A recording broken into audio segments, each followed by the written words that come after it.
I made a mistake. At 16 years old, I fell for the wrong man. Callum Torrio, ruthless billionaire, dangerous villain, my best friend's father.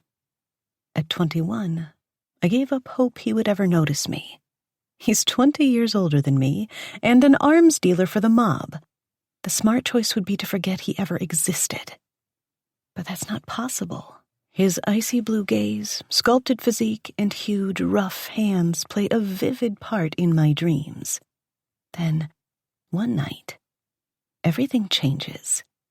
Every fantasy I ever had, he brings to life. Dominant and possessive, he praises and worships me.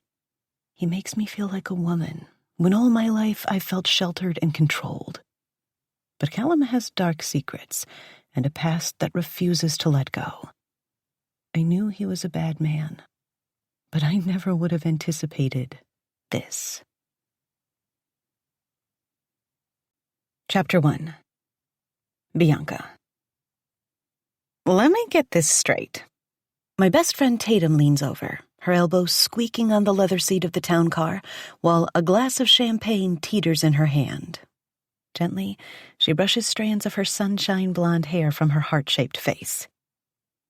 You graduated from college today, and your boyfriend of 5 fucking years couldn't bother to attend the ceremony or hang out with you after? I grind my teeth. Does she have to be so honest? Her bluntness is nothing new, even if she's slurring her words after all the alcohol she's consumed today. There were 5 graduation parties at which we absolutely had to make an appearance. Her words, not mine.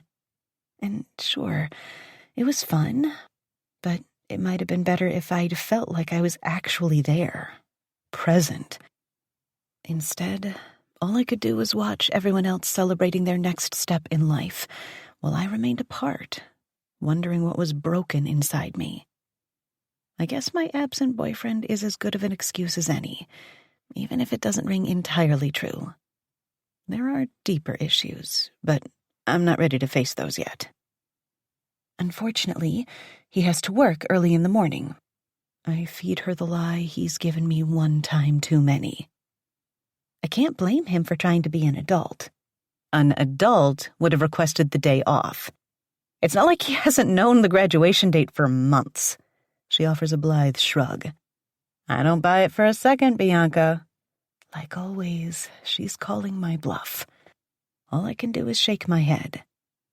The only thing that matters is that it's important to you, she continues. If he really wanted to be here, he would be. He's treating you like you're an afterthought, and it's bullshit. If he was a real man, building a future with you would be the most important thing to him. I know you don't want to believe it, but you don't mean shit to him. And that makes me want to slash his tires and tell him what a stupid fucker he is. Sigh. I wish I knew what to say. But there is no response that will make her happy with my choice to stay with him. Lucas has burned me so many times. It's impossible to see the good that may or may not be left in him. I don't know why I stay. Maybe it's the fear of being alone? Or maybe I'm hoping he'll come around. The truth is, I don't know. It's not like there's a ring on my finger or a family that we're planning. I can't spend the rest of the night listening to her say things I've already heard and told myself 1,000,000 times, so I grasp at something to divert her. Hey, it's not all bad, I smile. Him blowing me off means we get to spend the entire day together, and the rest of the night, too. And last time I checked, your devoted boyfriend couldn't be bothered to hang out tonight either. I cringe as soon as I say the words out loud. Regret is a shot I didn't prep a chaser for when I see the smug grin on her full lips slip. Yeah, well, I guess we're both unlucky in love. He had other things to do, too. She won't say what, and I wonder if he bothered to tell her. You would think she has the perfect relationship with Kristoff from how she talks, but the truth is clear, no matter how she tries to spin it to others.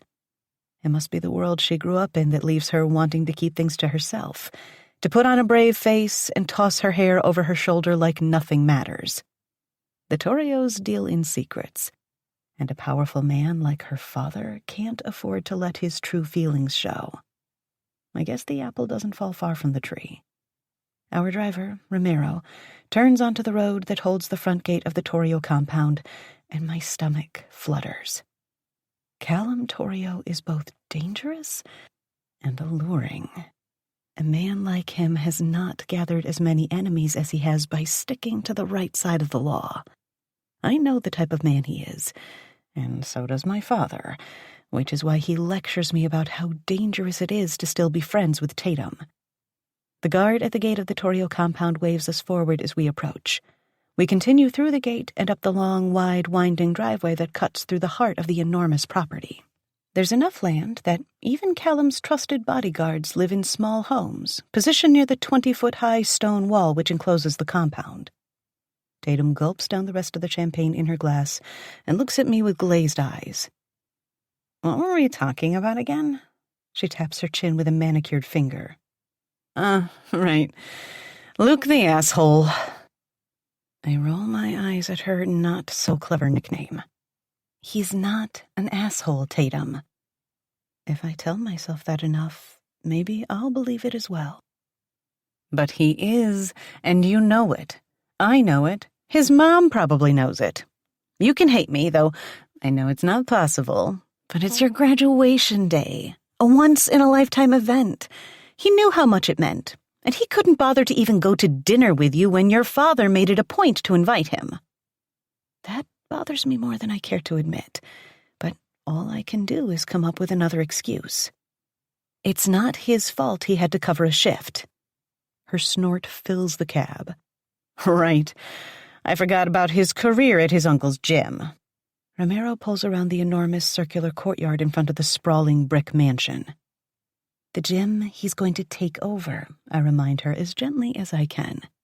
It's a serious investment. If he wants to act the part, he needs to make responsible choices.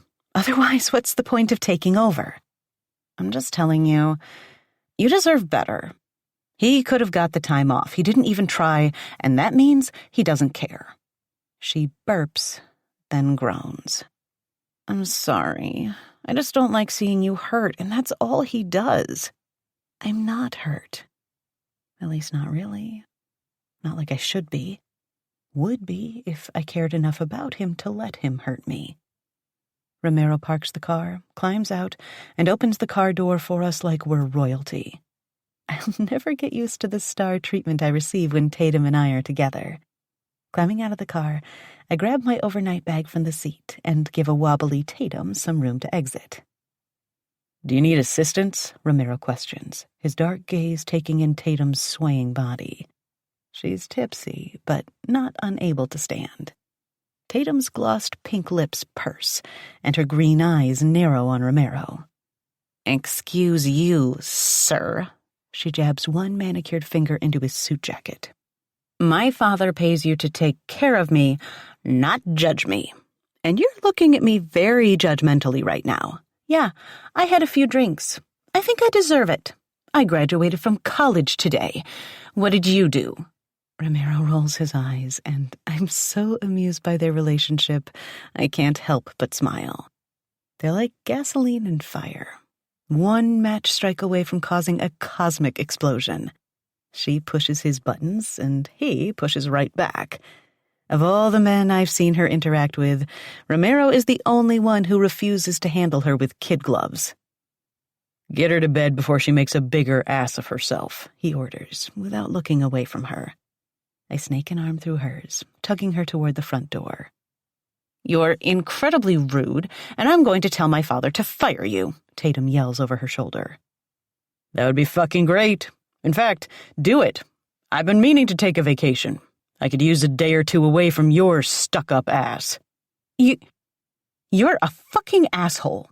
Tatum struggles in my grip, and I pull her closer, tightening my hold. She's ready to throw down, but it's not going to happen. Not tonight.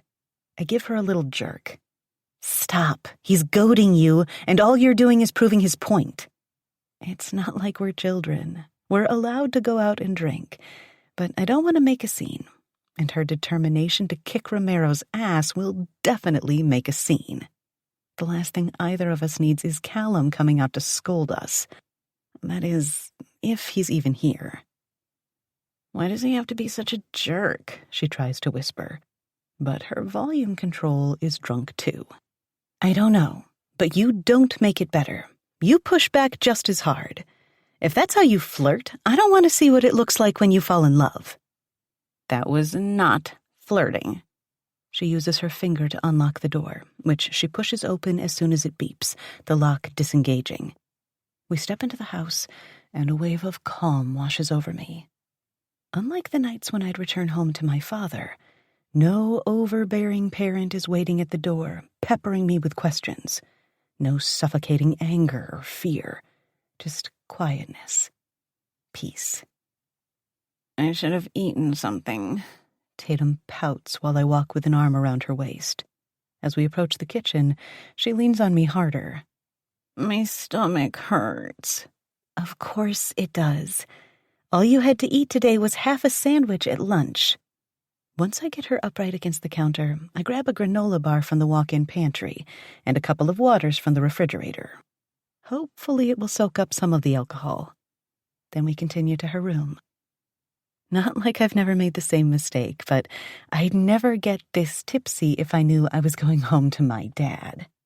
Living with Lucas has eliminated the concern of being reminded by my detective father how easy it is for college girls to get taken advantage of. He's seen a lot of things over the course of his career, but the overbearingness that comes with him is too much. Callum isn't the same kind of parent, though. Even back in the day, before we could legally drink, he always had a mature attitude toward Tatum's partying. "It's a waste of time to forbid you, so I'll only ask that you make smart choices, and that you call me the instant things seem to go in the wrong direction." Of all people, a notorious arms dealer like Callum Torrio knows about the dark side of life as much as any criminal detective would. It's sort of fascinating how their approaches diverge. One fighting crime, while the other causes it. Everything about Callum fascinates me. Since I was a teenager, he's been pulling me deeper into his dark spider web, tightening his web, seducing me, making me crave him without even realizing it. Our footsteps echo off the polished floor as we take the familiar route to Tatum's room. Almost as if she can read my mind about her father, she answers my question without me even having to ask. "He's working. Always working," she whispers. "Said he had important stuff to do tonight. I doubt he's even home yet." He always does. After lunch, he told Tatum he'd be home late, so she's probably right. I can't imagine the amount of work that goes into running an operation like Torrio Explosives. The business is legit on the surface, but the family's mob dealings are shrouded in so many layers of protection, there's nothing for law enforcement to do but stand back and let him get away with it, which is infuriating to my father. Once we reach the bedroom, I help her into the attached bathroom and place her on the closed toilet lid so I can wash off her makeup. Her lids are half open, but she smiles up at me, probably thankful she won't wake up with a streak of mascara on her cheek. "I don't deserve you, B." "Don't say that." I pour some makeup remover on a cotton ball and swipe at her eye. "We deserve each other. That's what friendship is, holding the other one's hair back while they're vomiting." Her lips pull up into a sheepish smile. "No vomit tonight." I smile back and finish cleaning the makeup off her face. Then I help her change into pajamas and get her into bed before changing into my sleep shirt. "It would be smart to eat something before you—" I pause with the granola bar in my hand and turn around to find her sleeping, her soft snores filling the room. I set the bar on the nightstand along with 2 Advil from the bathroom. Knowing I'd have to take care of her the way she's taken care of me in the past kept me on the straight and narrow tonight. Unfortunately, it also meant having no excuse to obliterate my vague but persistent dissatisfaction with my boyfriend in the form of binge drinking. With her asleep, I use the restroom, wash my face, and brush out my long brunette waves. The only form of light is the moonlight streaming through the windows, and I let out a long breath. I crave the dark, of not knowing what's hiding in it. Tatum stirs when I climb in on the other side of the bed. "It's just me," I whisper. "No, I'm not that drunk." She rolls to her side, facing me, bunching a pillow under her head. "I'm sorry." "For not being very drunk?" "For giving you shit about Lucas." "You're right," she admits with a sigh. "Kristoff isn't much better. I don't even think he likes me sometimes." It's rare for her to let down her guard, and the fact she just confessed that out loud tells me it's been weighing on her for a while. "I'm sure he likes you," I console, tucking hair behind her ear before patting her cheek. "What's not to like about you?" "You know what I mean. He goes from hot to cold out of nowhere. Sometimes it's like he's two different people." She bites her lip, her smooth brow creasing. "One minute he's sweet and affectionate, then out of nowhere he treats me like I'm an inconvenience. He can be really mean, and I don't understand it." Concern for her churns in my gut. "How long has this been going on?" Kristoff has always been very standoffish, quiet, considerate, and almost perfect. But if he's hurting her, or treating her like shit, something needs to be done. She looks away for a long moment before focusing her attention back on me. "Not long. I'm thinking he might have somebody else." "Somebody else?" I'm almost flabbergasted. This is the first time I've ever heard her mention this. "I don't think he's stupid enough to throw away a diamond like you, and if he is, then maybe it's for the better." "I'm hoping the trip to France will make things better." Her eyes slide shut as sleep threatens to take hold. "A whole month together." "Everything is going to be okay," I murmur, while wondering if spending a month so far away with a disinterested boyfriend is the best idea. I'd hate to see him abandon her in another country. And if he hurts her? Jesus. I can only imagine the wrath of her father and Romero. Now that I have that weighing on my mind, I know sleep will be impossible. That, and I'm still buzzing off the chaos of driving from one party to another, the socializing, and the fact I graduated from college. I did it. I smile at the thought, prouder than ever of myself. That's as far as it goes, though. Part of me thought if I hit this goal, I'd be happier, fuller. But if anything, I feel emptier, sadder. I worked hard, got good grades, applied for internships, and went to all the interviews. My father practically glowed all day and couldn't stop bragging at dinner about the job I'll be starting in a week. "You're very lucky to have found a job so soon." The problem is, I don't feel lucky. I feel trapped, like my life is a train set on a track with only one direction to go. No future of venturing off the tracks. Otherwise, I'd risk derailment. It's why I chose a career in economics. It's safe. Safe job, safe boyfriend, safe, safe, safe. I'm in control of my life, but it's all a well-constructed performance. I can only speed up or slow down. There's no changing course and no turning around. Letting out a sigh, I reason with insanity. I'm only making myself miserable thinking about this. Tossing the covers back, I shove out of bed, moving slowly so I don't wake Tatum. Maybe some tea and a snack will quiet my brain. As soon as I step outside of Tatum's room, my thoughts shift. I try not to think of Callum, where he is, or who he might be with. Whenever I think of him, it's usually in fantasy, since he has no idea of the crush I've harbored for years. And he never will. Nothing will ever come from my illicit thoughts about my best friend's much older, but incredibly sinful father. Like a slap to the face, my thoughts return to the reality of my life. Callum will never know my true feelings. I have Lucas and my safe job. I know I should be happy, but I'm not. Is it wrong to want happiness when it can be so fleeting? It can dissolve like cotton candy under a sprinkle of water. You would think I should know better than to seek it out. It makes more sense to study in a field that's always going to be in demand and get a stable job with a good company. My father's mantra for as long as I can remember. Happiness comes after the basics are met, and then some. It comes from security. I can practically hear his deep, robust voice in my ear.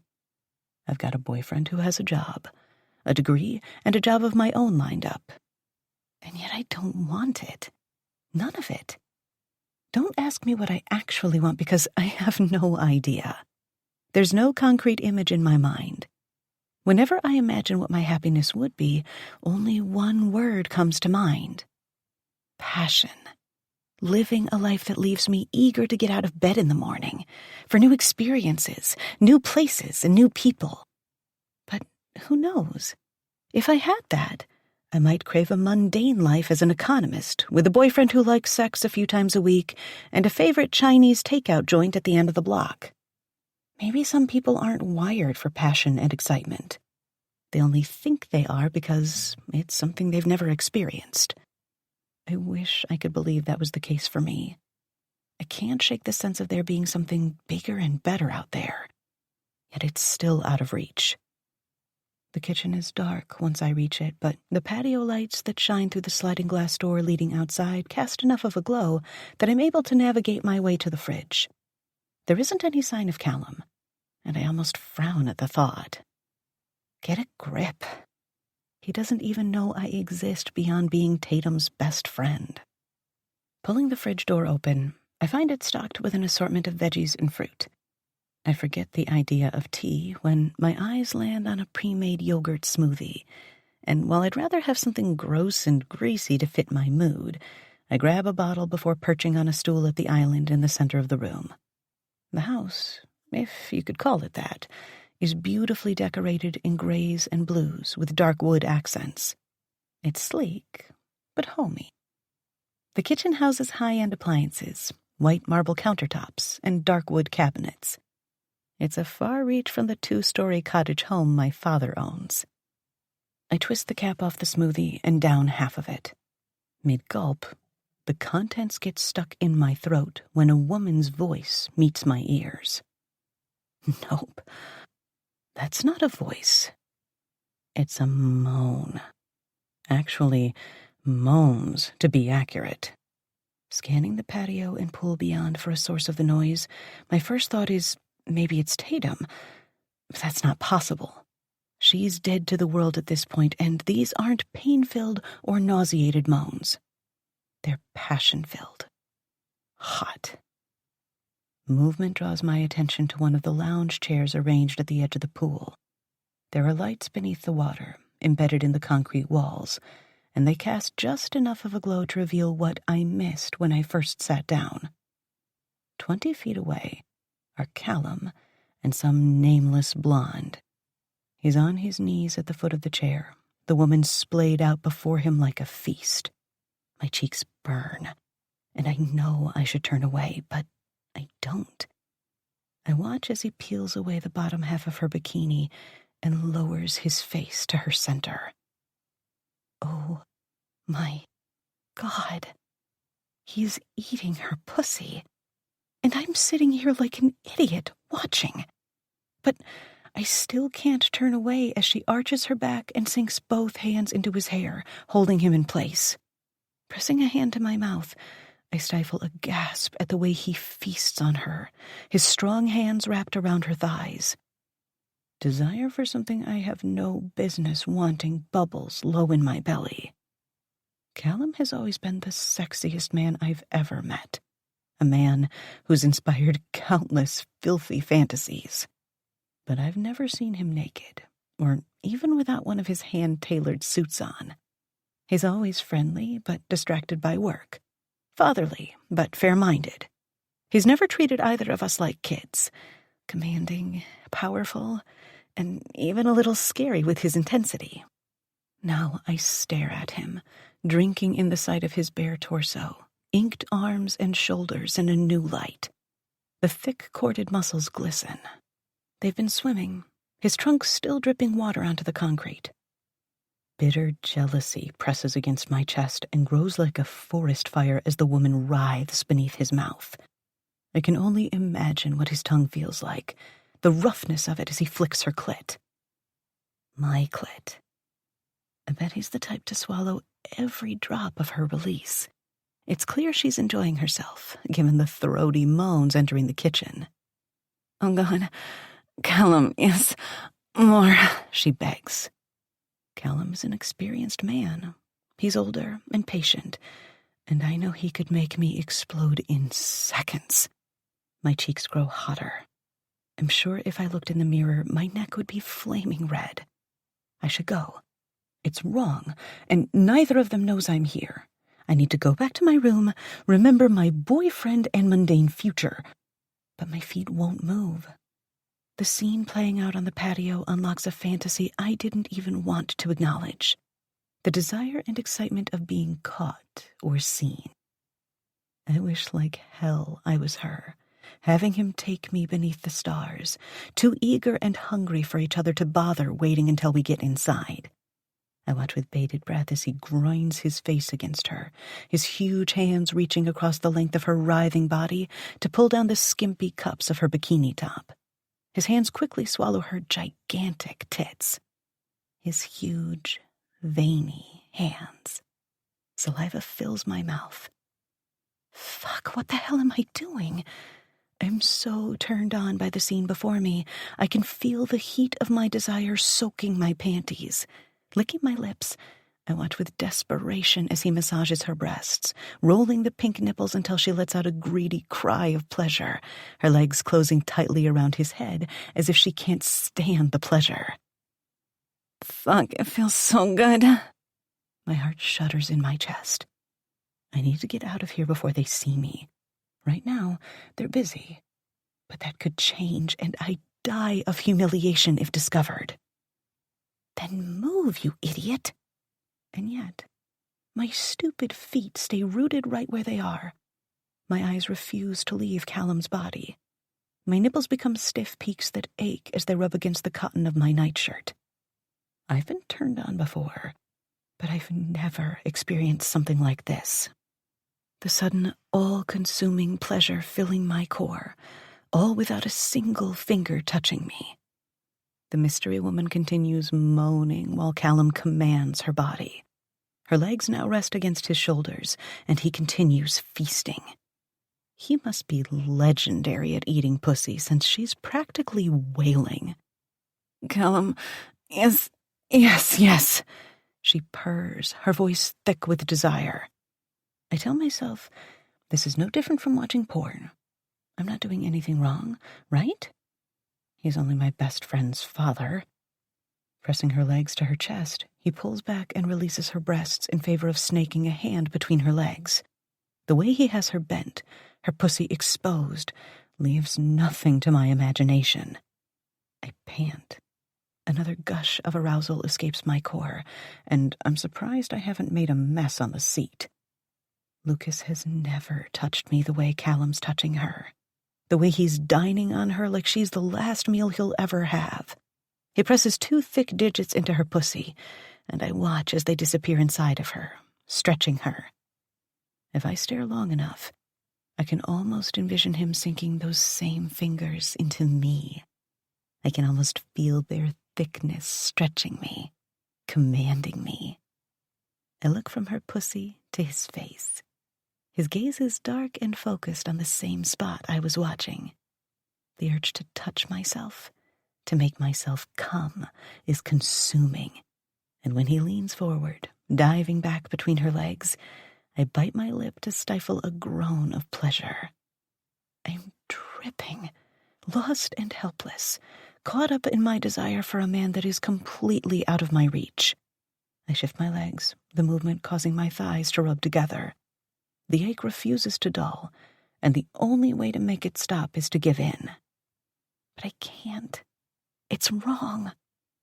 The patio lights gleam off Callum's thick, dark hair, his bare shoulders and chest.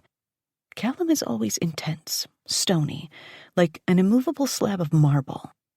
but now it's more noticeable as he pumps his fingers into the moaning blonde whose tits bounce with every thrust. How many times have I had this same dream? Except I was the woman he was fucking, taming, taking pleasure from. I wonder if the rumors are true, that he fucks as dirty as he fights. It should be me. My body he's touching, licking, kissing. My clit he licks while his thick, strong fingers pummel my pussy. I wish I could see his cock, but he's still clothed from the waist down. In my fantasies, I've imagined his cock to be immense, his girth thick, thanks to the tempting outline in his suit pants. I can't count how many times I've caught myself staring at him. All I could think was, would he break me as he pushed inside? His massive cock becoming too much for my little pussy to handle.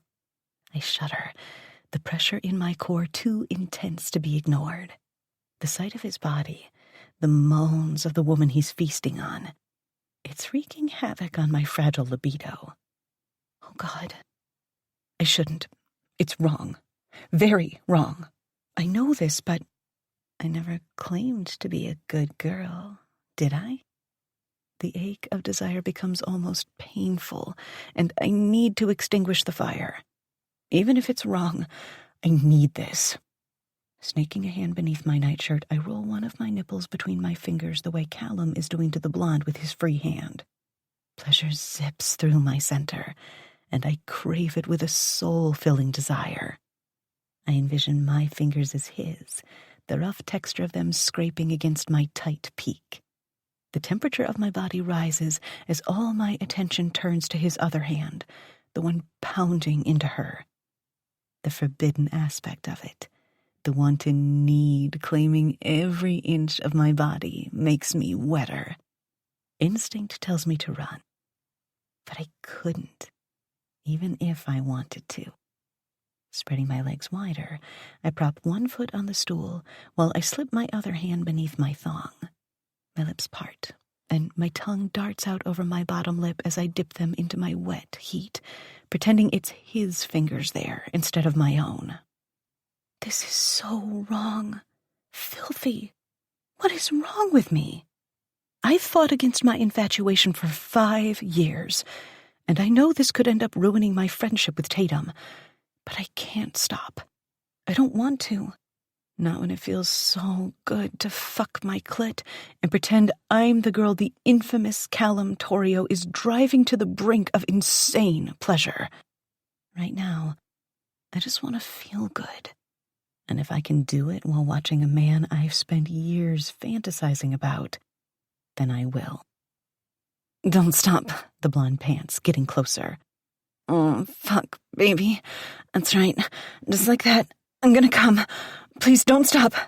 Tossing her head back, her lips part, and a silent scream escapes before she falls against the chair, her body heaving in an orgasm so intense it possesses her body, leaving her convulsing. Fuck. I'm jealous. I've never orgasmed like that. It's because of him, Callum. He could make me come like that if I was lucky enough, if he noticed me or saw me. My body tenses, my clit throbbing, and the thundering of my heartbeat fills my ears. Shit. I'm going to come. I can feel my arousal slipping down my thighs. My pussy is crying for a man I can't have. Faster. Faster? I rub the little nub faster, the pressure and friction just right. God, I need to stop. This is wrong. I can't come while watching my best friend's father eating another woman out, but, oh God, I'm going to come, and it feels so fucking good. I'm cresting, my entire body ready to split in half. Every muscle tenses. Oh, fuck. Oh, God. My eyes flutter closed, goosebumps erupting across my flesh, and my hips lift, my pussy ready to be filled with cock. A second later, I shatter. The air stills in my lungs, and euphoric pleasure explodes, entering every cell in my body. I clench around the air and wish so badly it was Callum's cock coming inside me. A single forbidden name falls from my lips on a gasp. Callum. It's nothing more than a whisper. He can't hear me. He can't. There's no way. I'm safe in the darkness. Still, as my lids slowly open, I see his head snap up. My heart beats even faster, my orgasm continuing on, the tiny sparks leaving my core spasming. In the darkness, our gazes collide, though I'm sure all he can see is the sliding glass door. The floor falls beneath me when his gorgeous full lips twitch upward into a smirk. He knows. He can see me, but how? It occurs to me then that we're locked in this moment together, him and I, the way I've longed for so many years. My legs are jello, my chest is still heaving, and my fingers are soaked with my release. The evidence of what I've done. The terrible, forbidden thing I've done with my best friend's father. I should be ashamed of myself. But how could I ever be when it feels so good? When it still feels amazing to have Callum's gaze on me? He can't see me. He can't. But it feels like he can. And the knowing smirk on his face tells me he likes it. Chapter 2. Callum. My eyes must be playing tricks on me, because there's no fucking way I just witnessed what I think I did. What a naughty, dirty girl. Bianca isn't as innocent as I assumed. All this time, I had this vision in my mind that she was a good girl who got perfect grades, went to bed at a decent time, and followed the rules. The sweetheart with a shy smile and a body men would mortgage their entire lives to possess. To think I thought of her as a sweet angel when she's really been the devil in disguise all along. I can't tell you the amount of times she's been on vacation with us or spent the night in this house, tempting and taunting me from afar. It's fucked up to acknowledge how many years I've spent reminding myself she's my daughter's best friend, not to mention the fact that she's way too young to even consider touching. There have been many times over the years when those reminders are the only thing that kept me from throwing her to the floor and fucking her unconscious. Where Bianca stands, my patience is razor thin.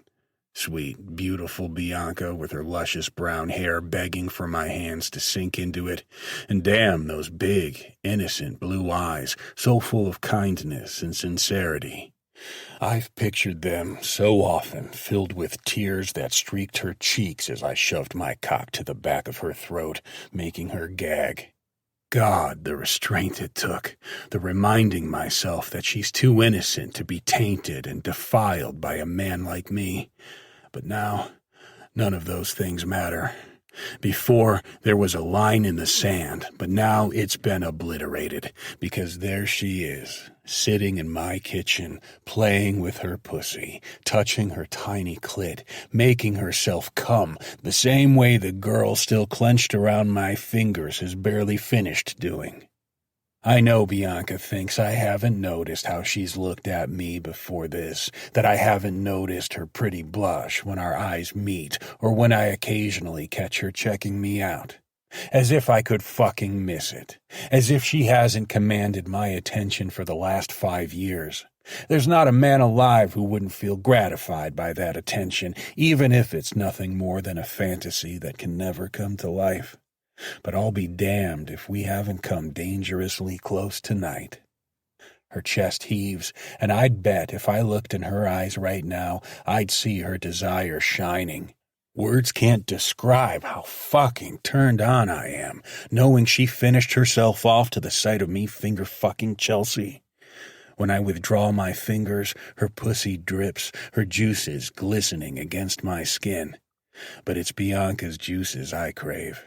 It's Bianca I want out here with me, mewling and whimpering in the aftermath of pleasure. And it's enough to turn my desire into something closer to anger as I stand and pull my rock-hard cock free from my trunks. I angle myself enough to give the girl hiding in the shadows a show. I know she's wondered about my size so many times. Is it as big as she imagined? As thick? Yes, sweet, innocent Bianca. My cock is big enough to split you in two. Fisting myself, I roughly stroke my thick cock and tug Chelsea upright until she's sitting at the edge of the chair, her face level with my crotch. It's your turn to make me come, I mutter to her, while really speaking to Bianca, since my gaze is still trained on the kitchen. How fucked up is it that while I'm presently getting pleasure from someone else, all I can see is Bianca?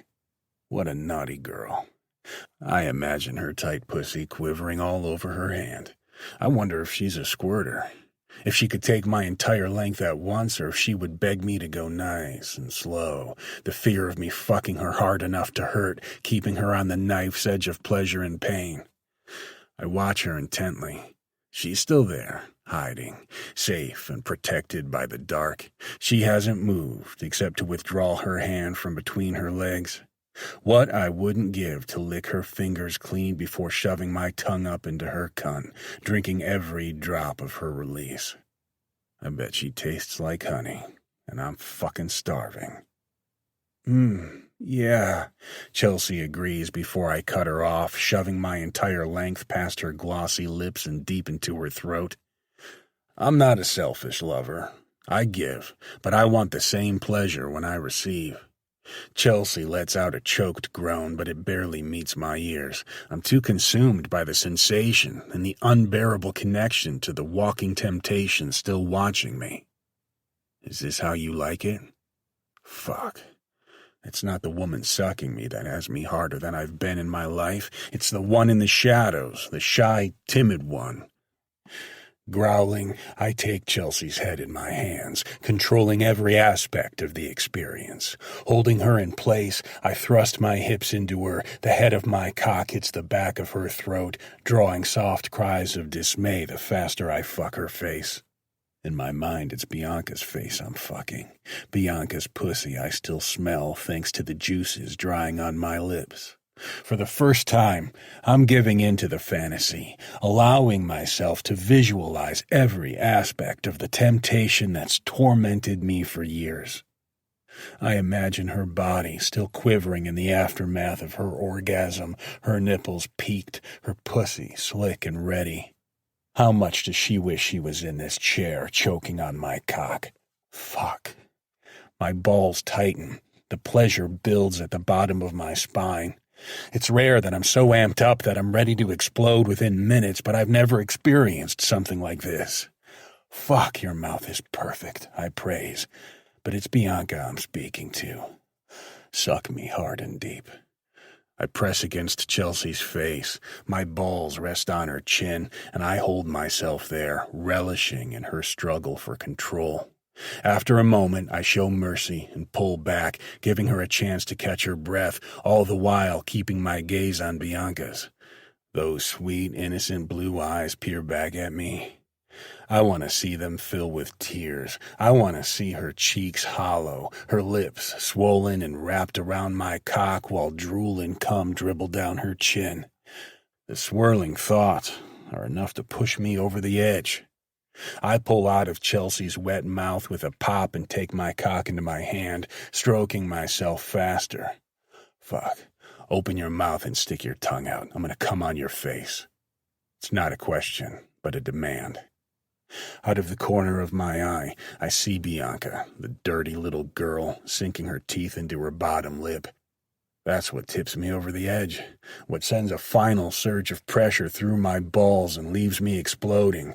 The muscles in my stomach tense and my toes curl into the concrete under my feet. All I can see in my mind is Bianca, innocent, sweet, her pretty face painted in my cum. God, I'm gonna corrupt her so fucking good. Fuck! I roar as ropes of cum shoot from the tip, splashing across the face of the woman before me. Every drop of fluid belongs to the angelic creature in the kitchen, who unwittingly has revealed her true nature. The moaning near my knees pulls my attention away from Bianca. I would have forgotten about the blonde in front of me if it hadn't been for the sound she just made. I came seconds ago, and my usual response sits on the tip of my tongue. No matter what I do or how many dates I go on, I have yet to find a woman who doesn't bore me. The moment I identified Bianca's presence, everything else ceased to exist. I can't leave Chelsea as she is, though. That would be a dick move. Wait here. I'll get you a towel. There's a stack by the pool, and I grab one to help wipe her face. My gaze darts back to the house, and there's no sign of Bianca now, and that leaves me reeling. With a smile, Chelsea pulls on the light cotton dress and sandals she wore to the house before I take her inside so she can finish cleaning up in the bathroom. I'm not even a little surprised that Bianca fled the kitchen. I can't help but stare at the spot she sat as I pass through and show Chelsea to the powder room. While waiting for her to finish, I text one of my drivers to bring a car around. Most of my awareness, though, is still on Bianca. I'm sure she's lingering in Tatum's room, staring at the door, wondering if I'm going to come and accuse her of watching me. Laughter threatens to escape me. I imagined they'd be out all night, stumbling in closer to dawn. It's what I would have been doing at 21 years old. If I had known they'd return home so early, I might not have been so quick to fuck by the pool. Knowing how responsible Bianca is, I'm sure she's the one that decided to come home. Responsible, sweet, and naive. It wouldn't take much to corrupt her, though I never could have guessed she'd be the type who likes to watch. I wonder what else she's into. She would benefit from an older, more experienced partner who can show her what she's capable of. Oh, fuck the things I could show her. The things I could do to her. There's a car waiting for you outside, I tell Chelsea as she walks out of the bathroom. I was thinking maybe we could have another drink. Sit, converse, and get to know each other a little better. She flashes her white teeth at me, her features hopeful. Yes, she's pretty, with her long blonde hair and perfectly painted face and slim body with perky tits. But that's about as far as it goes.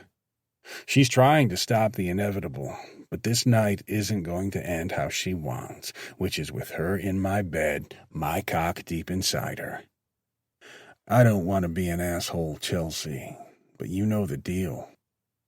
I try not to sound like a jerk, but there isn't any way not to. I guess I was hoping this time would be different, she mumbles under her breath. I don't respond, because what's the point? Nothing I say will change the outcome. I don't stick my dick in anyone, not anymore. I learned a long time ago that when you're rich and successful, they can use even your semen against you.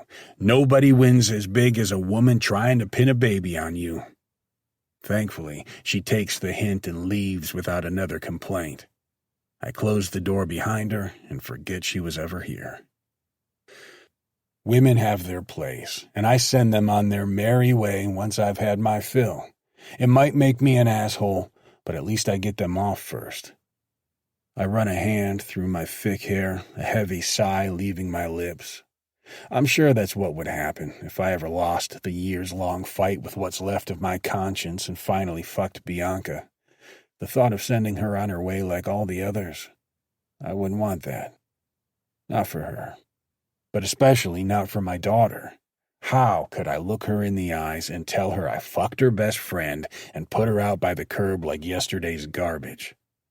I pad barefoot through the first floor, my swim trunks clinging to my muscled thighs. Go to her. I almost obey the thought without thinking of the consequences. My body is screaming yes while my brain tells me no. It's not enough for us to have our dirty secret, which, no doubt, we'll both pretend never happened, at least for Tatum's sake. I can only imagine how she would react if she knew what transpired tonight. My daughter never needs to know, but Bianca is in for a rude awakening if she thinks I won't call her out on what happened. Now that I've seen the girl beneath the sheltered, sweet exterior, there's no going back to the way things were. I'm consumed with desire, but I let my brain make the final choice and enter my study instead of continuing down the hall. The first thing I do is head for the bar and pour myself a drink, hoping to cool my overheated libido. What I need more than anything is to dull my senses and calm the desire threatening to harden me once again so soon after coming. Images of fucking her and filling her with my cum, of claiming her completely, filter through my head. The first sip isn't enough to rid me of the mental image of a pregnant Bianca, her body swollen thanks to the life growing inside her, the life I placed there. It's too enticing to dismiss that image, and I allow it to percolate in my imagination as I sip my scotch and pace the room. Sweet, trusting Bianca, glowing, radiant, carrying my child. How perfect would that be? The very idea spreads warmth in my chest that has nothing to do with the drink in my hand, a pleasure that goes beyond the physical. If I didn't already know I was going to hell for the things I've done, I'd certainly earn a spot thanks to the direction my thoughts are running. The girl is 20 years my junior. She has her entire life ahead of her. A future, a fucking boyfriend. I grit my teeth at the last thought. I want to kill the bastard. He doesn't deserve her, yet he's the one who has her. And here I sit, imagining myself claiming her, owning her body, impregnating her, allowing her to carry the evidence of my claim for the world to see. There is no worthwhile excuse for that. I focus my attention on the grounds beyond the picture window behind my desk. It's dark and quiet, but that doesn't mean there aren't eyes watching for any sign of trouble. One of the conditions of my world is the insistent need for guards on the premises at all times. Not so much for myself, but for my daughter. She doesn't deserve to suffer pain or worse because of what I do. Again, my thoughts circle back to Bianca. How could I consider bringing her into this life? She's a child compared to me. Could I trust her to guard my secrets or to listen and obey me for her own protection? Could I open myself up and trust her? I've trusted one other woman in my life, and it's been a disaster ever since. It makes me wonder how I can look at Bianca and picture her pregnant. That's my biggest fear, a nightmare brought to life. But I still feel the need to claim her and make her mine burning in my veins. The answer is simple. I couldn't ever trust her. But that won't stop me from entertaining the idea of storming into my daughter's bedroom to find her, dragging her down the hall to my bedroom so I can tie her to the bed and make sure she can't escape while I feast on her pussy until she passes out. No doubt she'd seize up in fear, terrified at the prospect of the big, bad, dangerous villain she secretly lusted after finally giving her what she's desired all this time. I can almost hear her sharp, rapid breathing in my ear, the tiny gasps and barely stifled moans she'd make while I woke her body with my hands, lips, and tongue. She would learn how dangerous it is to play with fire, to confess to the dark desires she's entertained. It would have been better for both of us if she'd walked away tonight. It's too late now. I'll never forget the way she looked right fucking through me into the deep confines of my soul as she creamed on her fingers. Fuck, my cock is hard all over again. I fall into my desk chair and set my drink aside in favor of pulling myself from my shorts. How long has it been since anyone or anything has excited me enough to get me hard so soon after coming? I honestly can't remember. I'm that jaded, not to mention no longer as young as I used to be. The ringing phone on my desk startles me, and unnecessary guilt pierces my chest the instant I identify the number on the screen. Of all the times for my ex to call, it's like she knows I'm enjoying myself and wants to bring an end to it. Sometimes I wonder what I saw in her. How could I have been so blind? How did I miss the emptiness in her? An endless cave of screaming misery which she disguised with a tight body. I fell for it. Pussy will do that to a man, I suppose. A lesson I learned the hard way. "Amanda," I growl, cradling the receiver between my ear and shoulder. "To what do I owe the dubious pleasure?" She's silent long enough to make me wonder if she's on the other end before muttering, "Oh, hello. I didn't expect you to answer." I blink slowly. What the fuck? You called at 2 a.m, assuming I wouldn't be awake to answer, huh? Why, so you could leave a voicemail like a coward? It's all too predictable. Don't you know better by now than to underestimate me? How's the weather up there on your high horse?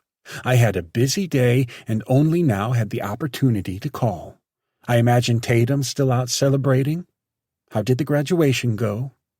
You realize you could have witnessed it for yourself, don't you? She set a ticket aside for her loving mother to attend the ceremony. The silence on the other end of the call speaks volumes. My ex's mind is not the mystery she wishes to believe it is. It infuriates her knowing I find it easy to read her thoughts, or at least the selfish motivations at the core of her behavior.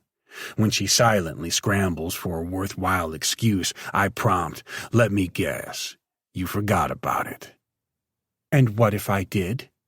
"If so, you would need extensive amounts of professional help, considering our daughter reached out to you on multiple occasions."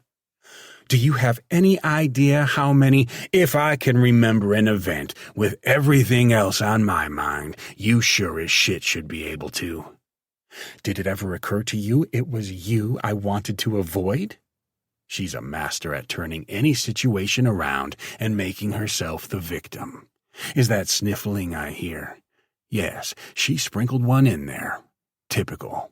Did I mention she's fucking great at manipulating situations? If I'm able to put the past aside for the sake of Tatum's happiness, I know you can. When she sputters more of her pitiful excuses, I cut her off with a growl. Forget it. As usual, Tatum didn't need you there today. I'm sure she's realized she can't count on you by now. She snorts. Wow, and you're the perfect father? Not even close. I've fallen short in more ways than I can count. I'm not the loving, touchy-feely father from one of those sitcoms that were so popular when I was a kid. That could never be me. But I like to think my daughter could come to me if she's in trouble, that she knows my only interest is her well-being and happiness. I do my best and keep her out of the darker aspects of my business the way so many parents do when their work isn't exactly decent fodder for conversation. I can be a good parent without the mushy heart-to-heart talks. I'm a damn good parent, and we both know it, and even if I wasn't, at least I'm trying. Silence fills the receiver, and I continue a moment later. And since your memory seems to have slipped so badly, allow me to remind you of something that might come in handy. Lowering my voice to a threatening snarl, I say, we both know you hid out today to avoid discussing the paperwork you've conveniently forgotten to sign. Let me share this little tidbit of knowledge with you. It would be easier to have you killed than to deal with your bullshit stall tactics. Do you understand? Is that a threat? She snickers, but I'm not fooled. I hear the tremor in her voice, the fear leaking through her words. She knows I'm not bluffing. Not entirely. If anyone knows what I'm capable of, it's her. When it comes to protecting our daughter and my businesses, I'll go to any lengths, even illegal ones that could get me put behind bars for a long time. A reminder, I murmur. Do you hear that ticking in the back of your head? It's not your biological clock, though that must be banging like a gong at this point. It's the ticking that began the moment those papers arrived at your front door. The very generous offer I made isn't going to get better. This is your only chance. Sign them, or else you'll learn how big of an asshole I can really be. Ooh, I'm shaking, she taunts. The clock is ticking, I remind her again, ignoring her childish attempts at luring me into a fight. Next thing I know, she'll tell me she's rubber and I'm glue. No, I have better things to do than question why I ever bothered with this woman. That's why I end the call without another word and head to the private bathroom attached to my office to take a piss. Amanda is history, an unfortunate mistake that I can't entirely write off because she gave me the greatest gift of all, Tatum. But she's in the past. Immediately, my brain asks, does that mean Bianca is the future? I stare at myself in the mirror. Hot water runs in the sink long enough to steam the glass, while the angel and devil on my shoulders fight it out. The lines etched between my eyebrows speak of the struggle I face. This is entirely wrong, on a level much deeper and more profound than the wrongs I've committed up till now. Somehow, there's no getting Bianca out of my head, no ridding myself of the notion of having her. It was difficult enough to keep my hands off her before I watched her watching me. Now, the word impossible comes to mind. Chapter 3. Bianca. Tatum. Sorry, running late. Long story. She could be running late for several reasons, but knowing her like I do, it probably has more to do with Christoph than herself. He probably picked a fight, or tried to brush off the plans we made, and Tatum takes no shit from anybody, and never backs down from an argument. Part of me wants to tell her to leave him behind, but that's not what a good friend does. Me. I'll be waiting. Smiley face. I add a smiley face for the sake of keeping it light, when what I really want is to add how eager I was to meet up with them once I arrived. Only my certainty that she'd call me paranoid and laugh it off keeps me from mentioning the eerie feeling I had on the way here. Like somebody was following me, watching me, making the hair on the back of my neck stand on end. I'm safe now, surrounded by people. There's nobody watching me. If I attract attention, it's because I'm a girl sitting alone in a club. That I can handle. Breathe in, breathe out. You're being paranoid. It's fairly quiet in the bar right now. A few customers are seated at the sleek bar, and a handful at tables dotting the perimeter of the wide dance floor. The balcony surrounding the room on 3 sides is also sparsely filled at the moment. Things won't pick up for another hour at least, which is why I wanted to get here early. With Tatum leaving on her trip to France in 2 days, I thought it would be nice to catch up and actually hear each other speak before the voices and music could drown us out. At this rate, she'll never get here. Then I won't see her for another month. I frown and stare down into the glass of wine. What's with the long face? The question drags my attention from the troubled thoughts I can't help but entertain. It's not my unseen and probably non-existent stalker trying to chat me up, but instead, the bartender. He's cute in a typical way, with deep-set dark eyes and a winning smile that brings the dimples out in his cheeks. My best friend's going to the south of France for a month, and I don't know what I'm going to do without her. I lift a shoulder when he winces. Yes, I know life could be worse, but it's a bummer, yeah? He observes, while stacking glasses in an impressive arrangement. Yeah, it is. I'm going to have all this free time and nothing to do with it. Lucas, like always, is busy and couldn't join us tonight. That won't change with Tatum's absence. It often feels like I live alone, but the dirty laundry he leaves lying around the bedroom is an ever-present reminder of his existence. The bartender props his elbows up on the bar, his brows lifting. My gaze is drawn to his biceps, which his t-shirt's tight, short sleeves show off to perfection. If you're bored, they're always looking for help around the club. Oh, really? I retort. Yes, I could use a hand back here. His grin shifts into flirting territory, and he winks at me. You'd be a perfect fit.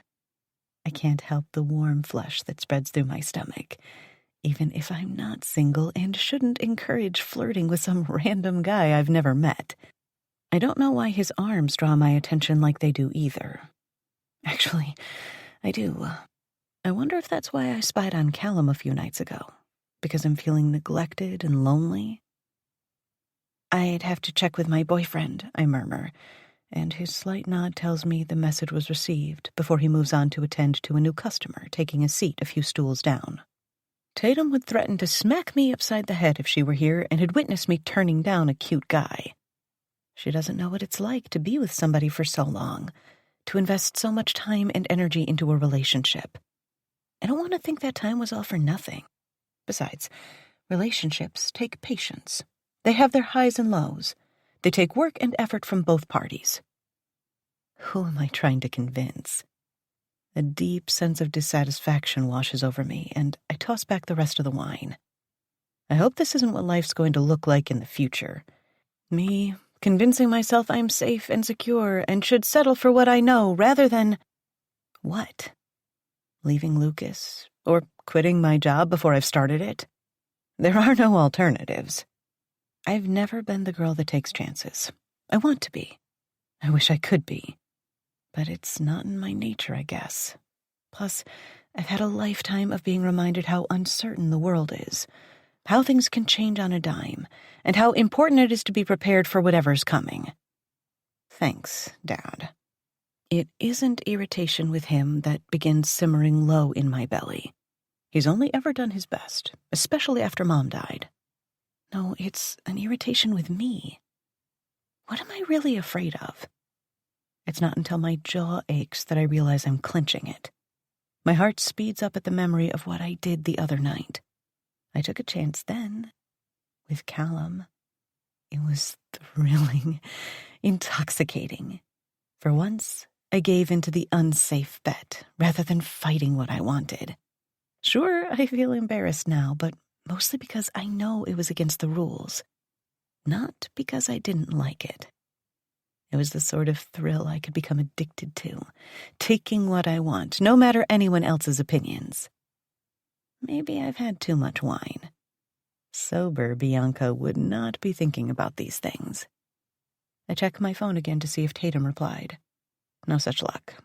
Sighing, I look up from my phone, and that's when I spot her standing in the center of the dance floor.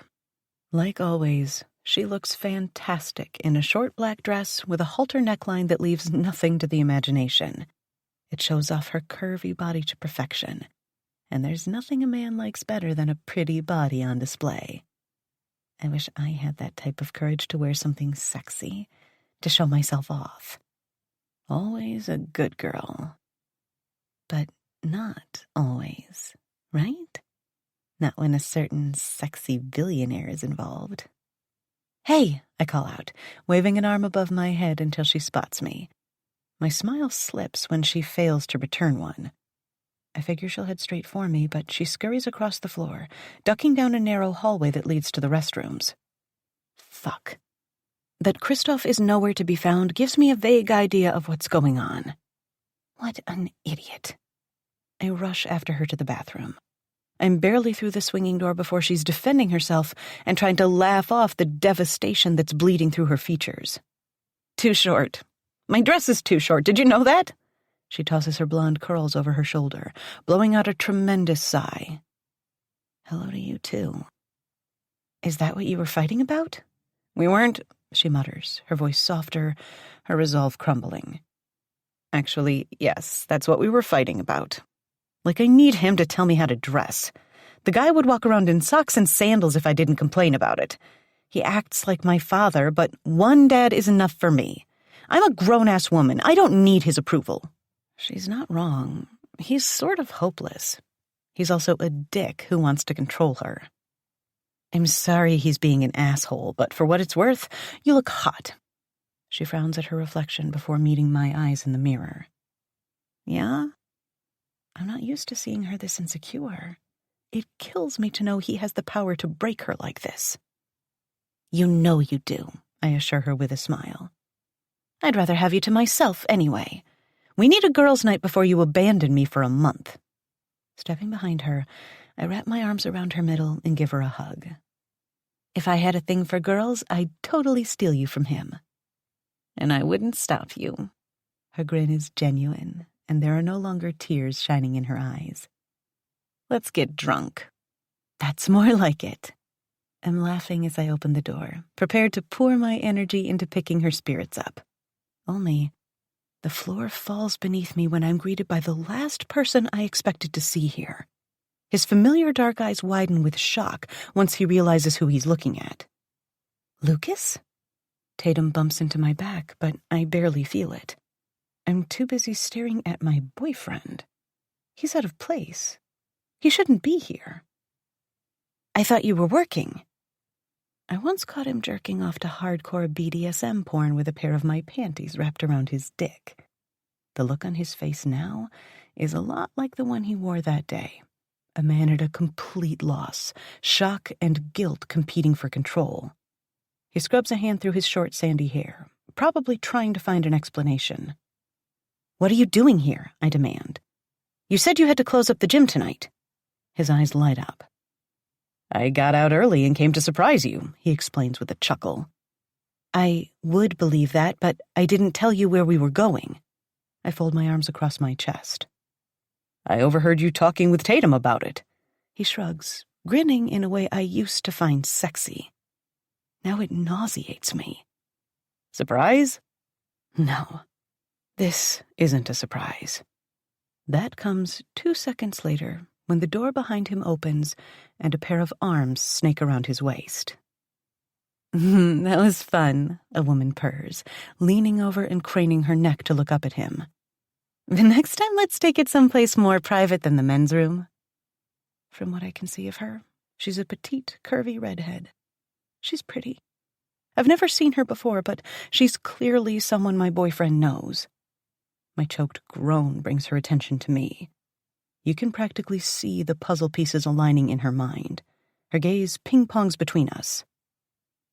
Oh, shit, she breathes, her brows pinching together. I didn't know, I swear. Son of a bitch, Tatum growls. You stupid fucking prick. No, Lucas whines, his face becoming as white as a sheet. He shakes his head profusely, like he can sense the impending doom that lies ahead. No, it's not what you think, Bianca. The nameless redhead frowns. I'm really sorry. I had no idea. I'm not... I could be mad at her, but that would be the easy way out because none of this is her fault. Even if she knew and still slept with him, the only person at fault is my boyfriend. For him to even consider sleeping with someone else, for not having the impulse control to keep it in his pants, this is all on him. Please, you don't have to explain yourself, I tell her, and her cheeks grow redder with embarrassment. She nods and slips past us, heading onto the dance floor. You lied to me. I keep my voice low. I told you it's not what you think. It's all a misunderstanding. You know I love you. He's trying to soothe me.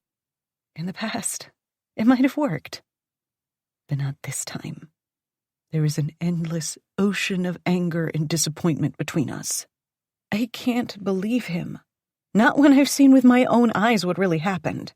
He reaches for me, and I slap his hands away before he can make contact. Never again will he touch me. My heart feels heavy in my chest, like someone tied a brick to it. All this time, all these years, and you do this to me? Things have been hard, and I haven't been perfect, but I can't even make sense of what I've witnessed. Yeah, things weren't great between us, and we were headed toward ending things, but cheating on me was never necessary. You're right, he's quick to agree. All these years spent together. Do you want to throw away what we have all because of something like this? Something so small? Nothing about this is small. Only he would assume cheating on me is a small thing. Only he would expect me to accept it and ignore the bright red flag waving in front of me.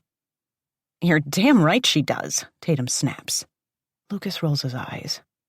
Why don't you mind your own fucking business for once? Don't talk to her that way. My voice is cold and stony, just like the wall I'm putting up between the roiling inferno of my emotions and the outside world. I will not break down here. I won't. An icy chill sweeps through my bones, and beads of sweat form against my brow. Something in my gut twists, digging the knife of betrayal deeper. Forcing air into my lungs, I tell myself that I won't lose it in front of this cheating prick and a bunch of strangers. Lucas softens, shoving his hands into the pockets of his pants when I flinch away from another attempted touch. Bianca, please, I'm begging you. I love you. I blink back tears. For once, I can see clearly. The sun has pushed through the clouds, shining a light on the things I refuse to see or admit. Before me stands a complete stranger. I don't know him anymore. It's a mystery what I saw in him. A low simmering rage builds in my belly, replacing the fleeting anxiety I was feeling. I want to scream and claw his eyes out at the same time. It's ridiculous how easy I made it for him to betray me. I don't think you know what love is, Lucas. But that doesn't matter because we're over, I growl, trembling with barely restrained outrage and disgust. We're done. Finished. I have more respect for myself than to stay with you, knowing you're sleeping with other women. So, when you leave here, I want you to go back to the apartment we shared and pack as much as you can carry in your pathetic hands and find another place to stay. Because if I get there and you aren't gone, I'm going to call the cops. You know, the people in blue who know me. The people who respect my father and employ him. I'm sure you can figure out what will happen after that. Better hurry, Tatum crows. Maybe I'll call my dad too, just 'cause I'm a bitch like that. His mouth opens like a fish gulping for air. It's clear he wants to offer another excuse, or maybe beg for forgiveness. I'm not sure, and I don't care. Thankfully, he thinks better of it and presses his lips into a firm line. I watch with a breaking heart as he walks away, and it's only once he's out of sight that I lose my strength. Tatum wraps an arm around my waist to keep me from crumbling to the floor. I'm sorry, B. I'm so sorry. You were right. Shock. That's what this is. I feel nothing but cold inside, empty. Even the pain in my chest is dull. A sob catches in my throat. He was never worth it. How could I have been so stupid, so fucking blind that I couldn't see my boyfriend was cheating on me? I thought he was working this whole time, but he was fucking some random woman. The words spill out of me like an overflowing riverbank. Come on. She steers me down the hall, and I let her, even if I want to hide in the bathroom until closing. I don't want anyone to see me like this. Will they be able to tell how stupid I've been just by looking at my shell-shocked expression? Where are we going? I question, the tears in my eyes making it hard for me to see. To get fucking wasted, that's where. Once we emerge from the hall, she signals the closest server. We're going to need a private table and a bottle of champagne. Keep them coming. What are you celebrating? The girl asks, smiling brightly. Tatum eyes me, her mouth set in a wry smirk. My friend here just lost a lot of weight, like 175 pounds of worthless asshole. Both Tatum and I jump a little when Romero opens the car door and leans in. It's all clear, he reports, his dark gaze roaming over Tatum and then me. Some drawers are hanging open in the bedroom, but otherwise the place is empty. He's cleared out all of his stuff. I doubt he'll return, but I'll send one of the men over to replace the locks just in case. Thank you, I whisper, as he hands me back the key. I appreciate you checking it out. No problem.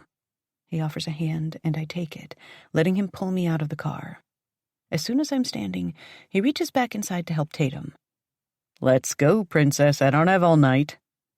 You're such a prick, Tatum mutters, stumbling out of the car. I don't need you to drive me home in the morning. I'll call someone else. I'll be here at 8.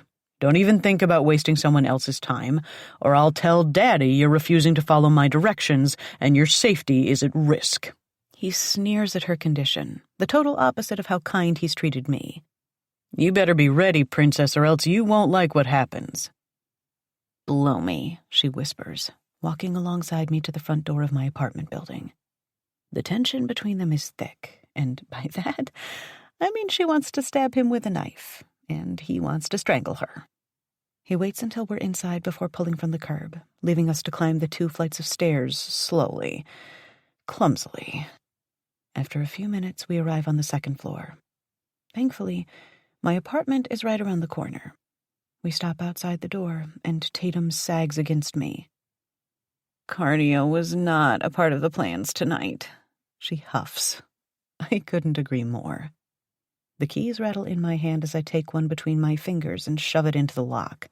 When the lock disengages, I twist the knob and push it open. I hold my breath, my aching heart heavy in my chest. I hate him. Tatum's still fuming as she stumbles into the kitchen for water while I walk tentatively inside. Memories of our time together filter through my mind. Movie nights, arguments, sex. Feelings of despair overwhelm me.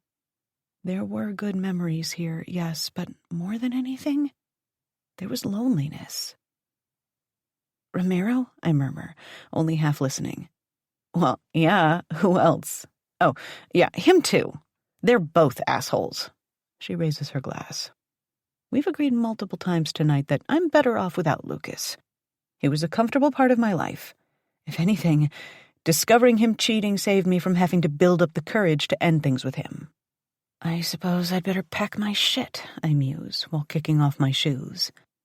I could barely afford this place with Lucas paying half of the bills, and without him, no way. "I don't want to leave for France now." Tatum pouts and leans in for a hug, but ends up falling against me when she loses her balance in her towering heels. "Of all the times that asshole had to break your heart, he chooses a couple of days before I leave." "It's okay. It was going to happen eventually," I remind her. "Take your shoes off before you break an ankle and end up spending your trip hobbling around on crutches."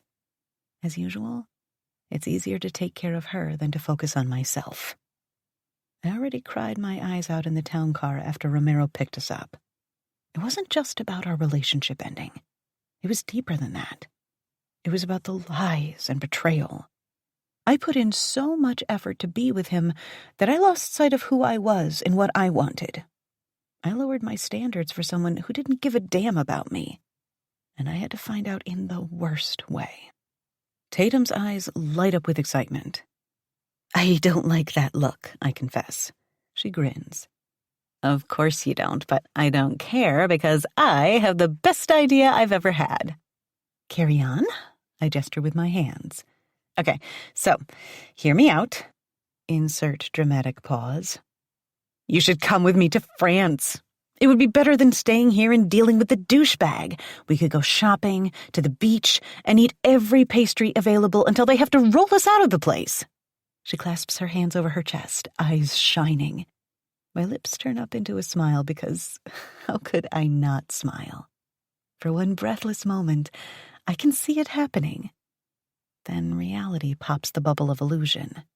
I wish I could give in, even if it means spending a month with Kristoff, because, of course, she isn't going alone. Fleeing the country for an entire month, putting Lucas and everything else behind me, sounds like a grand idea. Something new, something to spark a little passion in my life. A battle of wits takes place in my mind. Reality isn't so simple. All the working-class ethics drilled into my head while growing up rear up and slap the idea down in an instant. Ugh, being an adult sucks. I can't. I start my new job soon, and I don't think calling in for the whole first month is a good way to start. Plus, I need the money. Going forward, I'll be paying for everything on my own. The words threaten to clog my throat, but I force them out. I'm reminded again that I've wasted 5 years of my life on some asshole who turned around and stuck his dick inside someone else. She scowls. "You know, I could help with that." "No.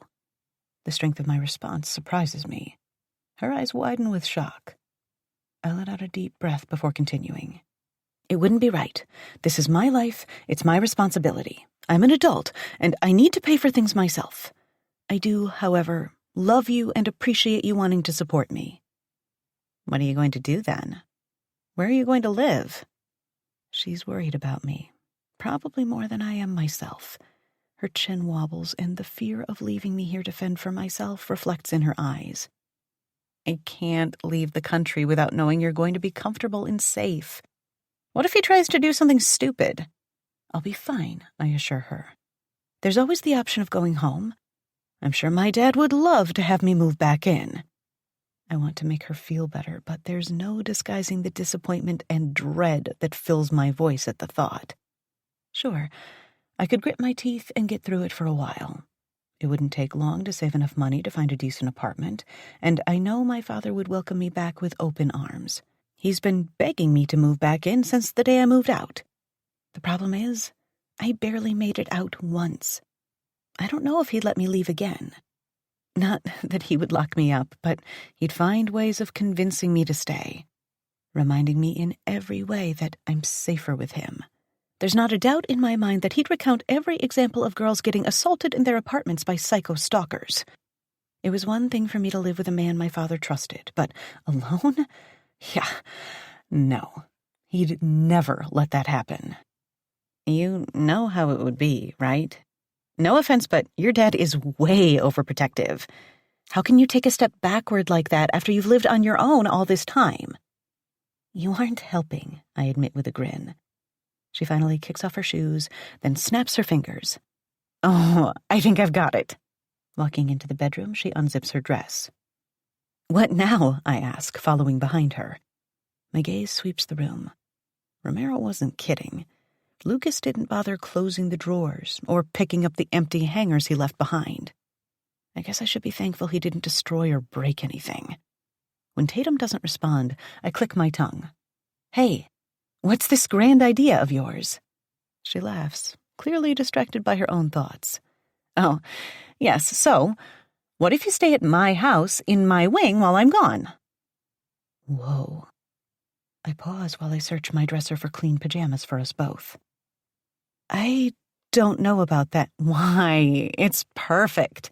She plops down on the bed after brushing hangers out of the way. Our bed. I cringe. I need to stop thinking about him, about us. It hurts too much. How long was he cheating on me? Did he ever bring anyone back to our place? Jesus. I'm going to vomit if I continue thinking like this. Tatum's still talking, excitement bubbling out of her with every word she speaks. You would have the entire wing all to yourself. My dad's always busy with work, so I doubt he would care. And living there would mean you could take your time finding an apartment. You could save all the money you need so you wouldn't have to settle on a place. There's also the option of staying permanently. The house is enormous enough for all of us. We could keep to the one wing and be roommates. On the one hand, it seems like the perfect solution. I'll have somewhere to live, free of charge, while I get my feet planted at work and search for a new home. On the other hand, even with the alcohol in my veins, I can't be convinced it's a good idea. Living with Callum without Tatum there sounds like a terrible idea. A temptation. Before, it was merely a crush. I had Lucas, and I was content. But now I have no one, and my attraction to Tatum's father is the last thing I need to be acting on. I chew on my bottom lip nervously and consider the option in front of me. There are a million reasons I shouldn't do this, but the biggest one is pressing down on my chest, making it difficult to breathe. Did he see me? Did he know I was watching him? I try to tell myself he didn't actually see me watching him on the patio with that woman, that it was all fantasy, that he does not know what I saw, so in his eyes, I'm still his daughter's best friend. A kid, nothing more. But what if he did see me? Wouldn't he have confronted me about it by now? That's not my only problem. The other is living so close to the man I've crushed on for years. It might be sort of exciting, The possibility of crossing paths would add a little thrill to my day. I mean, outside of that, there isn't much left for me, and I don't want to spend all my time overanalyzing my breakup with Lucas. It's better than moving back in with my father, I admit by way of agreement. I love my dad, and he's done the best he could, but he's been different since my mother's death. And not in a grief-changing-you kind of way. He's angry, hate-filled. They never discovered who killed her, and I know that haunts him to this day. As a police officer, he has an uncanny need to solve every crime, so I can't imagine the craziness he feels. I'm at peace with that part of things. I'm sad my mother isn't here. I wish she could see me now, see how far I've come and what I've accomplished. I think she'd be proud. I realized a long time ago I can't do anything to bring her back, that the only thing I have is the future. My father is still stuck, refusing to move forward. Yeah, staying with Tatum is becoming more appealing by the second. We would have to make sure your dad's okay with it. Please, she snorts on her way to the bathroom, satisfied with the belief that she's solved the problem. I doubt he'll even know you're there. My throat tightens, and I'm reminded of the intense look in his eyes as he came, the lust and feral need. This is a bad idea, a very bad idea, because that's the thing. I want him to know I'm there. I want him to experience the same frenzied need I do. I want him to see me as more than Bianca, his daughter's best friend. Chapter 4. Callum. That's right, baby. Spread your legs wide. Let me see how wet you are. Show me what's mine. Fuck me.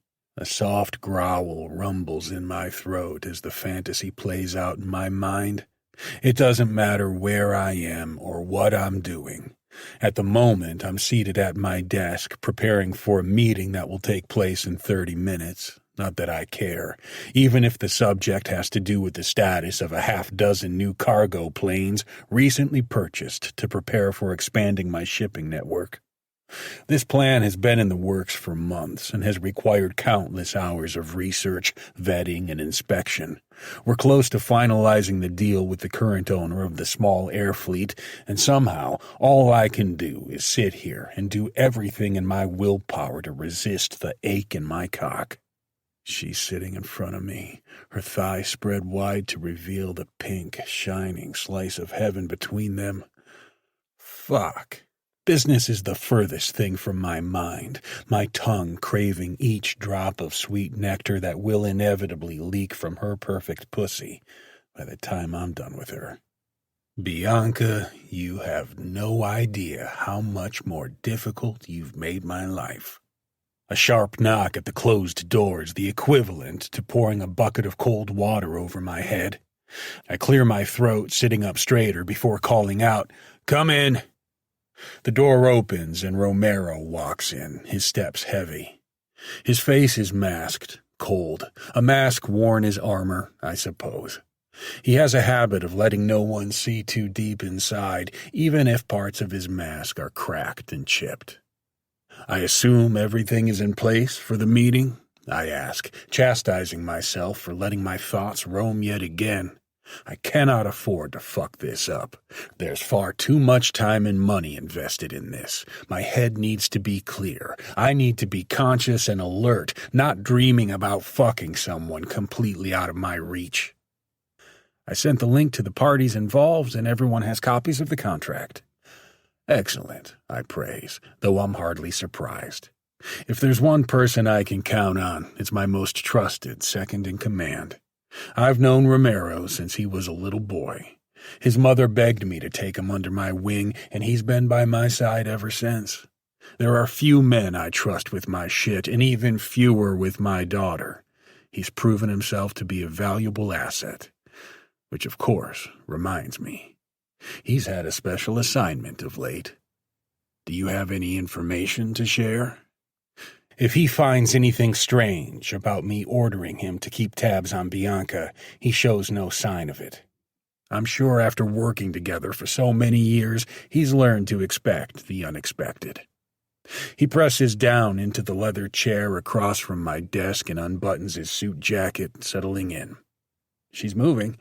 I'm not sure where, but she spent the day taking boxes up to her apartment and then loading them into her car. She's moving. I tap my jaw with my finger. Yes, she broke up with her boyfriend the other night at the club.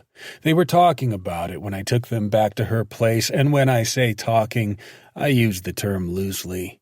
It was more Tatum telling her she deserved better, that the guy was a twat for cheating on her, and that it wasn't her fault. Bianca started crying, and it got worse from there. A sudden flash of white-hot rage threatens to consume me before I get a hold of it. What a stupid bastard. Someone that dismissive of the perfection he was so fortunate to partake in doesn't deserve her. He tossed a diamond in the garbage for a piece of trash. I want to beat the hell out of the fucker, but there's no point. His punishment is losing her and watching her find happiness elsewhere. With me. Suddenly, my thoughts go to a very bad place. No. This means nothing. It doesn't affect me in the slightest, yet the barrier crumbling before me is at the forefront of my mind. I lift the water glass to my lips to combat the sudden dryness in my mouth. Are you certain she's moving? I can't afford to give away the depth of my interest. It's a good thing I'm practiced in the art of concealing my true thoughts, even from my closest confidants.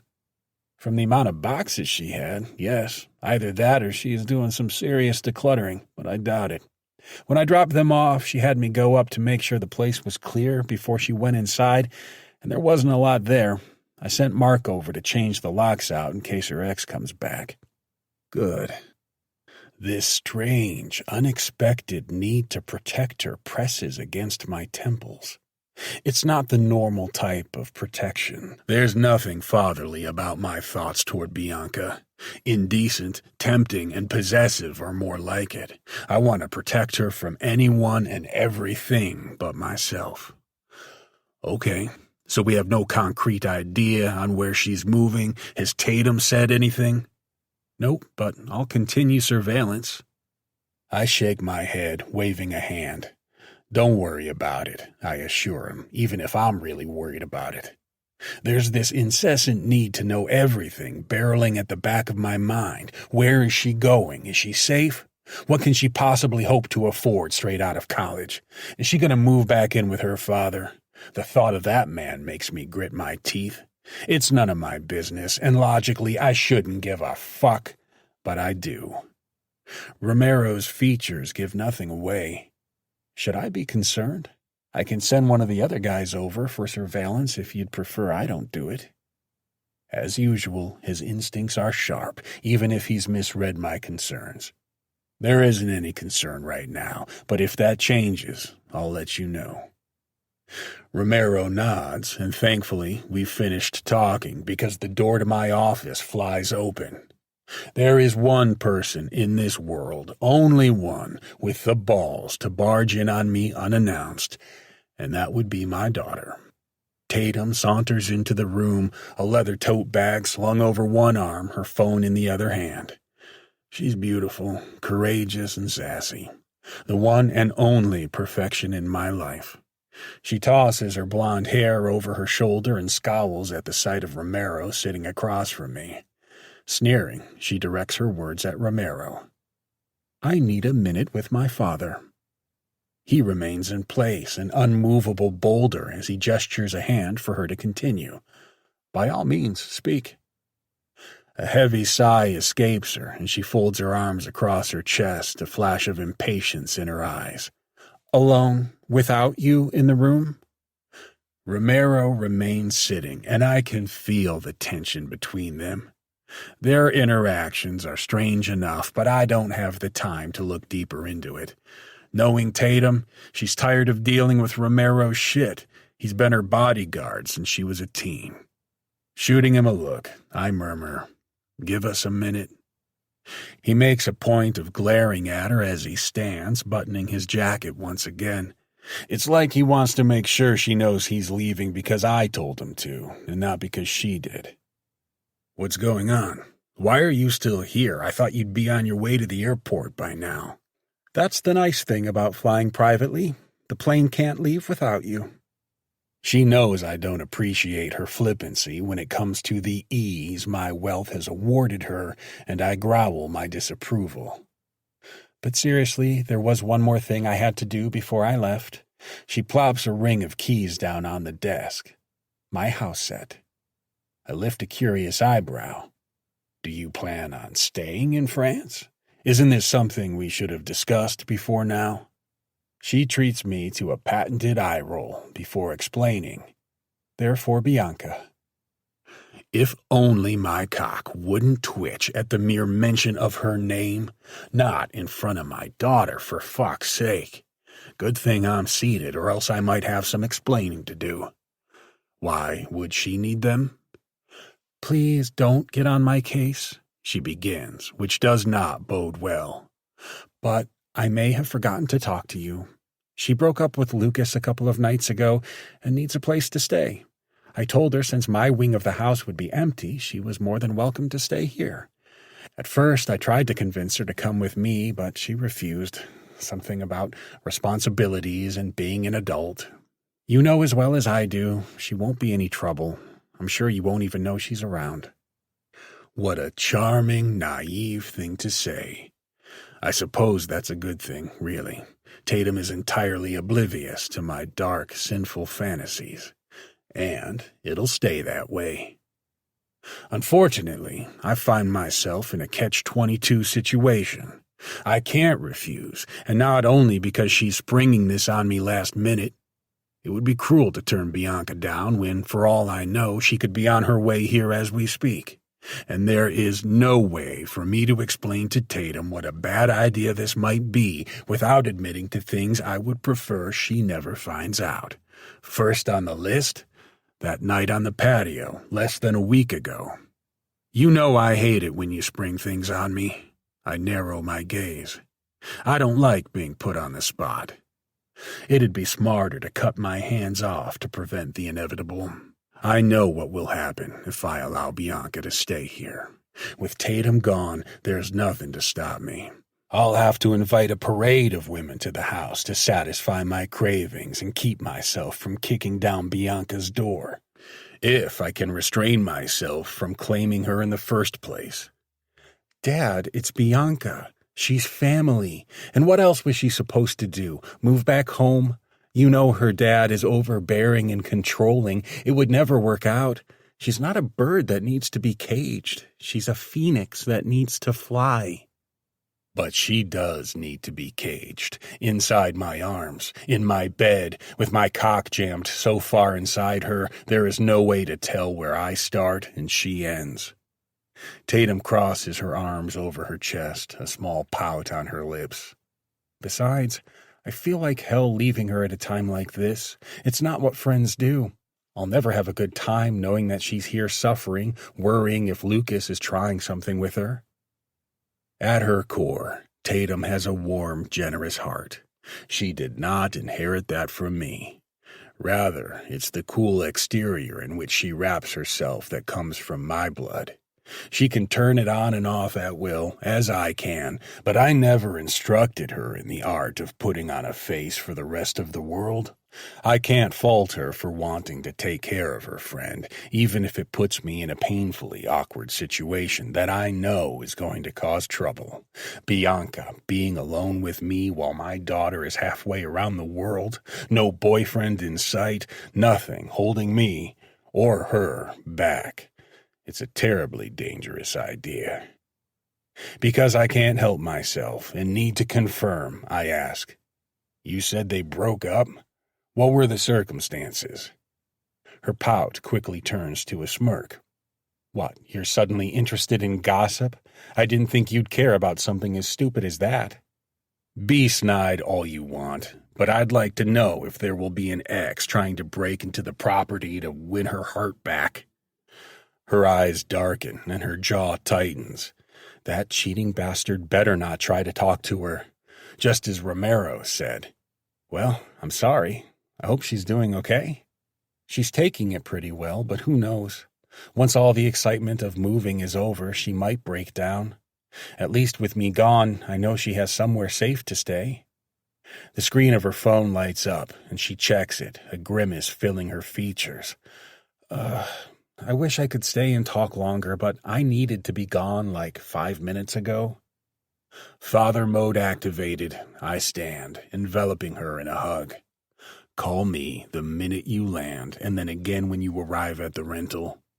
This will be your first time without a bodyguard. If anything seems even slightly off, I know. She rolls her eyes, wearing an affectionate grin, standing on her tiptoes to kiss my cheek.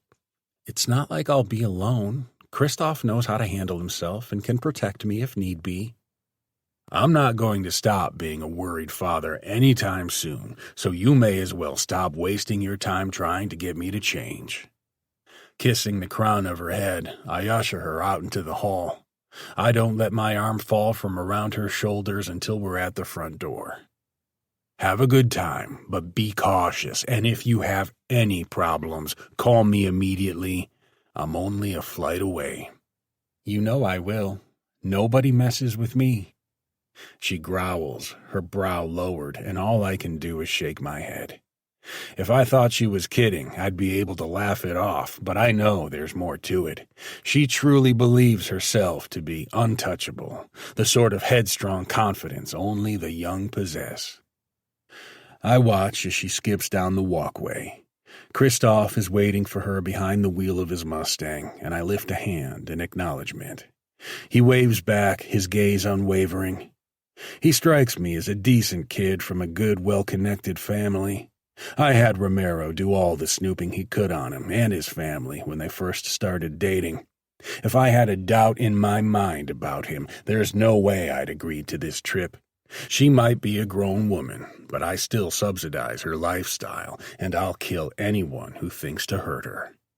As soon as she's tucked away in the car, I shut the door and head back to my office. I pause at the window, letting my gaze fall over the grounds.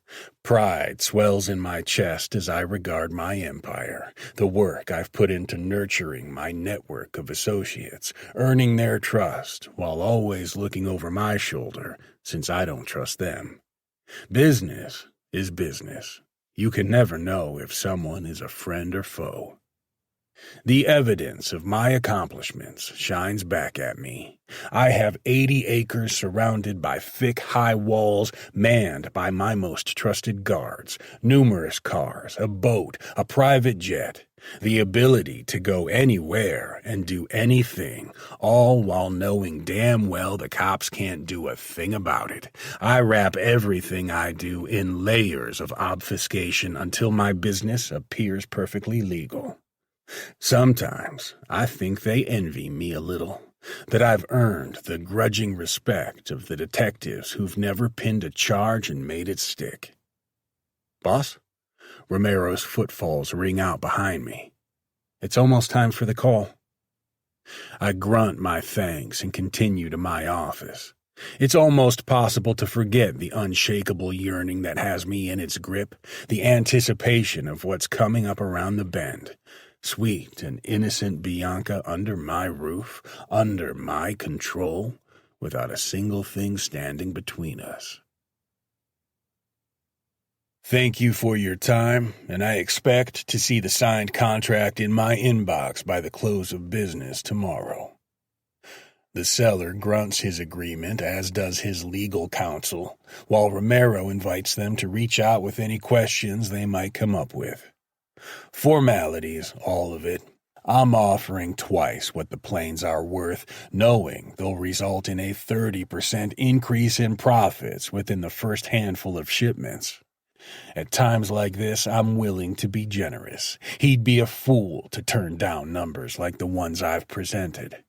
Romero's knowing grin tells me he agrees.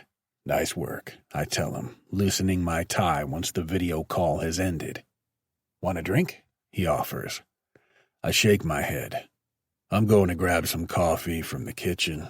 Eyeing him as I stand, I add, I know you're a workaholic, but you should take the rest of the night off. You've been putting in too many hours." He shakes his head, bewildered. Since when is there such a thing as working too many hours? Since I'm now waiting for a special visitor and would rather not be interrupted. I'm still not sure what I'll do once she shows up here. Do I confront her about how she watched me? Do I give in to the temptation and ravage her, knowing it's what she wanted that night she watched me? Tatum didn't give me a specific time for her arrival, so every moment is more tense than the one before it. She could show up at any point, and I'd prefer it if Romero wasn't here when that happened. If I need you, I know where to find you. His house is a mere minute's walk from my front door, a quaint little row house right here on the compound grounds. Nearly as an afterthought, I pause near the kitchen before we part ways. Oh, and Tatum offered Bianca to stay here in her absence. Now we have our answer to where she's moving. The mention of my daughter's name furrows his brow. She does her best to get under his skin, and I know it. But if anyone can handle her, it's him. So long as he doesn't badmouth her in my presence, we're fine. She didn't mention that to me. Me neither. She told me as she was leaving. She's full of surprises. I sigh. At any rate, I wanted to inform you so there's no surprise should you find her on the grounds. Not that any of the men would so much as blink at her appearance. She's around enough that they expect her presence, but with Tatum gone, there might be some questions. I'll spread the word, he offers, and I grunt my thanks before continuing to the kitchen. Cheryl, our longtime cook, lifts her brows at my entrance. Just coffee, I assure her as she wipes her hands on her apron. Cheryl may appear to be a sweet old grandma, but the woman has a red-hot tongue and can wield a knife better than some men I know. "Callum, if you do not eat, you will wither away into nothing.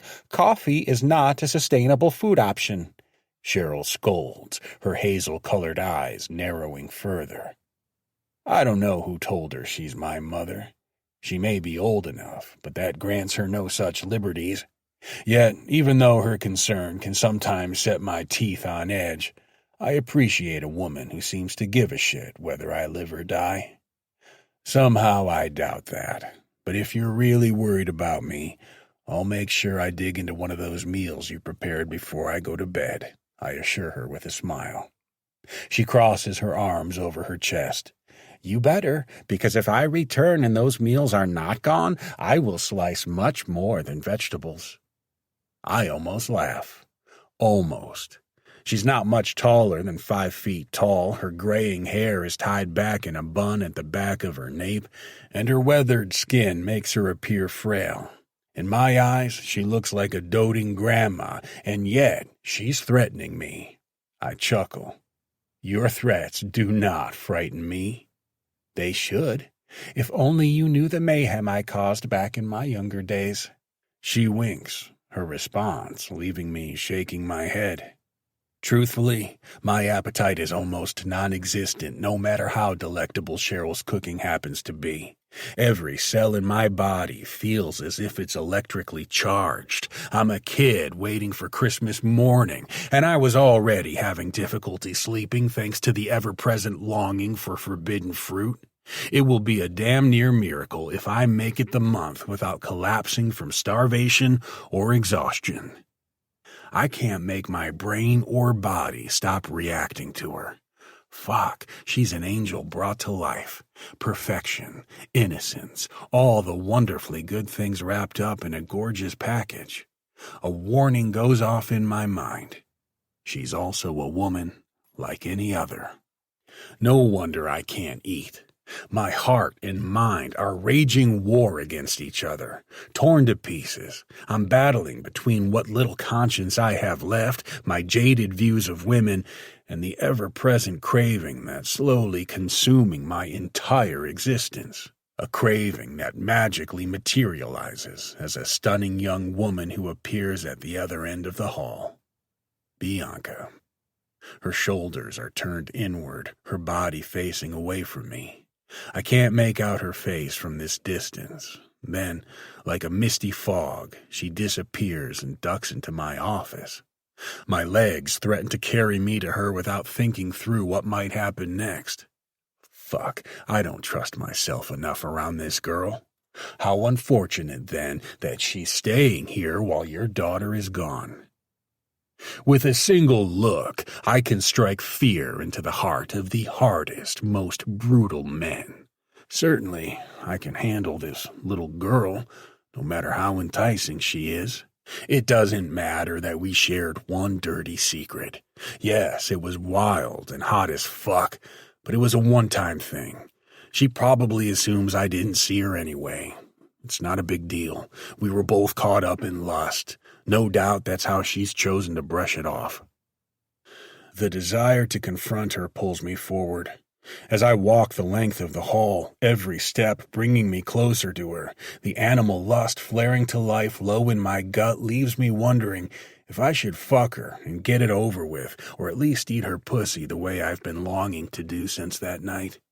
Business-wise, it might mean getting her out of my system. The way such acts typically leave me bored and uneasy almost as soon as I've finished, prepared to show the woman in question to the door and promptly forget we ever met. Bianca is different. I can't forget her. She's part of my life, part of Tatum's. She's also too young for you. I fight my subconscious. She's a grown woman. She's your daughter's best friend. Tatum never has to know. My insides are wound tight by the time I cross the threshold.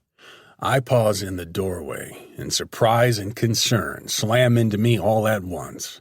Quiet sobs fill the space. Bianca's shoulders shake with every breath she takes. She's fragile like glass, and so very breakable. Sitting in the chair behind my desk, her small hands cover her face. Is she ashamed that she's crying? She has no reason to be ashamed.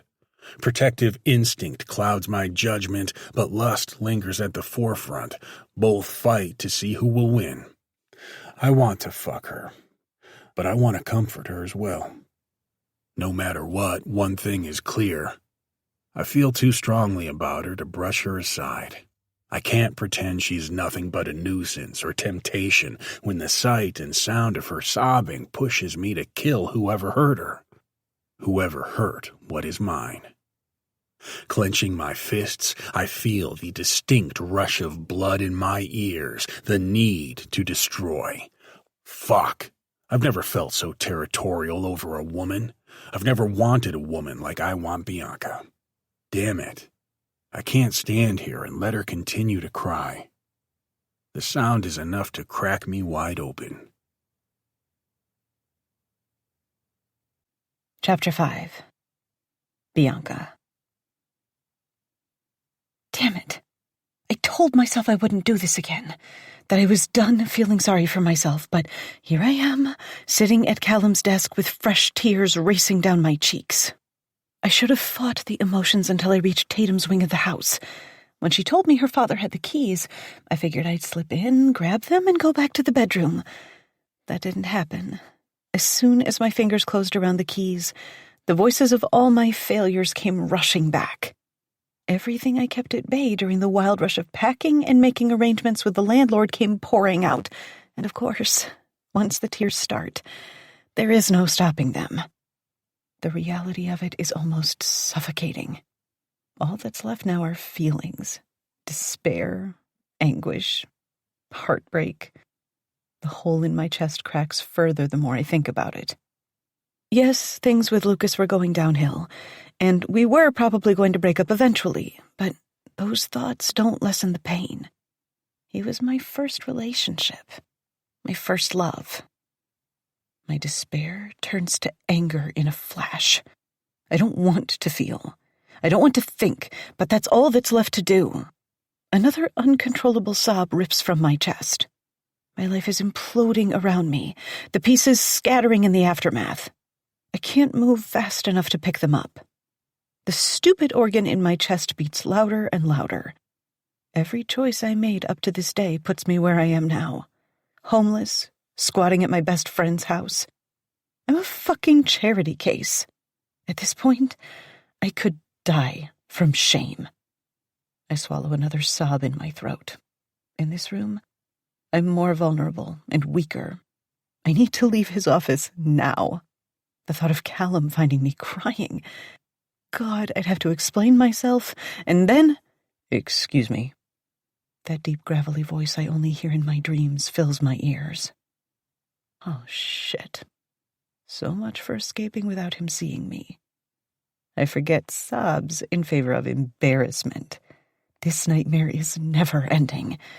I slap the tears on my cheeks away, then drop my hands to my lap, like that's going to make it appear like I wasn't crying.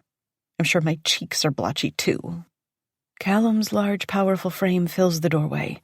He stares back at me, his face a mask of fury, and for a moment I forget to breathe.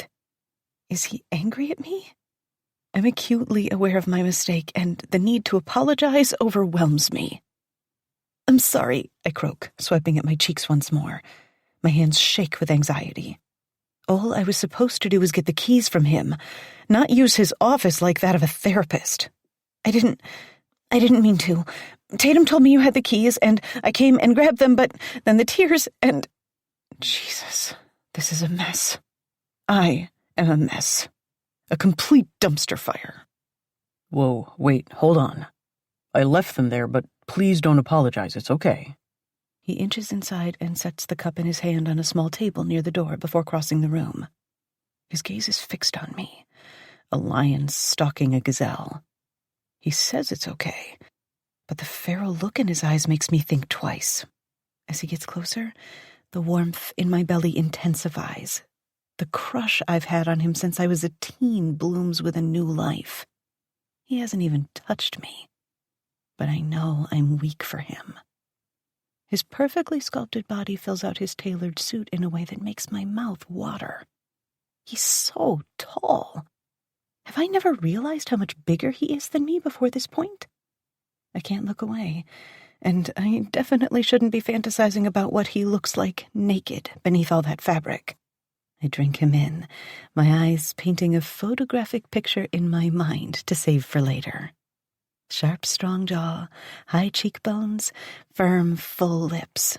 A few age lines crease his forehead as his brow furrows, but he doesn't look a day over 35. His dark hair is thick and styled in a sexy, no-fucks-given way.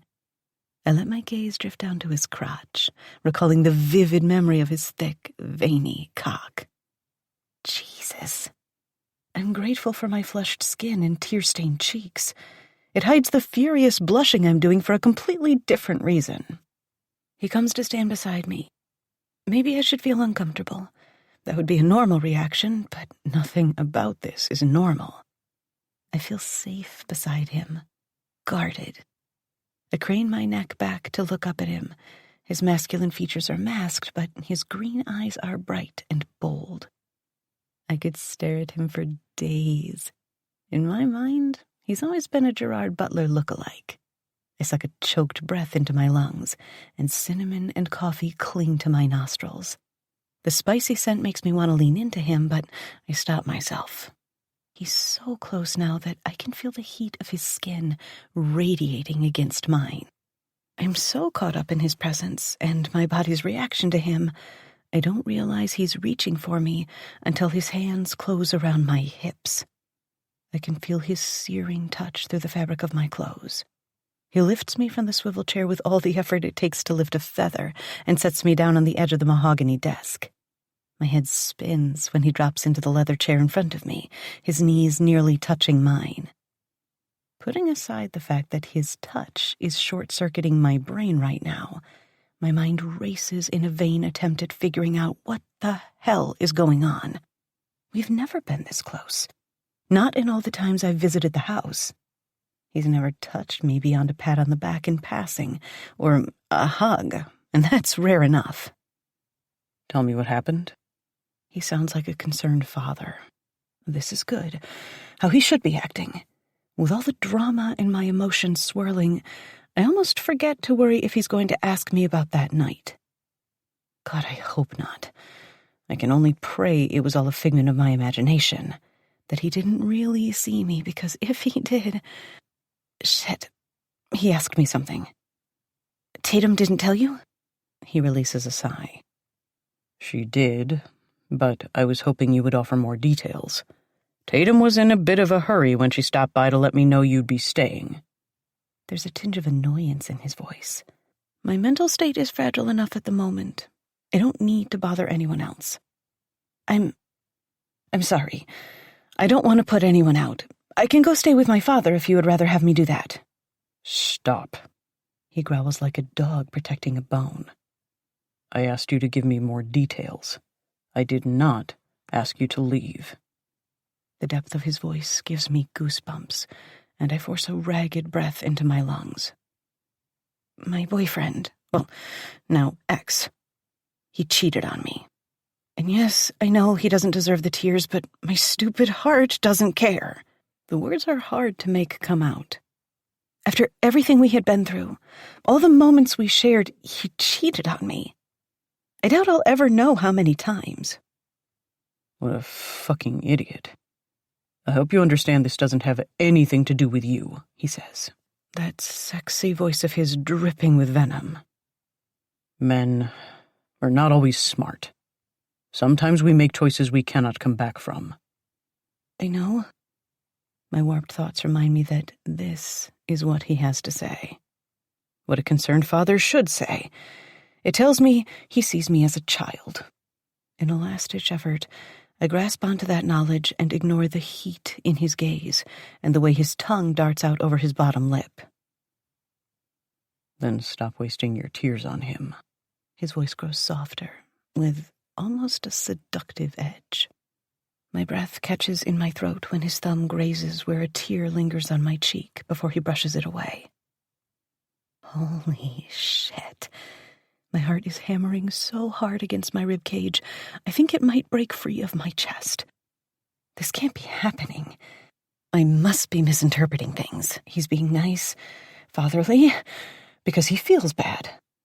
The problem is, there's nothing fatherly about the way his voice has deepened, or the soft growl running through his words. If I didn't know better, I would think he was angry and revengeful for me. But not in a way that says he wants to protect his daughter. No, this is different. This is a touch her and die vibe. Has anyone ever cheated on you? I have to laugh at myself before he can answer. Of course not. Not you.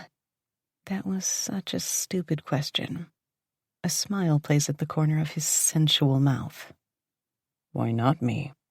Am I really so elusive that you think no one would cheat on me? I don't think any woman would be dumb enough to cheat on someone as handsome as you. Shit. The filter between my brain and mouth must be gone. I just told him he's fucking handsome, and here I am, telling myself to forget what I witnessed so it doesn't make things awkward. Then I blurt out something like this. His sharp laugh doesn't hold much humor. Trust me. There's that growl in his voice again. I've got plenty of scar tissue left behind from the burns I've sustained. The difference is you can't see them. Nobody is immune to heartbreak. Some of us are just better at covering it up than others. Was she blind or just plain stupid? At least I can keep the question inside my head instead of blurting it out. Another tear cuts down my cheek, and once again, Callum catches it on his thumb. My skin burns where he touches me. It's nothing more than a simple caress, but desire tingles in my belly. This time, he doesn't pull his hand away and cups my cheek with his palm. Soft, warm. I'm frozen in time, too wrapped up in the pleasure of his touch. If this is a dream, I don't want to wake up. In fact, because this is a dream, I lean into him. I'm weak for this man, and he doesn't even know it. No, little bird. His breath is shallow, and the intensity of yearning in his gaze pins me to the desk. The only time tears should leak from your eyes is when you're choking on my cock like a good little girl. Pleasure zings through my core, and warmth engulfs me completely. This has to be a dream because there is no way Callum really just said what he did. It's painfully obvious he saw me watching him. My brain is already overwhelmed from the breakup and the move, and now I'm imagining things. Only, I'm certain I'm not dreaming. I'm very much awake. The desk is firm beneath my ass, and my skin is tingling. I inhale his spicy scent deep into my lungs once more to remind myself that this is real. Excuse me? Of all the ways I could respond. The pressure from his fingers, the way he strokes with his thumb while never breaking eye contact. I can feel it deep in my bones. He wants me. I'm not a child in his eyes. You heard me. We both are well aware of what happened the other night. There's no point in denying it. I know you got off, and I know you watched me get off. His lip ticks up at the side. Or maybe you thought I didn't see you. My brain is melting into a puddle of mush. I've always played it safe. I've always done what was expected of me. Maybe I don't want to do that anymore. Tell me, little bird, because I'm curious. Have you touched your pussy since that night? His rough, deep voice echoes through me. The nickname. He said it again. I want to ask him what it means, why he calls me that, but my tongue refuses to work. It's one thing to have fantasized about this moment, but another to have him between my thighs, trapping me on the desk. While I'm still reeling from the shock, a tiny voice in my head cuts through the frantic confusion. It speaks only 2 small words, but their impact is formidable. Why not? Don't be shy, Bianca. His whisper of breath on my cheek pulls me back to the present. There's nothing to be ashamed of. I've touched myself since that night, many times, over and over and over again. Fuck. His voice wraps around me, tugging me deeper into him. Yes. And what were you thinking about while you touched yourself? Me stroking my cock? Or were you wishing for my tongue and fingers to be inside you? Were you jealous, Bianca? Jealous that it was her pussy juices soaking my chin and not yours? Oh, God. We should not be doing this. My pussy should not be clenching like this. Shame burns my cheeks. I tried to turn away, but his strong fingers grasp onto my chin and force me to face him. I know that look. The guilt. Shame. There's no reason to feel any of those things. I loved it. I was watching you every second. Nothing we did was wrong. His nostrils flare, each breath louder and more ragged than the next. I have a confession to make. It was you who got me off, not her. All I saw was you on your knees, your pretty lips parting from my cock, your gags and moans in my ear. His pink tongue darts out over his bottom lip, and it's all I can do not to lick my own lips. I've never come so fucking hard, not without touching someone. I can't breathe or think when he's saying these things. Imagine how explosive we would be together. Even though I know this is real, I still can't let myself believe it. I know what you're thinking, Bianca. His voice dips low again, and I press my thighs together to ease some of the ache. This is wrong. We shouldn't be doing this. It can't possibly be real. But it is. And I want more. Need more. I know it's what you want too. He's teasing me, daring me to cross the invisible line of morality, because he knows that's all I've wanted since I was old enough to see him through a woman's eyes. Tell me it's what you want, he orders. Or better yet, tell me you don't want me so I can forget that night, so I can pretend like it never happened. His jaw clenches. It's clear he's been torturing himself over the memory as much as I have. Make the right choice. You're a good girl. But I don't want to be good. I don't want to make the choice everyone expects me to make. I'll never learn to fly if I don't escape the cage. Yes, I whisper. I want you. Fuck. You have no idea the mistake you made admitting that to me. A smile slowly twists his lips, and his perfectly straight white teeth shine through. I need to see you. See how you made yourself come. How you touched your pussy until your cunt was wet and needy, wishing it was my tongue and fingers inside it. Oh, fuck. I want to, but this is entirely wrong. In every way. Tatum's face appears in my mind. What if she found out? I must hesitate too long, since the next thing I know, an animalistic growl fills my ears, and his fingers release my chin and drop to the waistband of my leggings. All I can do is gasp, the swift movement jarring me forward when he tugs them down my legs. The cool air kisses my heated skin, and a shiver rips through me. He tosses the leggings to the floor and directs his attention back to me. It's only when he covers my knees with those big hands that I finally manage to speak. What are you doing? He pauses, and uneasiness flickers across his face. What am I doing? I don't know if he's asking himself or me. Some of the heat sizzling between us cools. My heart sinks in dismay. I don't want him to stop. I want his hands on me. I want to be cherished and cared for. I want to fall apart in his arms. My thighs part on their own, my body giving up the fight. Please, I beg, holding his gaze.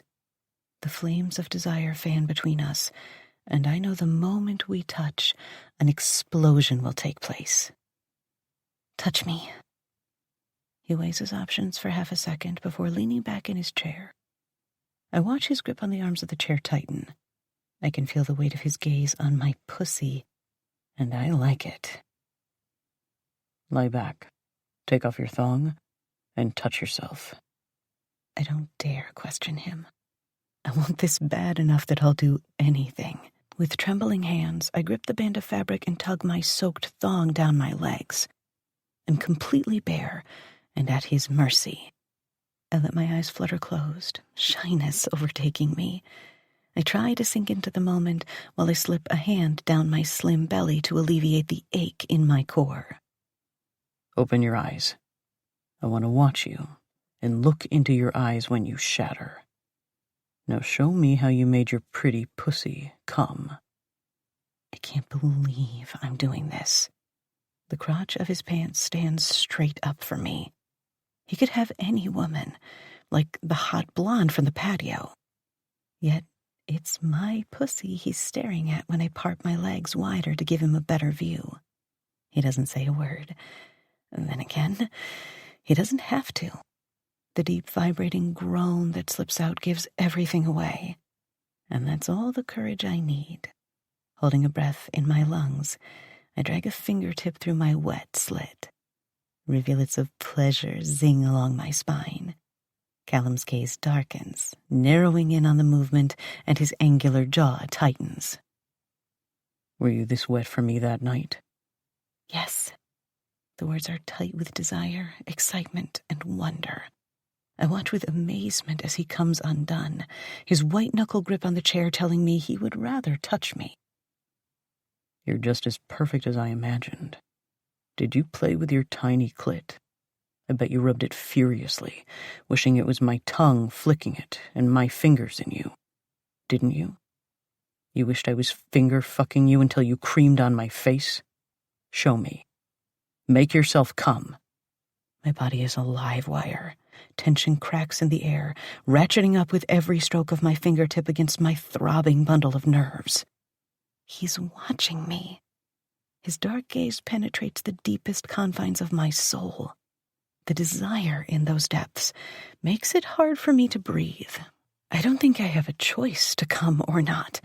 My pussy is tightening, my fingers coated, and wetness pools under my ass cheeks and down onto his desk. The tension is unbearable, and my heart is going to explode if it races like this much longer. I need to come. I need to. He's watching me. Fuck, you're making a mess of my desk with your pussy juices. But it's okay. I'll lick the fucking desk clean as soon as you wrench every drop out of yourself. Come for me, beautiful. Oh, God, I groan, my muscles tightening. I'm walking a tightrope of pleasure, and the end is in sight. Adding more pressure, I rub faster. The friction is enough to push me over the edge. I'm close, I gasp, whining. I'm needy, grinding my hips, beckoning him to take me. Stop. The singular word rings loud enough that I freeze with my finger against my clit. Just a little more pressure, and I'd explode. Every muscle in my body grows taut. Did I do something wrong? Before I can timidly ask, he wheels himself flush with the desk and wraps his arms around my open thighs. My gaze catches on the rapid rise and fall of his chest and his cheeks, which are tinged pink. If you're worried you did something wrong, you didn't. In fact, you did everything right. I'm just a selfish prick with a need for control. I want to tell him he's not, but I can't make the words come out. I'm still caught up in the fact I was just cock-blocked. He gives me a smile that I imagine the devil gives those who sell their soul to him. Continue. You're going to come for me, but only when I tell you that you can, and only for me. No one else will get to see this pussy, touch it, or lick it.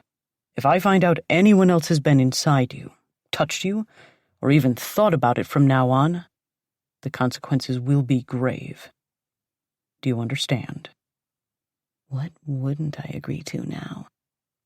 Yes. The word comes out as a pant, my heart beating so loud I wonder if he can hear it. Lowering his head slowly, he inhales deeply through his nose. I want to cringe, but there's no way to escape him. His fingertips press into the flesh of my thighs, forcing me open. Fuck. Just like I knew it would be. I wonder if you taste as sweet as you smell. All at once, the world explodes in light, and all it takes is the brushing of Callum's tongue against my clit. His hot breath against my skin. His fingers press deeper with bruising force, holding me in place, forcing me to take the pleasure he's so eager to give. It's never been like this for me. Callum is shameless as he devours my pussy like his life depends on it, like he's tasted nothing so exquisite. His grunts and heavy panting drive me as wild as the friction against my clit. Every slap of his tongue over the bundle of nerves sends me higher, and I'm almost to the point I was before he stopped me. He hasn't told me to come, but damn it, I'm going to. I'm coming. Oh God, please don't stop. Please don't stop. I suck a ragged breath into my lungs, and my entire body goes rigid. Callum! I scream and let the shudders of pleasure ripple through my core. His mouth disappears from my clit, but I don't care. I'm coming. Blissful shockwaves ripple through me.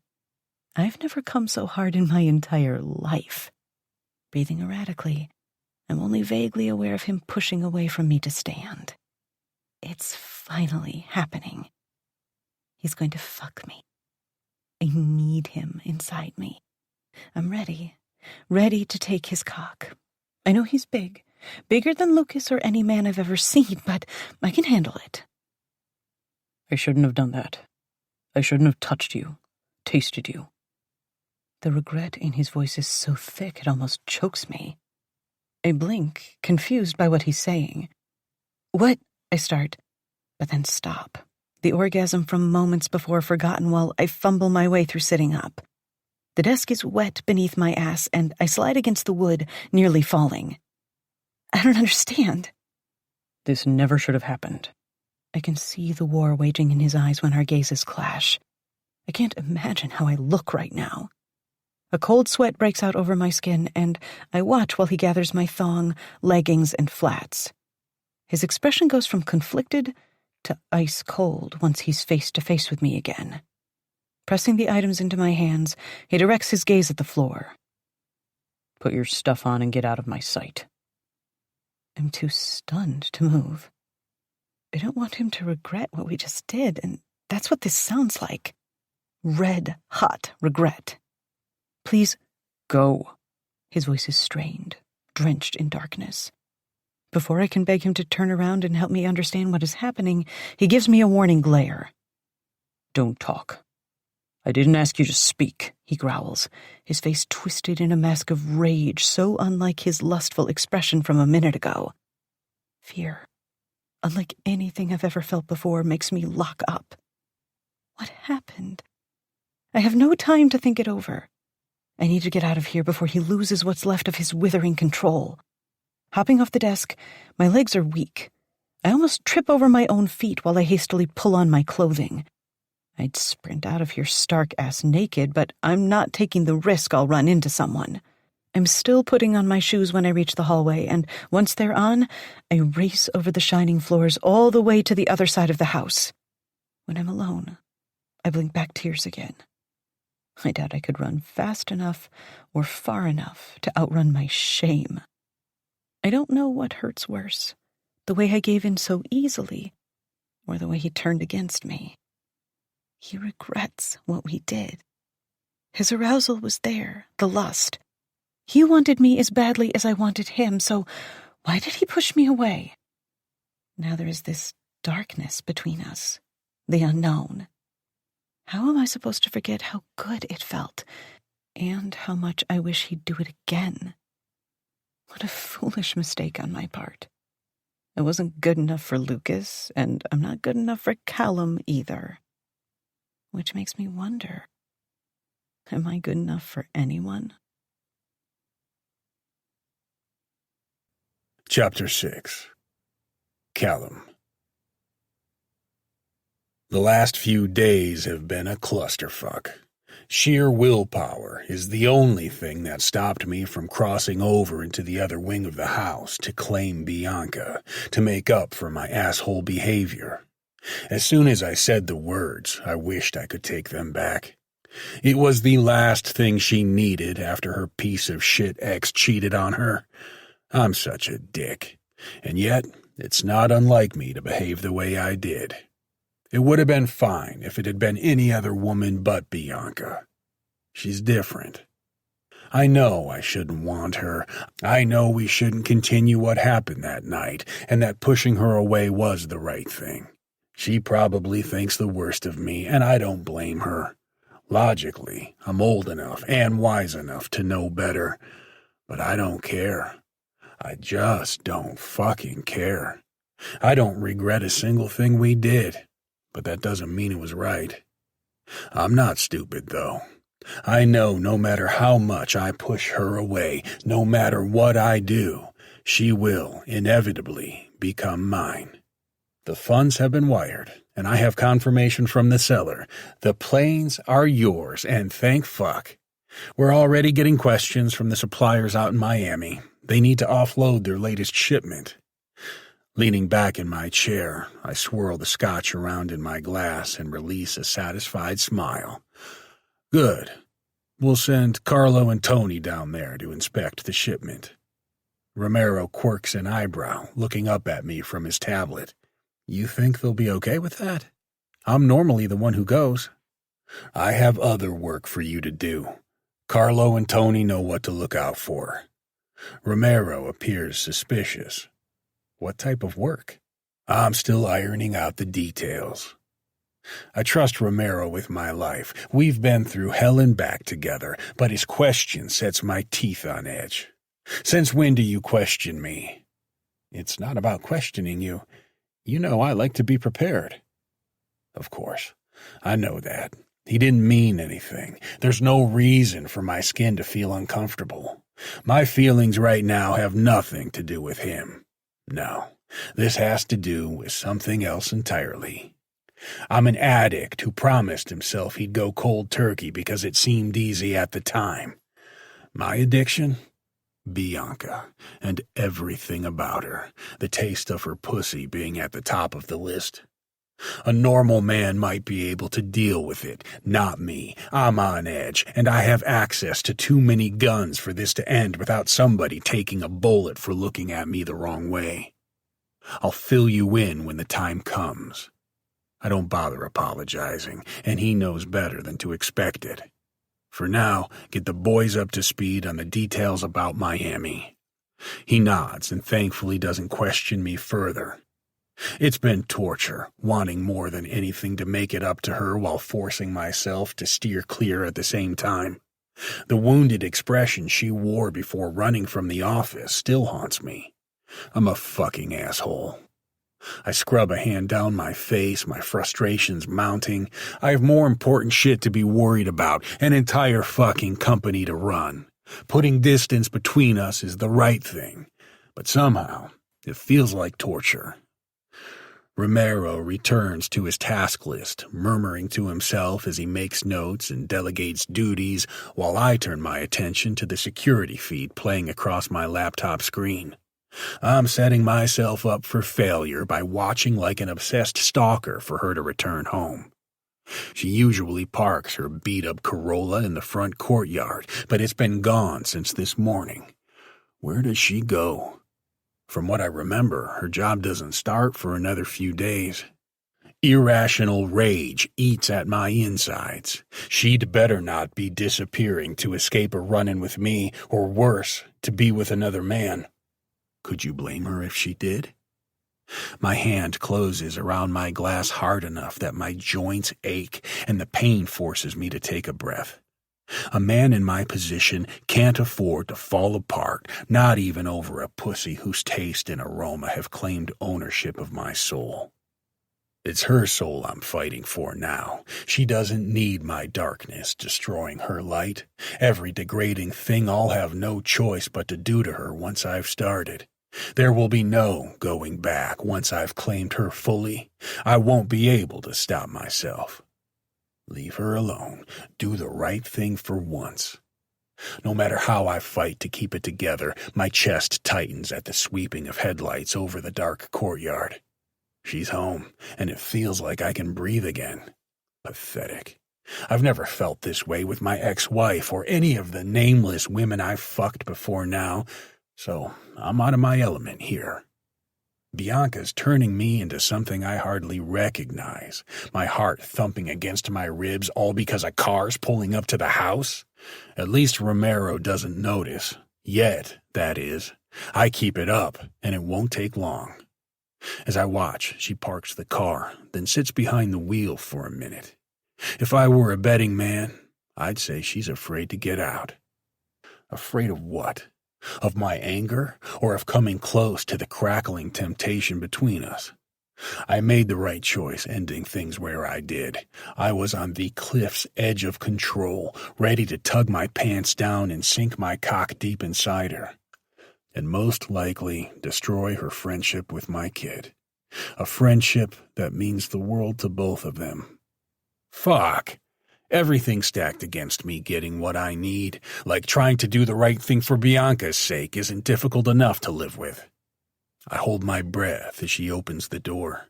She's in workout clothes, which only adds fuel to my raging anger. She knows damn well we have a gym here, yet she'd rather go elsewhere. It's not the fact of her going somewhere else that bothers me. It's that she's doing it to avoid me, and while I can't blame her, I don't like it. She needs to be punished. The mere thought makes all the blood run straight to my cock. It's hard in seconds, begging to slide deep into her clenching pussy. So tight and sweet.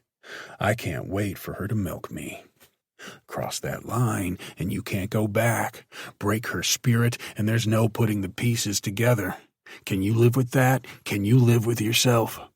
Fuck, I'm losing it. I stare at the screen harder, ignoring my throbbing cock. Look at her, almost tiptoeing to the front door, using the key since her fingerprint hasn't been programmed into the security system. She's hiding. Like that's even possible, like I couldn't kick down her door any time I please. My hand moves over the hard wood of the desk, touching the place where her glistening juices pooled. Juices I need to either taste again or die.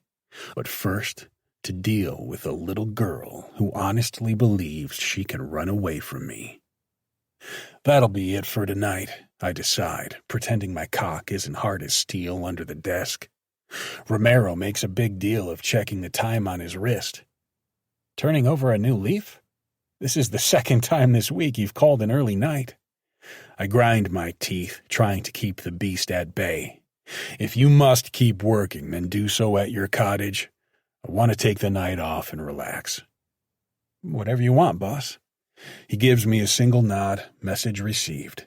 His footfalls echo down the hall in no time, leaving me panting in anticipation of what's coming. I've spent too many sleepless nights obsessing over what I told myself I could never touch or taste again. Look where it got me. She believes she can escape, that sneaking around is enough to keep me away. I know I was an asshole, but I didn't expect her to retreat further into herself. No matter the outcome, I refuse to let that happen. Outrage pushes me from my chair and out the door. My wingtip shoes slap against the floor as I head to the opposite wing. Such a fucking brat. She's going to get what's coming to her. I'm through telling myself it isn't right. What does it get me, trying to be decent for once? It gives her the idea that it's possible to avoid me. It's clear that it's time to set a few things straight. My right hand clenches and unclenches in time with my quick stride, aching to be put to use on Bianca's ripe ass. She won't make the mistake of avoiding me after tonight. I pass Tatum's brightly decorated office on the second floor, then the closed door of the room she uses as a walk-in closet and dressing room. The bedroom comes next, and since she assumes she'll be alone in this wing, Bianca has left the door open. How naive, thinking I'll stick to an unspoken agreement to leave her alone. Like this isn't my house, like I can't come and go as I please. There are so many lessons I've neglected to teach her. That ends now. The shower is running, and light spills across the floor thanks to the bathroom door being left ajar. Rather than barge in, I take a seat on the edge of the bed in that beam of light and smile to myself when I imagine her surprise turning to dread once she discovers me sitting here. There she is, humming as she washes up, thinking she got away, keeping herself from me. Part of me thought she would be stronger, that she would push back and fight against me for what she wanted. She didn't, though. My rage obliterates all the longing and the guilt and the craving. She thinks she's in control here, and I can't forgive that. The water cuts off, and my anticipation turns into something more urgent. It sets off a throbbing drumbeat in my ears while my cock threatens to break my zipper by the time her towel-clad form appears in the doorway. "Oh," she jumps back, squealing. Her hands clutch the towel closed while her pretty blue eyes reflect fear. Her slim body trembles, and her dark brown tendrils appear almost black, the strands sticking to her skin. That's what breaks me. The way she tries to hide, even now, covering her dripping body from me. A body with the power to make me forget what I came here for. I was enraged seconds ago, but I can barely remember why. Because holy fuck, she is perfect. So innocent and entirely at the mercy of the primal lust that has swept my rage aside. Take, claim. That's all I want now. Why are you here? Her chest rises and falls erratically, and she backs away like she wants to put another closed door between us. The sight of her reaching for the knob breaks the fog of desire that's left me speechless. You think a closed door will stop me? You're supposed to be a smart girl. I don't understand. Then let me explain. I lift an arm, curling my fingers in a beckoning gesture. It's this or charge across the room and ravage her on the floor.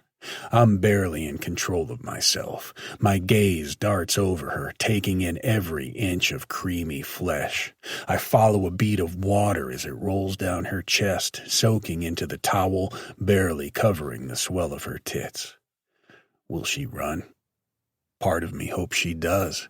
I'd chase her down and fuck her heart against the floor just to teach her a lesson. She only hesitates a moment before taking the first step. That's the hardest part, taking the first step into the unknown. But it's not really the unknown that gets you. It's the fear of leaving what you know, what you understand. Now, she's mine. She's made her decision. She chose to obey, and now she is mine. What I really came here for was to punish you, I murmur as she crosses the room and stumbles over her feet at the announcement. Don't worry. That's not what's on my mind now. What is? Her voice cracks, matching the fear in her eyes. Come here and I'll show you. Somehow, she trusts me enough to carry her the rest of the way to the bed. Her smooth brow furrows in confusion just the same. Callum, we shouldn't. What's already happened between us was wrong. Since when do you decide what happens and what doesn't? She flinches at my tone. I came here to punish you, but I've reconsidered. I could change my mind again if you would prefer my hand to redden your ass instead. She shakes her head, eyes wide. I thought so. My hand clenches into a fist again, only now it needs to touch, not to strike. I need that towel gone. I have to see her, to drink in her milky flesh. I trail a fingertip down her arm. So soft, I almost wonder whether she's human. The other night, I was cruel to you in my office. I shouldn't have ended things the way I did, and you deserve an apology for my asshole behavior. You have nothing to apologize for, and even if you did, you don't have to apologize. I close my hand around her waist, tight enough to make her wince.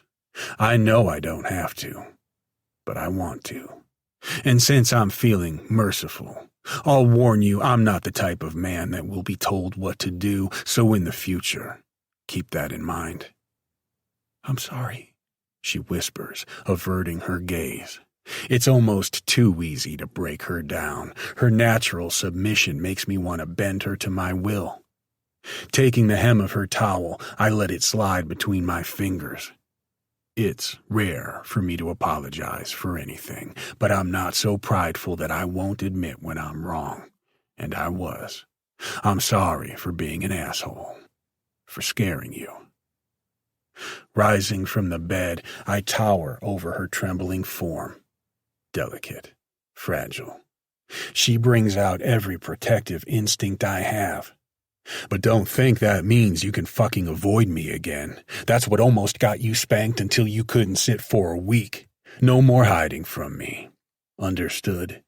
She hesitates for a split second, but that's all it takes to shatter my resolve. One quick tug, and the towel drops to the floor. A gasp escapes her parted lips, but she doesn't try to cover herself. She knows better than to hide from me. The air in my chest stills. Every inch my gaze lands upon is more perfect than the last. Rosy nipples stand at attention on her firm tits, begging to be sucked. A taut stomach and slim waist that tapers out gracefully into hips that are used for fucking. To hold her in place while I claim every hole in her body. Understood? I grit out, almost too consumed to speak. Her white teeth sink into her plump bottom lip, sensual, uncertain, but it's the lust swirling in the depths of her blue eyes that steals my breath and hardens my cock further. Yes. Do you see what you do to me? I rub my hand over the almost painful erection she's caused. Her gaze darts down, then back up again, and the flush on her cheeks tells me what she's thinking. I doubt the piece of shit she dated had the first clue what to do with her or how to treat her. I'm afraid I need something from you, I murmur, stroking her downy cheek. Her eyes drift shut, and she leans ever so slightly into my touch. She's already lost under the spell binding us together. I'm gonna need to see your pretty mouth full of my cock. She exhales softly at my words, followed by the brushing of my thumb over her lips. They'll feel like heaven parted around me. I need to see your pretty mouth struggle to take every inch of my cock while I fuck your throat. A soft whimper sends warm air across my thumb. "Do you want that?" I whisper, watching in fascination as her nipples tighten and goosebumps pebble her flesh. It's almost too easy. Her cheeks turn crimson before she nods. "I need you to say it," I prompt, barely holding on to the last shreds of self-control. "Tell me, Bianca. I don't know what the fuck I'll do if she denies me." "Yes." Her lips form the word, but hardly a sound comes out. "It's enough. It'll have to be. I can't wait another minute." "Prove it to me. Get on your knees." She wastes no time, and her eagerness leaves pre-cum soaking into my boxers. The anticipation threatens to stop my racing heart. "Now, take my cock out," I croak, stroking her wet hair tenderly, watching her trembling hands work my belt. "I'm sure that stupid piece of shit ex of yours never fucked your throat the way I'm going to," I mutter as she continues, turning to my fly once the belt is open.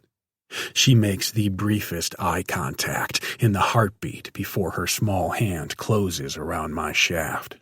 I suck a strangled gasp between my teeth when the sensation explodes from that point of contact, tickling my balls and shooting up my spine.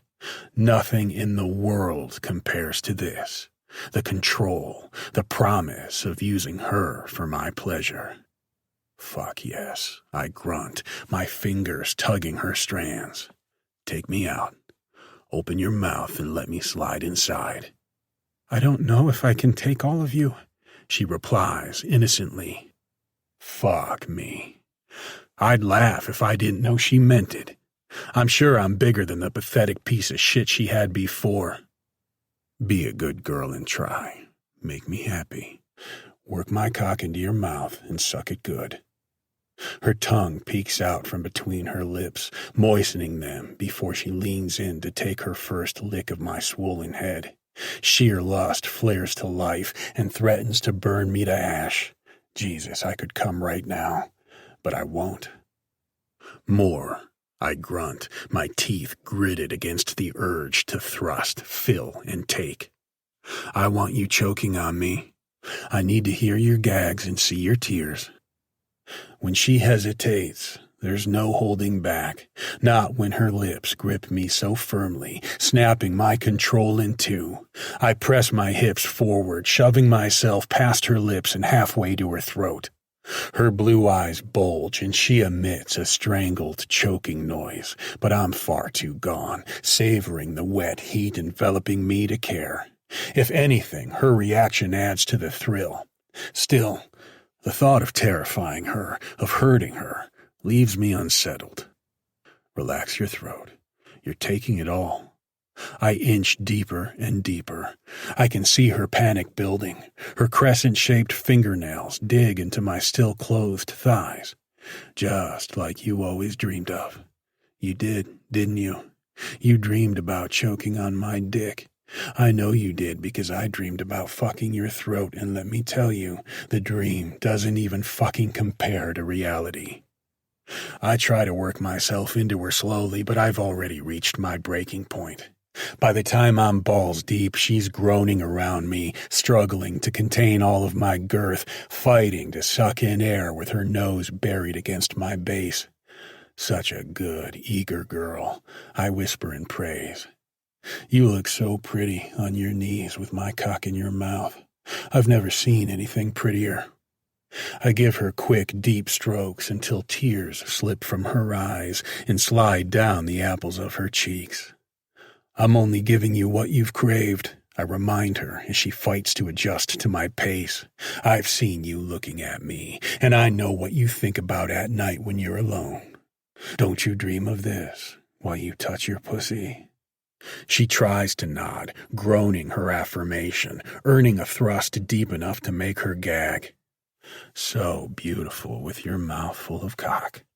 Her head fits perfectly in my hands, and I cradle it while I pump my hips forward, with your lips stretched out and your cheeks hollowed.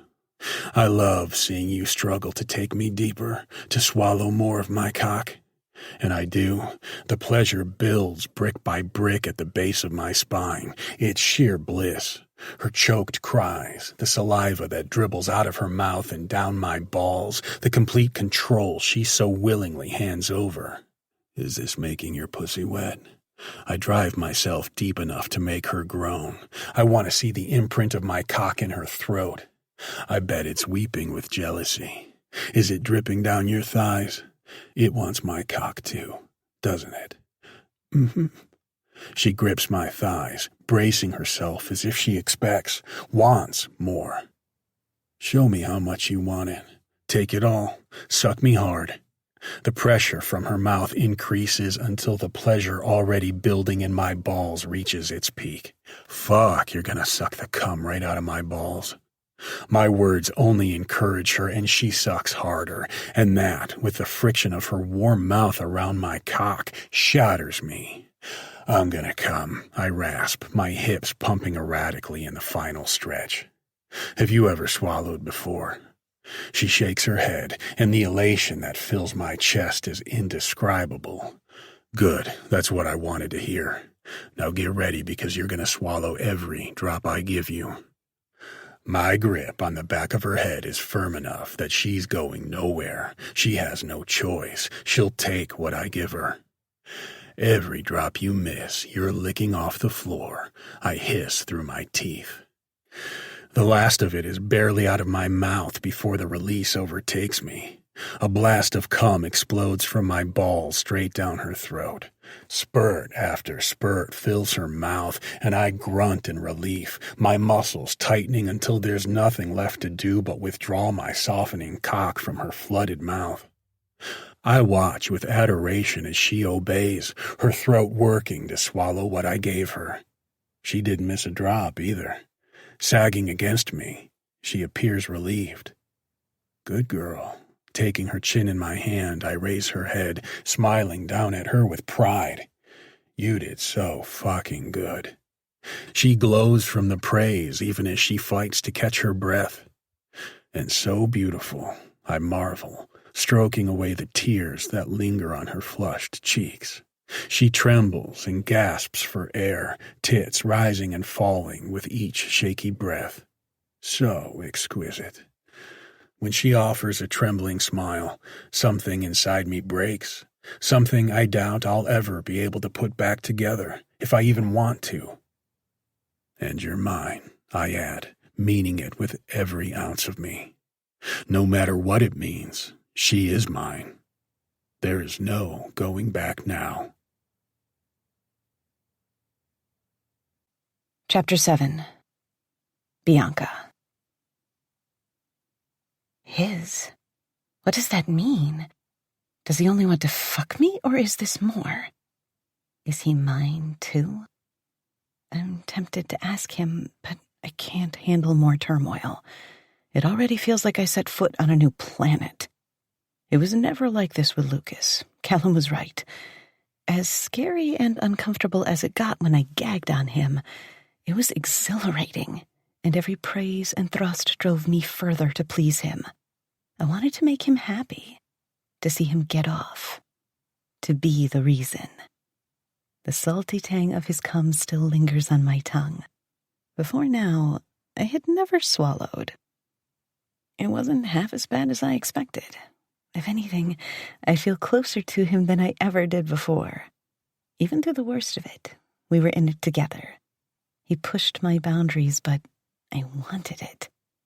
My thighs rub together, the inside slick with the juices of arousal by the time he helps me to my feet. Another first. Just having him in my mouth, listening to his grunts and the filthy things he said, was almost enough to make me come. And the way he used me so roughly, holding me in place, forcing his cock into my mouth, it made my pussy drip just like he said. That was then. Now he's tender, sweet. I can almost forget how brutally he treated me only moments ago. He cups my cheeks in his palms, studying my face. I wonder what he's searching for. Whatever it is, that's what I want to be. You are the best kind of torture, Bianca. His voice is full of wonder as he gazes at me, as if I'm the most precious thing in the world. My heart swells and warms, and I hope it's not something he'll regret later. I shouldn't have touched you, he admits, a wry smirk tugging the corner of his mouth. God knows I should have walked away. I should have stopped what I was doing the night I saw you in the kitchen. His chest rises and falls in a sigh. But I didn't. I couldn't, even if I tried. Pulling me closer until our breaths mingle, he whispers, There's something about you I haven't been able to turn away from, that I can't let go of, that I don't want to lose. I know what you mean. That was tough to admit, but the raising of his brow, like he's happy to hear it, makes it worthwhile and gives me more courage to continue. I've been telling myself it's wrong and I should stay away from you. I knew it was wrong that night when I found you on the patio, and then everything fell apart that night on your desk. But ever since then, I couldn't stop myself from thinking about you. Now that I've started, it's easier to tell him everything I've been bottling up all these years. I wanted you for so long, but I always told myself you would only see me as a little girl. There's a tinge of regret in his chuckle. I only wish I could see you like that. It would make all of this a lot easier. My heart's ready to explode, my pussy dripping, and all he's doing is touching my face. I'm gripped with confusion. My questions, doubts, and yearnings swirl around until I don't know which way is up. I trust Callum. I want him so badly. But I'm still conflicted. We need to talk about his reaction from the other night. Was it fear, or was he trying to push me away? Suddenly, the vulnerability hits me, and I'm overcome with the need to hide myself. Like that will protect me from the intensity of what we're exploring. I reach around him, grabbing for the nightshirt I left on the bed before getting in the shower. He waits until I've pulled the oversized shirt over my head and thrust my arms through the sleeves before speaking. Whose shirt is that? I should lie. I don't want to ruin the moment we're having by bringing Lucas up, but the tone of his voice bridges no excuse. I'd only make it worse by lying. It's his, isn't it? He answers for me. Disgust drips from his voice, and anger, which gets my heart pounding all over again. I nod, gulping. I should have gotten rid of it, maybe burned it, but I was in such a hurry to pack everything and get out of there. I had to get away from the memories. I didn't think to throw it out. I can't believe how guilty I feel when I haven't done anything wrong. And I always use big t-shirts as nightgowns, I add, like that's going to help things. It's just a shirt. The silence stretches between us, and I shiver beneath his gaze. Callum is completely still, down to his stony expression. Damn Lucas. He finds a way to ruin everything, even when he's not a part of it. My heart's on the verge of giving out by the time his hand shoots out like a striking snake. It curls around my throat and lifts every hair on my body with the slightest pressure. I am going to destroy that shirt. He speaks slowly, carefully enunciating, while his grip tightens. I don't know what game this is. I only know it's unnerving and exciting, the way he slides out of one mood and into another out of nowhere. I never know what's coming next. I open surprise when he releases my throat and wraps an arm around my waist, lifting me and placing me over his shoulder. At first, I imagine him throwing me onto the bed, but he marches toward the door instead. Where are we going? I squeak out as he carries me down the hall. I really hope no one sees us, like his guards or his cook. Tatum can't find out, no matter what happens. He doesn't seem to care about any of that as he continues carrying me through to his side of the second floor. Our bed. Our bed. What does that mean? My head is already spinning, thanks to hanging over Callum's shoulder and how suddenly this is all happening. He had to go and add a twist that makes my heart race and my breath come short. Our bed. I barely get a good look at the large masculine room with its dark wood furnishings before he sets me on the king-size bed. The silk duvet is soft against my bare legs, and the scent of his spicy cologne hangs in the air. I want to wrap myself up in it. Fear and anticipation singe my nerves, and it freezes me solid when he takes the neck of the shirt in both hands, tearing it open, shredding the thin cotton. My heart jumps, and my nipples pebble when the cold air hits them. But he's the real reason. Just as he's the reason I'm wet enough to squelch a little when I clamp my thighs together. His eyes are almost black by the time he pulls the ruined shirt from my body and crumples it in his fist. If you want an oversized shirt, he growls, you'll wear one of mine. Do you understand? Yes, I gulp. A look of deep satisfaction washes over his face, softening some of the sharp edges. Good girl. Hearing him say that does something to me. All I've ever wanted is for him to see me, notice me, want me. Knowing I please him is like the cherry on top. The shirt falls from his fist and hits the floor. Do you trust me? There's only one answer he wants to hear, and it's the only answer that makes any sense. I do trust him, even when he keeps me on the edge of my seat with all his mysterious mood swings. Yes, I mean it with all my heart. Without another word, he walks to the foot of the bed and reaches down for something at each corner. I swear, I forget to breathe, watching, waiting. The anticipation has the power to kill me. At first, I'm not sure what I'm looking at. There are black ropes with wide leather cuffs attached to the ends. I can't figure it out right away. Not until he pulls out a third rope near the headboard and a fourth. Restraints. No wonder he wanted to know if I trusted him. My pulse takes off at triple speed. He's going to tie me to the bed. Oh, God, yes. He's going to tie me to the bed. I'm not afraid.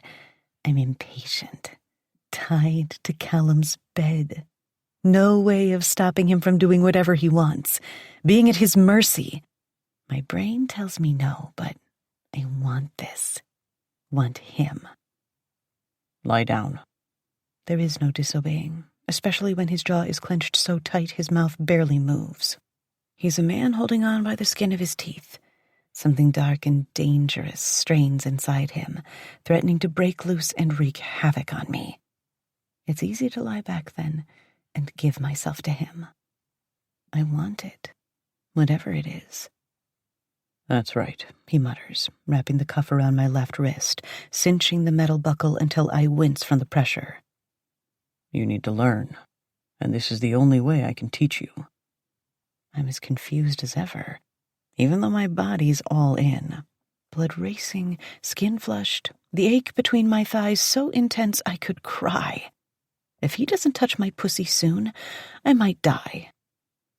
We need to break down those walls you've built around yourself. He continues in a deceptively smooth voice, cuffing my left ankle, then my right.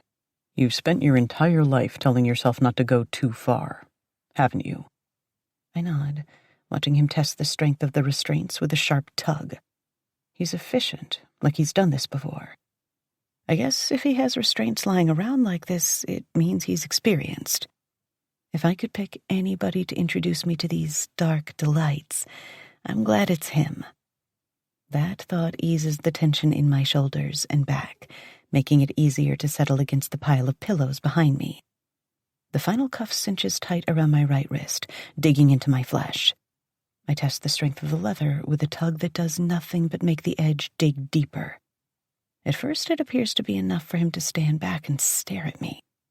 Goosebumps cover my skin everywhere his gaze lands.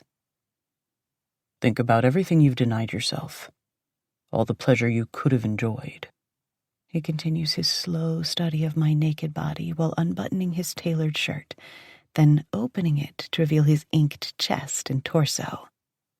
Deep hunger unfurls in my core, and my fingers twitch at the thought of tracing every line until I know each tattoo by heart. I'm the man who's going to tear down those walls and show you everything you've missed. He kicks off his shoes, then slowly lowers his pants to reveal the bulge behind his boxers. I was already hot and wet, but his little striptease leaves me soaking the sheets.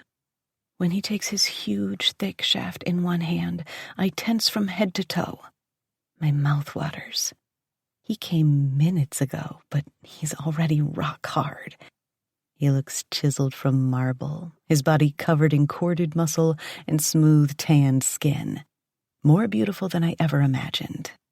And I did a lot of imagining. This is no dream. This is real, no matter how unbelievable it seems. Slowly, he climbs onto the foot of the bed between my spread legs. His half-lidded eyes zero in on my exposed pussy and stay there while he strokes himself.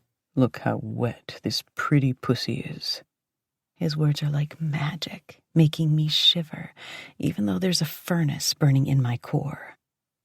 I bet you'd feel like hot silk wrapped around my cock, squeezing, begging for my seed.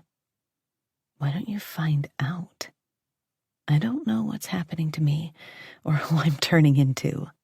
I almost said that out loud. This must be what he means by the walls around me, the way I hold myself back.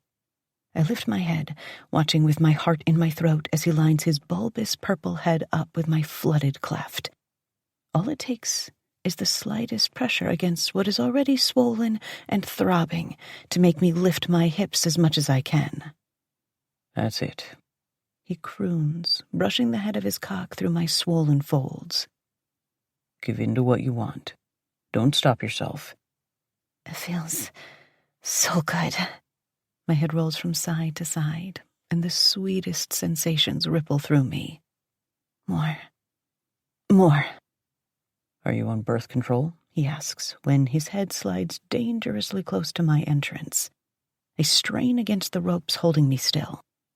I've never been this needy, but nobody has taken me to such a pleasurable place where it feels like my life hangs in the balance of whatever comes next. Yes, the pill, I grunt, struggling to get him inside. There is nothing standing between us. Why is he hesitating? There's too much risk, He mutters, seemingly to himself, his brow furrowed like he's struggling. I'll have to settle for this. Oh my God! My cry echoes through the room when he presses his head against my needy hole, but goes no further. Nerve endings sizzle and dance, the tension strong enough to drive me out of my skull. More, please, I need you to fuck me. Just the tip, He mutters over my cries, teasing me before moving back to the folds around my clit. It's not the same, but it's just as good. Maybe better, since the friction he creates, combined with his grunts of pleasure, sends me racing toward the edge of the cliff. My body doesn't care about right or wrong. All it wants is more. Jerking his hips, he drives himself up and down the length of my sopping pussy. I can't even describe how beautiful you look tied to the bed at my complete mercy. He's breathing hard, losing himself the way I am. Give it to me. Give me that orgasm, Bianca. Come for me. I'm going to. I'm so close, my muscles contract, my body tensing until I seize up, then shatter, screaming wordlessly in the wake of my release after so much tension. Waves of bliss wash over me while I writhe helplessly and croak the only word I can think of. Callum. A rush of warmth startles me out of my haze. I open my eyes and look down the length of my torso to find him coming again, this time on my stomach. He's coating it in his sticky fluid. I don't understand the swell of pride the sight brings me. How right it feels for him to mark me with his release, like he owns me. He does. He swipes a hand through his cum, and I watch with amazement as he rubs it in like lotion all across my pussy, marking me further, making sure there's no cleaning him off me. Our eyes meet, and he offers a ghost of a grin. Mine. All mine. I nod, caught up in the moment, fascinated by him. wanting him all over again. Such a good girl. You trusted me. Turns out I might make an obedient girl out of you after all. His smile warms me to the tips of my toes. I wish I could let his voice soothe me into relaxation, but now that the crazy rush of yearning has passed, there's nothing but cold, hard reality in its wake, and I'm reminded of my betrayal. Tatum would kill me if she found out. This would destroy our friendship. Are you sure this is right? I hate myself for asking, but I have to. I can't pretend we're the only people in the world. His lips gather in a thin line of what has to be disappointment. I brace myself for his anger.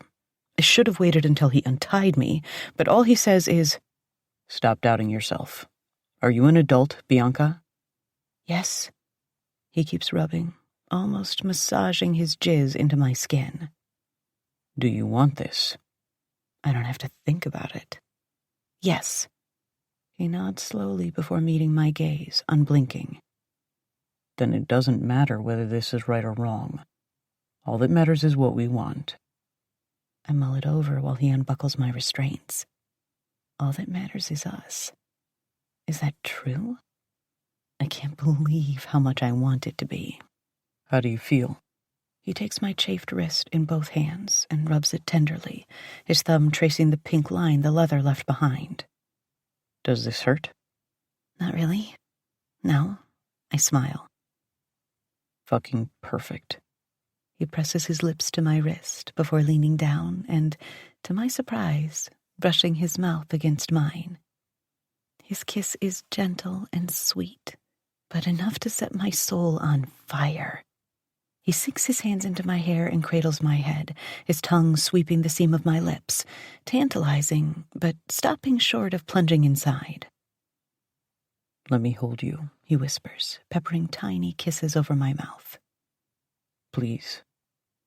Our eyes meet, and we share a smile before he pulls back the duvet, and I scurry underneath it.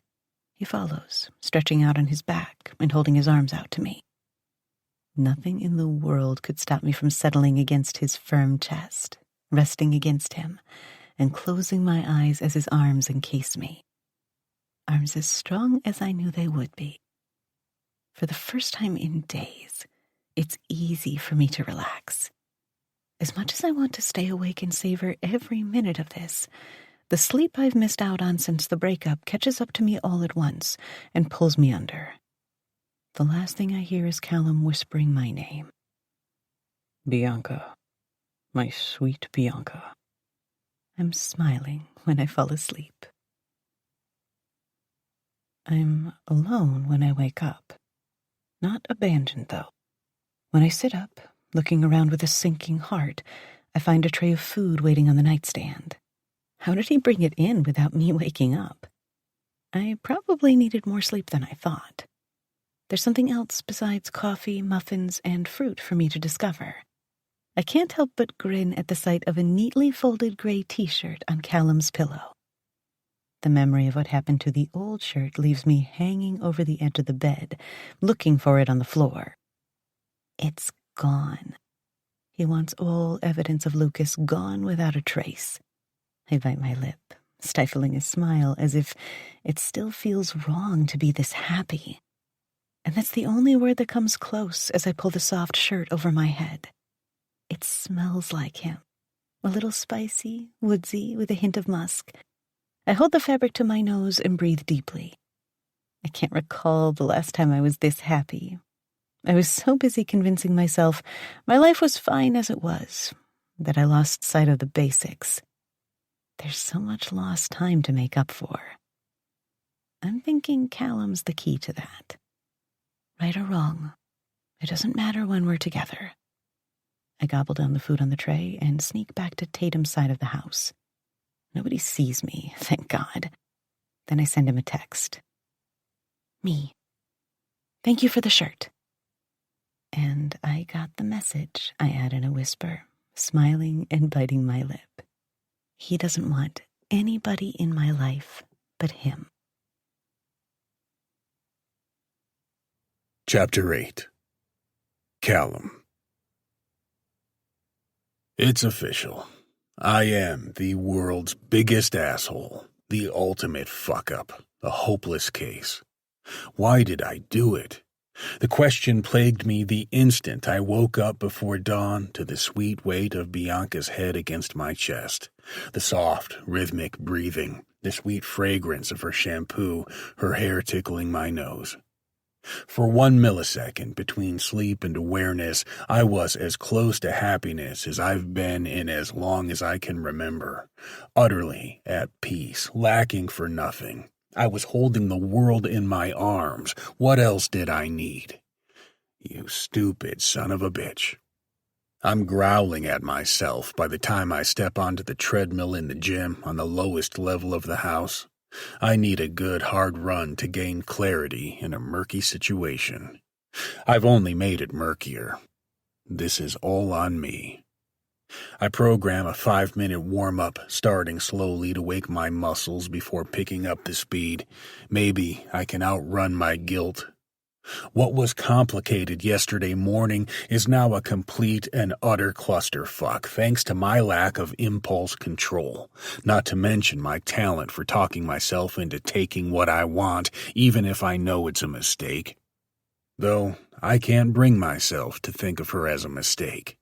Not when she soothes my troubled soul and silences the voices in my head. I slept better last night than I have in ages. That still doesn't make it right. Romero strolls in from the locker room, meeting my gaze in the reflection of the mirror across from me. I didn't even know he was down here. Most likely he plans on getting in a workout before the long day ahead of us. He inserts his AirPods into his ear before sitting down at the Nautilus station, and I'm grateful he's not somebody who needs to talk during his workout. In my mood, he wouldn't want to hear anything I have to say. There's nothing worse than the morning after, when the blood filling your dick has returned to your brain where it belongs. Everything looks different in the cold light of day. Not that I don't want her just as much. No, I want her more. I'm greedy for her now, craving her presence even as I punish my body in penance. It isn't enough to make her come once or twice. I need her screams, her pleas. I need the sound of her moaning my name in helpless abandon. Fuck, this isn't helping. Gritting my teeth, I increase the speed on the belt, then bump up the incline percentage until my calves burn. Sweat rolls off me, soaking into my shirt, but I push through and grit my teeth in grim acceptance of the pain. Will determination be enough to keep me away from Bianca? If not, the thought of my daughter will have to do. I can shrug off Bianca's fears all I want, but I won't lie to myself. My headstrong, fiery daughter will flip her shit if she ever finds out. Certain things you just don't do, like screwing around with your daughter's best friend, a kid half your age. If she ever found out, and if she lost it, I couldn't blame her. There is no defense for what I've done and what I long to do again. Your daughter is more important than pussy. I told myself that before, and it was always true. But those were meaningless one-night stands. Sometimes it was an excuse to make sure things didn't go further than they should. The thought of my daughter, my priority, will not work this time, because Bianca means more than a one-night stand. I can't kid myself into thinking of her as mere pussy. The girl is imprinted on my soul. No matter what happens after this, there will never be a day I don't want her. Run. Push. Don't stop now, you pussy. Right, because now is the time for self-discipline, not last night, when I should have left her alone instead of being hell-bent on punishing her for hiding from me. What happens now? Eventually, I'll pull my usual bullshit once my feelings for her activate every one of my fears. The old betrayals, those scars I told Bianca about. She thinks I'm beyond getting burned. She has no idea what I've withstood. And those scars, the fears and distrust that came from them, are what will break her heart. They'll make me push her away. Sure, she'll try to hang on for a while because it's the sort of person she is. She doesn't give up.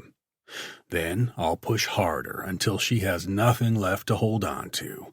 Eventually, I'll win, because I always do, and I'll be just one more piece of shit who used her and threw her away. Even if that isn't how I'll mean it, that's how she'll see it. My feet pound against the treadmill, sweat flying, my fists clenched tight in determination. Catching sight of my reflection in the mirror, my lips curl in a snarl. Run, you stupid fuck. Does it hurt? Good. It's what you deserve.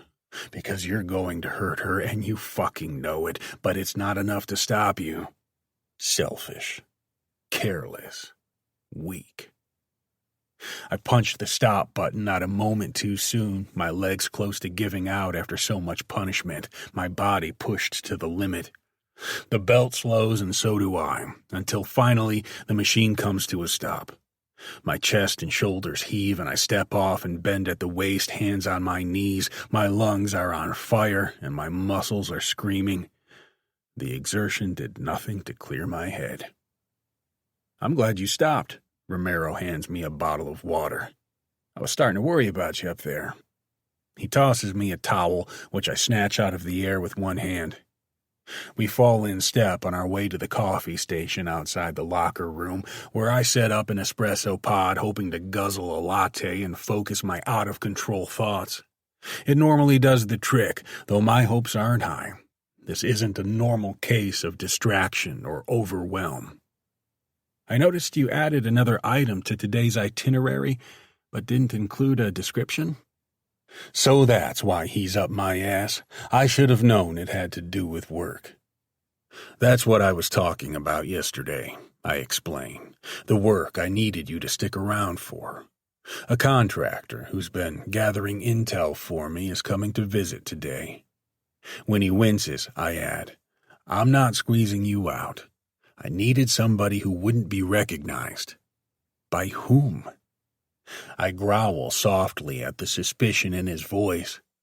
I'm not talking about it right now. If it makes you feel any better, I want you around for the meeting. All he does is grunt, telling me he understands my reasoning but doesn't have to like it. I don't pay him to like it. He gets paid to do a job. I can't bring myself to care about his bruised ego when my obsession with Bianca weighs on my mind, commanding my attention, my every thought. Knowing she's here, so close, and that all it would take is a visit to my room to wake her with my kiss and touch. I could indulge myself again in everything that makes her irresistible, and she would thank me for it. Fuck. I need to give her up. I need to stop this before it goes too far.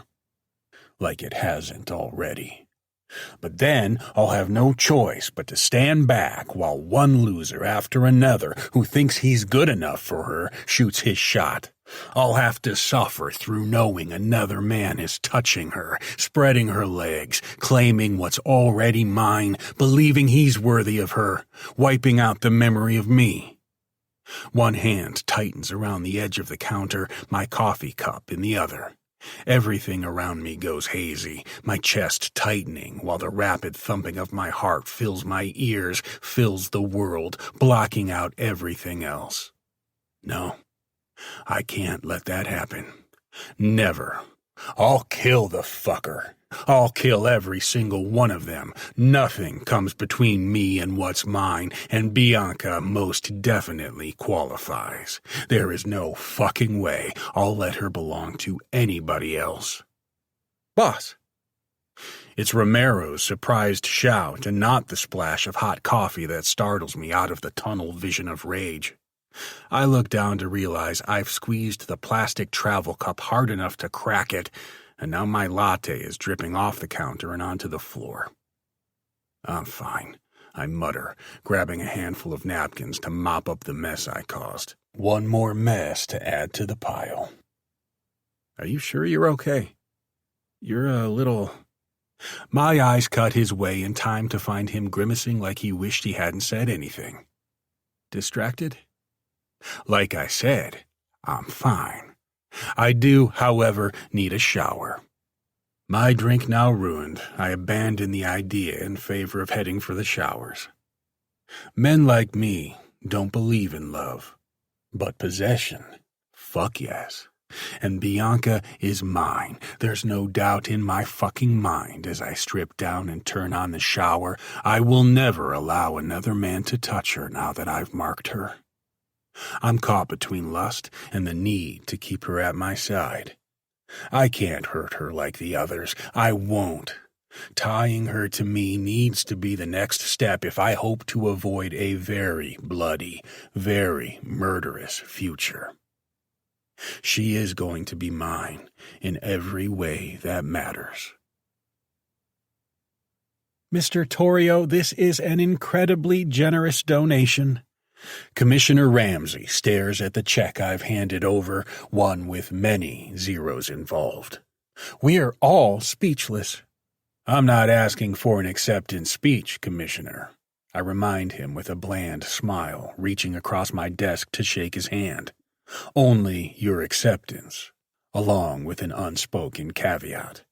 Leave me and my men the fuck alone. Not that I have anything against charitable causes, but funding the city is one of the worthiest causes in my estimation. If I can kill two birds with one stone, though, so much the better. You certainly have that. His grip is firm, but he can't stop glancing at the check like he wants to be sure it's real. I'm sure the city can put all those millions to good use. No doubt, this is enough to fix many of the problems within the city. It's nothing. I'll do whatever I can to help. I stand, buttoning my jacket and rounding the desk while Romero opens the office door. Please, let me know if there's more I can do. I'm always eager to be of service to you men and women in blue. He turns his face away from mine, but not in time that I miss his knowing smirk. We're not kidding each other. We both know what this is all about. Money is money, and the city needs it. There isn't a principle in this world strong enough to overcome the power of cash. Corruption is everywhere. You just have to look between the lines. I sit down while Romero sends the commissioner on his way, guided by one of my guards. What a relief to have that over with. I can drop the pretense of friendliness when I'm feeling anything but friendly. It looks like your next meeting is a few minutes early. Romero stands close to the desk, lowering his voice while glancing through the open door. Marco told me a Joe Smith is waiting to see you. His name isn't Joe Smith, but we both know that. It's too obvious a pseudonym to be anything. Show him in. Are you going to tell me who he is, or do I have to find out on the fly? Fair enough. I have him watching Amanda. Understanding washes over him before he squares his shoulders and strides toward the door, gesturing for the man to join us. We've only met in person once, years ago, but he made enough of an impression to stick in my memory. At first glance, he could be any middle-aged dad wandering a home improvement store in his straight-leg jeans, polo shirt, ball cap, and white sneakers. Immediately, I have to respect his reasoning. To be an effective investigator and hitman, you don't walk around looking like a villain. You want to make yourself as unmemorable as possible. I can tell Romero doesn't quite know what to make of him while patting him down, which Joe takes in stride before taking an offered seat on the opposite side of my desk. Would you like coffee or water? No, thank you. I'm sure you have a busy day ahead. He clears his throat before diving in. I've got info. Over the past few weeks, she stuck to her regular routine, visits to the gym, the nail salon, the spa, brunches with girlfriends on the weekend, dinner out a few nights a week. There's been nothing promising. Fuck. I was afraid of that. I muse, sitting back and tenting my fingers under my chin. In a situation like this, I normally recommend one of two courses of action. I nod for him to continue. 1, we place temptation in front of her. There are a handful of willing young men I use for jobs like this. You want to get her in a compromising position. You can't go wrong with that. And the other? You give me the go-ahead, and I'll eliminate the problem. Easy. Simple. Romero's grunt reveals his surprise. I don't want to take it that far, I decide, ignoring his reaction. I'm surprised Joe would leap to that conclusion so early in the process of attempting to blackmail my ex, but I can't fault him for it. I asked him for options. My daughter would never forgive me if she found out. All I need is material strong enough to get her to sign those damn papers. Fair enough. I know I must be imagining what seems like disappointment in Joe's voice. He wants to kill her. Well, I can't pretend I've never entertained the thought. It's a quick meeting, and his efficiency is one more thing to appreciate. Once we're alone, Romero turns to me, and for once he doesn't bother keeping it professional. What the fuck? I told him not to kill her. This is how far it's gone? Of course, because it's what she wants, I snarl.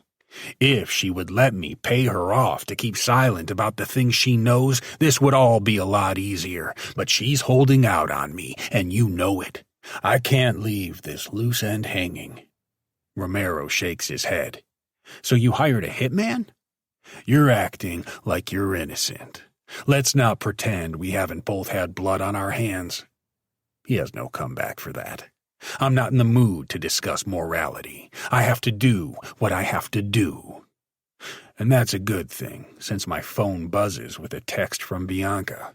Morality has nothing to do with our interactions. Bianca, thank you for the shirt. Immediately, my thumbs poise over the keyboard, and I'm prepared to demand a photo of her without the shirt on. But I pause. The last thing I need is physical evidence of what we're doing. Her purity stands in complete opposition to the discussion she interrupted. There's no need to pay her off for her silence. She wants nothing from me but my dick.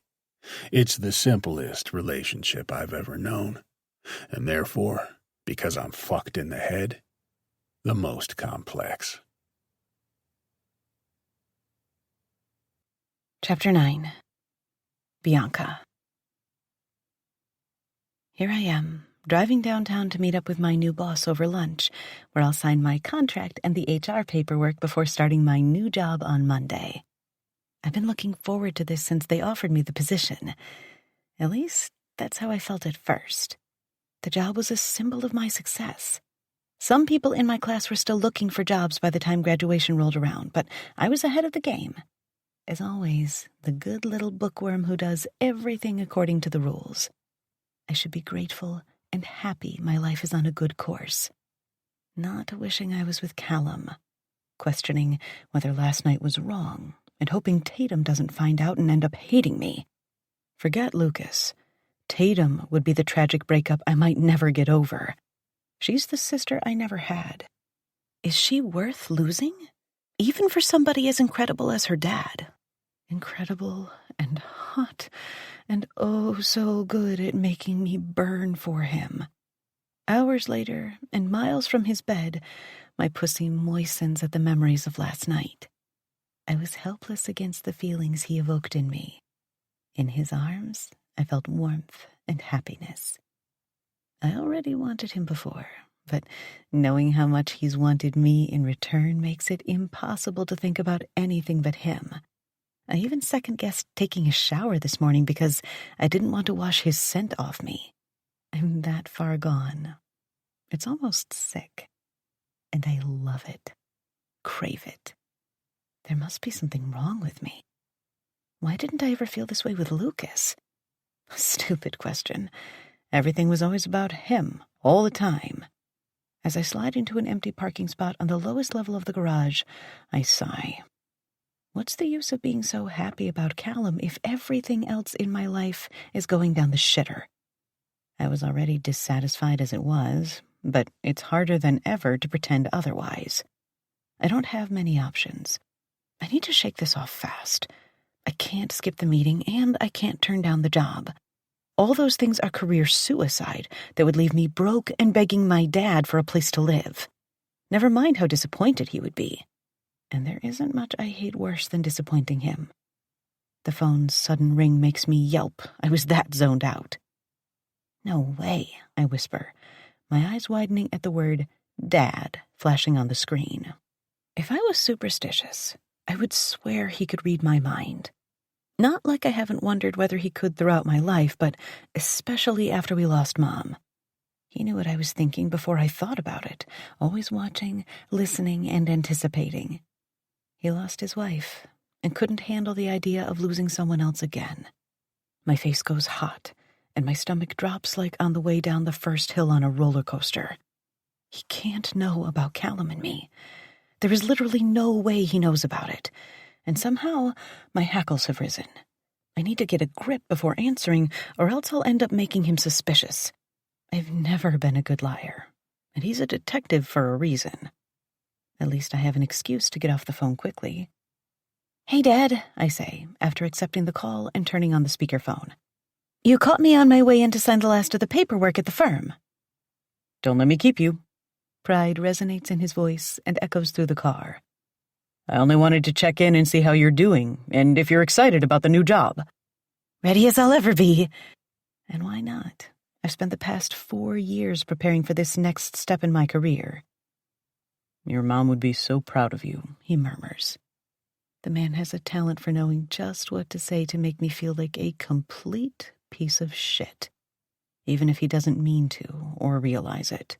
I hope she would be, I whisper, closing my eyes before touching the back of my head to the seat.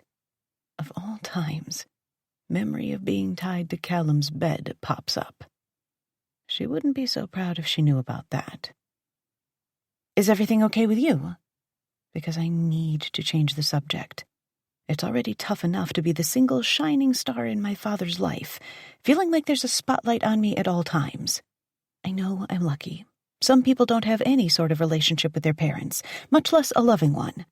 It's just that there have been more times than I can count when his love has felt more like smothering. Just fine? I can almost see him at his desk, which I bet anything is covered in used coffee cups from the truck down the street from the station. He lives on caffeine, especially when he's deep in the middle of a case. That would explain how tight his voice sounds. He's not much better at lying than I am. It doesn't sound so fine. You sound tired and stressed. An irritable sigh tells me I'm right. You know how it is. Sometimes you spend weeks or months on a case and get nowhere. Then something breaks and you're fighting to keep your head above water when all the new information comes pouring in. That sounds like a good problem. It means you're on the right track. Yes. Yes, it does, and I think I am. Don't let me keep you from it, I joke, eyeing the door leading from the garage into the building. I better get moving. Can't be late before I've even started the job. Get in there and show them what you're made of. I'm signing papers, Dad, not actually starting. Then use good penmanship. I'm laughing as I end the call. And even though my stomach sank at first, I'm glad his timing worked out like it did. Before I pulled into the garage, I was feeling lower than I realized. And I don't know why. I have everything to feel happy and hopeful about, even the breakup, which I now realize I didn't confess to Dad. Great. He's going to take it the wrong way when he finds out it took days to tell him my long-time relationship ended. Note to self, find a new apartment ASAP. When I tell him, it'll go easier if I already have a place to live. Less chance of him trying to move me into my old bedroom. He would never understand this temporary arrangement, so it's best if I don't try to explain it to him. It won't matter to him that I live in an entirely different wing of the house. I'm staying under the roof of a man closer to his age than mine, and Tatum's in Europe, so we don't have a chaperone or whatever. His brain might explode if he finds out, so he can't. Ever. The clock is ticking, so I hurry out of the car and into the building, pep-talking myself the entire time. Out of the elevator pours a group of people around my age, probably on their way to lunch at one of the cafes peppering the business district. I'll be one of them soon. I feel nothing but boredom at the idea. No exhilaration, no eagerness to get started. Shake it off, damn it. Once I reach the 10th floor, I step up to the desk across from the elevator doors. I'm here to see Eric Adams. We have a 12:30 appointment. Once the perky girl behind the desk announces me through her headset and offers me a seat while I wait, I take a slow look around the open, sunny reception area. People walk past, carrying folders and tablets. A couple of guys discuss last night's baseball game while they wait for the elevator. They'll be my co-workers in a few days.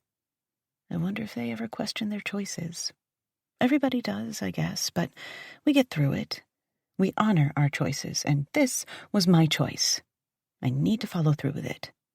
20 minutes later, sitting in Eric Adams's office, the largest corner office on the floor, even nicer than Callum's office at home, I have to grind my teeth together to smile through the anecdotes about recent studies and reports by the firm's managerial team.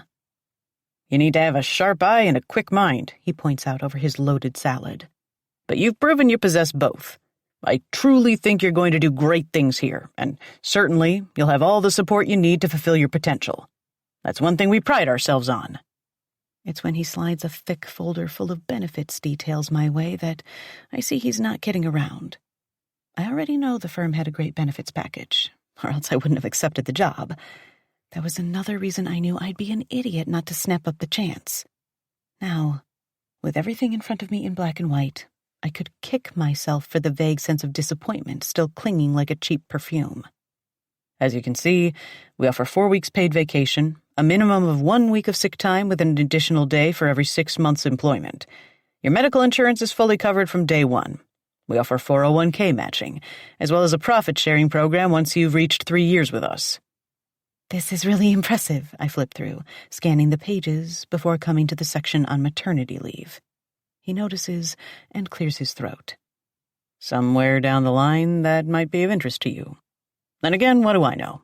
His laughter is friendly, if awkward, as he pushes his glasses up the bridge of his nose.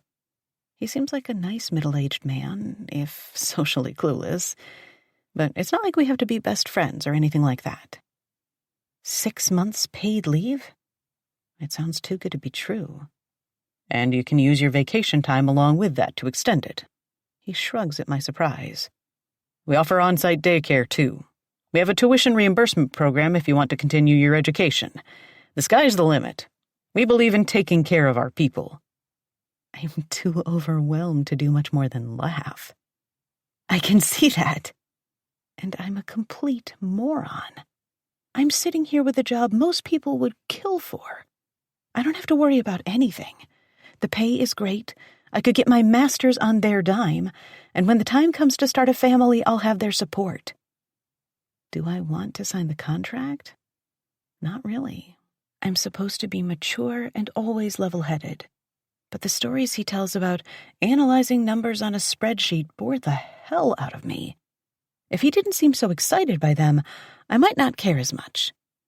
There must be something wrong with me if I can't see what makes this job so interesting. Maybe there's something I'm not getting yet. Maybe I need to get started before seeing what makes it special.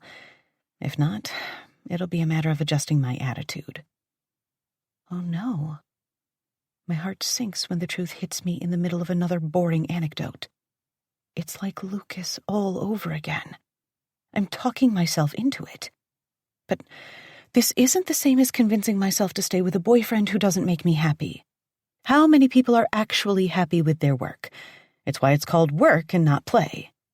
It's childish of me to think I'm special. When he slides the contract my way, I pick up the pen and sign my name before doubt can stop me. This is for the best. Feeling bored but secure is better than being unemployed and too stressed to enjoy my life. That's what I need to keep in mind, and it's what helps me smile genuinely when I stand and shake his hand. It's a lot easier to be happy when you've got money in the bank, and you know you won't lose your job if you get sick. This is real life, not some fantasy world where everybody gets what they want. Though I did get Callum, didn't I? Even though it won't last, at least one secret dream came true. I guess good things don't have to last forever to matter. Is this a life lesson or something? For the second time today, my phone rings at exactly the wrong time, In this case, I'm heading back to my car, goosebumps beginning to cover my arms and legs when I think about getting back to the house, back to Callum. I know he'll be busy, but what happens tonight when it's just the two of us alone in that big house? Looking at my phone, I realize it isn't Dad calling to make sure I remembered how to spell my name when the time came. The guilt rises when I discover Tatum's name on the screen. I should be happy to hear from her. It's the first time she's called since she left for France. Even so, I'm afraid the slightest tremble in my voice will give me away. Who could have imagined how much would change over the course of a handful of days? I can't think about that now. Bonjour, I chirp, forcing myself to forget my guilt for her sake. How many pastries have you eaten so far? Too many, she confesses. I'm going to need a juice cleanse when I get back. I can hardly believe how glad I am to hear her voice, even if she sounds distracted. That sounds like a wonderful trip to me. Once I slide into the car, I set the phone down and turn on the speaker before starting the engine. How is everything? You haven't sent me any pictures. You haven't even updated your Insta. I thought for sure she'd be posting nonstop, but the last images date back to her sitting in the jet. Are you stalking me? A laugh meets my ears, but I don't buy it. It could be paranoia, assuming everybody has a secret to hide since my secret is big enough to consume my every thought. But I've known Tatum long enough to hear the difference in her voice. There's a distinction between when she's happy and when she's pretending to be happy. All I can remember is how upset she was when she got to the club after the fight with Christoph. Maybe I'm being overly concerned. How am I supposed to survive if I can't live vicariously through you from pictures on social media? I've been too busy to even think about it. Lie. It's a lie. I know it, and she knows it. I don't want to get into a fight, so I won't challenge her.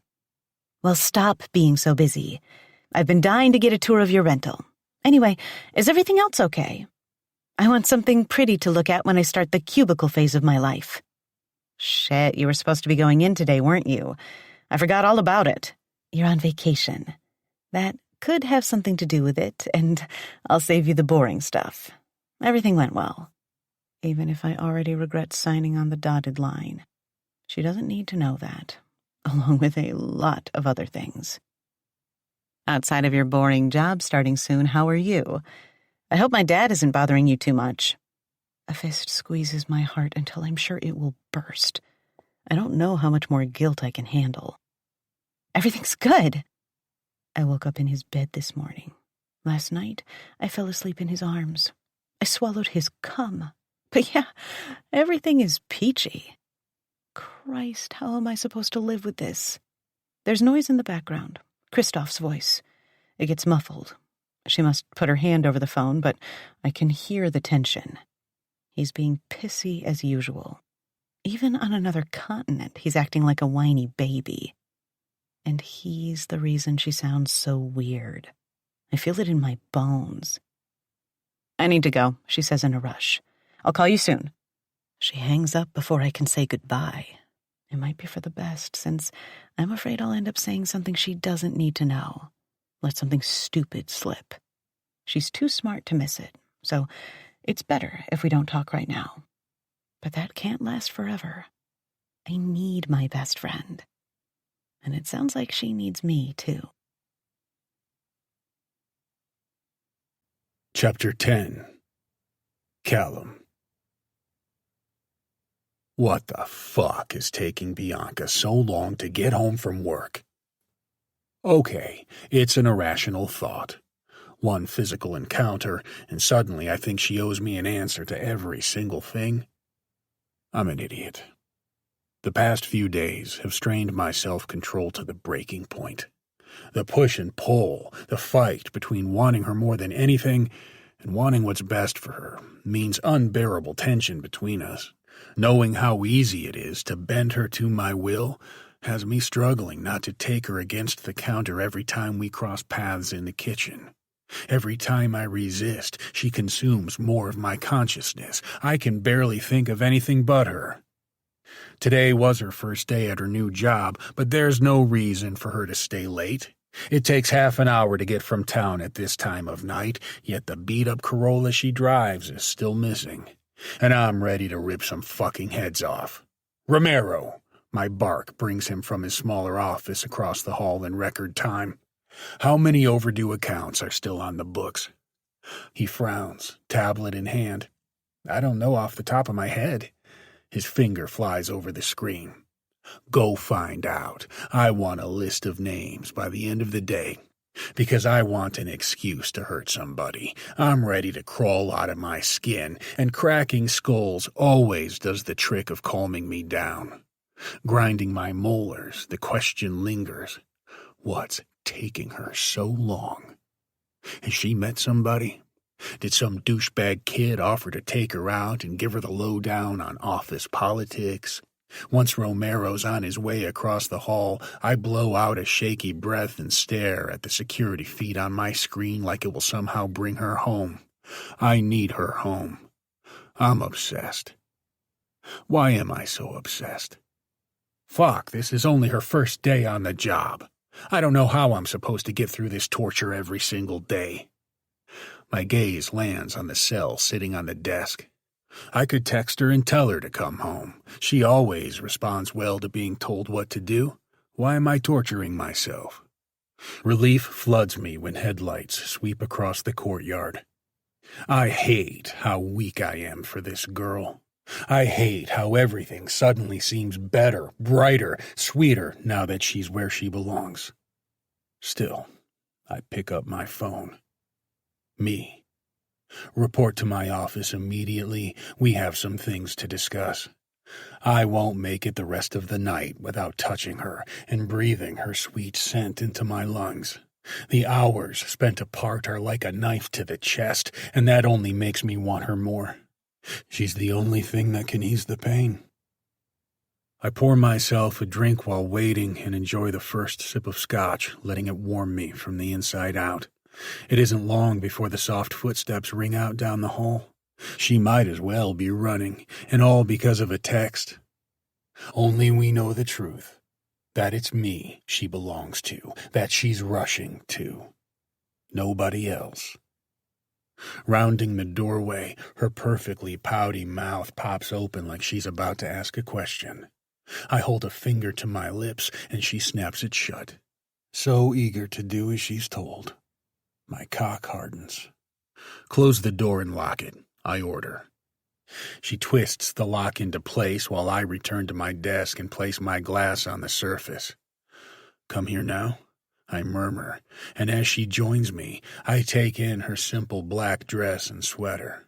She's covered from tits to knees, so I can't accuse her of tempting a low-life intern with her body. Her gaze fills with apprehension. She does not know my irritability has to do with my desire for her and the fact that she was gone for so long. What's wrong? She finally whispers as she sets her purse down.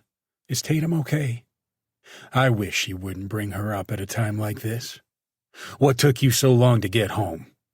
Her eyelids flutter. There was traffic? So you weren't hanging out with your coworkers? Before she can take a breath, my hand is skimming halfway up her dress. Or flirting with some intern who only wishes he could do this to you. The sweetest sigh falls from her lips, and she presses against the desk when her legs go weak. Power fills every cell in my body. This is what my touch does to her. She's melting like butter in a hot pan. Only I can do this to her. Nobody else. And I won't let her forget it. I work the fabric up around her waist before setting her on the edge of the desk. Then I move between her thighs. Fuck, she is so beautiful and ready for me. I move her white panties to the side with my fingers and am greeted with a flood of arousal. She's drenched, her bare pussy glistening. The juices coat her lips and my mouth waters. I trace the seam of her pretty pussy, wanting to taste her. I need to touch her. I'm fucking gone for this woman. Have you been thinking about giving this pussy to anybody else? I whisper, savoring her gasp when I slide a finger deep inside her silky heat. Her cunt grips it, greedy for more. No, She sighs. Such a fucking pretty pussy. I can't help it. I add a second finger, stretching her tight channel. Her helpless moans are like music washing over me. She fights to hold them back, her lips pressing together to hide her pleasure. None of those little boys in the office? Never? Her head falls back and her chest heaves. Never. You're fucking right, because this belongs to me. You belong to me. Her pussy is dripping, her arousal coating my hand. Yes, I do. I'm not sure if she knows what she's saying. She's too deep in what she's feeling. It's her pussy doing the talking. It doesn't mean she's wrong. She's mine. Her pussy rocks to meet my strokes. Oh, Callum. Shh. Leaning over her, I press my palm to her mouth while I continue to finger fuck her with the other. You don't want anybody to know our little secret, do you? Giving her head a light shake, her eyes bulge a moment before they roll back. All I can do is smile. She's under my complete control. I know what she needs. She needs a man to dominate her. Nothing gets her wetter than being told what to do and how to do it. She seems to like it best when I take away her choices and force her to accept what I'm offering. She fucking loves it. No wonder she's always been drawn to me, the way I've been drawn to her. Come on my fingers, I whisper, running my tongue over the sensitive flesh below her ear. Get them good and wet so I can lick them clean. She lets out a pitiful whimper, jerking her hips faster. Chasing her high, working herself closer and closer to the edge. I can feel her tightening around me, and I wish like hell my cock was inside of her right now, getting ready to feel her explode. Fuck, your pussy is so tight. My cock is envious of my fingers right now. I work my fingers faster and harder, rubbing that sweet spot and scissoring the digits. Boss? Fuck. My heart lurches in my chest and I go still. Romero, of all the fucking times. My fingers are still inside her, gripped by her clenching muscles. She was so close. Yeah? I grunt. The knob rattles. What's going on? I have those names you wanted. Can it wait? I croak. Bianca's gone still, her orgasm forgotten. She's too busy staring up at me, looking to me for direction. The fear of being caught shines in her eyes. You said you needed these names by the end of the day? Now it's okay to wait? Are you sure you're okay? He tries the knob again. Fucking bastard. He's not going to stop until he sees me. Under the desk, quick. I whisper, backing away while wiping my fingers on my pants. I'm pissed I didn't get to lick them clean like I wanted. What? She whispers, but I'm already shoving her beneath the desk. After hesitating a second, she crawls on her hands and knees until she's disappeared. I toss the purse after her. There's no evidence she was ever here. Meanwhile, Romero hasn't given up. The doorknob continues to jingle. I will kick this fucking door down. For fuck's sake, give me a minute. Once she's set, I cross the room and unlock the door, but leave it closed. Jesus Christ, give a man a chance to get his shit together before you break the door down. You don't normally lock the door. I sink into my chair, then ease it partly underneath the desk. There's more than enough room for both my legs and Bianca. She squeezes between them, sitting like an angel.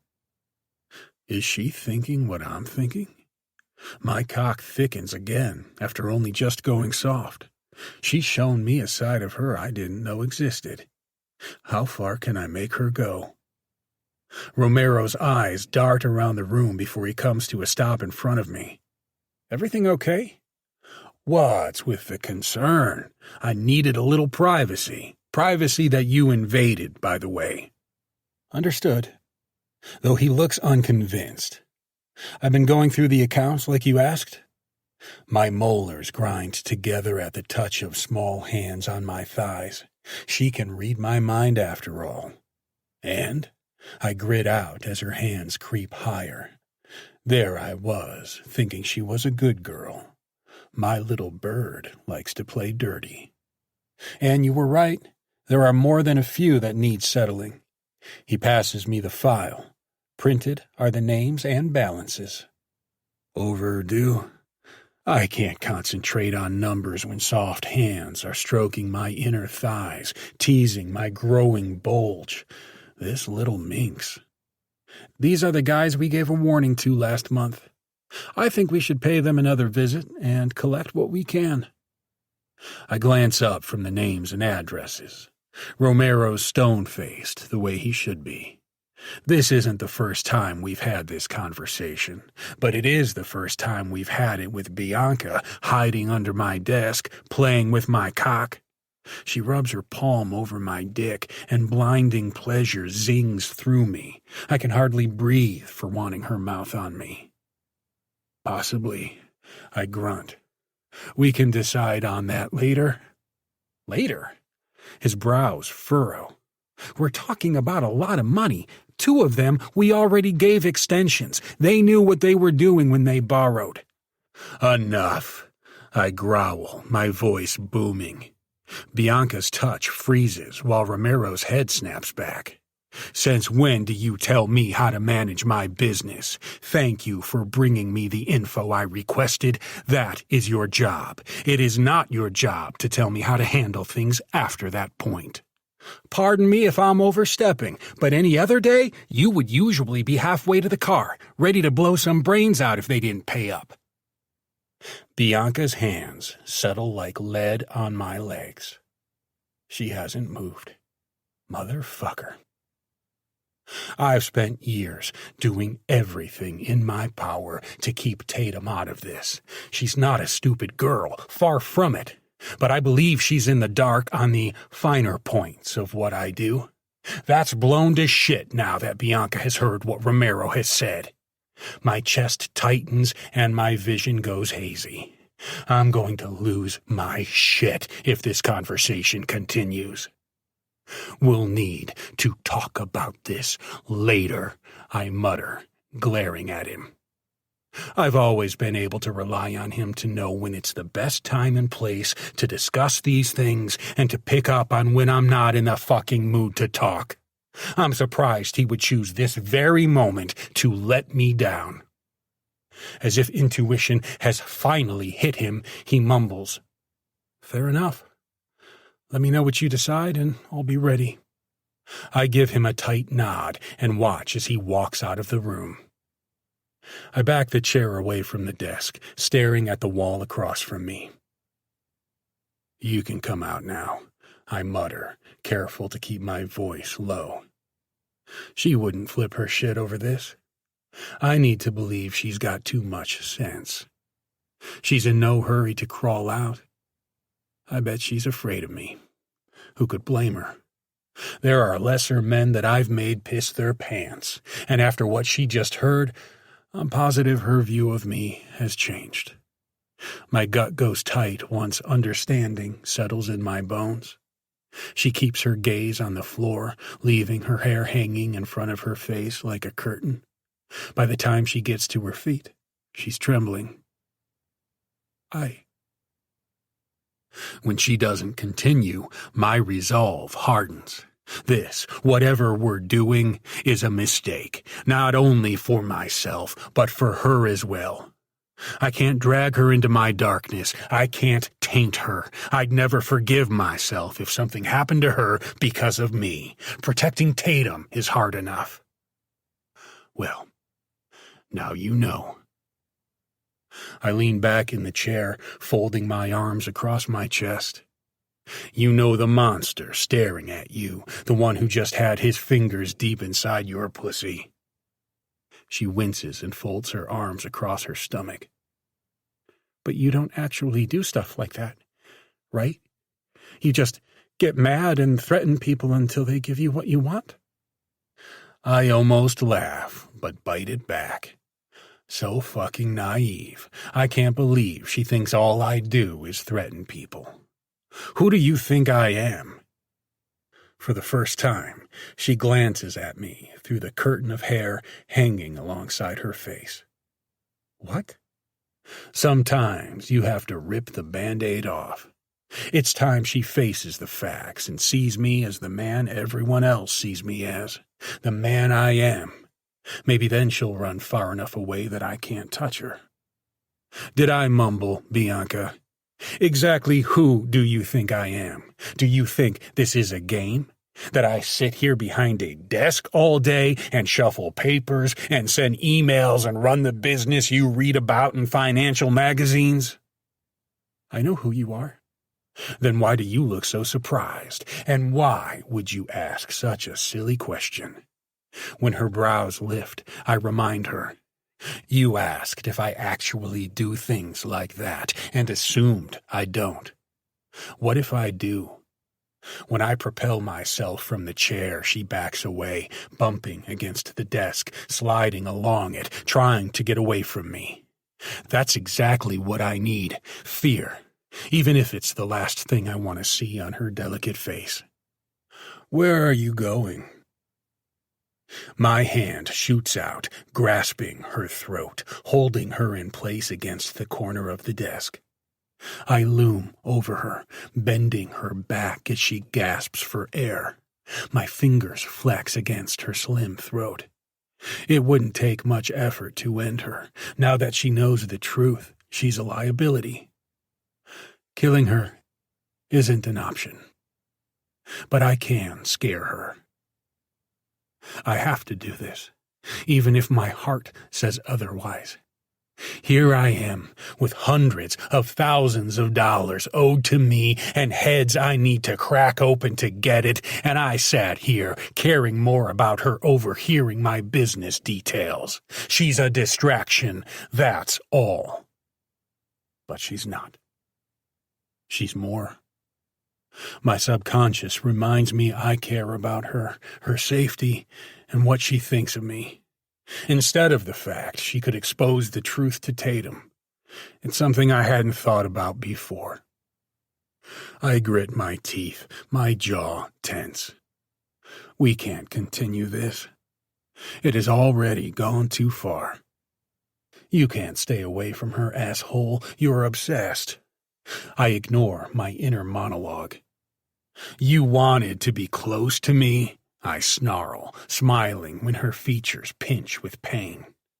You wanted to know me? Congratulations, this is me. You got what you wanted. Her blue eyes well with tears, and her chin trembles, but all that does is make me tighten my grip. I have to ignore her tears, ignore her pain. You want to know the truth? If you weren't here, I would be on my way to visit those fuckers who owe me money. They knew what they were getting into when they borrowed from me. They knew the terms, and like everyone who needs money in a pinch, now that it's time to pay up, they don't want to live up to those terms. You're hurting me, she croaks, bracing herself against the desk, using the other to push at my hand. I have to. Her nails sink into my flesh, leaving behind little crescent-shaped marks. I relish in the sting of pain that follows. That's right, because that's what I fucking do. I lean in until our noses touch. There's so much fear in her eyes. I think she's finally waking up, finally seeing the monster beneath the expensive suit. I hurt people, and I don't stop there either. Do you want to know how many men I've killed, Bianca? Tears spill over her lashes and roll down her cheeks. I thought you wanted to know me, I whisper when she doesn't reply. Wasn't that what you said? You just want to be close to me? Well, this is who I am. Sometimes you need to be careful what you wish for, because you might get more than you bargained for. Let go of me. She grits through her teeth. The strength in her voice causes an ache to form in my chest. Which is it? First you want me, then you want me to let you go? You need to make up your mind. Her lip lifts in what might be anger, but I recognize the growing terror. She's afraid she's heard too much, that I might have to silence her for good.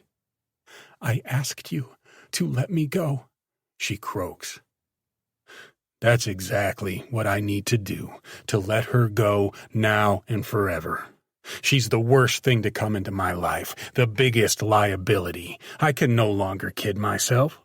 She's wrong for me, and I'm entirely wrong for her, even if my treacherous cock and body refuse to see it. By all means.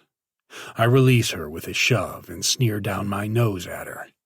Get the hell away from me, and if you're fucking smart, you'll make sure you never find your way back into my office, because no matter how tight your pussy is, or how pretty and tempting you are, one of these days, it might be you I end up having to settle accounts with, and you won't like how that ends. I can promise you that. This is it. No way she will want shit to do with me now. It's for the best. Even her fear and her trembling chin are for the best. For both of us. Yet, instead of running like anybody with a brain between their ears, she only stares at me, raising a hand to rub at her throat. It isn't true. Her voice trembles along with the rest of her. It isn't. Now you're going to tell me what is and isn't true? I gave you the chance to get the fuck out of my face. Her head swings back and forth. I don't think you want to hurt me. You're just saying that. She may as well set a match to a powder keg. I don't know what pisses me off more. How wrong she is about what I'm capable of, or how she reads my mind where it pertains to her. I only know I have no choice but to grab a handful of hair and yank her head back, glaring down at her while reaching for the gun resting against my lower back. You're still that deluded, I snarl, holding the pistol up for her benefit. Her already tear-filled eyes bulge, focusing on it. She's near hyperventilation with her quick, shallow breaths. Please. Please what? I touch the muzzle to her cheek, and she whimpers, then shudders as I drag it over her jaw and down her neck. Please don't blow my brains out. It wouldn't be the first time I've done it, and accidents happen all the time. You could just as easily disappear without a trace. Please, don't. She pleads in a tiny squeak of a voice. Maybe you'd rather have it someplace else. I trace the curve of her tit, the flat plane of her stomach. She's shaking harder, her breaths coming in sharp gasps. Is that it? You want to feel it in your pussy. Once I reach the hem of her dress, I work the fabric up, pressing the steel against her thigh. She goes still, and her breath catches. What? You usually cream your panties when I touch you here. It's like studying a work of art, watching terror take hold. I stare into her eyes as the pupils dilate until there's hardly anything left but black emptiness gazing back at me from her ghostly white face. I know what this is all about, I whisper in mock surprise. You can't stand the thought of being away from my cock. That's it, right? If you really want it that bad, I could bend you over the desk and claim your sweet pussy right now. Would that make you happy? She remains silent, and it's not her silence I want. I tug her hair harder, forcing her to answer. No.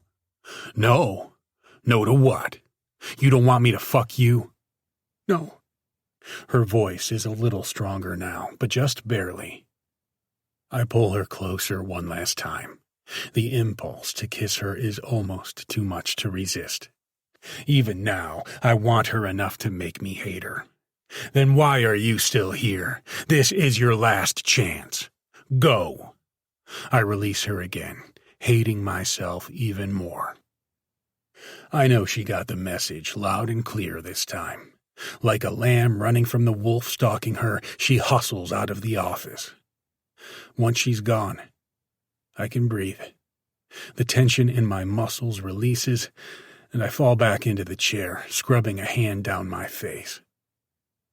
I need to get this over with, to get away from her. We can't be together, or do whatever the fuck it was we were doing. If she hates me, she hates me. That's how it should be, how it needs to be. I'm too old for her, too dark, too dangerous. And I doubt she could hate me more than I hate myself right now. Anyway.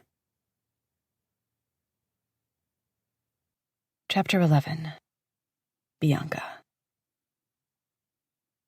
My stomach churns as I roll through the front gate, like it has every night for the past few weeks. The guards let me in without question.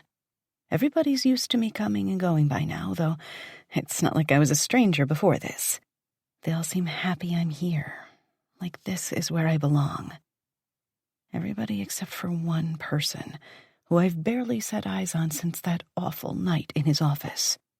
The one person I can't get out of my head. The scene replays in my mind as I stare at the house, looming larger with every turn of the wheel. I would call it a gilded cage, only I can leave whenever I want. Dad would let me move in with him in a heartbeat, no questions asked, but that would mean exchanging one cage for another, and at least this cage gives me space and freedom, even if the freedom is an illusion. Callum might not ask a million questions and monitor my every choice, but I still feel his presence looming over me. Everything's a trade-off in the end. Living here, I can come and go as I please without having to explain to anybody what I'm doing. If that's the case, why do I always head straight back here after picking up something for dinner? I could hang out with some of the people from the office. I could stop at Dad's for dinner. He's been dying to catch up on how work is going, and it's been a while since I've checked in on him. Sure, he manages to get through his days, but I have the sneaking suspicion he'd live on coffee and fast food if there wasn't somebody around reminding him to eat a green vegetable every once in a while. So why don't I? I could see a movie, go shopping. I could do whatever I want. And yet I choose to come straight here. Because even though Callum has avoided me as much as I've avoided him, I can't shake the sense of being watched. Like now, as I get out of the car. The hair on the back of my neck rises. I can feel his gaze on me, watching my every move, wondering what took me so long to get here. Or maybe I'm just going crazy. Around the office, I've been able to pretend that everything about my life is normal. No one has to know I spend my free time locked in the empty wing of an enormous mansion. They don't know I scurry into the house with my head down, eyes trained on the ground, before dashing to the bedroom and locking the door behind me. They don't know I eat dinner alone at the desk in Tatum's office, or that every night I lie in bed, staring at the ceiling, wondering if this is the night Callum comes for me. He hasn't, and maybe he won't. Maybe he was serious about wanting nothing to do with me anymore.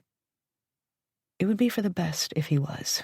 As exciting as he is, there's a difference between the sort of danger that makes my heart race and my nipples hard, and how he spoke to me, the way he touched me and threatened me with that gun.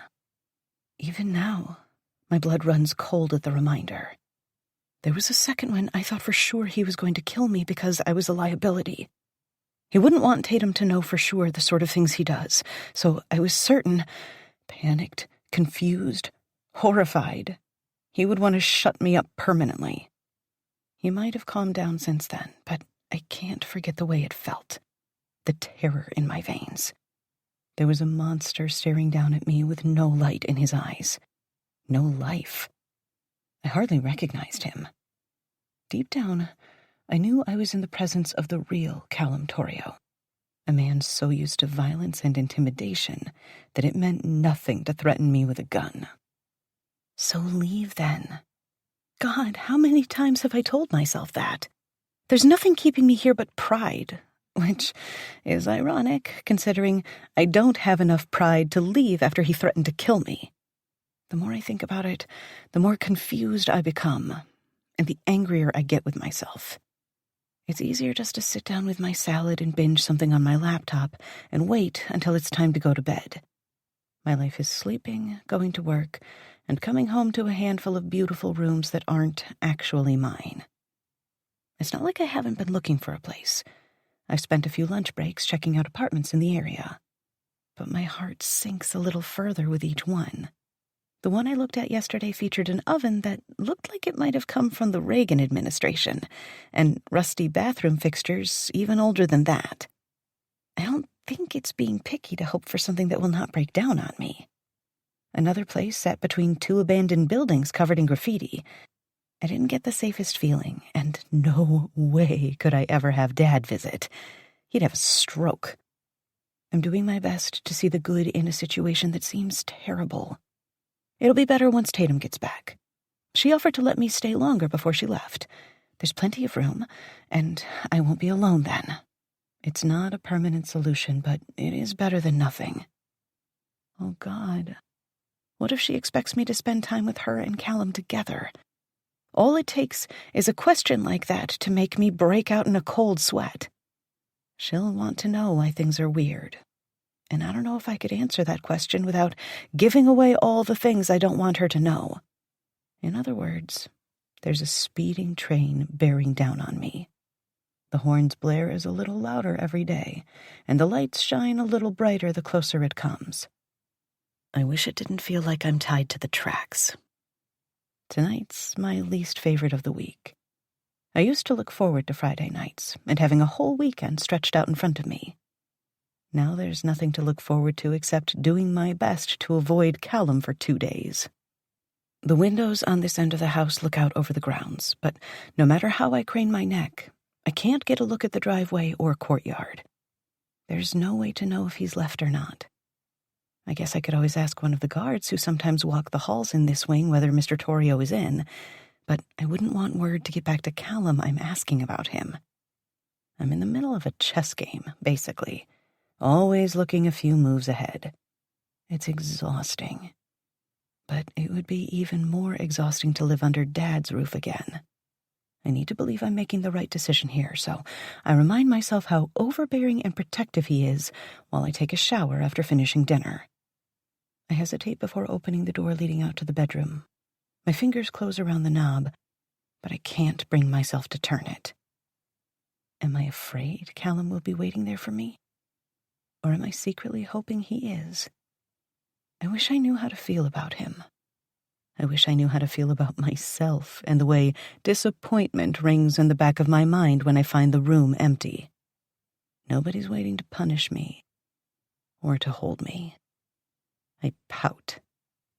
Does he really plan to ignore me for the rest of our lives? I could kick myself for believing he ever cared about me on a real level. How could he have if he could so easily avoid me like I never existed? Sure, I'm avoiding him, but that's different. I didn't threaten him with a gun, for fuck's sake. It's plain stupidity to want to see him after all of that. It's bad enough I'm still under his roof, letting him provide shelter for me. I already know I have no pride. But to want him, to hope he pays me a visit in the night, it's fucked up. So fucked up. By Sunday morning, I can't stand it any longer. I don't feel like going out to pick up breakfast yet again, and I'm going stir-crazy. I'll scream if I have to stare at these walls for another minute. That's what forces me out of the room and how I find myself tiptoeing across the house. Callum's usually in his office every day of the week. I doubt he'll know I left the wing. That's if he even cares. The sunny kitchen is a tremendous improvement, and the aroma of coffee lightens my mood. I go to the cabinet and grab a mug. I'm about to pour myself a cup when the pantry door opens and I nearly drop the carafe. It's only Cheryl, the family cook, who looks as surprised as I am. "Oh, I imagine you'd left by now," she says with a soft laugh. "I was checking to make sure the pantry is stocked with Miss Tatum's favorites." "No, I'm still here. I've been spending a lot of time alone." She arches her eyebrow. "Have you been eating?" "I pick things up here and there," I offer with a shrug. She scowls, but I don't think she means it harshly. "A young person like you should save your money, not waste it on cheap junk and overpriced coffee." I laugh. "You sound like my dad." "Your father is a wise man. Now, there's no way I'm going to let you leave this kitchen without fixing you something to eat. What would you like?" "Scrambled eggs, maybe? I'm simple and don't want to be a pain." "Nonsense. It's what I'm here for. And with Miss Tatum on her trip, and Mr. Torrio in and out at all times of the day, I don't have nearly enough work to keep me busy. Okay, if you don't mind, I think I'll take it back to my room. Because even now, I can't shake the feeling that I'm taking a colossal risk. He could come strolling in any second, or I might run into him on my way back. Why was it such a big deal for me to come out here? I can't even remember anymore. How long does it take to cook eggs, for God's sake? By the time she slides the plate my way, I'm ready to run. Thank you so much, I murmur with a tight smile, before turning away and starting out for my room. This is ridiculous.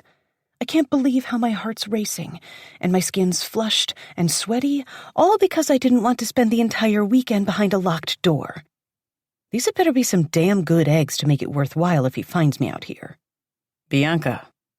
It's not Callum's voice calling out from across the central hall that separates the two wings, thank God. Otherwise I'd drop my breakfast all over the floor, and maybe pee myself. How can I still want him even though the idea of running into him terrifies me? I need help. Romero is at the other end of the hall. I wouldn't say we're friends, but I've always seen him as a decent guy. I know he's just as bad as Callum. The only difference is he's never been mean or threatened me, and he looks friendly enough as he approaches. It's Tatum he has a problem with, not me. How are things going? He asks, eyeing the plate in my hand before meeting my gaze. Is there anything you need? Interesting. I'm not surprised he sent Romero to do his dirty work. I don't know if I'm flattered or hurt that he wouldn't come to me himself. It's clear he cares enough to want to know if I'm doing okay. I don't know why I'm complaining. His presence would only overwhelm me. Distance is good. At least I can think clearly when he isn't around. Why can't he ask me himself? I whisper, looking around him, expecting to find his boss lurking in the shadows. He's very busy. Sure. I sigh. Let him know I'm fine, and everything will be in place when Tatum returns home in a few days. His scowl keeps me from walking away like I want to. She's not coming home. I assumed she told you. What? Why? I whine, sounding like a toddler on the verge of a tantrum. I've been practically counting the minutes. He rolls his eyes, smirking the way he usually does when she's involved. Christoph wants to stop off in Milan to visit with family, and they're going to swing through Rome. Her words when she spoke to Callum earlier today. And she didn't call me. What if she somehow found out and she's mad at me? Maybe that's why she's avoiding coming home. Because of me. My chest hurts, and my appetite is a distant memory now. I'll have to call her. I don't know, she might be too busy running around the world with Daddy footing the bill. He blinks rapidly, the lines between his brows smoothing out. I'm sorry, I shouldn't have said that. It's okay. Compared to some things I've witnessed him saying to her, that's nothing. You better go and eat your eggs while they're still hot. He offers a tight grin before backing away. A door further down the hall swings open, and this time a familiar, breathless voice rings out. Romero, I want to check the... Shit. He stares at me, his gaze cold. But there's a trickle of something else there. My heart doesn't freeze as I had expected. It feels like it's about to split open. I only thought I knew how much I missed seeing him and hearing his deep voice. All it takes is a glimpse of his sculpted body, dressed in sweat-soaked workout clothes, and I'm imagining throwing myself at his feet and begging him to forgive me, touch me, want me. Why do you hate me? What did I do? Rather than beg him for answers, I waste no time running away from that look in his eyes. Whatever I did, he can't forgive it.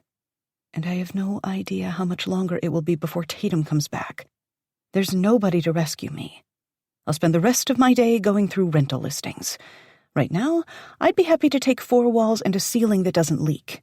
Anything. So long as it means never seeing that look in his eyes again.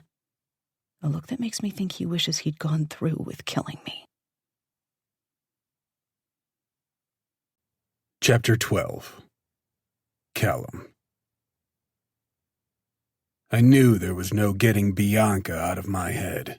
My almost nonstop jerking off the last 3 weeks has done nothing but make me want her more.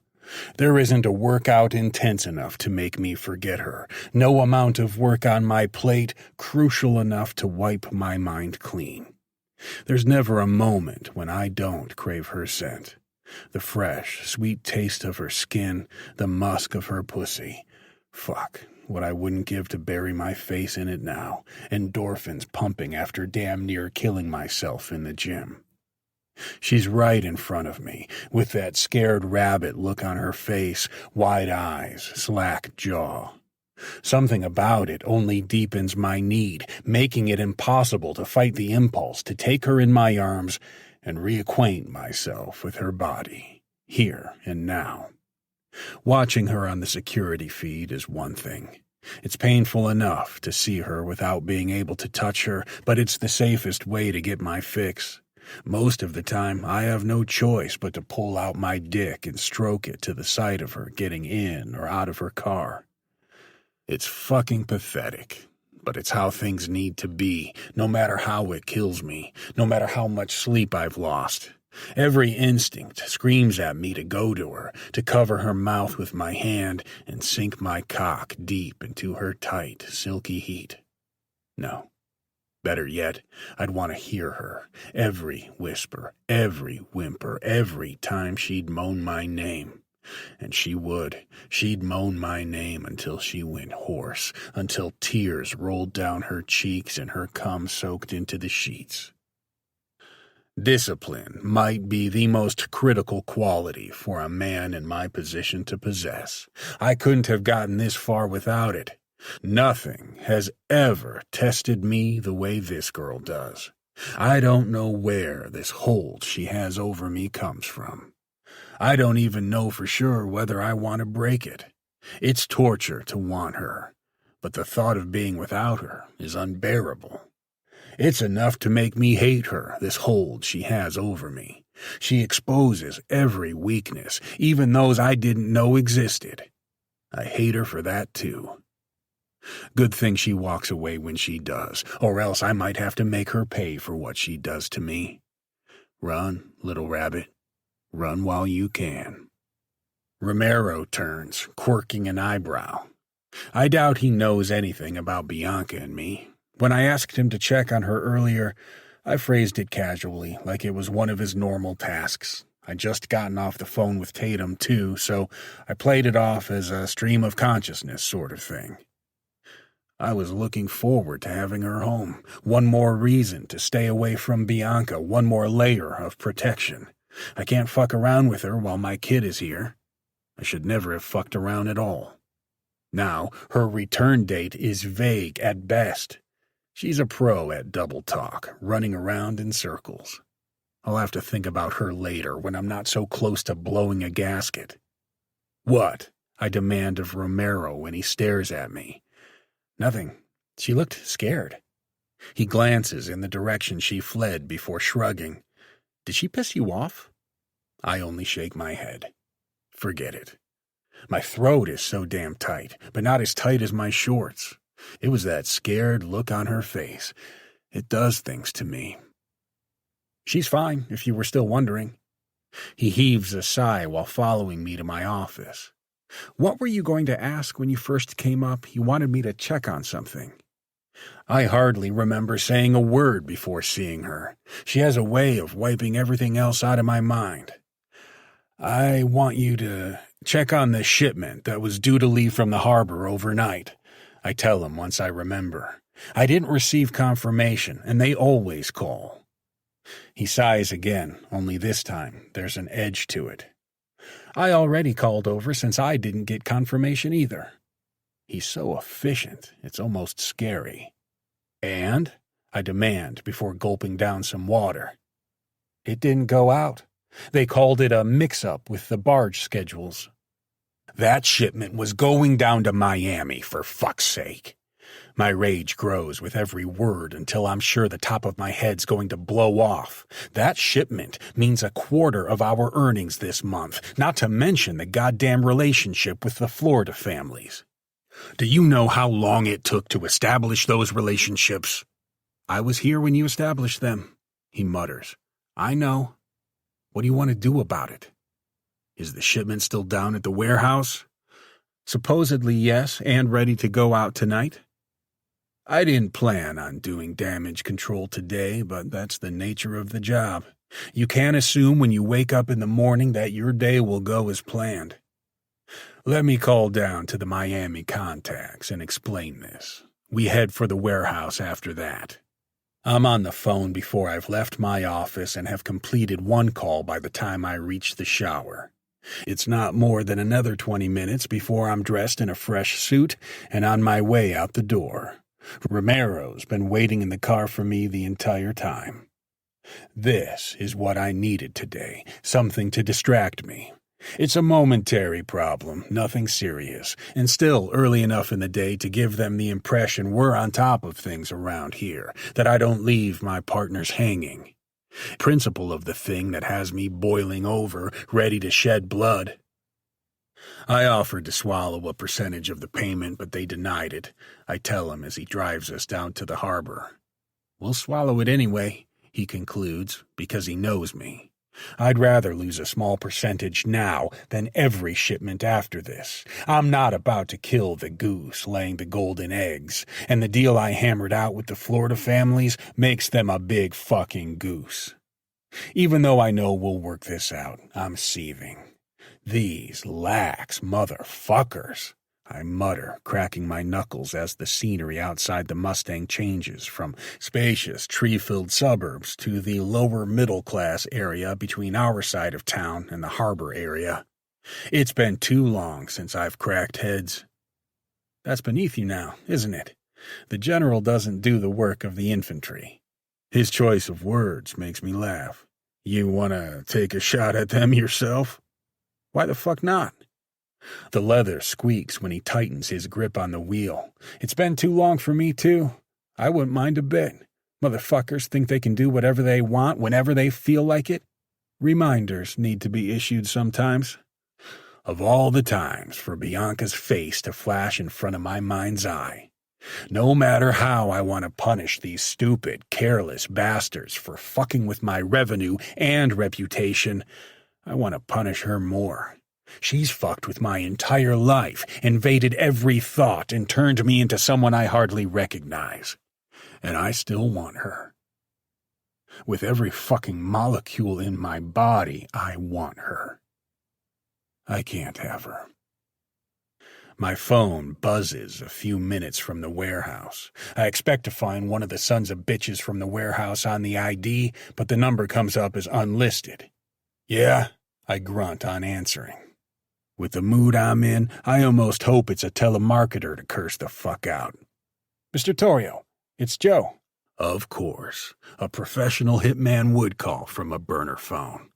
Joe, good to hear from you. I plan to reach out sometime this week. Romero looks my way from the corner of his eye. I didn't want to keep you waiting.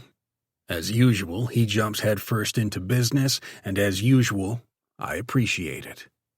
I have little to report. Our friend has been around town with a kid young enough to be her son, but that's the only recent development.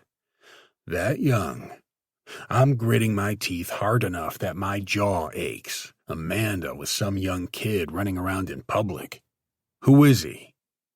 I wasn't able to get a decent shot of him. It was too dark. But they were out in public. Nothing sneaky, and it didn't seem romantic. I thought you'd want to know, though. For lack of anything better to tell me, in other words. You haven't found anything else in weeks? She's with a kid? A fucking kid? Bianca is practically a kid, too. She's a slippery one, Mr. Torrio. He pauses, then adds. If you feel my services have been less than satisfactory, I respect your decision. The warehouse is in front of us now, with Romero pulling into the lot surrounding it. Between these fuckers and the fucker on the phone, I'm a hair's breadth away from a murder charge. My chest is so tight I have to fight to draw breath. We'll discuss that later. I'm on my way into a meeting. For now, stay the course. even if the course is looking like a pointless waste of time and money. My phone bounces off the dash and lands on the floor while I growl out my fury. Either this guy's reputation was a bunch of shit, or she's a hell of a lot smarter than I ever gave her credit for. How can he come up without a single scrap of evidence against that bitch? She's smart, like you said, Romero muses as he puts the car in park, then reaches into the glove box for his Glock. Slippery. Clever. Yes, she is, like so many women are. There's always something going on beneath the surface, something they're trying to hide, some angle they're working. Not Bianca. Damn it. What am I doing thinking about her at a time like this? And what makes her any different from the rest of them? She's nothing unique. It's my cock that makes me want to believe that. Ruined my life and turned me into a weak piece of shit addicted to the smell of her pussy in days. I knew it would end up like this, but I'm the stupid bastard who walked in with both eyes open. With a furious grunt, I throw the door open and burst from the car.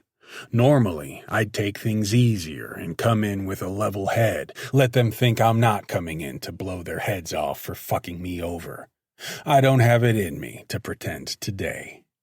Romero's hot on my heels as we walk in. The sight of us causes two jean-clad men to end their smoke break out by the dock and jog into the office. Their tense whispers as we cross the warehouse floor tell me there's no guessing why we're paying this visit. They're scared out of their minds. Chuck. My bark echoes in the cavernous space. Looking around, I spot our crates waiting to be loaded. What? You can't come out and greet me? I thought we were better than that. The pot-bellied warehouse manager I made the mistake of putting on my payroll lumbers out of his office, mopping his forehead with a bandana he shoves into his back pocket before holding both hands up in surrender. I can explain. You'd better. When Romero takes a step forward, I hold out an arm to bar his way. No, this one's mine. I need this. I need to hurt someone. Chuck's eyes widen when I remove my jacket. Well, start explaining. I hand the jacket to Romero, never taking my eyes off the man in front of me. It wasn't his fault, one of the other men offers, though he doesn't sound like his heart's in it. Our software glitched or some shit, and we lost the schedule. You don't have a backup? Some safeguard in place? I shake my head in disbelief while rolling up the sleeves of my shirt. When we first embarked on this arrangement, you gave me every assurance there'd be no fuck-ups. And there hasn't been until now. Beads of sweat roll down the man's face. Please, Mr. Torrio. It'll never happen again, I swear. What if they seized the crates during the extra day they're sitting here? I take one slow step after another while Chuck backs away. What then? Whose ass would be on the line? They're safe, he blurts out, his back hitting the wall. And how the hell do you know that? Fisting him by the shirt, I haul his pathetic face close to mine. You working with the feds? Is that what you're trying to tell me? Because that's the only way you know for sure. The rancid stench of fear rolls off him. This pathetic, weak piece of shit. I'm sick of weak links, empty promises. Sick of the future of what I've built being in the hands of those I can't trust. Pulling my fist back, I savor the hopeless certainty in his eyes before smashing it against his cheek hard enough that his head snaps to the side. His men flinch but stay in place. They know better. Please, Mr. Torrio. Chuck's cries fall on deaf ears.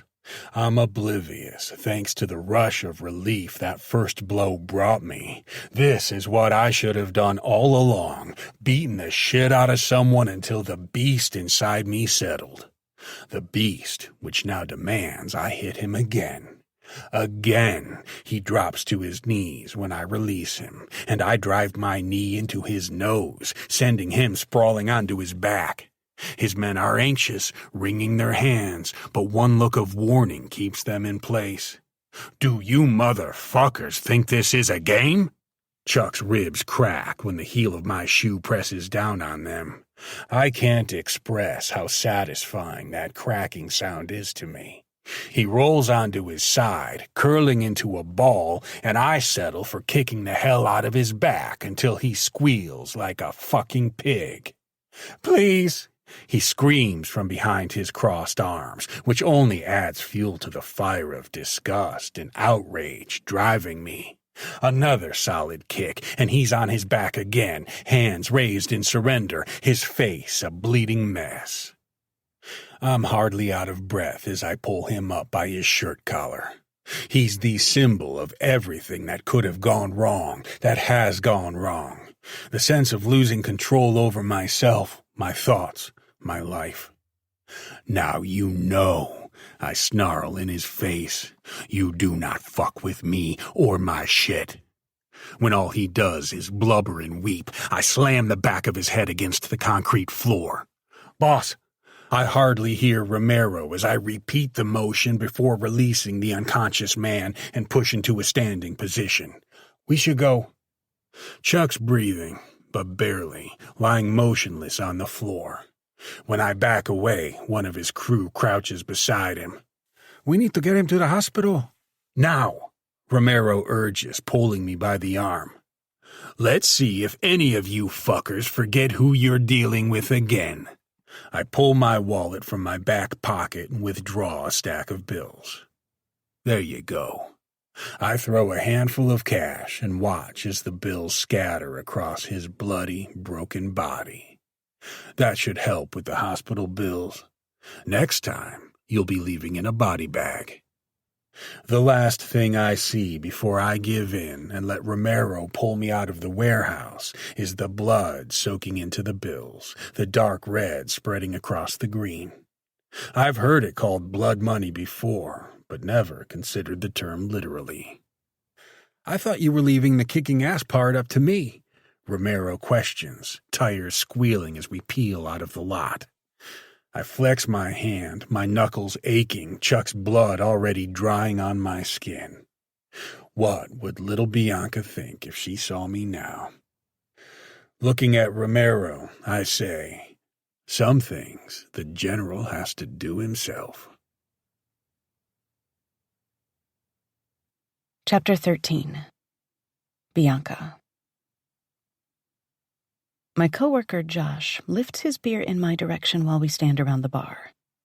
To the end of your first month, you survived. I lift my glass along with everyone else, laughing a little, even if the unhappy thought of Callum is always close to the front of my mind.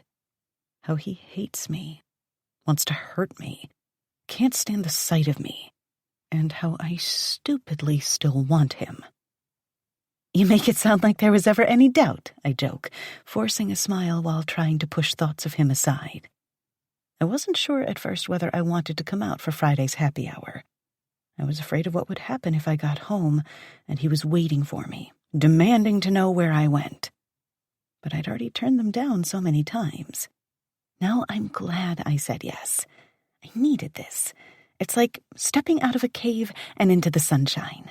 The warmth of the sun feels good on my skin. Without the nagging feeling I'm being watched hanging over me, I can even enjoy myself while sitting in the same club where Lucas cheated on me. Well, where I found out about it. I doubt this is the only place where he fucked some random girl. I almost said no when I found out where we were heading, but stopped myself at the last second. That's the past, and I need to think about the future. The weeks without Lucas have only reminded me how little there was between us in the end. Stephanie, who sits on the other side of my cubicle and is always up for gossip, taps her martini glass against mine. Now I can tell you, the past 2 analysts who started before you left before the end of the first month.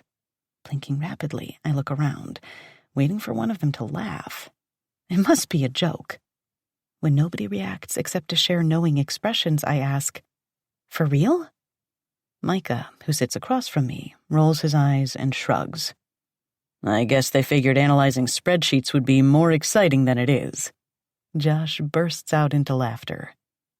Yeah, people only think they can handle the excitement before they get started with the job. Strange. I've been telling myself I need to get with it since everybody seems happy to be there and happy in their work. Like there must be something broken inside me if I can't get with the program. Now the truth is coming out. I see it in the way they snort over their drinks. If anything, their honesty eases some of the arguing I've done with myself, telling myself I should be grateful, that if everyone else seems happy to work there, I should be happy too. There's nothing wrong with living a quiet life and having a steady job at a firm run by good people who care about their employees. What does it matter if it feels like something is missing? It's not like my judgment has been great lately. I'm obsessing over a man who's murdered people and threatened to do the same to me. Did I mention I'm also staying under his roof when I should stop at nothing to get away from him? I'm probably having a midlife crisis 20 years too early. Hey, it's you. It takes me a second to realize the bartender is talking to me, and then another second to realize what he means. The cute guy with the nice arms and dimples. To think, I didn't flirt with him because I had a boyfriend. Oh, yeah, hi. I didn't recognize you at first, he explains. You're not as dressed up. You didn't say you were a regular, Stephanie teases, while flashing a wide smile that tells me she wouldn't turn him down if he started flirting with her. I wish I had that kind of confidence. I'm not, but I was here a while ago. And he remembers me. I don't know what to think about that. Tatum has always been the memorable one while I tagged along behind her. It's different. People liking me for me. And he remembers you? She purses her lips and looks me up and down like she doesn't quite believe things were that innocent. We chatted once. No big deal. She glances his way, and I recognize the interest twinkling in her eyes. So there's nothing going on between you? If you want to flirt with a guy, go ahead. Shoot your shot. It's nice that she wants to be sure she's not stepping on my toes. The fact is, I'm not interested in him. Not when Callum exists. I don't know what it says about me that I can't help comparing every man in the world to him. He's violent and terrifying, and he hates me. He still hasn't spoken a word to me since that night. A month at my new job. A month without him. Why can't I move on? Hell, I've already moved on from Lucas, and we were together for 5 years. But I can't shake Callum. And not only because I'm still living in Tatum's part of the house. I can't help but hope every single night he'll come to me and explain everything away. Come on, let's dance. Jenna and Stephanie tug the guys onto the floor despite their protests. I'll order another round, I offer, waving them off. I'm not exactly in the mood for dancing, even if it would be healthier than sitting here wondering what Callum's doing, and if he's figured out I'm coming home late tonight. The guy behind the bar winks when he notices me waiting. So you found a way to fill up all that free time? I can't believe he remembers our conversation. Maybe he does actually like me. Sorry, but somebody else got to me first and sort of ruined me for all other men forever. The fact he wants to kill me is irrelevant. Yeah, I've been at this new job for a while. It's going well. A glance over my shoulder reveals the girls coaxing the guys into at least mimicking the idea of dancing. They're trying. He snickers, watching them along with me. Whatever it is you do, I hope it has nothing to do with having coordination. Or rhythm. I shouldn't laugh, but I can't help it. No, they wouldn't last long, would they? The phone behind the bar rings, and he turns away to answer it, grabbing the vodka bottle as he does. Yes? Instantly, his head turns, his gaze aimed at a tinted window on the upper level. It sits smack in the middle of the wall, flanked on both sides by tables for guests. Okay. Yes, of course. Will do. He hangs up and begins pulling our drinks together without looking back my way. I glance up toward the window, wondering what that is all about. But there's no seeing what or who is on the other side. The owner's office, I suppose. Maybe they don't like the employees getting too chatty when they should be working. The hair on the back of my neck stands on end, and I shiver involuntarily. I'd swear whoever is up there is watching me. You're turning into a paranoid weirdo. Tatum would laugh herself sick if she knew how jumpy and anxious I've become. I wish she'd come home, but there's no end date in sight, and it's impossible to pin her down long enough for a conversation. She can only talk for a short time when I call her. I text her and get no response. I'm really worried about her, but I have no proof or reason to be. A burst of laughter startles me into shooting a look toward the entrance. It's just one of those things you do. Somebody screams or laughs loudly out of nowhere, and you turn to see what the big deal is. Turns out, the big deal is my ex-boyfriend, surrounded by a bunch of his gym buddies. I recognize them from his uncle's gym. He's hung out with them before, and I recognize the swagger he puts on when he's trying to impress them.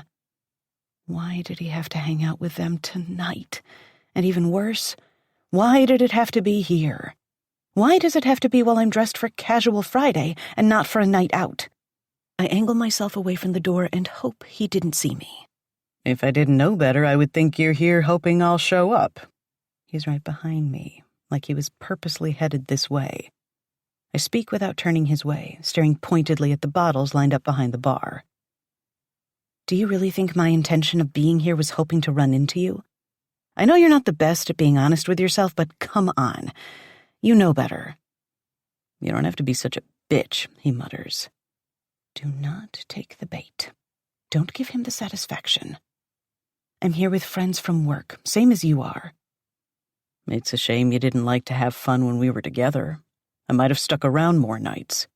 I spin on my heel, my face burning and my heart racing. No, I didn't think I'd get lucky enough to never see him again, but could I maybe have gone a little longer without having to come face to face with him? Is this guy bothering you? Jenna appears out of nowhere and steps right up to him, arms folded, while Stephanie steps in line beside me. I didn't realize they were paying attention, but I am so glad they were.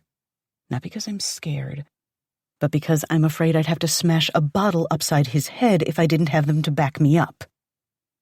Not anymore, I tell them, staring straight into the eyes of a stranger. Because that's what he's always been.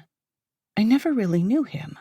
I wouldn't let myself know him, or let myself see the things I wanted to ignore because it would mean admitting I had wasted all those years. No, she's got somebody else bothering her now. That smug, superior grin of his makes my stomach churn. Don't you? I don't know what you're talking about. And now I wish the girls hadn't come to my rescue because I don't like the way he sounds, like he knows something, or thinks he does. They don't need to hear whatever bullshit he's going to spew. You sure about that? He taunts, snickering. How's your living situation treating you? If it wasn't impossible, I'd think he knows about Callum. There's no way that's possible. Just fine, thanks.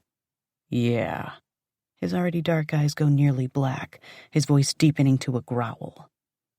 I bet it is. I've called him a lot of names in the past, but creepy was never one of them. Something's off, and it makes my pulse take off at a dizzying rate. Can you girls grab the drinks? I ask, before walking away without waiting for them to answer. I can't spend another second in his presence, especially when he's acting so weird. Maybe this wasn't their first stop tonight and he's already drunk. The problem is, I don't know where to go. I can't just leave. I won't let him win by running me out of here. I have just as much right to be here as he does. I'm about to turn the corner at the hall leading to the restrooms, because where else does a girl go when she's trying to run away from a strange guy at the club, when a broad, hard chest gets in my way at the last second? I rebound off it, but am saved from falling backward by a pair of large, strong hands that take me by the arms. I know these hands. I know the scent of the cologne on his clothes and skin. Spicy. Warm. I know this man. And now my insides feel all hot and shaky, and my lungs forget how to work. Callum is here, and he's holding me upright, and now I have no idea how to feel. I was trying to escape Lucas, only to end up in the grip of a man who might be the devil himself. I chance looking up at him, and I wish I hadn't. His expression is murderous, holding on to me while glaring over the top of my head. I shrink back from the rage burning behind his eyes. Rage I've seen while he was pointing a gun at me. I should scream and fight to get away, but fear and sick, twisted excitement hold me in place. "What are you doing here?" I ask. He's the man I've gone out of my way to avoid, and the man I've wished night after night would kick the door in and ravish me. I don't know whether to weep in dread or relief that he's finally touching me again. "The better question is, what are you doing here?" he growls in return, still shooting daggers across the room while his fingers bite into my flesh. "What do you think you're doing, letting some stranger flirt with you?" "Huh?" The weight of his stare settles on me, and I flinch. "What do you think you're doing?" he demands, his voice shaking. Instead of waiting for me to answer, he pulls me along with him to the rear of the room, past clusters of strangers who shoot curious glances our way, but don't seem to care enough to ask. "What the fuck are you playing at?" he growls as we go. I stumble along behind him, fighting to keep up with his long strides. "I'm here with friends from work. I can't leave them." I'm talking to myself, for all the good it does. "Does flirting with a bartender have anything to do with those friends?" At first, it looks like he's touching his hand to a random spot on the black painted wall. Like magic, a door swings inward. I would never have known it was there, and I guess that's the point. Beyond it sits a narrow metal staircase. How do you... He gives me a shove, sending me toward the stairs.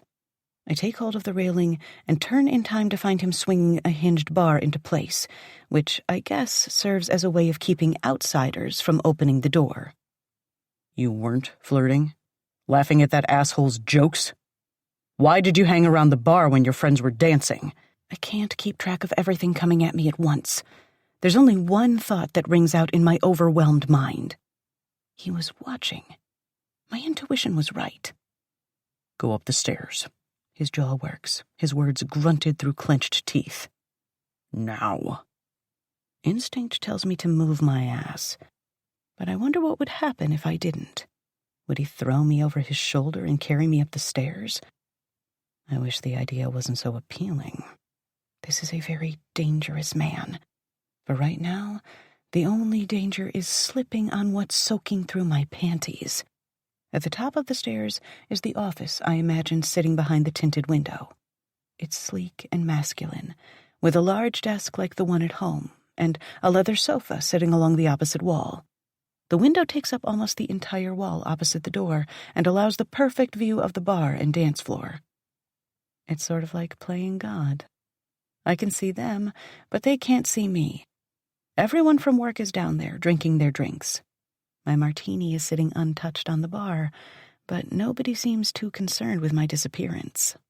Callum could hurt me and no one would even know. I know fear is something I should be feeling, but that's the last thing I feel. As I asked earlier, Callum presses me against the window, his body pinning me to the glass. He's breathing heavily, and his breath hits my neck in hot bursts that make me squirm. "What the fuck do you think you're doing, flirting with another man?" I wasn't, I whisper, my thoughts racing almost as fast as my beating heart. "I should blow his fucking brains out." Cold nausea washes over me as I stare down at the bartender, chatting with his customers while he pours their drinks. I'd laugh it off if I didn't think Callum meant it. But I know what he's capable of now. He didn't do anything. It took way too long for everything to come together, but then again, I'm a little overwhelmed right now. Is this your office? Do you own the club? And I would gladly shut it the fuck down this minute if it meant there wouldn't be another man setting eyes on you within these walls. His hands find my hips, fingers pressing in before they inch my dress higher. I wish my body wouldn't go weak at his touch. It's been so long, and I've craved his touch embarrassingly.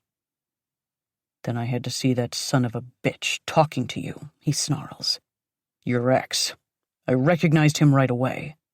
I close my eyes and bite back a sigh when he rakes his fingernails along my thighs. I didn't want it to happen. One of his hands closes around my throat, his grip firm, but not cutting off my air supply. Are you sure about that? You didn't call him and ask him to meet you here? Fuck no. I very much want this to happen. Too much. I didn't really believe we were over. That we should be, yes, but no way were we both going to be strong enough to continue this charade. Shh, little bird. I believe you, but that doesn't mean I like it. He doesn't deserve to breathe the same air you do. I let my eyes fall closed again, melting against him. Desire sizzles its way down my spine, the sensation spreading through my core and heating what was already scorching. The dress is up around my hips now, his knowing fingers stroke bare skin, and my knees threaten to give out on me. You belong to me.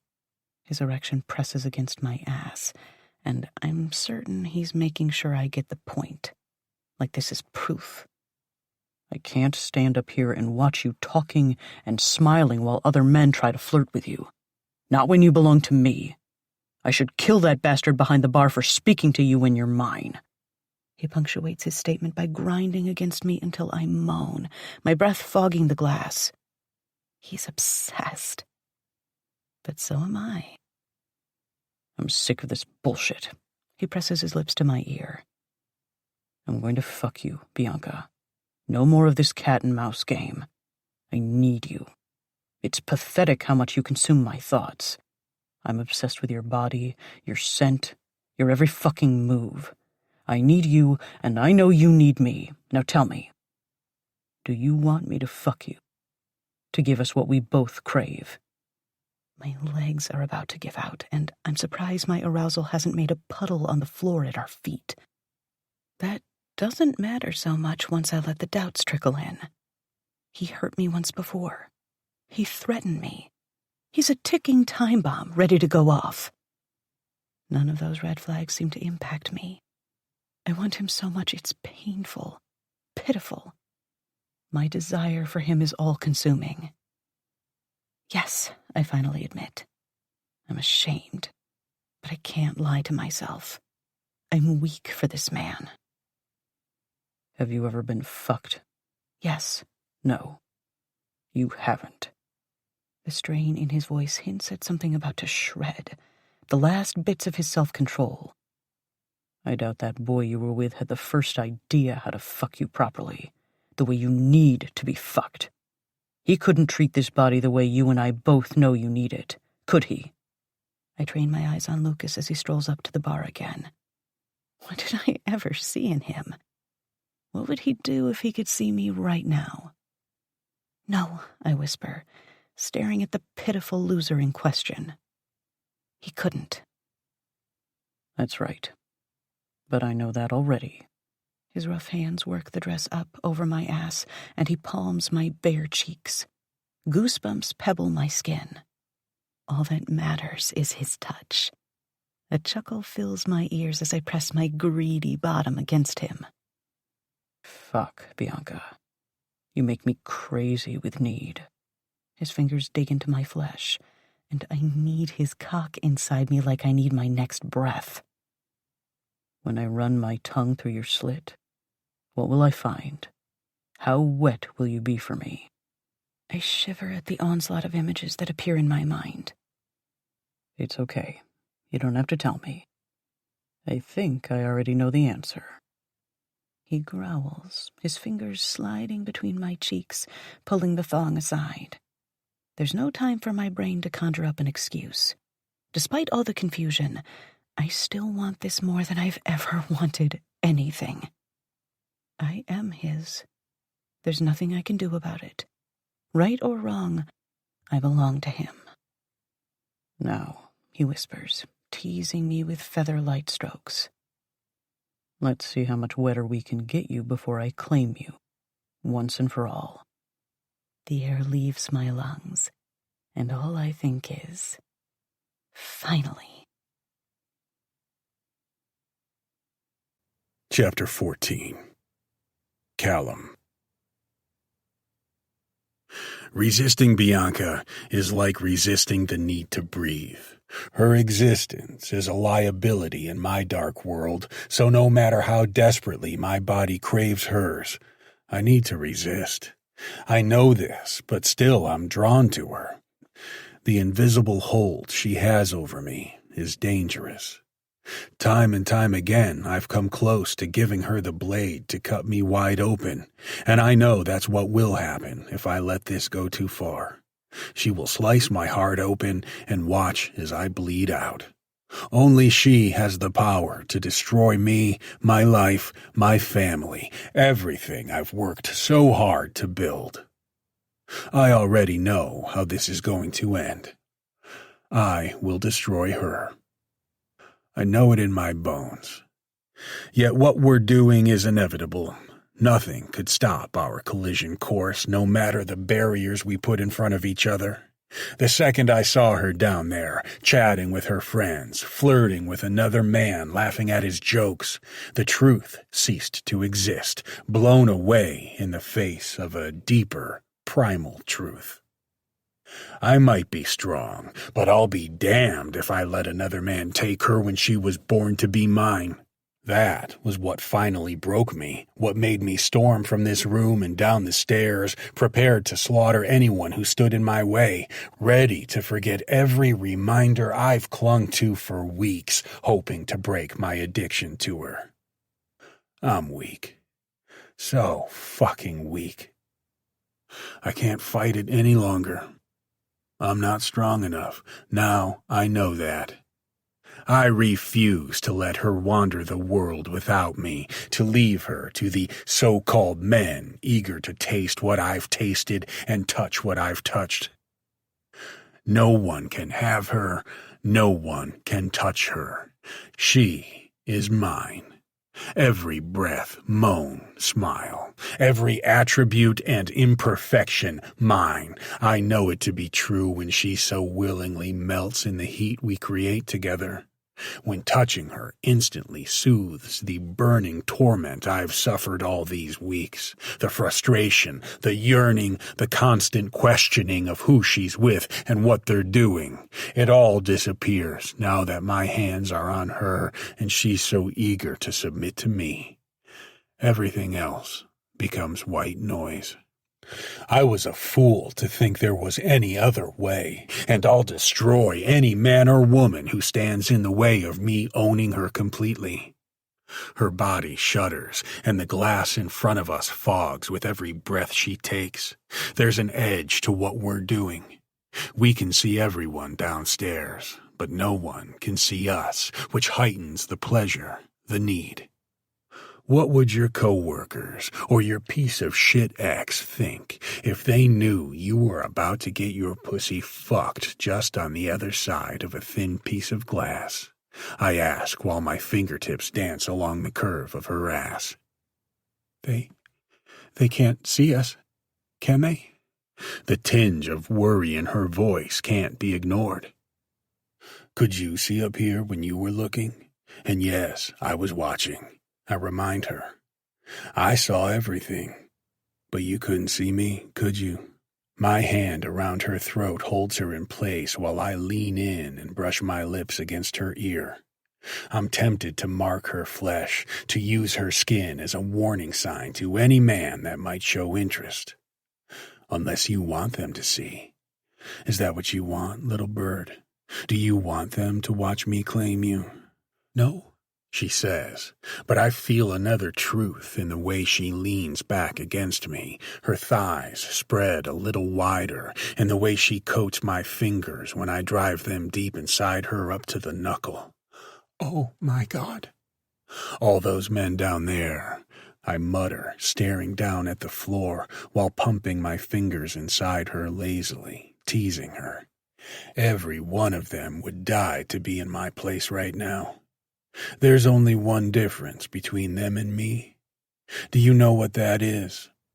No, she purrs, and I love the way she needs me, the way she clings to the pleasure I'm giving her.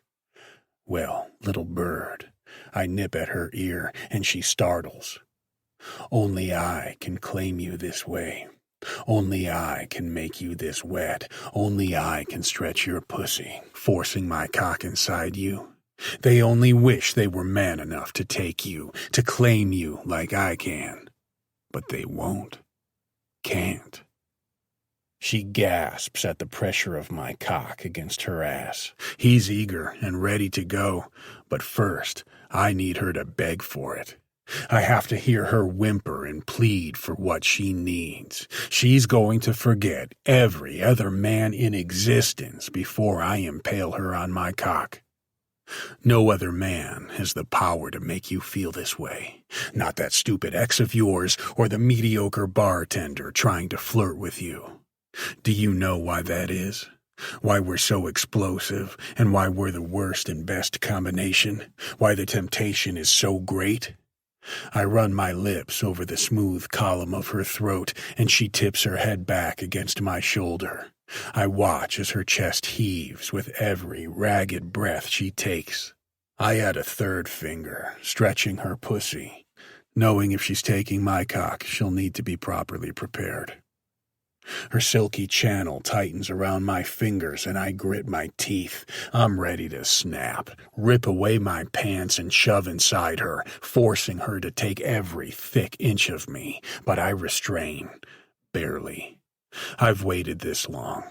What's 5 more minutes? It's because we were made for each other, Bianca.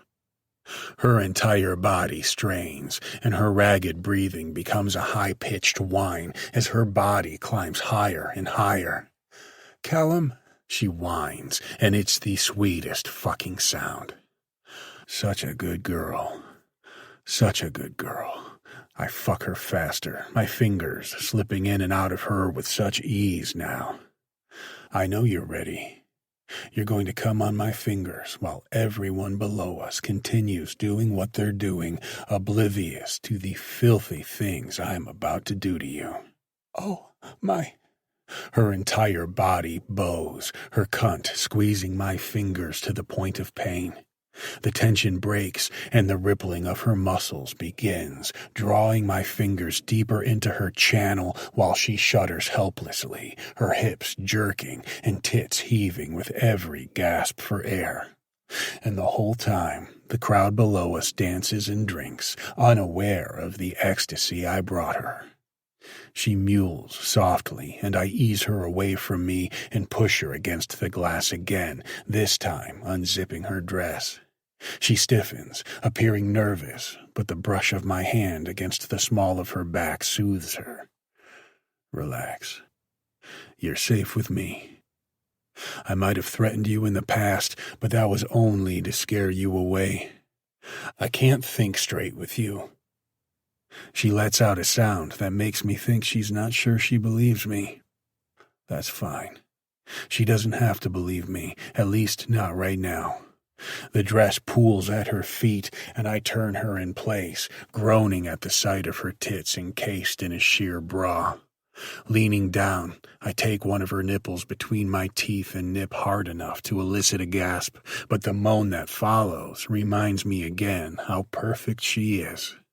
She was made for this, made for me. Pain and pleasure combined, the things I plan to show her, the ways I plan to corrupt her.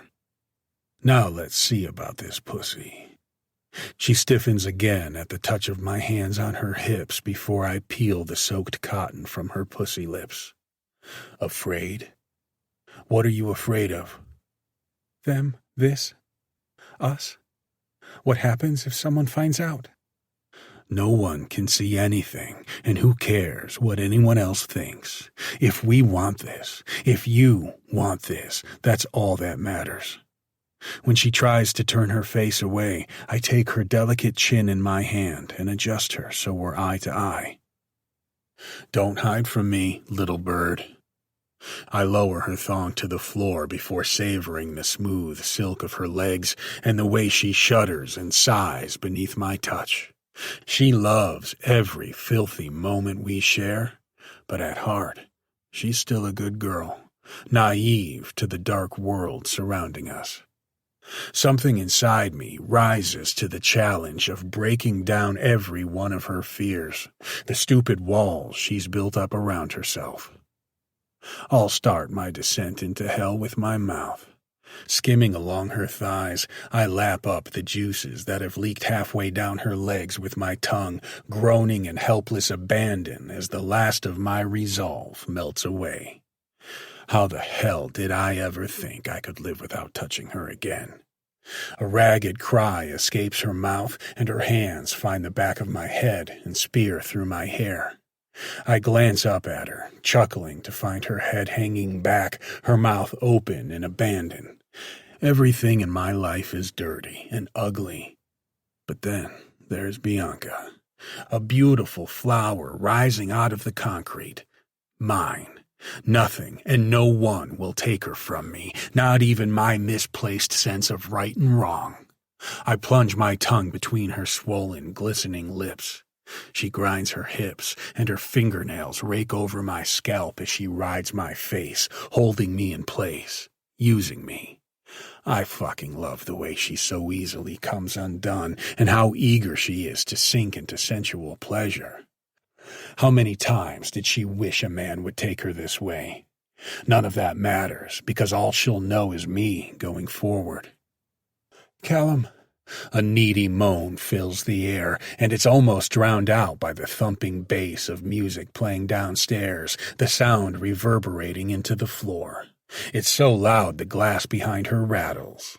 I ignore it all in favor of focusing on her clit, lavishing it with long licks, and she rewards me by erupting. Her juices coat my chin and lips. The musky scent and honey taste are intoxicating, and before long I have to reach down and pull out my cock for fear of it snapping in half behind the zipper.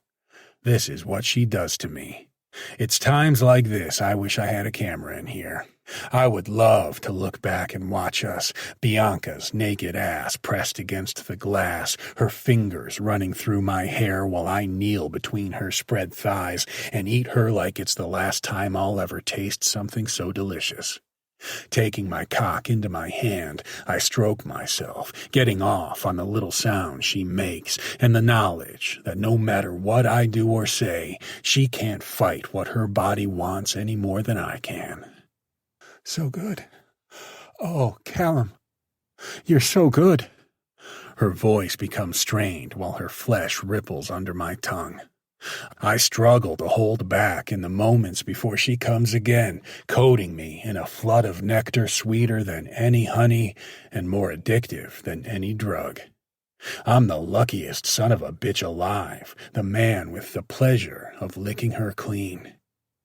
Oh no, too much. It's too much. Even when she tugs on my hair, trying to pull me away, I keep going, teasing out every bit of sensation, shoving my tongue into her cunt to scoop out every drop of what still rushes from her. I lift my head long enough to set her straight. I decide when it's enough. There's nothing for her to do but moan helplessly as I continue feasting on her juicy cunt. A sudden buzz from somewhere near my knees startles me into finally giving up. What the fuck? I grunt, prepared to murder whoever the hell is interrupting me. She abruptly comes down from her haze, peering around the floor. My phone. It was in my pocket. I see it, half hidden in fabric. I'm ready to ignore it until I catch sight of the name that flashes across the screen. Lucas. That was her boyfriend's name, wasn't it? He's lucky I brought her up here, rather than beat his face in the way instinct first tried to get me to do. Why is he calling you? Even my dripping erection gets pushed to the background while I get on my feet, holding the phone up for her to take a closer look. I know I'm acting irrationally, but the thought of her meeting another man here makes me want to kill. Did you tell him to call you? What is this about? She brushes her hair back from her flushed face with shaking hands. I told you, I didn't want to see him. You think I want to talk to him after what he did to me? The ringing stops, replaced a moment later by a beep signaling an incoming text. Lucas, where did you go? I want to talk to you. I want to settle things. He thinks she wants to talk to him? I can't hold back my sinister grin. I'm already going to hell, so why the fuck not? We better give him what he wants. I drop my pants with one hand while gripping her phone in the other. Confusion fills her features. What do you mean? I'll show you. Taking her by the hips, I turn her so she's facing the window again. It barely takes a flick of my wrist to unhook her bra, which I work off even as she tries to cross her arms. Don't hide yourself from me, I remind her. But she looks at me over her shoulder, her eyes swirling with a mixture of fear and lust. Yeah, she might be afraid, but something close to excitement glitters beneath those emotions. Don't pretend you're not enjoying this. I place a kiss against her shoulder, then another, until she finally loosens up and releases a loud sigh. Why does she bother trying to fight me? I'm always going to win. It's just you and me, I whisper into the shell of her ear while I take myself into my free hand and drag the mushroom head of my cock through her sopping slit. She sucks in a gasp through gritted teeth, stiffening at my touch against her sensitive folds. Is your pussy hungry for my cock? I taunt, teasing her opening. It's fucking torture having to hold myself back, but her frustrated groans make it worthwhile. Yes, please. Please what? What do you want me to do to you? I lean forward, pinning her to the glass, flattening her tits against it. Say it. Tell me what I want to hear. Please. She nearly sobs. Please fuck me, Callum, please. Are you sure that's what you want, even with all those people down there? Yes, please. Oh, please, I need you. Please, fuck me. Her begging breaks my resolve. With a single thrust of my hips, the head of my cock slides inside of her. Our height difference makes it difficult to get the perfect angle, so I bend my knees a bit and slide even deeper. Oh. Her hands splay against the glass, looking for something to grasp onto. I can feel her entire body tense. I doubt she's ever taken a cock as thick or as big as mine. Callum, you're too big. It hurts. So big. Shh, I soothe, my lips against her shoulder. If I have to spend all night working myself inside you, I will. I don't care how long it takes. I won't stop until I see your cunt swallowing every inch of my cock. Bianca's body shivers against mine, and some of the tension eases out of her. I encircle her hips in my grasp and lift her to make it a little easier for her to take me. She's so small and tight. The last thing I want to do is break her, but no matter what, she'll take all of me. Her muscles flutter around my length, and the pleasure makes my eyes roll to the back of my head. Your pussy is perfect, so tight and warm. I praise and inch a little deeper. She whimpers, and I know I should stop to make sure she's okay and tell her everything will be all right, but I'm too far gone. It's taking everything I have not to fuck her hard and fast. She's struggling to take me deeper, but I'll make her if I have to. You're so big it hurts. Please tell me you're all the way in. She whines at me over her shoulder, and her blue eyes look even prettier with tears shining in them. My chest swells, knowing she'll feel me for days after today. Almost, little bird, I grit, knowing I still have 4 more inches to go. Her walls grip me tighter, and I thrust my hips further, earning another precious inch inside of her. The heat of her body, her sweet floral scent, and the squeezing of her walls leave me unhinged. I can't help myself. I need to be inside her the rest of the way. She can take the pain as long as I reward her with pleasure. Gripping her hips tightly, I press forward, stopping only once my balls press against her ass and there isn't a single inch of space between our bodies. I'm so fucking consumed by you, Bianca. I don't know what's up or down. I don't know what's right or wrong. I don't care about a fucking thing except you. You're under my skin and inside my head. I'm worried that if I don't get another hint of your scent or taste of your body, I'll die. Fuck, she whines and tenses all at once. Callum. I'm crazy for you, little bird, absolutely mental. I'm not sure how it's possible, but her fluttering muscles draw me deeper, so wet and warm I could fucking die inside of her. I pause, allowing her to adjust to my size, but I can only hold out so long. I've deprived myself long enough. I'm sorry, little bird, but I can't be gentle with you. Not now. I growl, and before she can reply, I'm moving. I pull out and thrust back inside her. The pleasure of my movements radiates down my spine. Finally. I've never felt something so perfect. Do you feel that? The way your muscles quiver around me? The way you struggle to take all of me? I've never felt so full. I think, fuck, it feels like a faucet on full blast, she erupts, and I feel the gush of her arousal as it coats both of us, dripping down onto the floor. Fuck, you just squirted. I've never done that before. She pants, and I thrust into her a little harder, wanting her to do it again. The head of my cock presses against her G-spot, and I follow that motion a few more times until she tenses again, her channel spasming. You take my cock so perfectly. I can't wait for you to see it yourself. Callum! She screams my name, and I'm rewarded with another gush of fluid that floods our joined bodies. I grin. I've unlocked something new and exciting in her.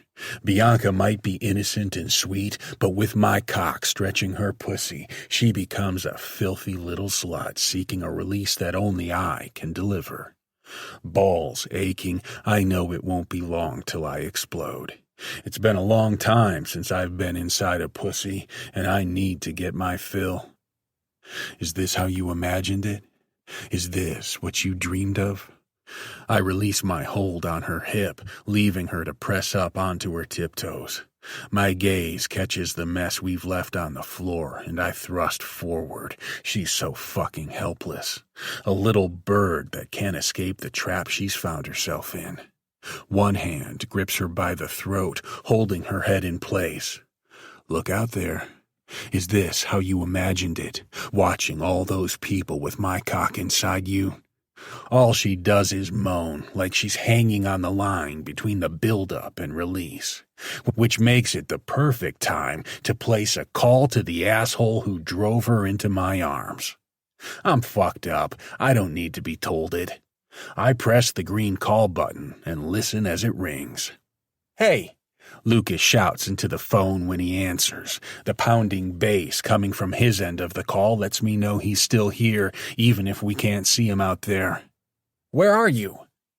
Moan for me, baby, I whisper to her, grinning when her lustful moans fill the room. Then, into the phone, I growl. She's with me, you idiot. Who the fuck is this? He demands. I look down over her shoulder, gazing across the dance floor, hoping to find him in the crowd. Me? I'm the man who's currently balls deep in your ex-girlfriend. I've already made her come twice, and we're going for number 3 now. Bullshit. Put her on the phone. I don't believe you. If you insist. I hold the phone closer to her, then growl into her ear while thrusting my hips faster. Do you like that? How does my huge cock feel inside your little pussy? Good. So fucking good. She sobs, moving against me, fucking herself on me. Please don't stop. Please don't stop. And just like magic, I watch as his form appears out of the corner of the dance floor. He works his way through the crowd, approaching the bar with one hand over his free ear like he's straining to hear. Not that he'd have to try hard. Even with the music thumping, she's practically shattering my eardrums. What the fuck are you trying to prove? He swings his head back and forth. Even from this distance, I see his expression of anger and confusion. Bianca races to the finish line, crashing against me, and my muscles burn as sweat beads against my temple. I felt nothing so fucking perfect. Oh, yes, right there. Right there. Your pussy likes that? I release my grip on her throat and slap one of her perfect globes, and her moans turn louder than before. Who the fuck do you belong to? Oh, fuck. You, she shouts, her body jerking against me. Is this some kind of fucking joke? Lucas cuts back through the crowd, and I can't help but laugh while I pound into her harder than ever. We're both racing toward the finish line. Look around all you want, but you won't find us, I pant. I see you, though. You are pathetic. I should thank you for underwhelming her so many times. Now she knows what it means to be fucked by a real man. Fuck you, he spits in the phone. Too late. Already getting fucked by this tight pussy. Bianca almost screams when I slap her ass again, and he cringes, pulling the phone away from his ear, glaring at the screen like he'll get any answers that way.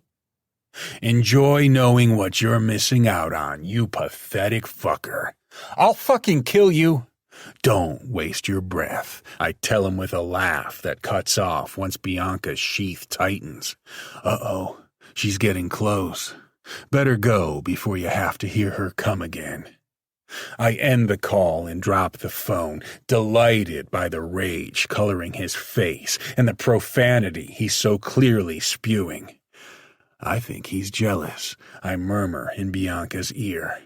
Wishing it was him that was fucking you. I doubt he ever made you squirt or explode like I'm about to. No, never, she pants. Harder, please, fuck me harder. She's possessed now, determined. Maybe because she remembers all the time she wished he'd fuck her this way, all the nights she went unfulfilled. I don't need her to describe it. I understand without being told. I forget about Lucas, about everything. My attention focuses solely on giving her what she needs. Taking her by the hips, I pound into her mercilessly until her ass bounces against my groin and she shrieks and claws at the glass. I'm mesmerized, watching as her soft hair falls down the gentle slope of her back. All that can be heard are the slaps of our skin and the heavy pants and moans we both expel. Fuck, fuck, fuck, Her entire body freezes, and then her pussy ripples, sending a rush of warm wetness over my shaft and balls. A broken cry of pleasure falls from her swollen lips. I don't have it in me to wait another second. I'm so close, there's no holding my release back. It's habit that makes me pull out, grab her by the shoulder, and force her to her knees while she's still in the grips of her release. She offers no resistance. In fact, she kneels in front of me, her eyes lust-hazed, her pink tongue out, and her beautiful face prepared to take whatever I have to give. Get ready, I whisper, my fist moving in a blur over my length. Oh! The groan of pleasure rips from my chest. Bliss, sheer bliss. It rocks me to my core as spurts of cum jet out of me. Each one coats her tongue, then her chin and cheeks. I aim the rest at her tits, painting them until cum drips down her skin. She's a masterpiece, smiling, proud of herself, eyes glowing in adoration. My biggest weakness, The only temptation I could not resist.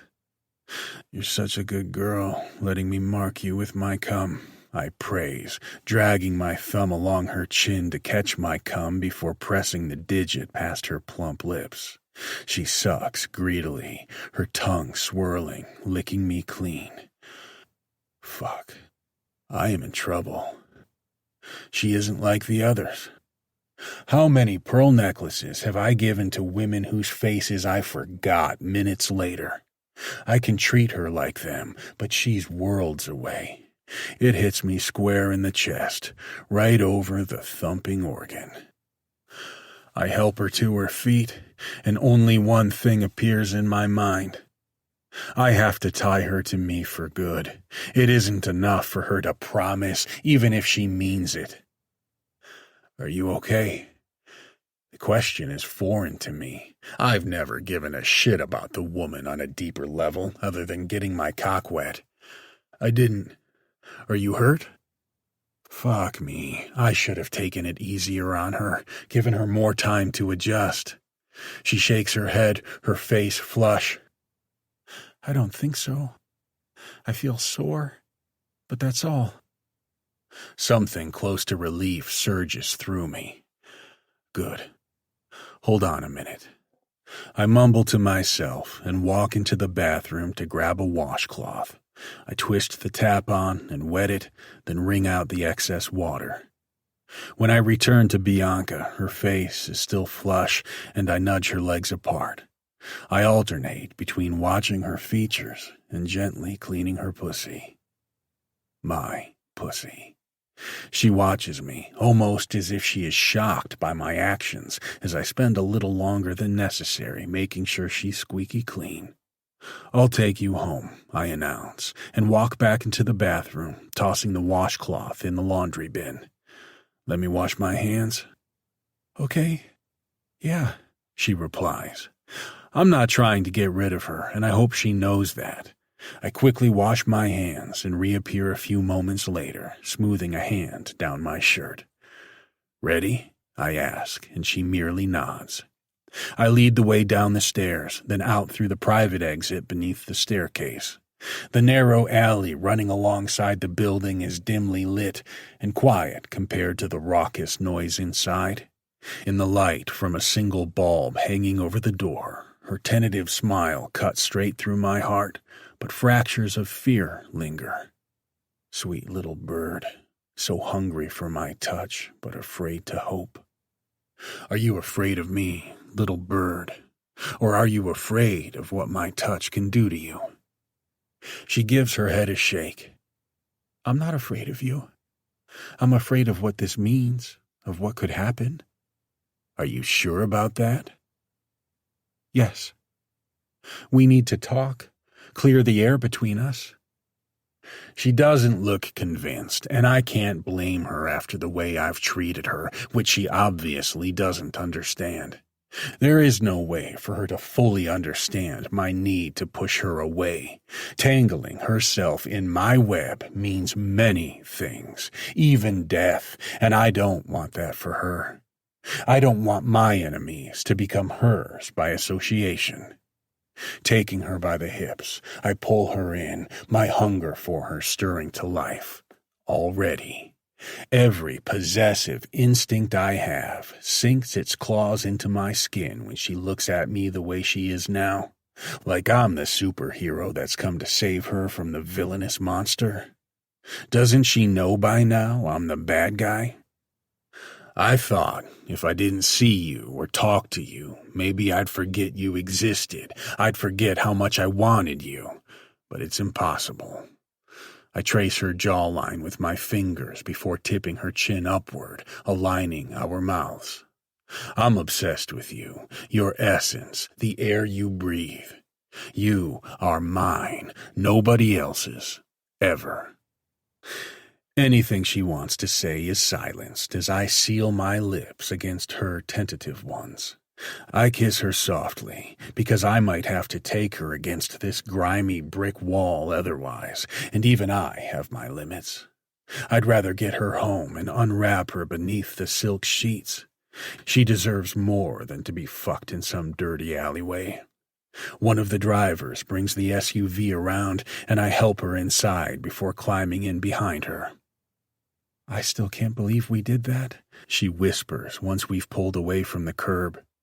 In the glow from the streetlights, her flushed cheeks are clearly visible. "You're always going to be a good girl, aren't you?" "I don't know. You're stripping her away a little at a time." Her teeth sink into her lip before she looks out the window, away from me. "What's the matter? There's no way anybody saw us. I can joke all I want, but this is real for her. She's still so inexperienced." "It isn't that." I rub her bare knee. "Remember, I don't want you hiding things. Whatever it is, you can tell me." "Him." She turns her head in time for me to see the way she rolls her eyes. "I don't want to say his name. Maybe we took it too far." I know better than to think this has to do with lingering feelings for him. She couldn't possibly want him now that I've been inside her. He treated you like shit. He deserves worse than a phone call while we're fucking. I hate to think of him retaliating somehow. She releases a heavy sigh. And just because he was a piece of shit boyfriend doesn't mean I want to sink to his level. Rubbing it in, you know? That's not me. This would piss me off to no end if it wasn't for her kind heart being the reason she's concerned. Despite everything he put her through, she cares about his feelings. To think, this angel is mine. He'll get over it in time, I insist, pulling her close. We won't rub it in again. Does that help? It does, but I don't want to think about him anymore. She won't get any arguments out of me. Besides, I have more important things on my mind, such as how I'm going to keep her with me forever. Once at the house, she goes to her room for a shower, while I tag along behind, practically salivating at the sight of her swaying ass. Be right in, I promise, loosening my tie and kicking off my shoes while she steps into the bathroom. When the sound of the shower greets my ears, I start my search. She's on the pill, or so she told me when I asked. Where would she keep them? Somewhere nearby, somewhere she won't forget. A quick look through the purse she left on the dresser leads nowhere.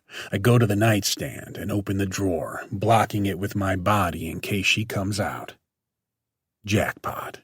Inside are 3 small rectangular packages, one stacked on top of the other. I open the top one to find her pills inside, then reach for my phone to take a photo that I send in a text to one of my contacts. There's something to be said for keeping a disgraced doctor in my circle. You never know when you'll need a favor, and this guy has a talent for scoring anything I could dream up. Me. I need a supply of sugar pills. Here's the brand name we're replacing. 3 months' worth. ASAP. By the time I've finished stripping out of my clothes, my cell pings with an incoming text. Him. Give me to the middle of next week. Callum. Bianca's voice floats my way through the closed door. You coming? Be right there, I call out while quickly typing out another message, almost as an afterthought. The buildup of rage at the thought of another man possessing her like I have sends me over the edge. If I'm going to do it, I might as well do it right. Me. While you're at it, add a fertility drug, syringe, 3 monthly doses.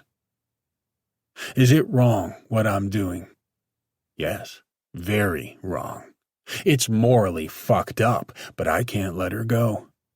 By the time she realizes what I've done, she'll be swollen with my child and attached to me forever.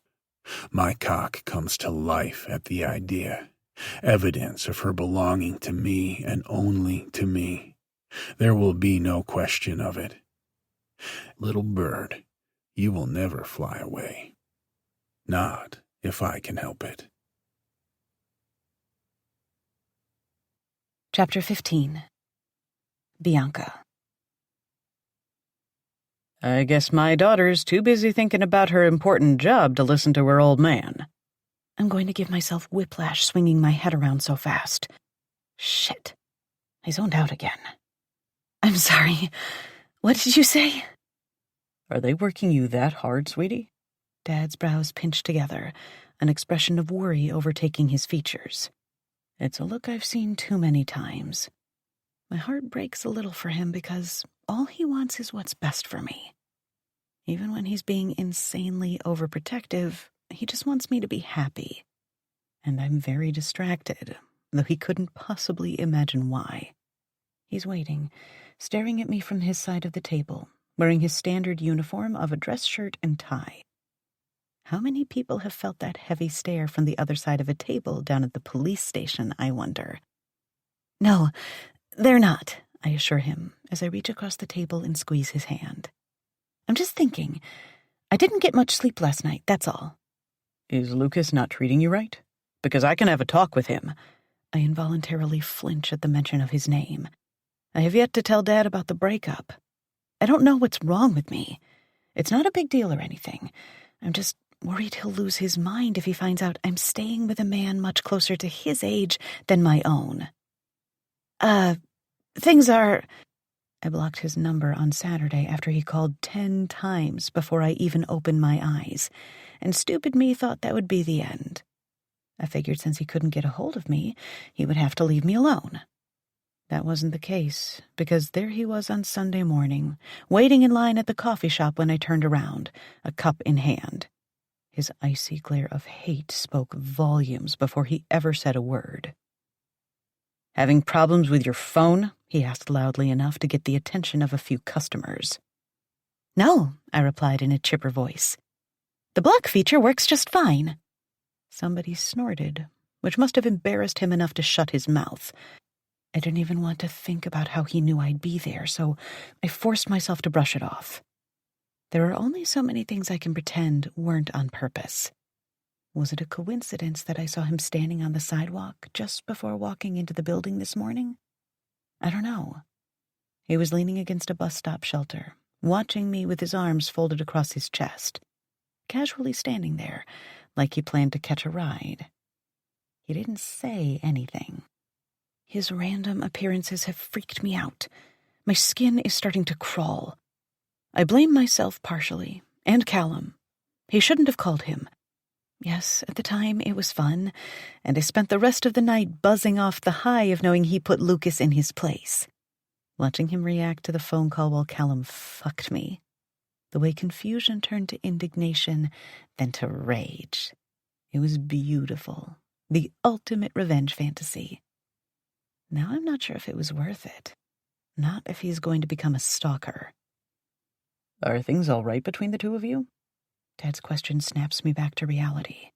I really need to get my shit together before he figures out I'm a hot mess playing a bad acting job. If you want to talk to me about anything, you can.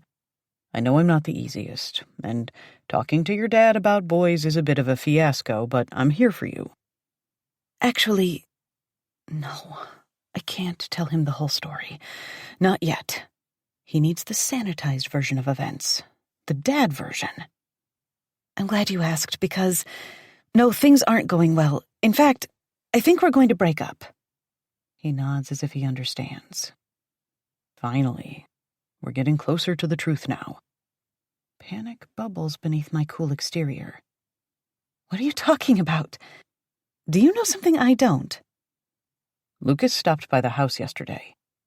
My heart lurches into my throat. I'll kill him. I'll fucking kill him.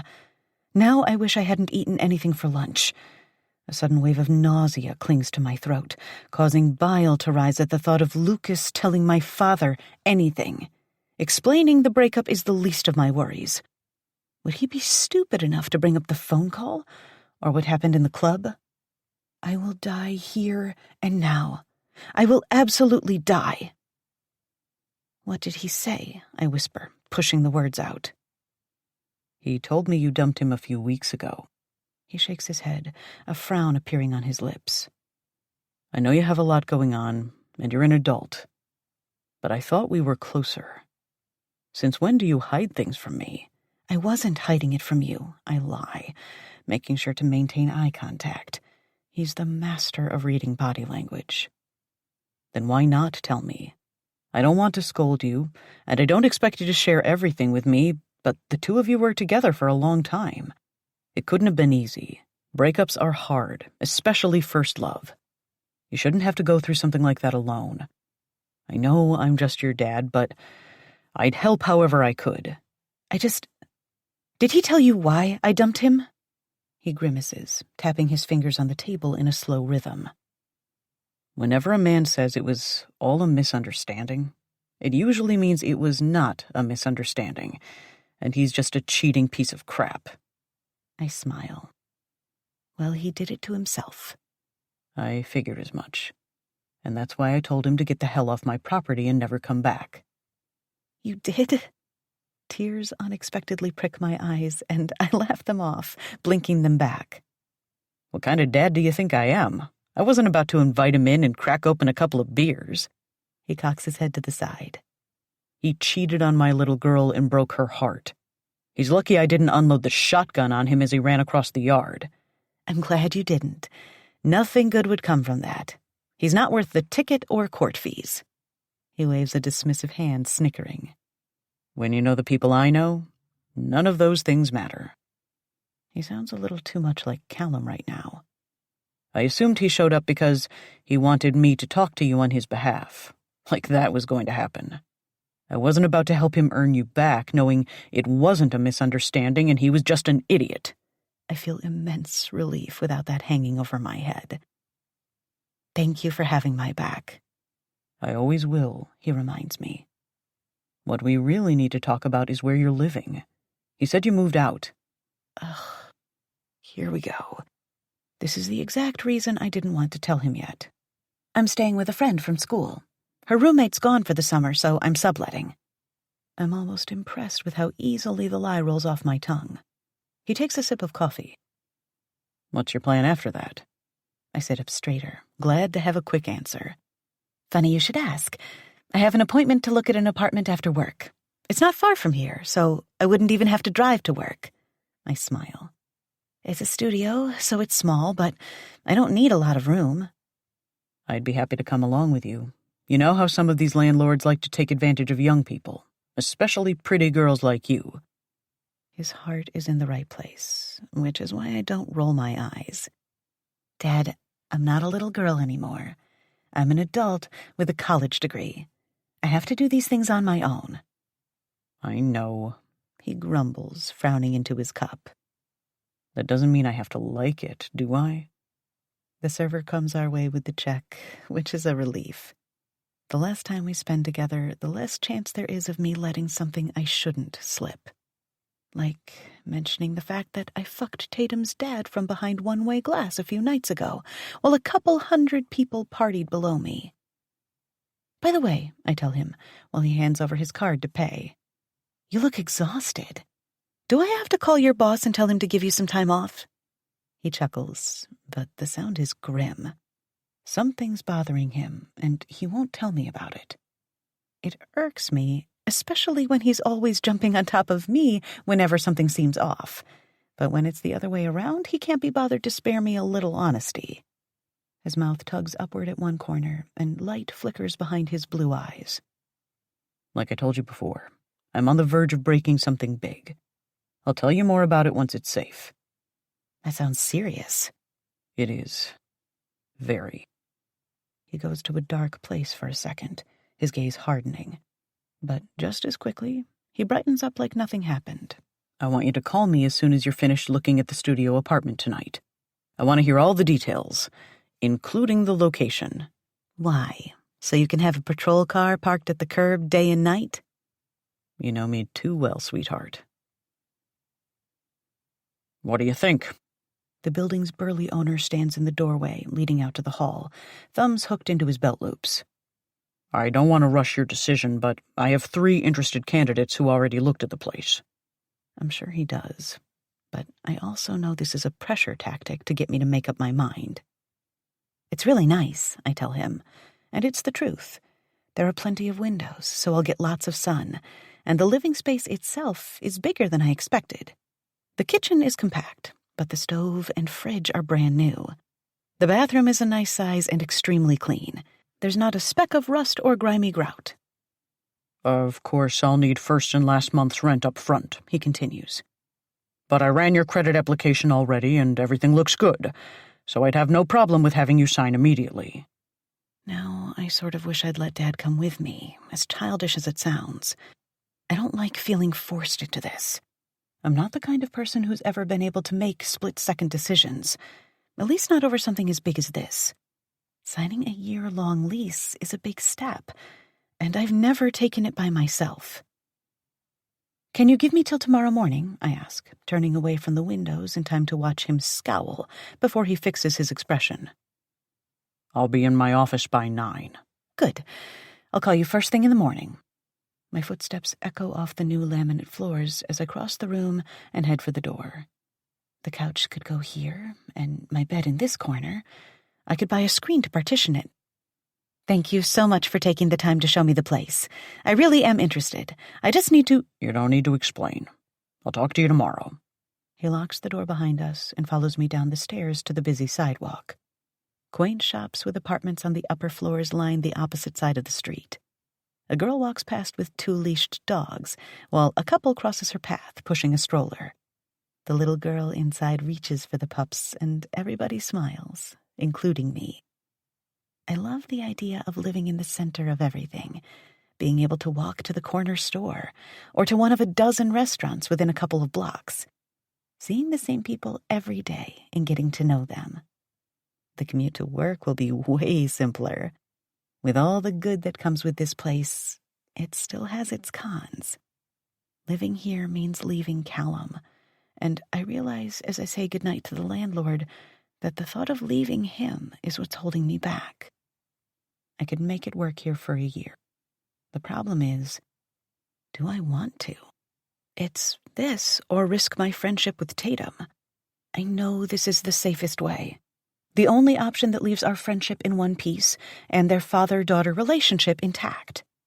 Even if it hurts, I need to do the responsible thing.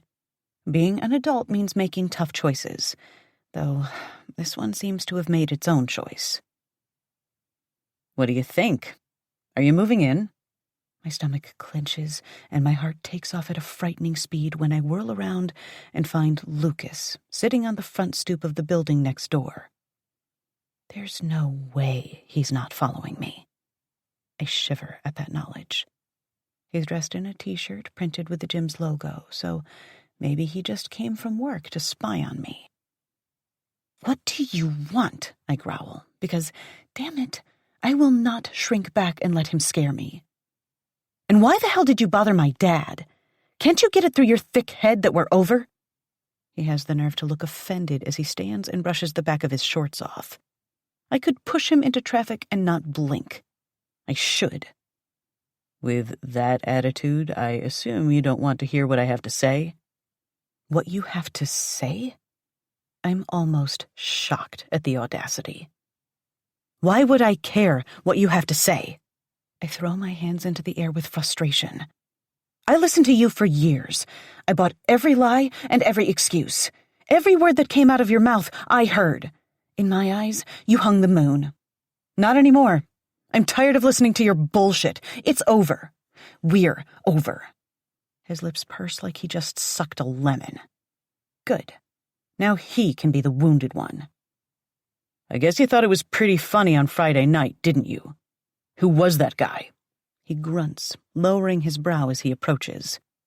We're in the middle of a busy sidewalk, and it's barely 6 o'clock, meaning it's still fully light in late June. I have nothing to be afraid of, and he's never hit or threatened to hurt me. So why do the hairs on the back of my nape stand on end? I back up a few paces, glaring at him. It's none of your business who it was. Nothing would have happened if you had left me alone. I'm not going to ask you again. You need to stop doing this. I'm sorry for giving a shit. I only care about what's good for you. He can't really be serious.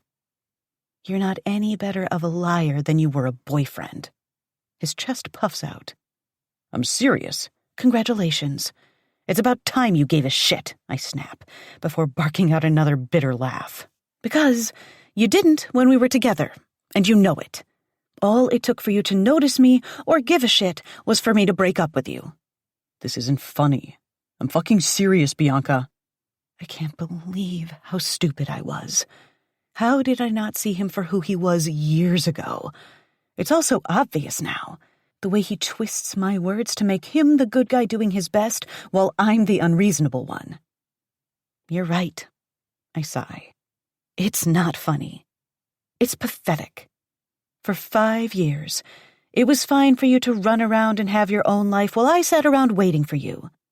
Do you know why Tatum's the only good friend I have? I don't give him the opportunity to answer. It's because she's the only one who stuck around when you did everything you could to keep me away from the rest of the world. She was too damn stubborn. But you did whatever you wanted, no questions asked. How dare you stand there and tell me you give the slightest shit about what's right for me? The weight on my shoulders lightens. That felt good. Listen to you. His lip lifts into a sneer, and his gaze trails down my body in a predatory way. I'm almost surprised by the outburst, but not really, given all that rough company I hear you're keeping lately. No. No fucking way. It was bad enough what happened on Friday, but if he suspects I'm sleeping with Callum... Stop. That's paranoia talking. He must know I moved in while Tatum's gone and assumes I'm spending time with her dad. That's it. No. Maybe I grew up a little. Maybe I see things through different eyes. I guess I should thank you for that. You see things through different eyes? Good. Because I have something for you. My heart lurches when he reaches into his leather shoulder bag. Adrenaline crashes through me, taking over my fight or flight response, and I'm about to turn on my heels and dart across the street when he pulls his hand out. It's not a gun, or any kind of weapon that he's holding. It's a manila envelope. This is for you. What is it? I ask, eyes trained on the envelope. It's slim. I'm sure there's hardly anything in it. Open it and find out. He holds it out to me. Take it. It's for your own good. Maybe it's the fake gentleness in his voice, or the fact that he believes he has the first clue what is and isn't good for me. Whatever the reason, my blood boils. You don't have the first clue what's good for me, Lucas, and I don't know how you could ever assume you did.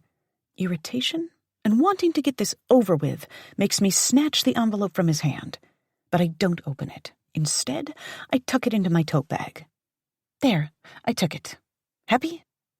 His familiar dark eyes pierce my own. Don't you want to know what's in there? I shrug. Not really. You'll feel differently once you see the proof, he predicts with a smirk. I have to wonder what your dear old dad would think if he knew who you've been spending time with.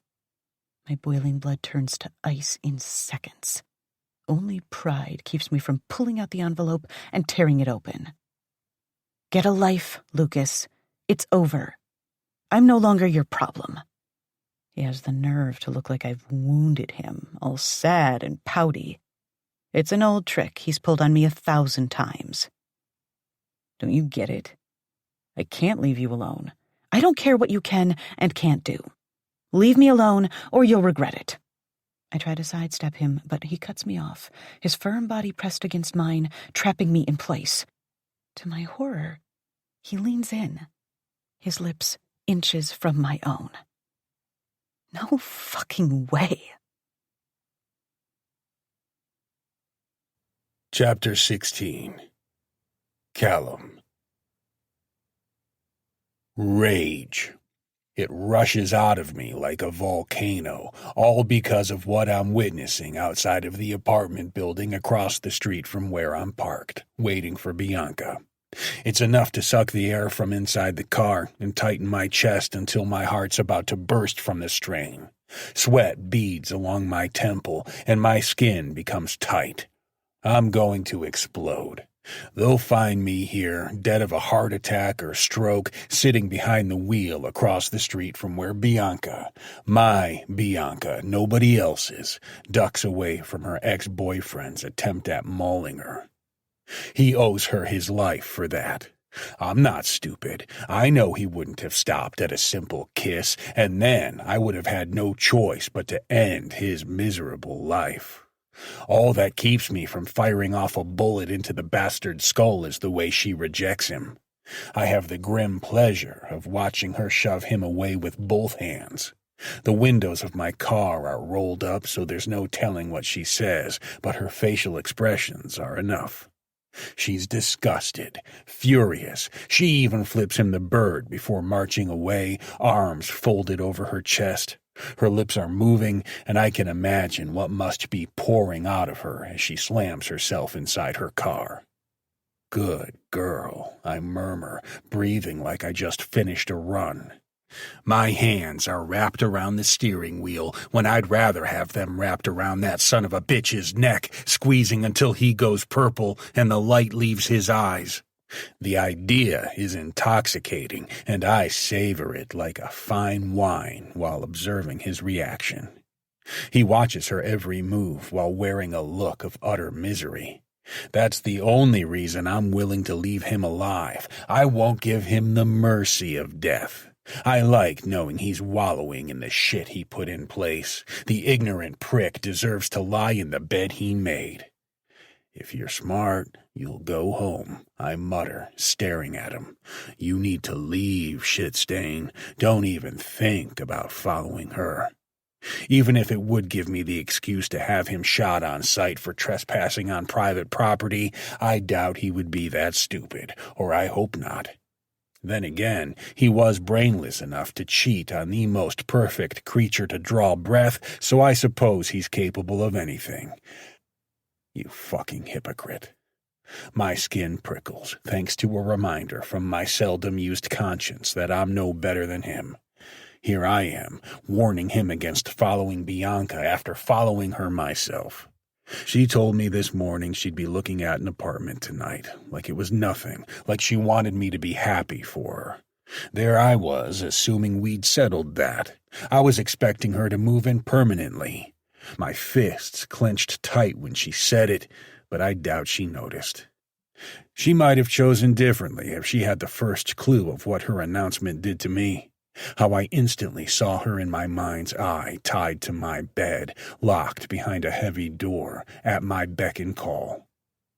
I had no choice but to let her go to work and wish her well, thanks to Romero's unexpected presence in the kitchen while we shared a quick breakfast. He saw her, overheard our conversation, and while he's looked the other way on a great many things, every man has his limits. I don't think she knows I'm watching, even if it seems by now she should assume. She's crazier than I thought if she believes I'd let her live in the middle of town, surrounded by God only knows what. Yeah, like I'd let that happen. I won't lie. As inconvenient as it is, I admire her desire for independence. I'd rather her try to do her own thing than sponge off me the way Amanda did and continues to do. The slightest thought of that bitch enrages me. It also reminds me of something I meant to take care of already. Bianca's long gone now, on her way home, and I plan to follow. Before easing out into the street, I'll pull up Tatum's contact details and call her through the car's Bluetooth. She knows better than to ignore me. "Dad." Her overly chipper response rouses my instincts. "How's it going on the other side of the Atlantic?" She's trying too hard. "Do you know why I'm calling?" I ask in a carefully measured voice. "Because you miss your little girl and wish I would come home?" Wise ass. That's true, but it's not why I called. Let's be serious. You ran 2 of your cards over their limit. I know you're aware I get an alert when that happens. "Oh, Dad." She sighs like a woman with the weight of the world on her delicate shoulders, and not a girl whose father is footing the bill for her trip across Europe. "I apologize. I lost track. I don't think you know how easy it is to forget how much you've spent." You act like I've never traveled. Being an adult means staying on top of your expenses. I know, I'm sorry. I really am. Sorry enough to quit buying your boyfriend clothes? It's a momentary pause, but a significant one. What are you trying to say? Yeah, I bought him a few suits, she mumbles. A few suits. $30,000 worth of suits at a men's store in Milan is not a few suits. Right? I draw a deep breath in through my nose and count to 5 while waiting at a red light. Tatum. I agreed to foot the bill for him up to a point. I covered the rental properties and, of course, the jet, but otherwise, the plan was for him to pay his own way, and you both told me he would. And he has, mostly, she defends. Doesn't he have any pride? A real man would not let his girlfriend pay for everything. Dad, can you please not turn this into something it isn't? She blows out a heavy breath. You act like you're the only one with unanswered questions. No, you're not turning this around on me. I'm not. I just don't like secrets. And I heard a rumor that you've been sneaking around with Bianca while I'm out of the country. Are you trying to hide it from me? Damn it. Who the fuck is she talking to? Better yet, who knows and how? It's incredible how many names and faces can fly through my head in the blink of an eye. I've been discreet. Not even Romero knows we're on a more than a friendly basis, though if he did, I doubt he'd tell Tatum. They're not on friendly terms. Dad, she prompts, once a length of uncomfortable silence has unfolded between us. Is it true? Is what true? I have to pretend I don't have the first idea of what's going on if I'm going to convince her. Don't make me say it, please, she grumbles. You know what I'm saying, and I know Bianca's had a crush on you forever. All that matters to me is making sure she doesn't get her heart broken again. I blurt it out without thinking. You knew she had a crush on me? Dad, she groans. Yes, I knew. It was painfully obvious, but she never admitted it to me, and we never talked about it. All you need to know is that I'm being careful with her. I promise. When she stays silent, I ask, Are you okay? You're not upset, are you? She'd be crushed if she thought that. No, I'm not upset. Like I said, it's not a huge surprise. I mean, it's a little weird, but not at the same time. I'm almost at the compound now, and the familiar anticipation builds in my gut. How many years has it been since I last anticipated going home to a woman? Don't worry, I murmur as I roll through the gate, lifting a hand to wave at Henry in passing. Everything will be all right. I hope so. Who told you? I have to know. My eyes sweep the grounds as I drive up to the house. Is there a traitor among my men? If so, it's been too long since I've had target practice. I can see it now, the potential traitors scrambling for cover while I take shots from my office window. I can't say, so don't bother trying. I promised I wouldn't tell. I'm familiar enough with the defiance in her voice to know it's pointless to push. I'll find out in time, anyway. If there's a leak somewhere around here, it needs to be plugged. No more spending money on that guy, I warn. I'll cut the cards off and you'll have to come home. Got it? Got it, she mutters. Love you. Love you. She took that better than I imagined, but something tells me it'll be different once she gets home, whenever that is. No wonder Christoph isn't in a hurry to return. He's living it up in Italy on my dime. We'll need to have a talk once they get back. I pass Romero's house while ending the call and notice a light on inside. Rather than park in the courtyard, I pull over to the side of the driveway and knock on the door to the renovated gardener's shed a few hundred yards from my front door. He comes to the door dressed like he's just finished a workout. I didn't think you'd be back already, or else I would have. Am I that much of a taskmaster? Your time is your own. I wanted to know if you met up with the doctor. I haven't been able to keep their appointment out of my head. He nods, waving me inside before heading to the desk under the front window. This place is twice the size it was when I first bought the house and land, which means it's roughly as big as the row home I grew up in. Whenever I get too comfortable or used to the luxuries that have become second nature, a visit to Romero's home reminds me of where I came from. He keeps it tidy but sparse. I suppose a workaholic bachelor doesn't need much more than a little furniture in the living area and the necessities in the bedroom. He's more than welcome to take his meals up at the house. That doesn't leave him with much time to kick back around here. He hands over the plain wrapped package containing the sugar pills and fertility shots.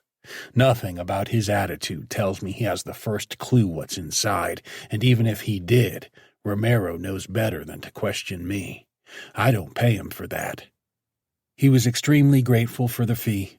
I'm sure he was. As I close my hands around the brown paper-wrapped box, I snicker.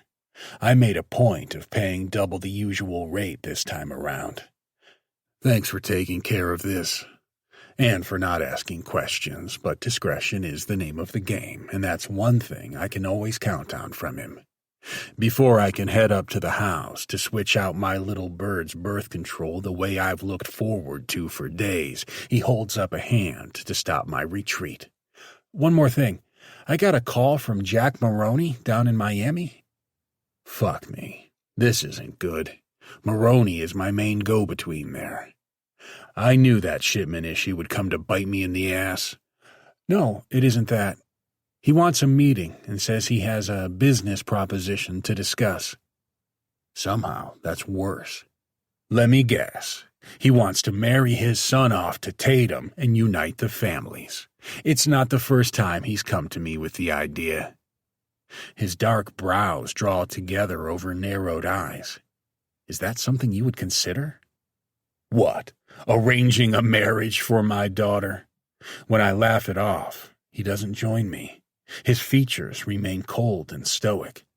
It's a joke, in case you missed that. I wouldn't actually consider arranging her marriage, no matter which family we were talking about. This isn't the 19th century. What if it meant solidifying the situation in Florida? You wouldn't string the guy along, at the very least? He knows me too fucking well. What's this about? There's no harm to be done either way. I don't trust Maroney, and we don't know his son, he reminds me, scowling. I can't imagine the son being much better than the slimy father. I can make some calls and ask around, but regardless, I have a bad feeling. I don't have the time for this discussion, but more than that, I don't care. I know my intentions, and that's all that matters. I'm telling you, there's nothing to worry about. It'll never happen. But I want you to reach out and let Maroney know I'm open to a meeting. After that fucking debacle with the crates, I can't afford to piss anyone else off. His jaw tightens, but he says nothing, only nods. You know, I add on my way out the door, you should take the rest of the night off, go out, have a drink, and get laid. You're too tense. I'll give it some thought. Something about the darkness in his voice tells me he won't, but it isn't my problem if he doesn't take the offer. One of us needs to have their mind on business, and I can't complain if that person is him. My mind is miles away from where it needs to be, which I'm sure he knows, but is smart enough not to mention. As it is, I have to keep myself from running to the house and straight to Bianca's room. For some reason, I thought things would get easier now that I don't have to stay away from her. My obsession has only shifted. Now, if I'm not either eating her pussy or fucking her, I'm reminiscing about the last time I did, wishing I was doing it again. I can't get her out of my head or from under my skin. I choose to head to my office and drop off the package from the doctor before going to find her. I can't walk straight into her bedroom with this in hand and risk her asking questions. I'm even whistling as I walk down the hall. Aside from the 2 credit cards going over their limit and knowing my daughter's dating a freeloader, everything's going my way. The whistle dies in my throat when I notice the lights on in my office. What the hell? I round the open doorway and find Bianca in tears at my desk. Instantly, I'm taken back to the day she moved in when I found her in here crying. Only weeks ago, even if it feels like a lifetime ago. There's a manila envelope on the desk, the one Lucas forced on her. And it's open. Her red-rimmed eyes shimmer with fresh tears when they meet mine. We have a problem. A very big one. Chapter 17. Bianca. I'm going to be sick. No matter how many times I look at this blown-up photo, it never changes. I need to stop staring at it, but I can't, even if it makes me feel a little more nauseous every time I do. My first worry is my father. No matter what, he can't find out. I'd never be able to explain myself. And then there's Tatum. Callum notices what I'm holding and gestures for me to share it, setting down the little package he was carrying before crossing the room. What's the problem? Whatever it is, we'll work it out together. I want more than anything to believe him, but he's a big part of the problem, so I'm not sure how he'd help, aside from promising to never touch me again. And I already know how it goes when he tries that. It's a waste of time that makes us both miserable, and we only end up together in the end. Promise you won't get mad? He arches an eyebrow, his mouth screwing up in a smirk. Even now, with my vision blurred thanks to all the crying, I can't look at him without wondering how anybody could be so handsome. It's unreal the way he makes a polo shirt and dress pants look like they came out of a magazine spread. Ultra-masculine and commanding. My panties would melt right off if I wasn't feeling so crushed. I'll do my best, he mutters dryly, before curling his fingers in a gesture that says, hand it over already. So I do. And now he has the pleasure of seeing photographic evidence of the two of us kissing outside the club on Friday night, in the alley where I figured nobody could see. One of his hands cups the back of my head, and the other is pressed against my lower back. I remember how it felt, the way my heart raced, the heat that flared hot in my core, the comfort and surrender of being in his arms. Now I get to see what it looked like, and so does Callum. As I watch, his features pinch together, his face going red. It's not embarrassment. It's anger, the way I knew it would be. As soon as I opened the envelope and looked at what was inside, my first thought was of him and how enraged he'd be if I told him. I had to, because what am I supposed to do about it on my own? There are a lot of things I can keep quiet about, and Lord knows I've been keeping secrets all summer. No, this is bigger than that. Potentially explosive. It could blow up in both our faces. Where the fuck did you get this? He glances away from the picture just long enough to lock eyes with me before returning to it. I can't tell him. At least not right now, while it's all fresh. He'd kill Lucas for this. Not that I've never wanted to kill him myself, but I wasn't being literal. Does it matter? Somebody's following me around and taking pictures of me. Do you know what would happen if this got out? If my dad ever found out, he'd kill me. I doubt he would actually kill you. His hands are practically vibrating, and the photo along with them. Disown you? Maybe. And it isn't like this proves anything. We kissed. Is that a federal crime? You know what I'm trying to say. You're trying to say your bulldog of a father would never let it go.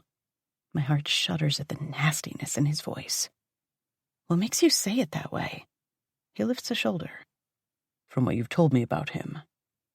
No, that doesn't feel true. The way he said it. It sounded like he knew what he was talking about. From experience, maybe. Anyway, he continues. You're a grown woman. It's your life. You can kiss or fuck whoever you want. And if you saw Tatum with somebody your age, you wouldn't care? All I can do is shake my head. You don't know how it is, I insist when he scoffs. My mom died, and I became the center of his world. All he has is me and his work.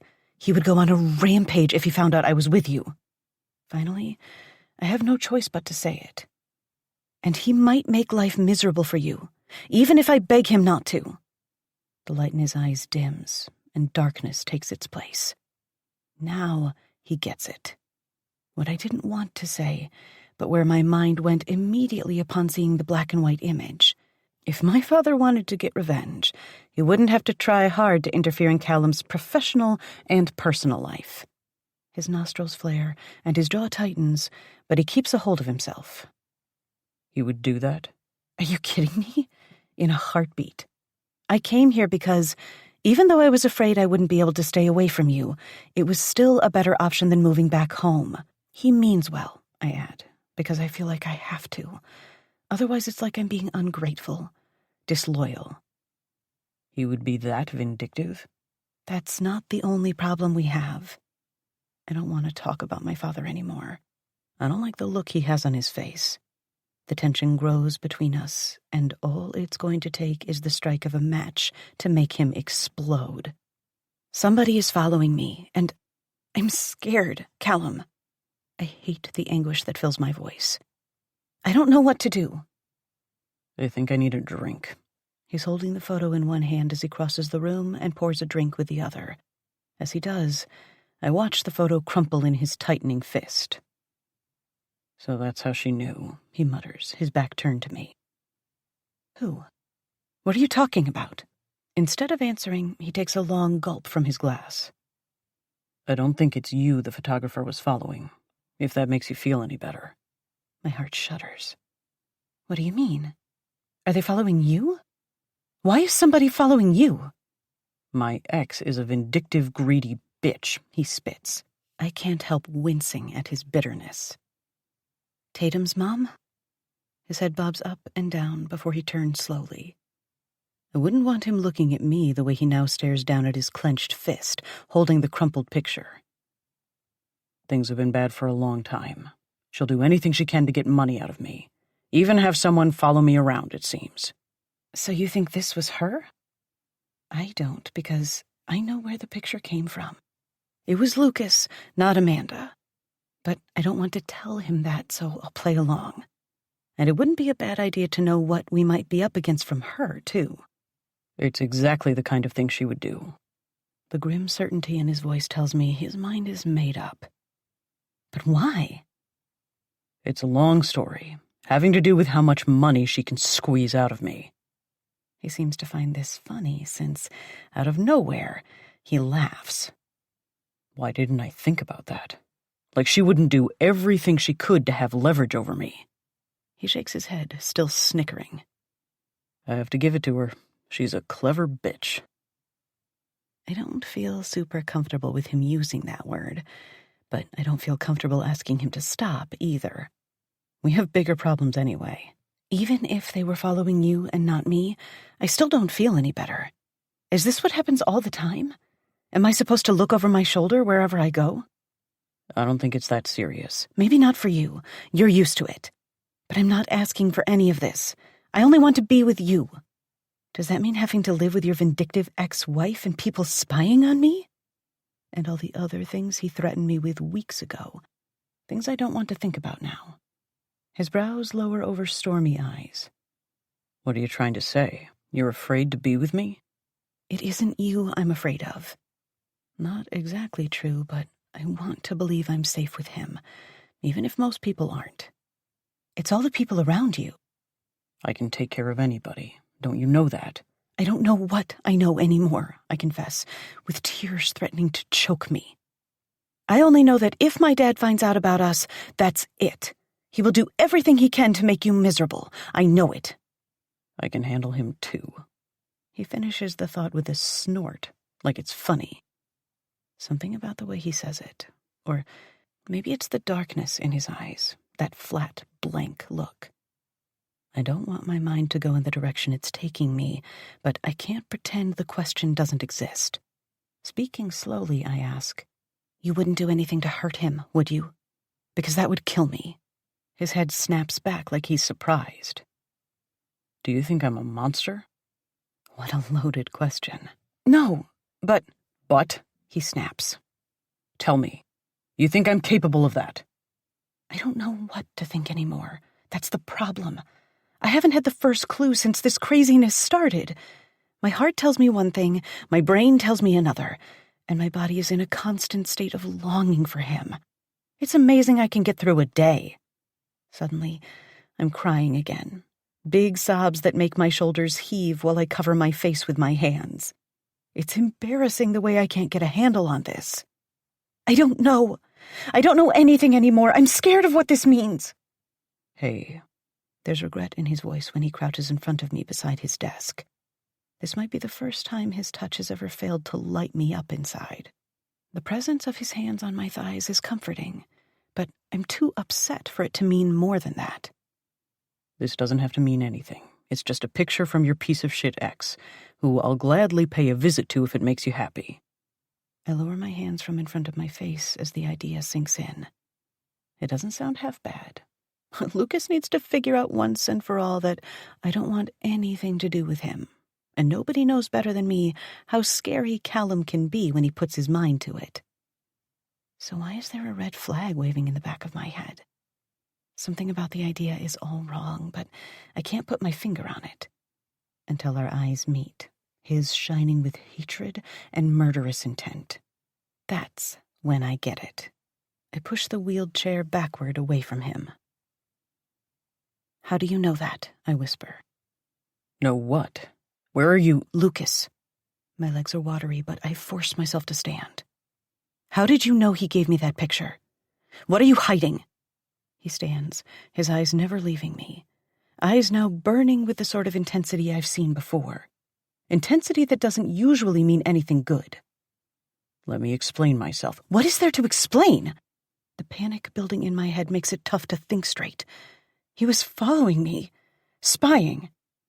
Why were you even there? How did you know exactly where I was going to be when I didn't give you an address? Every question leads to another until it isn't only panic threatening to break me. It's outrage.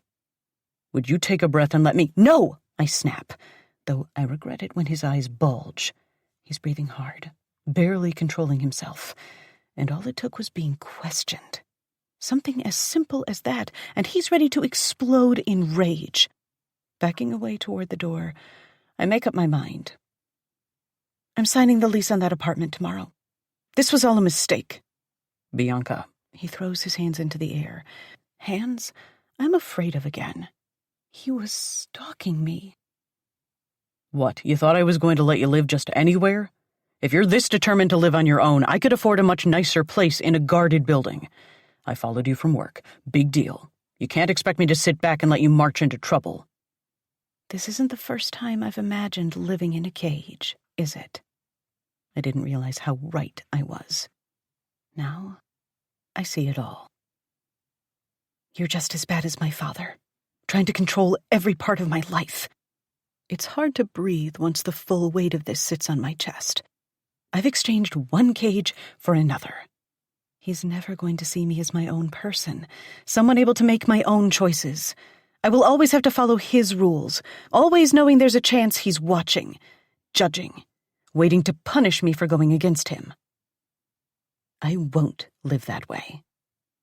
Bianca, he shouts when I take off, running from the room and down the hall. I don't even know what I'm doing. It's not like I have a plan in place. I only know I need to get away and stay away. It doesn't matter that I still want him, and the idea of being without him is torture. My head's all screwed up, thanks to my body being weak for him. It's pathetic, and I will not let it rule me anymore.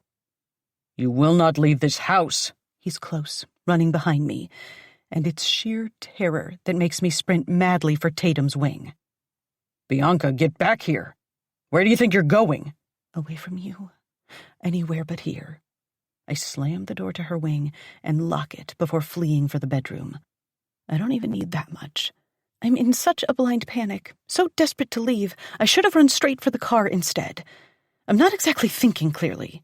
I lock the bedroom door too, and hope he doesn't get it into his head to stay out there and essentially block me in while I yank a bag from the closet. My laptop, my essentials. I throw them in at random with hands that shake at the thought of how furious he is. I shouldn't have announced that I was leaving. When will I ever learn? Bianca! His pounding on the door pulls a broken, breathless sob from my chest. I'm not going to let him scare me out of this. I refuse. No matter how hard he pounds. So hard, I'm afraid he'll punch his way through the thick wood while I zip up my bag. My head swings back and forth. The idea of an escape is the only thing that matters now. Could I make it out the window? Oh my God, did I actually consider that? I spin around from the window and bark out a scream when, all at once, the door flies inward, thanks to the way Callum kicked it open. He looms large in the doorway, his hands in fists at his sides and his broad shoulders heaving while he glares hatefully at me. All I can do is shrink back against the dresser between the windows, cowering in the face of his rage. I think I signed my death warrant, because he looks like he'd love nothing more than to kill me. Chapter 18. Callum. When I think I understand this girl, she leaves me wondering what the hell I was thinking getting involved with her. The back and forth, up and down. It's enough to make me want to throw her out on her ass and forget I ever set eyes on her. "Please, don't hurt me," she whispers, cowering like a trapped fox when the hounds have closed in. How dare she? She thinks I'll let this go. Pretend this was only a misunderstanding? I've killed men for insulting me less than she has, practically spitting in my fucking face after everything I've been willing to sacrifice. How does she repay me? Running from me in my own home, forcing me to chase her down. And after all that, she thought a locked door would stop me from getting to her. Have we met? Does she not know me? As if I would let her get away. As if I wouldn't stop at anything to make sure I have her forever. You can't run from me. I'm panting, grinding my teeth, hungry for the sound of her apologies, to make her hurt. At the same time, I can't help but stare in fascination. She's never been more beautiful than she is now, fearing for her life in the face of my rage, her red-rimmed eyes sparkling with unshed tears, and her fair skin paler than moonlight. She clutches the tote bag in front of her like a shield, like that would do anything to protect her. A locked door couldn't do it. "Don't hurt me, Callum, please." She shakes her head, her eyes glued to me, and her body tense like she's ready to run if I give her so much as an inch of space. "I know you don't want to hurt me." That's what does it, what breaks through the haze of rage. She lets out a yelp when I cross the room and take her by the arm. "Hurt you? You're the one who's been wounded? When you run away and force me to chase you through my own home? What kind of game do you think this is?" I bellow in her face while she flinches, weeping. "You can't do this to me," she chokes out while her body trembles. "How can you say you care about me when all I care about is your safety? I want you to be protected and cared for, and I'm supposed to apologize for that? It will never happen. I don't want to live that way." If she doesn't stop trying to yank her arm free, she'll end up dislocating her shoulder. Not that I'm going to ease my grip. "Don't you see? Aren't you listening?" "You are not leaving me," I grit out. "Never. So get the idea out of that pretty little head right now." "You're hurting me," she whimpers, all traces of strength and defiance stripped from her voice. "You'll have to remember that the next time you take it into your head to run away." Pulling her close, I release her arm in favor of taking her face between my hands. This beautiful, tear-streaked face, so soft and fragile. I hate having to do this, but you leave me no choice. Her troubled gaze bounces over my face, brows drawing together. She's confused and full of dread. What a shame she didn't think before forcing my hand. "What are you going to do?" What a bad girl deserves. It isn't until I drag her to the bed and take a seat on the edge that she thrashes around, fighting to be free. "No, you can't be serious." She's wrong again. I've never been more serious than I am now, pulling her to me and throwing her over my lap. She lands with a soft grunt and instantly starts pounding her fists against my leg and kicking her feet pointlessly into the air. You did it to yourself. She may as well be pounding the air with those tiny fists of hers. I barely feel the blows she lands. I'm too focused on her ripe ass, bared to me once I pull her modest little work dress up to her waist. A thin strip of pink cotton is wedged between those luscious cheeks, leaving her smooth globes for me to stroke and squeeze. "Stop, Callum. This is ridiculous." She wriggles and kicks and twists her neck to look up at me. The shock on her flushed face almost makes all of this worth it. But it's the fighting and squirming and rubbing against my crotch that's becoming a problem.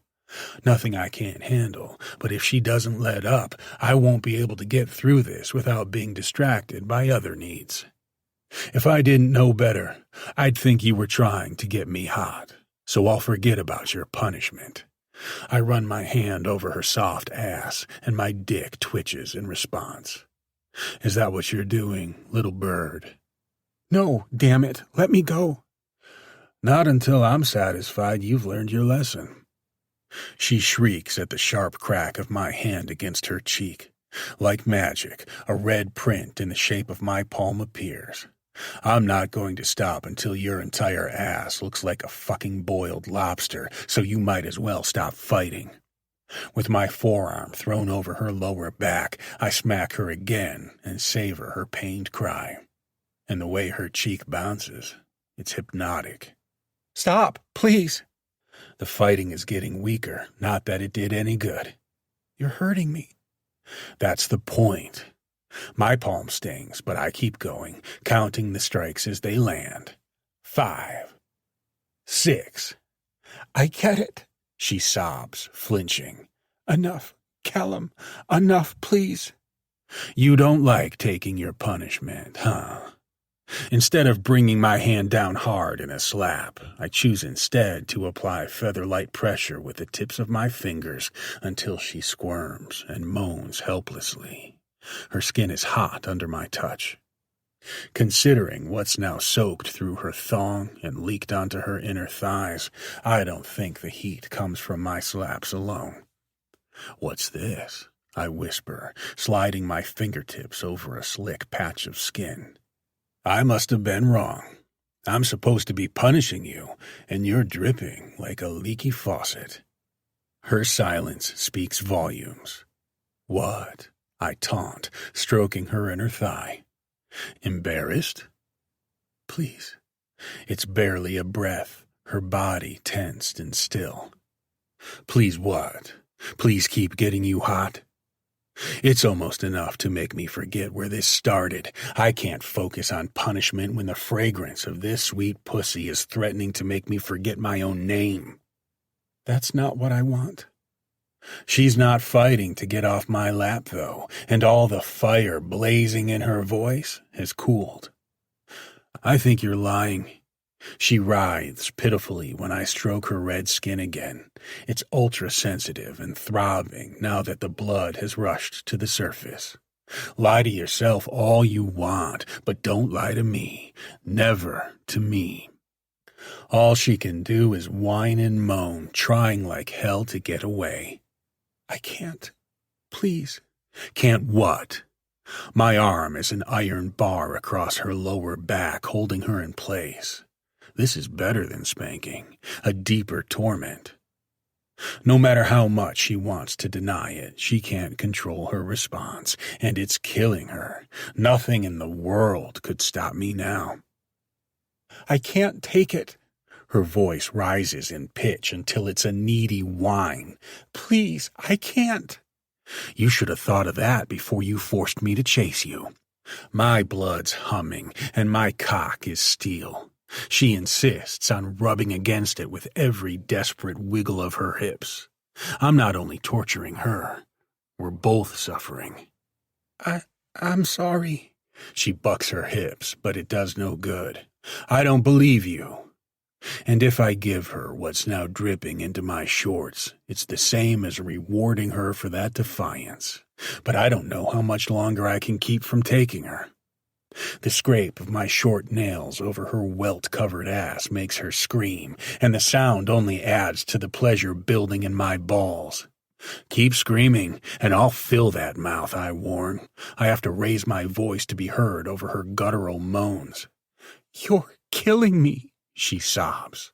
Please, stop.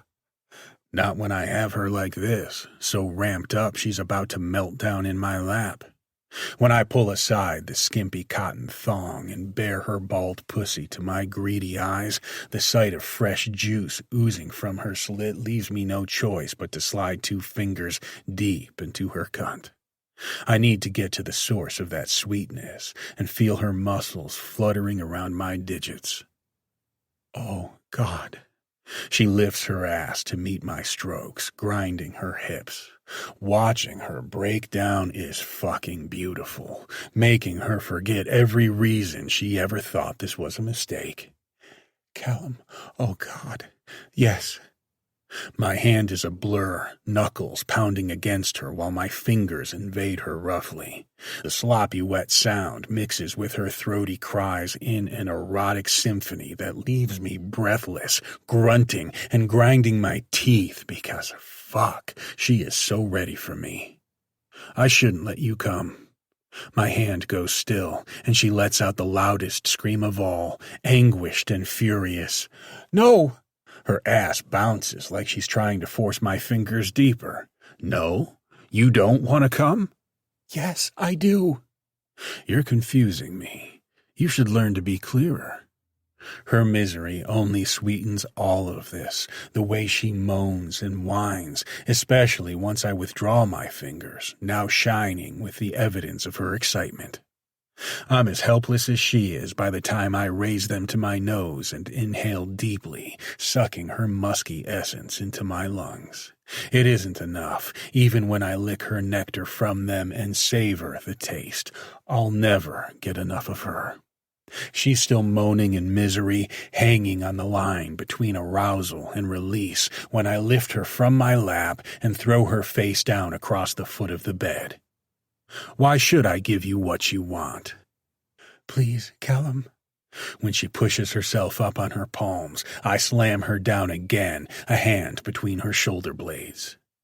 With the other hand, I lift her dress again and pull the thong free, letting it fall to her ankles. You're going to learn. I decide when you come. I decide whether you live here or elsewhere, where you go, what you do. I move her legs apart with one of mine before lowering my zipper with a trembling hand. I'm so close already, painfully erect, balls aching. It's the sweetest relief to sink deep into her wet heat. Her cunt clenches around me, locking me in place and promising release.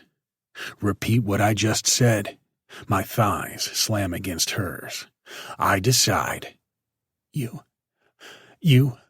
Still defiant, she doesn't want to give in. I almost admire her for it. I wrap her silky hair around my fist and pull until she lets out a broken cry. Say it, I demand. I decide. You decide, she wails, pounding the mattress with her fists. Because I fucking own you. Yes. She's a helpless, screeching animal. Yes. And you go nowhere without my say-so. She's getting tighter, wetter, and I don't know how much longer I can last, but I have to. I need to hear her say it. Yes, oh, yes, just let me come. Through gritted teeth, I grunt, because you are mine. Yours. I'm yours. I release her hair in favor of leaning over her, driving hard and deep while I growl in her ear. Come for me, little bird. Show me you mean it. Oh, yes. Oh, God, yes, At the last second, she buries her face in the bedspread and lets out a scream that doesn't sound human, like it's coming from her very soul. Like I've shattered what stood between us and left behind this screeching, shaking creature. A creature belonging to me, every last bit of her. And she knows it. With a triumphant roar, I empty my balls deep inside her cunt, filling her with my hot seed. She's still coming by the time I'm spent, her tiny muscles rippling like they want more, her body trembling. When my softening dick slides from her sloppy hole, she doesn't react. "Bianca," I murmur as I tuck myself into my slacks, but there's no response. I roll her to her side, concerned, only to find she's passed out from the intensity of what I made her experience. "You rest," I whisper, stroking sweaty hair back from where it's plastered against her flushed cheek. Now that the storm has passed, there's nothing but tenderness swelling in my chest when I see her like this. My little bird. I undress her the rest of the way, careful not to disturb her, before wrapping her in a blanket and carrying her from the room. She belongs in my bed, and that's exactly where I take her, the conqueror carrying his prize. It only occurs to me once I've laid her in the bed that there will never be a better time to go through with my plan. Once she's tucked in, and I'm sure she's still out cold, I head down to my office. The package is still there waiting where I left it on the table near the door. The sight of it stirs satisfaction in my chest and brings a smile to my face. Tonight, I set things straight. I made sure my little bird knows who she belongs to, who owns her, body and soul. But I've learned a few things while building my empire. For instance, assurances mean shit unless you have insurance to back them up. In this case, my insurance is contained within this little package. My soft whistling carries down the hall as I walk to the opposite end of the house. According to the pack of pills in her nightstand, she took today's dose. I take the appropriate number of sugar pills from the pack I'm switching out, then exchange the plastic containers. She'll never know the difference. But I will. And every time we fuck and I come inside her, there will be a chance of getting her pregnant.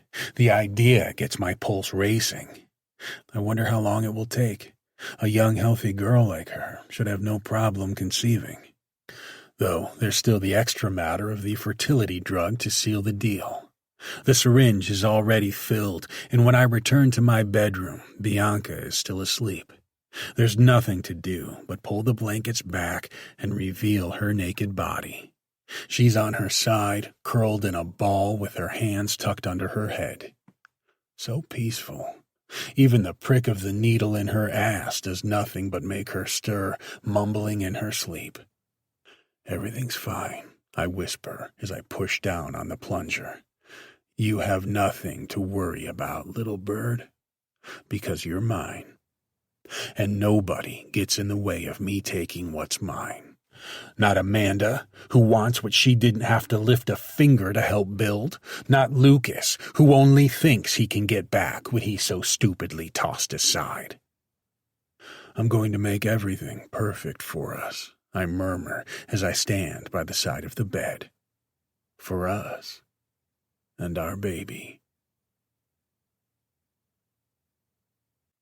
Chapter 19. Bianca. Of all things, why would I dream about getting stung by a bee? That's the first thing that comes to mind when I wake up. My ass is sore all over, but there's a different sort of stinging, too. I must be imagining it.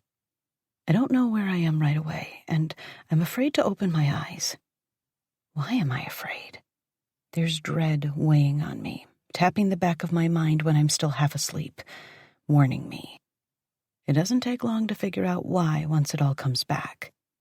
I don't even remember falling asleep. Somehow, I did. And now here I am, naked and in bed, but not the one in Tatum's room. This room has a masculine smell to it, and I recognize it right away.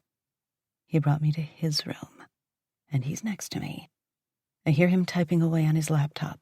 His spicy, masculine scent fills the air. Right away, my heart flips, and I feel all hot and clammy. I don't have any reason to, really. He's working quietly, not bothering me. I'm sure he thinks I'm still asleep. And although he undressed me while I was out of it, I'm safe and comfortable. He hasn't hurt me. At least, not any more than he already did. My body flushes with shame when I remember how easy I made it for him to make me say what he wanted to hear. That I want him to humiliate me. That I belong to him. No wonder my ass hurts. And what was worse, so much worse that it makes me feel sick, is how natural it felt. How much I wanted to give in. I don't know what it is about him or what he does to me, but at that moment, I would have said anything. I was completely under his control, no matter how much I didn't want to be. In the moment, I wanted it very much. I wanted it to be true. I can't keep living like this. It's sick and twisted and wrong. I shouldn't have let this go on as long as I have. He thinks I'm going to stay here with him forever, and that was never the plan. Now that I'm thinking clearly, because he's not touching me, teasing me, torturing me, I can't remember why I ever gave in. I only know for sure he'll hold me to my promise. There's got to be a way out of this mess, no matter how warm and comfortable I feel right now. Even the sound of his fingers hitting the keys is soothing. I could easily fall asleep again.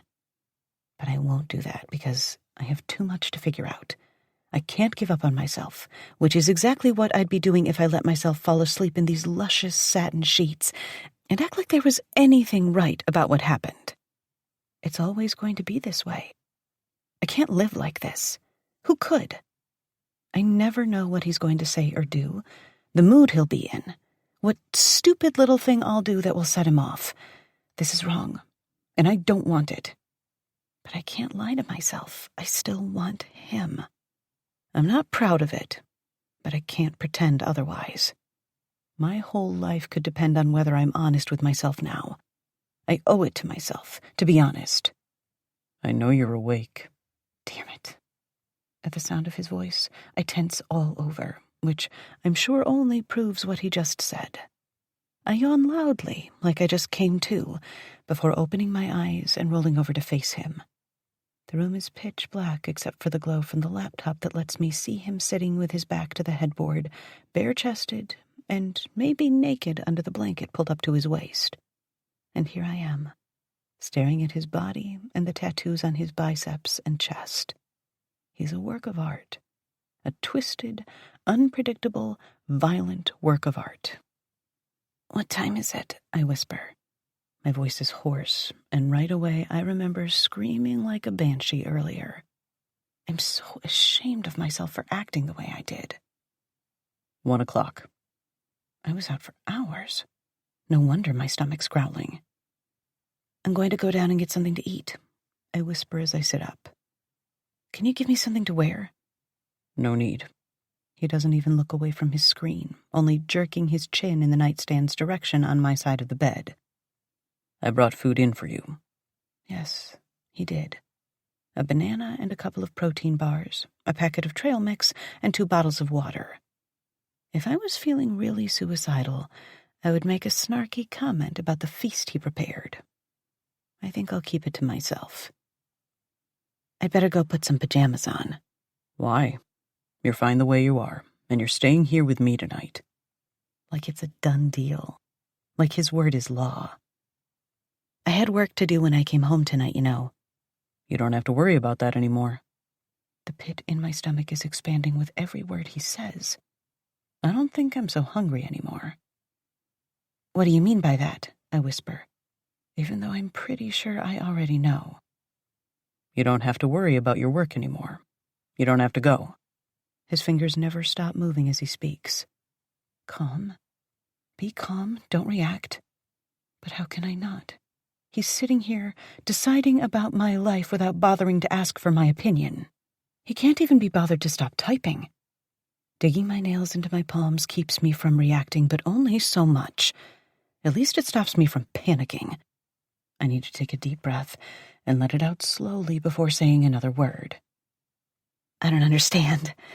Do you know something I don't?" Hmm? I still don't have his full attention. Is this a test? I hate that I even have to ask myself that. Here I am, playing chess again, weighing every choice, every word. Did I get fired and nobody told me? Because things seemed fine when I left the office today. Finally, he looks at me, and he even rolls his eyes. He has the nerve to do that. Don't play dumb. My teeth are going to break if I have to grind them any harder. Who's playing? I'm in the dark here. With a sigh, he sets the laptop aside. You aren't going anywhere, He informs me, speaking slowly like he would speak to a child. You're here with me, and that's it. I'll give you everything you want on the condition you stay here. That's a fair exchange, I think. I'm glad he does. I sure as hell don't. You want me to quit my job? I just started. You don't have to work, that's what I'm trying to tell you. But I want to. You want to sit in a cubicle and stare at spreadsheets all day? Is that your big plan for your life? It's better than sitting around the house all day. I practically have to bite my tongue off to keep from saying it. I don't think he would take it very well if I did. I'm not sure what the plan is yet, but I know I worked really hard for 4 years to get that job, and it's a great company. I don't want to throw it away. It's nothing. Small-time bullshit. It's so funny when I think back on how unimpressed I was at first with my job and everything that came with it. Now, facing down the possibility of having to leave, anger and pride swell in my chest and make me want to fight like hell. It matters to me. Doesn't that count? I don't want you leaving the house. End of story. So that's what this is all about. I should have known. You want me to be your prisoner? That's what you're saying. It's not that dramatic. It is for me. I can't be a prisoner here for the rest of my life. I need to go out in the world. Because my throat is so dry, I grab one of the water bottles and take a deep gulp.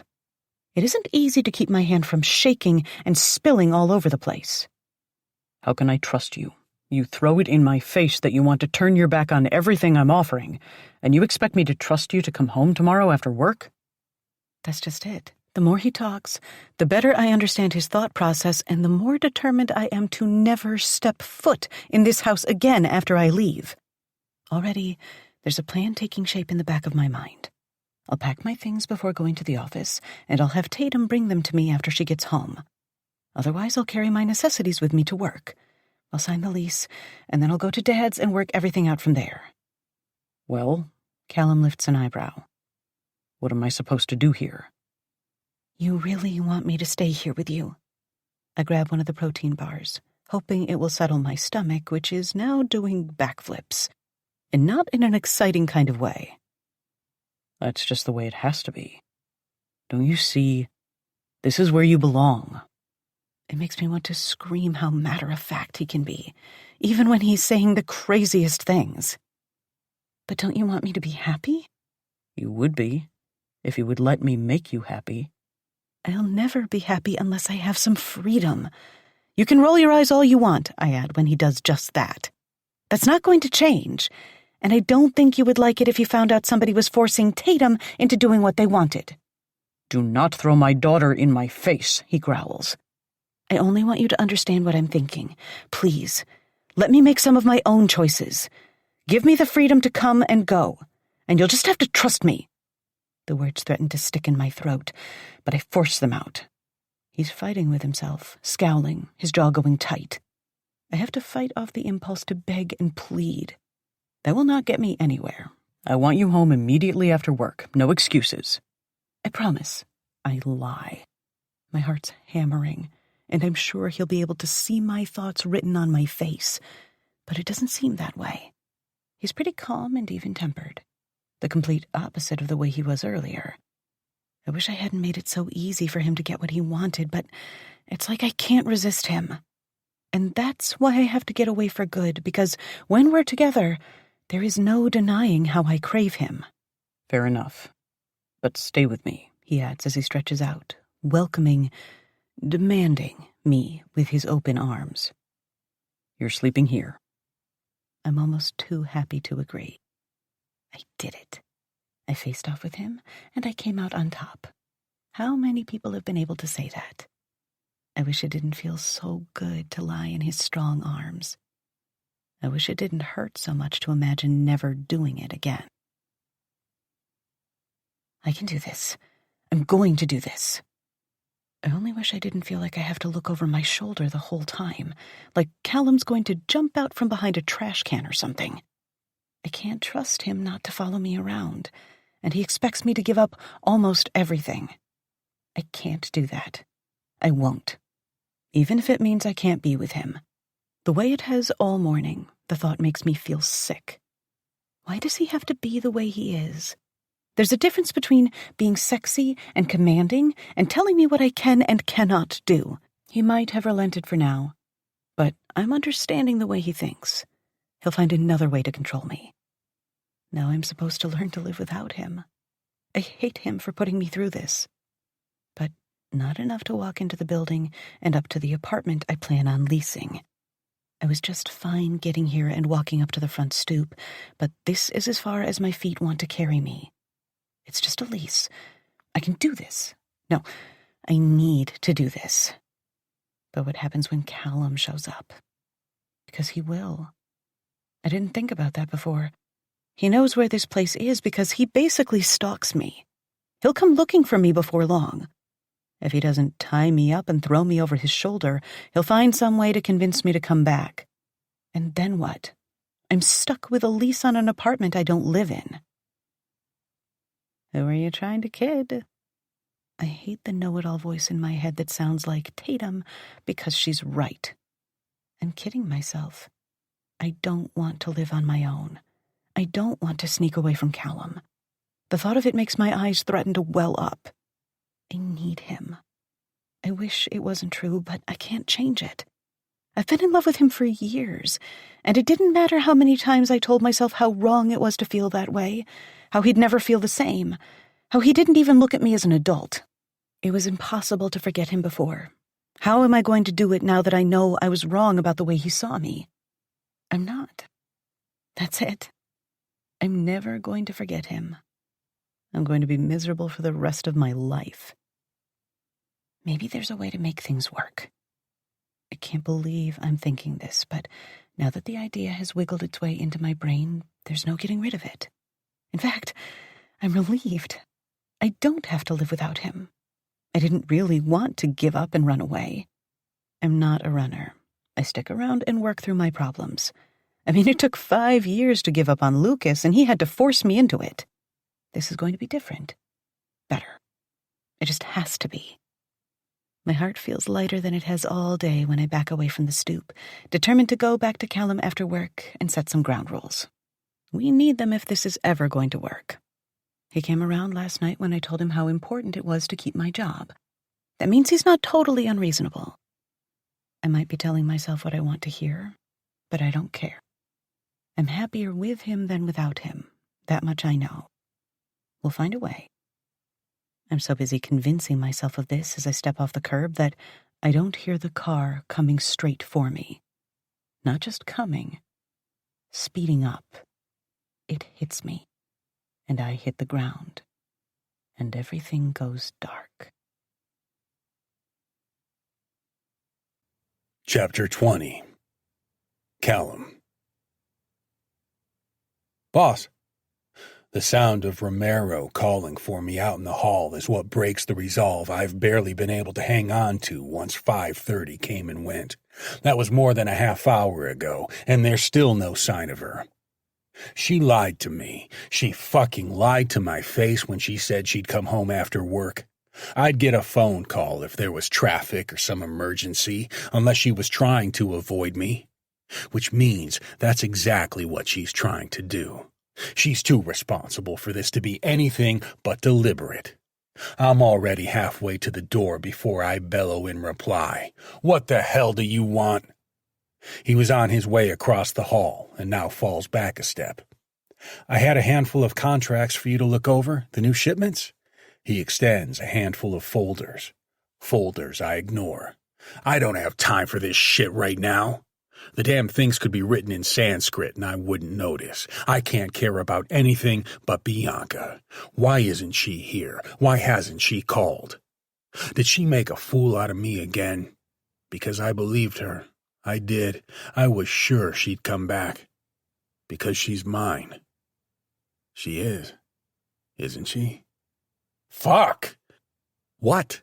Romero calls out after me, but I'm already halfway down the hall and pulling up Bianca's contact details on my phone. I'm not waiting another minute to let her know this is unacceptable. I'll tie her to the bed from now on, the way I should have done last night. When will I listen to my instincts when it comes to her?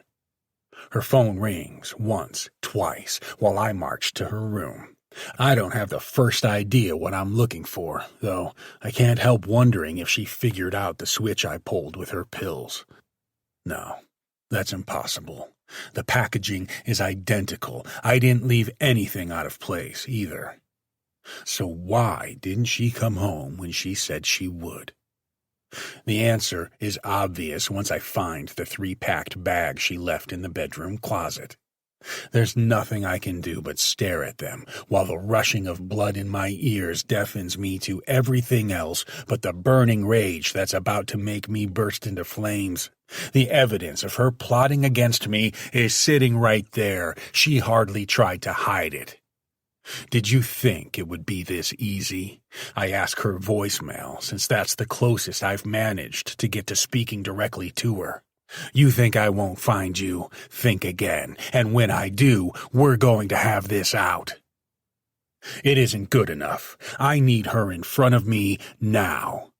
No more listening when she gives me her sob stories about wanting a life of her own. No more giving a shit about her satisfaction with her career or whatever the hell she thinks she's building. She won't have time for that once she's pregnant anyway. I should have listened to myself. What is it about her that makes me forget everything I know? On the way back to my office, I grab a trio of my guys hanging out in the kitchen, eating slabs of chocolate cake Cheryl left out tonight. "Earn your money," I grunt, waving for them to abandon their plates and follow me instead. "What? Do I pay you to gorge yourselves?" "Sorry, boss," one of them murmurs behind me. I don't bother looking to see which one of them it was. It doesn't matter. "The 3 of you are going hunting." I signal for Romero to join us once we reach his doorway. "And you, I want checking with the parking company that runs the garage attached to Bianca's office building. I'll text you the address." "What's going on?" he asks, following me to my laptop while the guards fall in step behind him. "I have reason to believe." I trail off when my excuse rings false even to me.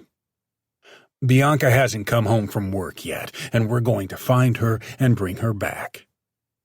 If it was just the 2 of us, he might make an excuse about traffic or overtime. It's one thing to speak personally, but another to do it in front of the bodyguards.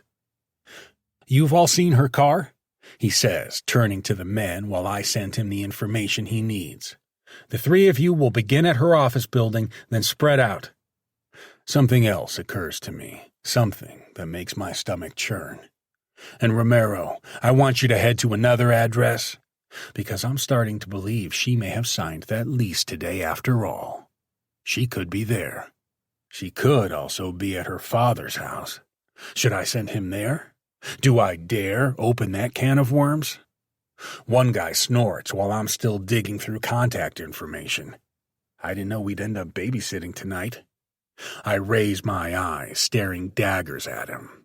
Nathan has been with me long enough to know I don't accept shit like that. "Excuse me, did you just question an order I've given?" He knows he stepped in it. So do his buddies, both of whom play space between themselves and him, like they don't want to get caught in the splash zone when I blow his brains out. His face goes gray, and he moistens his lips with the tip of his tongue before choking out an apology. "Sorry, boss. I was only screwing around." He gulps audibly when I crack my knuckles, rounding his desk. What's he going to do? Back away and make himself look like a pussy, or stand his ground and get the shit kicked out of him? Since he stays still, it's clear he's made his choice. "What about this situation makes you think it's okay to screw around? Since when are my orders treated as a joke?" All he can do is stammer while his eyes sweep the area like he's looking for a way out. There isn't one. Come on. I roll up my sleeves without looking away from him. Tell me, what was so funny? Who told you to laugh at my orders? A bead of sweat rolls down his temple. I don't know. I'm sorry, boss. Wrong answer. His knees buckle when I drive a fist into his midsection, so I haul him up by the collar for a jab to his nose. Cartilage crunches under my fist before blood flows. Hey, boss. Romero wasn't able to stop me down at the harbor, but this time he won't let go until I lay off the pathetic sack of shit now bent at the waist, clutching his broken nose. Get him out of here before he bleeds all over my floor, I warn the other two. Then get the fuck behind the wheel and do what you're told. You're bringing her home. They waste no time dragging him out while he groans in pain. I have to turn away from Romero when I catch him staring at me like we've never met. It's that, or ask if he would like a little of the same treatment I just dished out. I'm not in the fucking mood for his concern. Well, what's stopping you from doing what you're told? I demand. I've never seen you do that before, beating one of your own men. Maybe I should do more of it, seeing as how they think it's okay to make wise-ass remarks when I've given an order.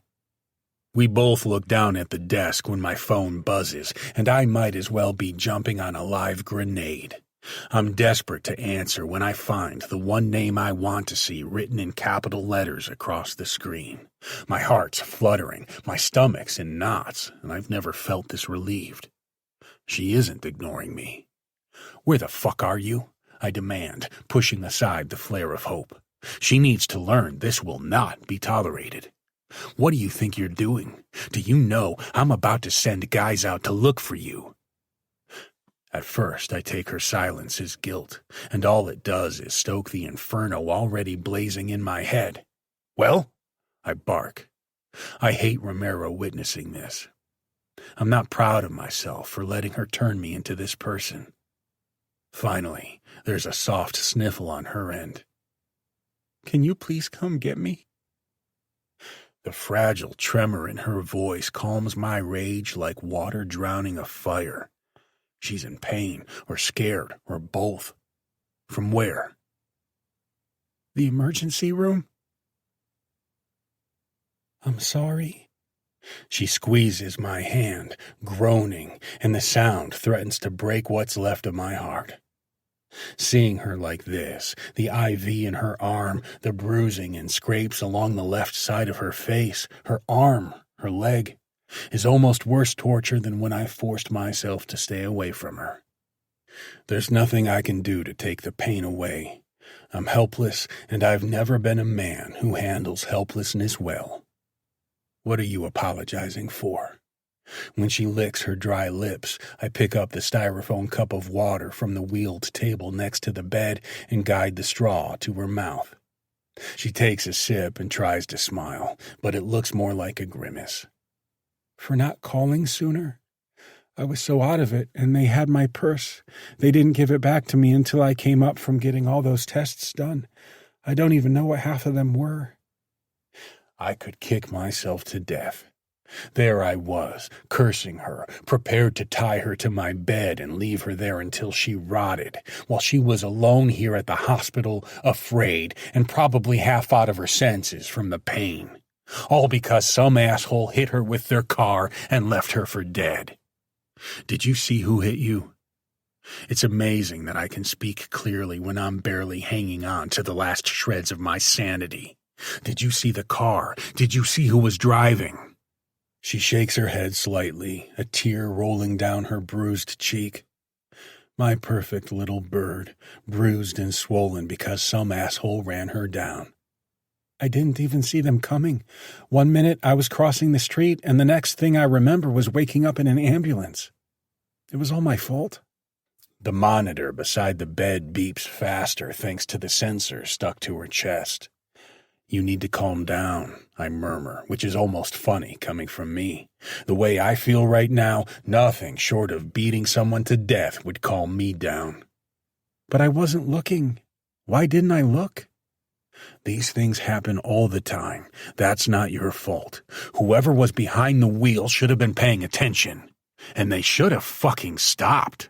Who the fuck hits somebody and leaves them in the street in broad daylight? Someone who wants to kill someone. I stroke her hair as gently as I can.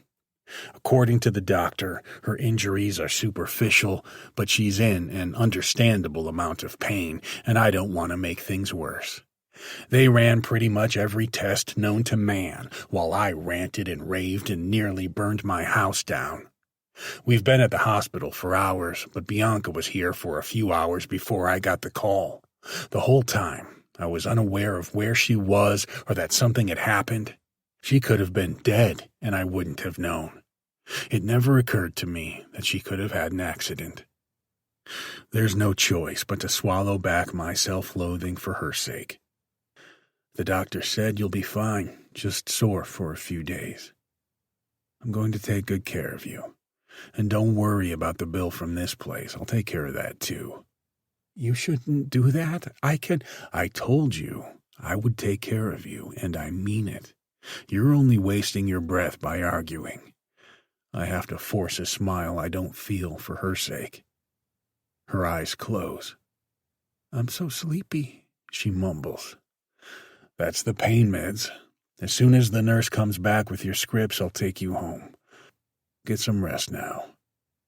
I press my lips to her clammy forehead and close my eyes, reminding myself she's all right. It could have been much worse.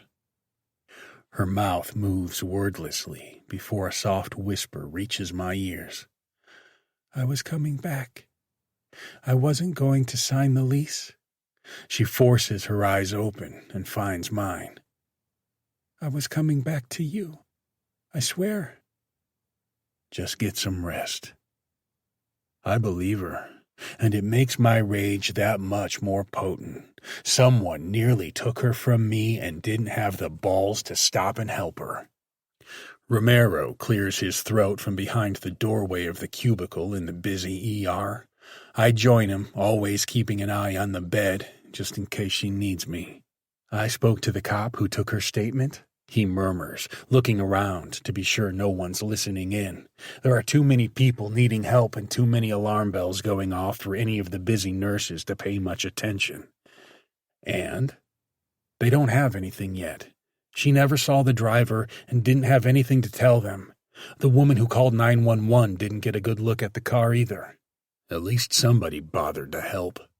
I figured, here's what I want you to do. Call all the businesses on that block and find out if they have security cameras out front. We might be able to get footage of whoever did this. Will do. He looks into the room, his lips drawn in a thin line. How is she? Pretty damn lucky. Heavy bruising to her left side, which means, as she said, she was walking away from the side of the street the apartment she viewed sits on. If she'd been walking toward the building, they would have struck her on her right. When I talked to the doctor, he said the car couldn't have done more than clipped her in passing. I'll start making those calls. I grip his arm before he can walk away when another idea occurs to me. Calls. She called me, not her father. I can't put into words how gratifying that is, so I won't bother trying. But thinking of him gets me thinking about the future and what a pain in the ass he could end up being if I don't cut him off. I want you to call your contact down at headquarters, whoever you trust the most. If she spoke to the police, they filed a report. I want that report stricken from the record. When he frowns, I add, her father. Understanding dawns on his face before he gives me a tight nod and heads for the exit, raising his phone to his ear. The last thing I need is a detective with a personal stake in the matter, finding out and blowing it all up. It would create too many problems, complications I can't afford. Not to mention, I need to get my hands on whoever did this. I'm not going through law enforcement, the so-called legal way. I won't risk somebody getting off with nothing more than a slap on the wrist. They almost took her from me and had the audacity to drive away. No, a plea deal isn't enough. They're going to pay in blood for what they've done. Staring at the small, fragile body in the bed, it's clear even that won't be enough. I can't risk this happening again. I'll have to install a tracking app on her phone, at the very least, for her protection. And if it means being able to tell where she is at all times, even better. I made the mistake of giving my little bird too much room to fly. I won't exactly clip her wings, but that doesn't mean I'll let her fly free either. Chapter 21. Bianca. What day is it? That's the first question that comes to mind when I open my eyes, but then it usually is. It's bad enough when I take a nap in the middle of the afternoon and wake up without the slightest clue of what time or day it is. Adding painkillers to the mix makes it impossible to keep track of time.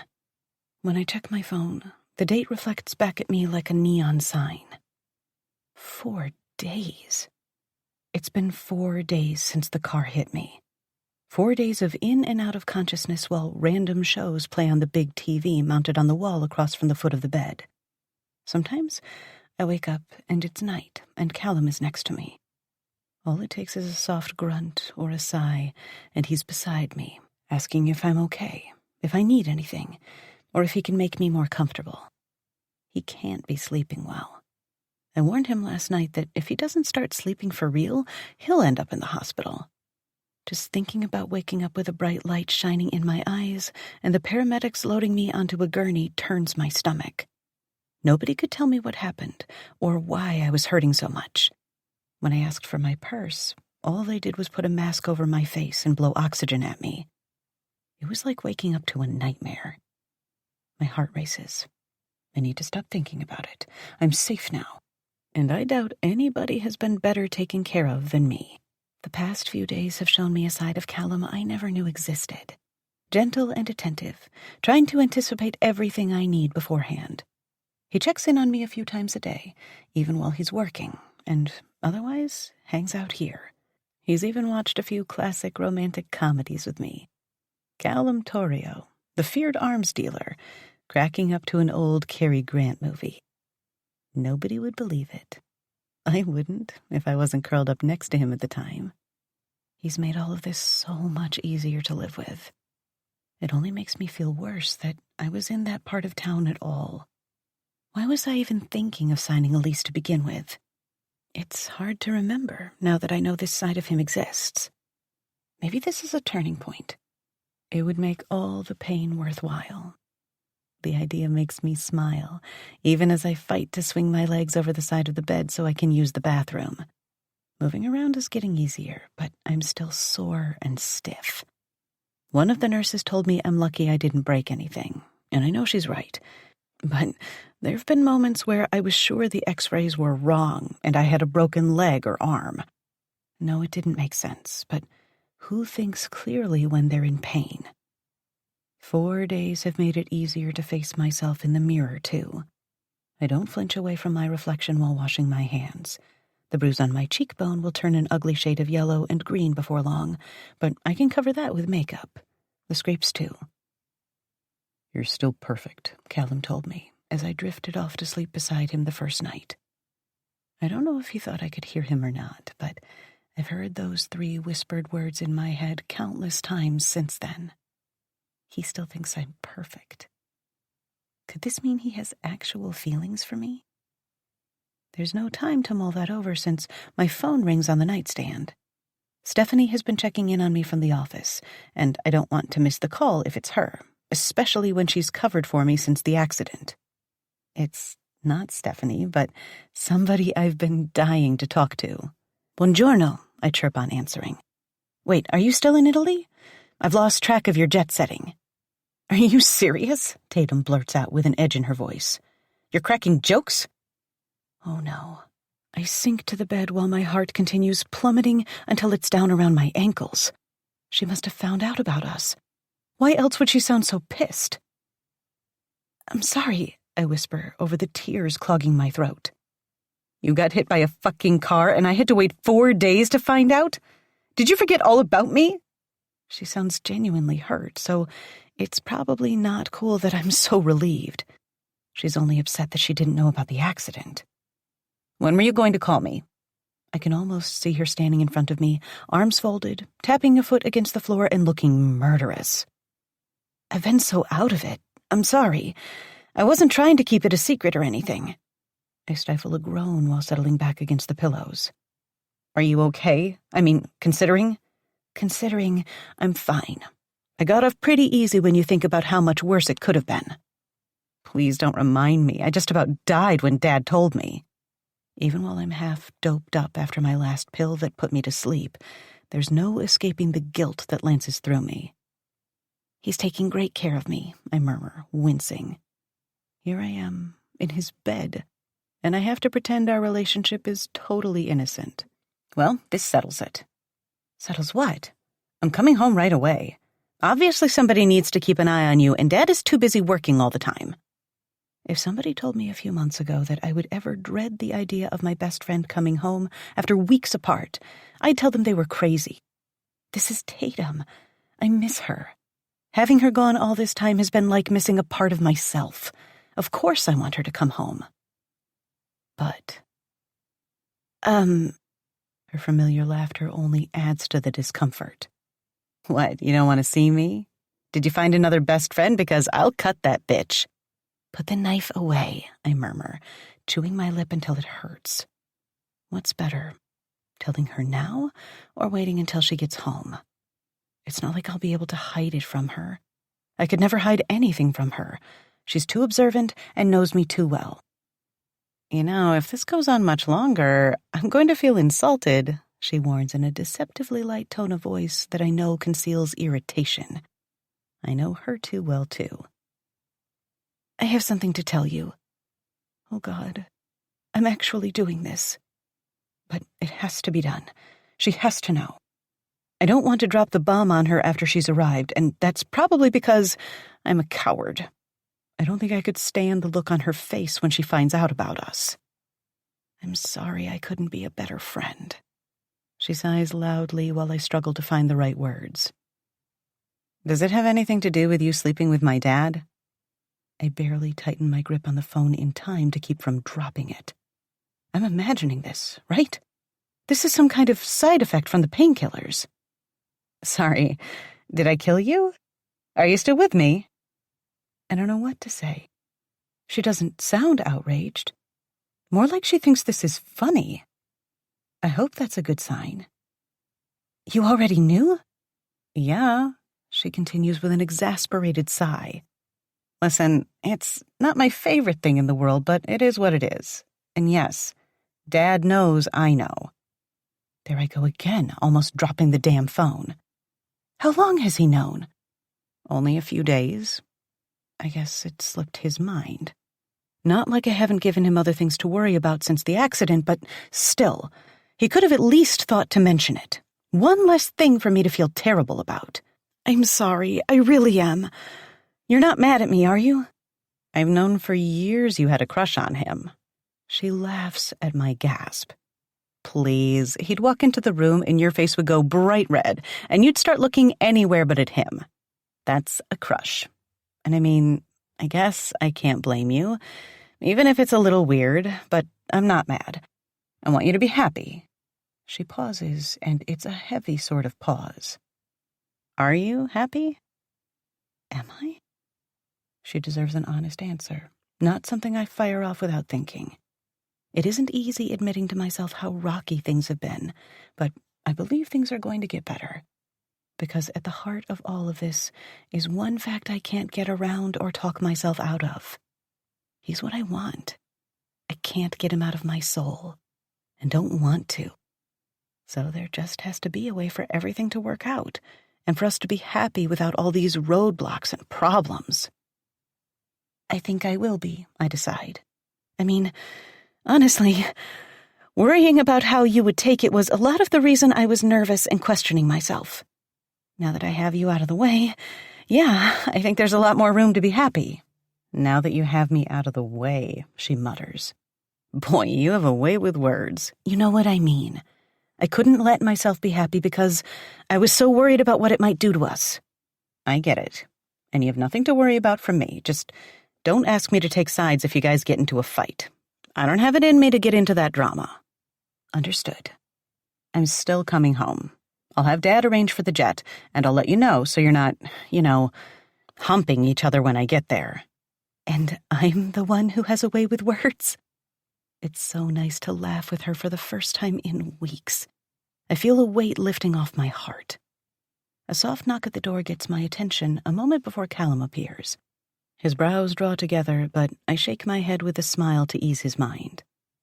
I better let you go so you can rest, she says. I'll see you soon. Love you. Love you too.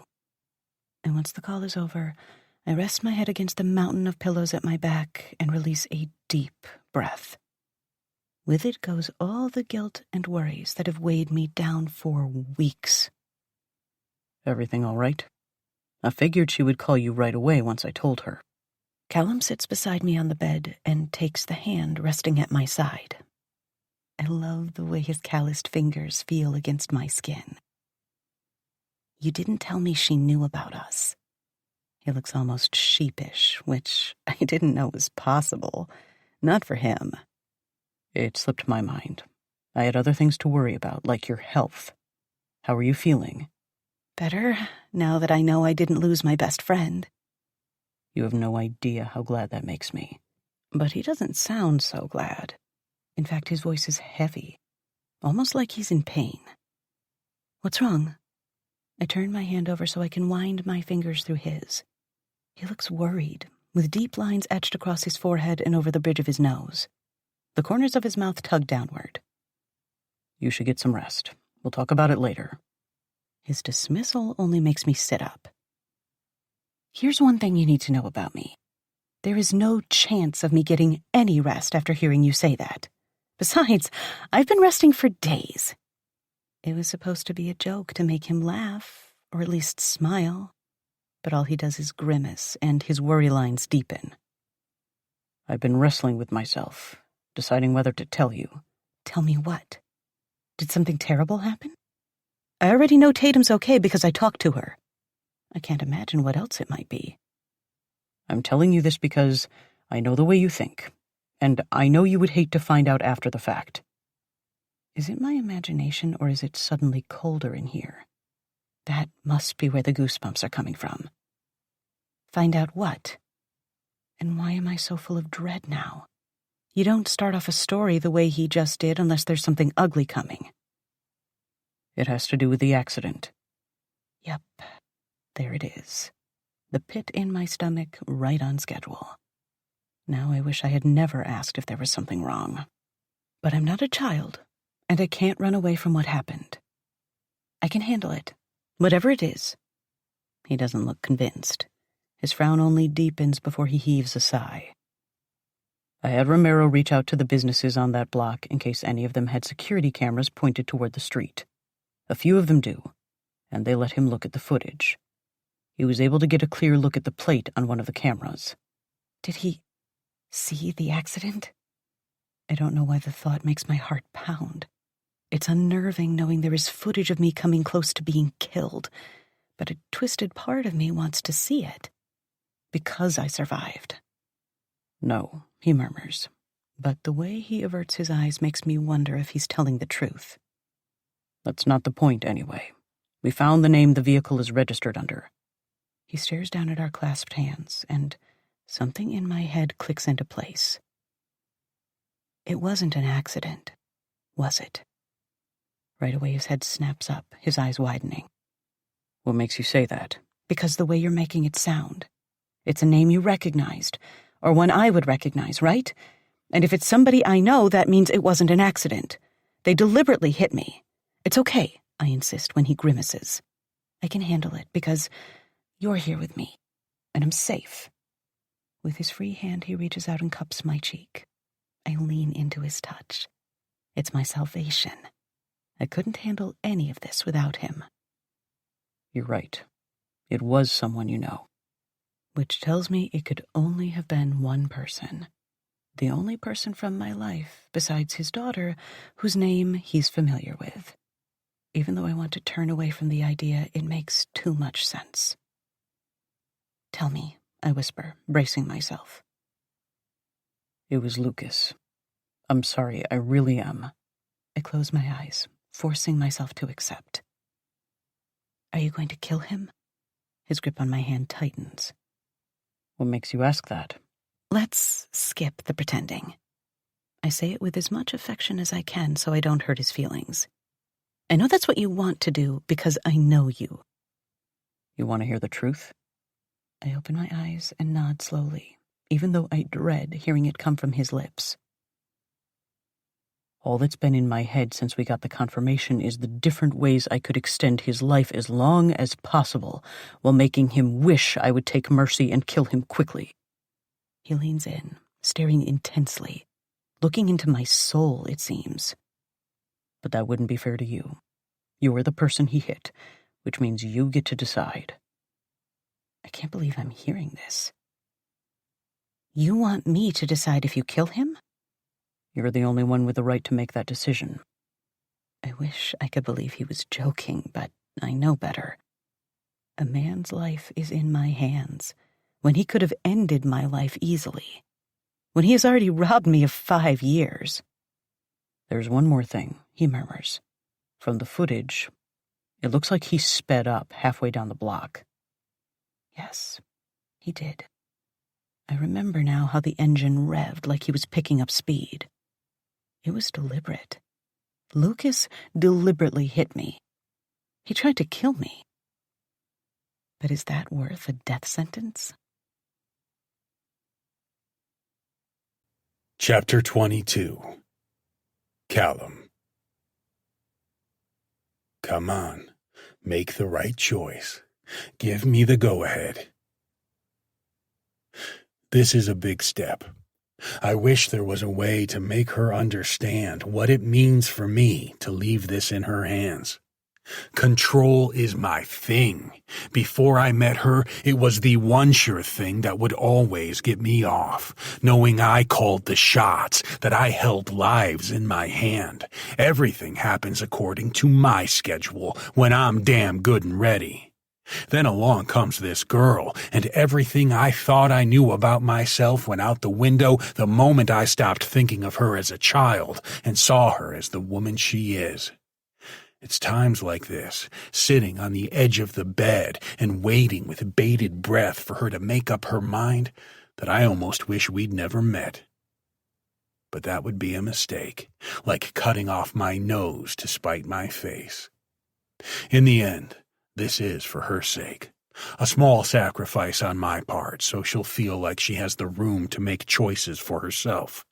I know how important that is to her, and if it means making sure she doesn't get it into her head to run off again, it's worth swallowing my pride and risking sparing that murderous motherfucker's life. He sped up. The son of a bitch sped up, probably once he saw her crossing the street. He sped up because he wanted to kill her. My Bianca. My little bird, a woman he never knew even over the course of 5 years. He never learned the first thing about her, or else he would never have wasted the chance to love her. I'll give her credit. She gives it real thought, her brow wrinkling, teeth digging into her lip. That she's even thinking about it tells me I haven't imagined the darkness lurking inside her. She has a gentle soul, but somewhere in there is a streak of darkness. There has to be. Why else would she be so drawn to me, even when she knows the man I truly am? Part of me wants to see him dead, she admits, using her free hand to pick at the duvet. Does that make me a bad person? Are you really asking me that? Because you know what I'm going to say. Her lips twitch in the beginnings of a smile that never quite forms. I know, but that's why I have to ask myself. You're human, and you just found out your ex tried to run you over. I would have to wonder if you were telling the truth if you said you didn't think about spitting on his grave for at least a second. Oh, I was going to do that. I just figured it would be years from now. My brave girl tries again to smile, but she doesn't quite get there. What you're telling me is I should leave him alive. Not because I care about him, she insists, squeezing my hand tight enough to grind my knuckles together. You have to know that. I don't want you getting the wrong idea. I just don't want it on my conscience, you know? I understand. I don't want it on her conscience either. She doesn't need that. I'm the one already damned after all the things I've done. I wouldn't put her through that, because we aren't the same. Her pure soul might have a dark streak, but mine is entirely dark, if it still exists at all, something I questioned more than once over the years. If anything, she's proven to me I do have a soul, and it belongs to her. Are you disappointed? The innocence behind that question makes me chuckle before I can hold back. Her brows draw together in pain, and I raise her hand to my lips to press a kiss against it. I don't mean to laugh at you. That question makes me sound like a psycho. That's not what I think of you. I have to wonder. I haven't done much to prove otherwise. But are you, though? I know you want to get back at him, but don't do that for my sake, please. Are you that concerned? You don't have to be. It's just... She sighs, looking toward the window. It's late afternoon on a hot summer day, and there's a haze hanging over the grounds. It's really beautiful out there, isn't it? The abrupt change of subject makes me follow the direction of her gaze.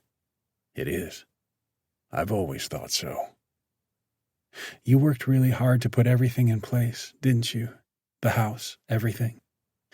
It took a lot of work and a lot of oversight. When I bought it, this was nothing but a plot of land surrounding an old house, a few small outbuildings, and a lot of weeds. What put it in your mind? Your vision, I mean. Where did it come from? Why is she asking these questions? You need to get some sleep. She only clutches my hand tighter, swinging her head from side to side. No, I'm serious. Where did it all come from? I really want to know. And I really wish she would let it go. This is Bianca, the woman I will spend the rest of my life with. It's only right that she would want to know me, isn't it? This is how so-called regular relationships work. Two people share with each other, give and take, back and forth. They open themselves up and make themselves vulnerable. I am not vulnerable. I have no intention of being vulnerable, even for her. Still, it clearly means something, this line of questioning. There must be something behind it. I've never told anybody, I admit. Then again, nobody's ever asked. You can tell me, she whispers, trying and failing to hide her interest. It'll be our little secret.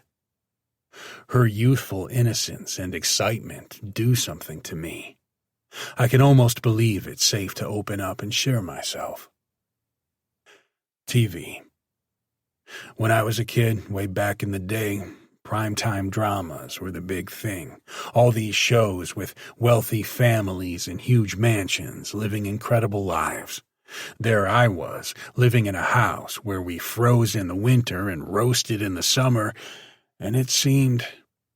My chest is so tight I have to look away from her, away from the curiosity of her stare. It seemed like they were living on another planet. It isn't easy imagining you as a little boy. I was, once. The girl who lived across the street would come and sit with me at night while my dad worked.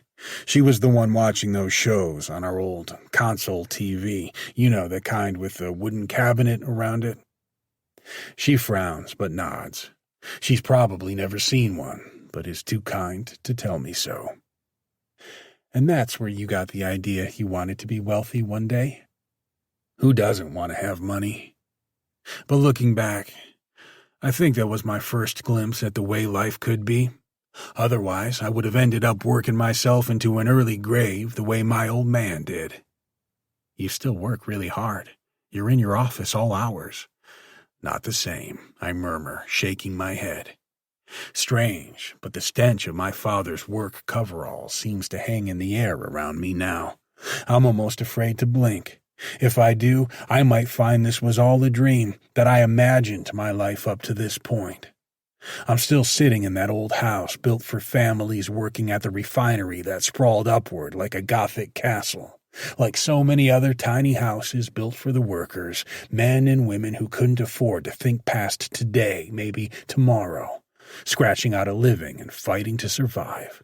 None of them could have dreamed up what I've built, no matter how I was forced to build it. What made you ask about that? I can't go down memory lane anymore, not when the memories come back so clear. I left all that behind and made it a point not to look back. I guess I was thinking about the risks you take in your business. I don't want you taking more risks than you need to. What? You're afraid if I killed your ex it would be the end of me? I stifle my laughter for her sake, but it's difficult. You don't think I could take care of somebody like him with a snap of my fingers? I know you could, she whispers, looking green. But I would rather you not take the risk. I wouldn't want to be the reason anything happened to you. This is the second time she said something like that, the first being the day she warned me about her father, how he would come after me if he knew we were together. Do you think your dad would take it personally? If Lucas disappeared, would he try to find him? Why are you asking me that? Curiosity. Maybe. He's not a fan of Lucas after what happened. I don't think he ever was. There's one thing we can agree on, even if that's the only thing. But I still think he'd want to get to the bottom of it. Be honest, is that part of the reason you don't want me going after him? No, really. I didn't even think about that. Her teeth sink into her lip while adorable worry lines etch themselves between her brows. But now that you mention it, that's another reason. I don't want anything bad happening to you, especially not because of me. Her skin is so soft, it reminds me of a ripe peach. Usually, I want to sink my teeth in and let the juices run over my chin and coat my tongue. Right now, it's enough to stroke her cheek and admire her beauty, even if she tries to turn her face from me. Don't do that. The sadness in her voice keeps me from taking it the wrong way. What, touch you? I don't want you to stare at me. I'm so ugly. You couldn't be ugly if you tried. She tries to turn away again when I gently brush my lips over the scrape at her temple. Remember, don't hide from me, even the parts you think I won't like because you don't like them. I want all of you. Like this? Like this. I've never wanted her more. She wouldn't believe it if I told her, and I'm not sure I could find the words to say it. The feeling builds in my chest, though, awakening a hunger deeper than anything I've felt for her before. Stronger.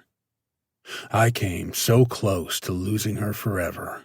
All the steps I've taken to keep her with me were almost for nothing. But she's here, and she's soft and warm. And now she catches my mouth with hers, and a deep, aching desire blooms between us. God, I want you, I whisper against her lips. The past few days, I've treated her like a porcelain doll for fear of hurting her. There's a beast inside of me, fighting to claw its way out, and I don't know how much longer I can keep him locked up. Me too, she admits, then slides down the bed until she's on her back and pulling me closer.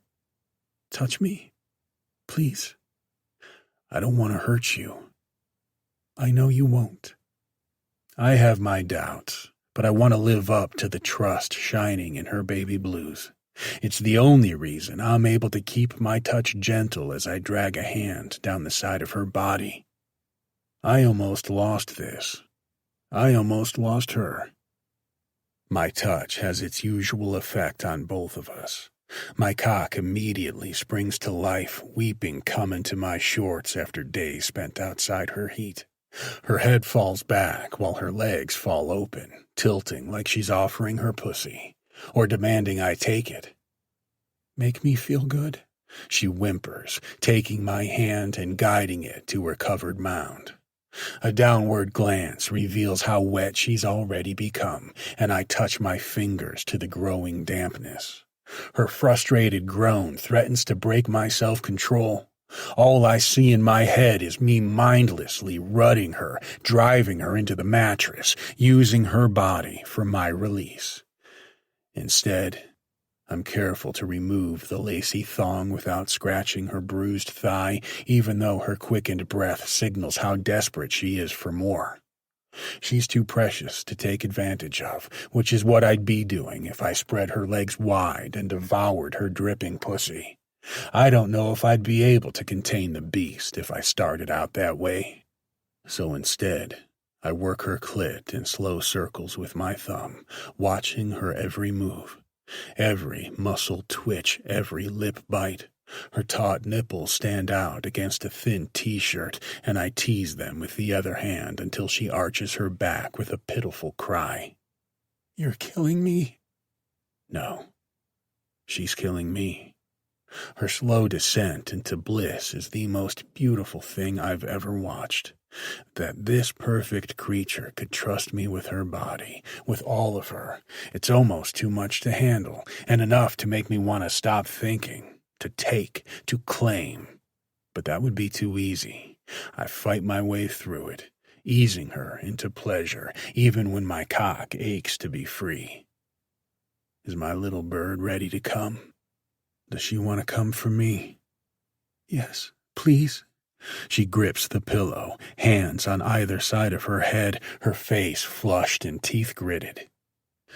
I quicken my pace, my thumb gliding over the bundle of nerves, slick with her juices.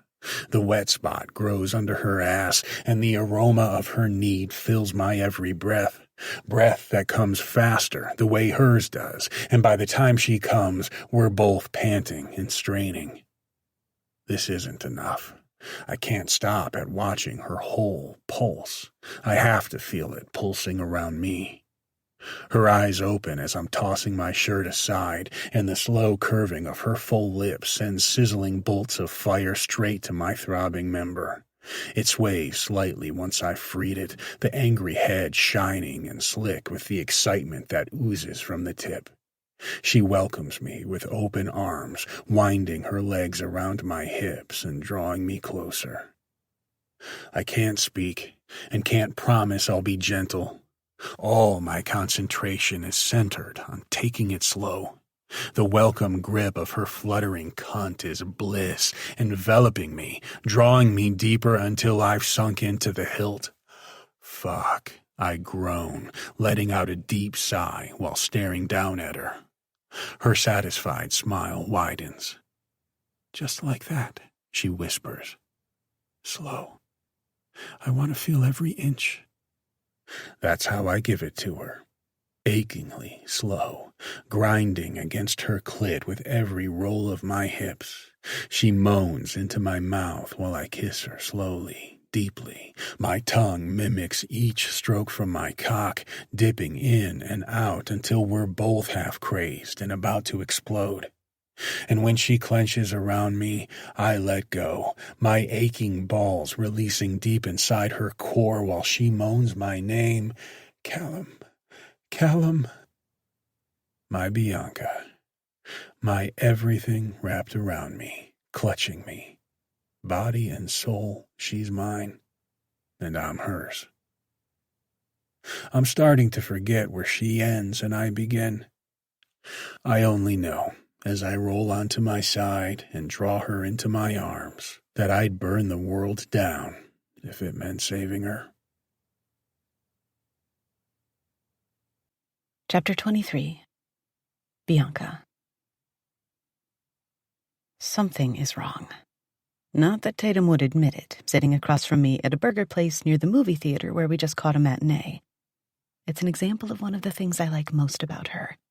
She might have a billionaire for a father, But she's still a regular girl who likes the smell of movie theater popcorn and will slum it in restaurants I would have considered fancy back when I was a kid. Her tastes haven't changed, but something about her has. I know better than to come out and ask her point blank what the deal is. Not that she would lie, but she's never liked being questioned. As close as we are, I've always had a feeling there are things she hides. She doesn't trust anybody with all of her, not even me. I guess she gets that from her father, who still keeps secrets between us. I mean, it's not like we've been together for a long time, and I don't expect him to be an open book. But there are moments when I can feel a wall coming down between us, and I know I shouldn't push much further unless I want to start another war. He has his boundaries, and so does she. Which is why I don't want to come straight out and ask Tatum why she seems distracted. She's here physically, but her thoughts are a mile away. She's not the bubbly girl I know. It's like someone took the volume control and turned it down. "What?" she asks with a tight smile. "Sorry, I didn't realize I was staring at you." "I mean, I know I'm beautiful." She tosses her golden hair and rolls her eyes the way she always does. It gives me hope. But the hope is short-lived. Her eyes dim again, and she quickly turns her attention to the bacon cheeseburger on her plate. "It's funny. All that delicious food in France, and all I wanted after a few days was one of these."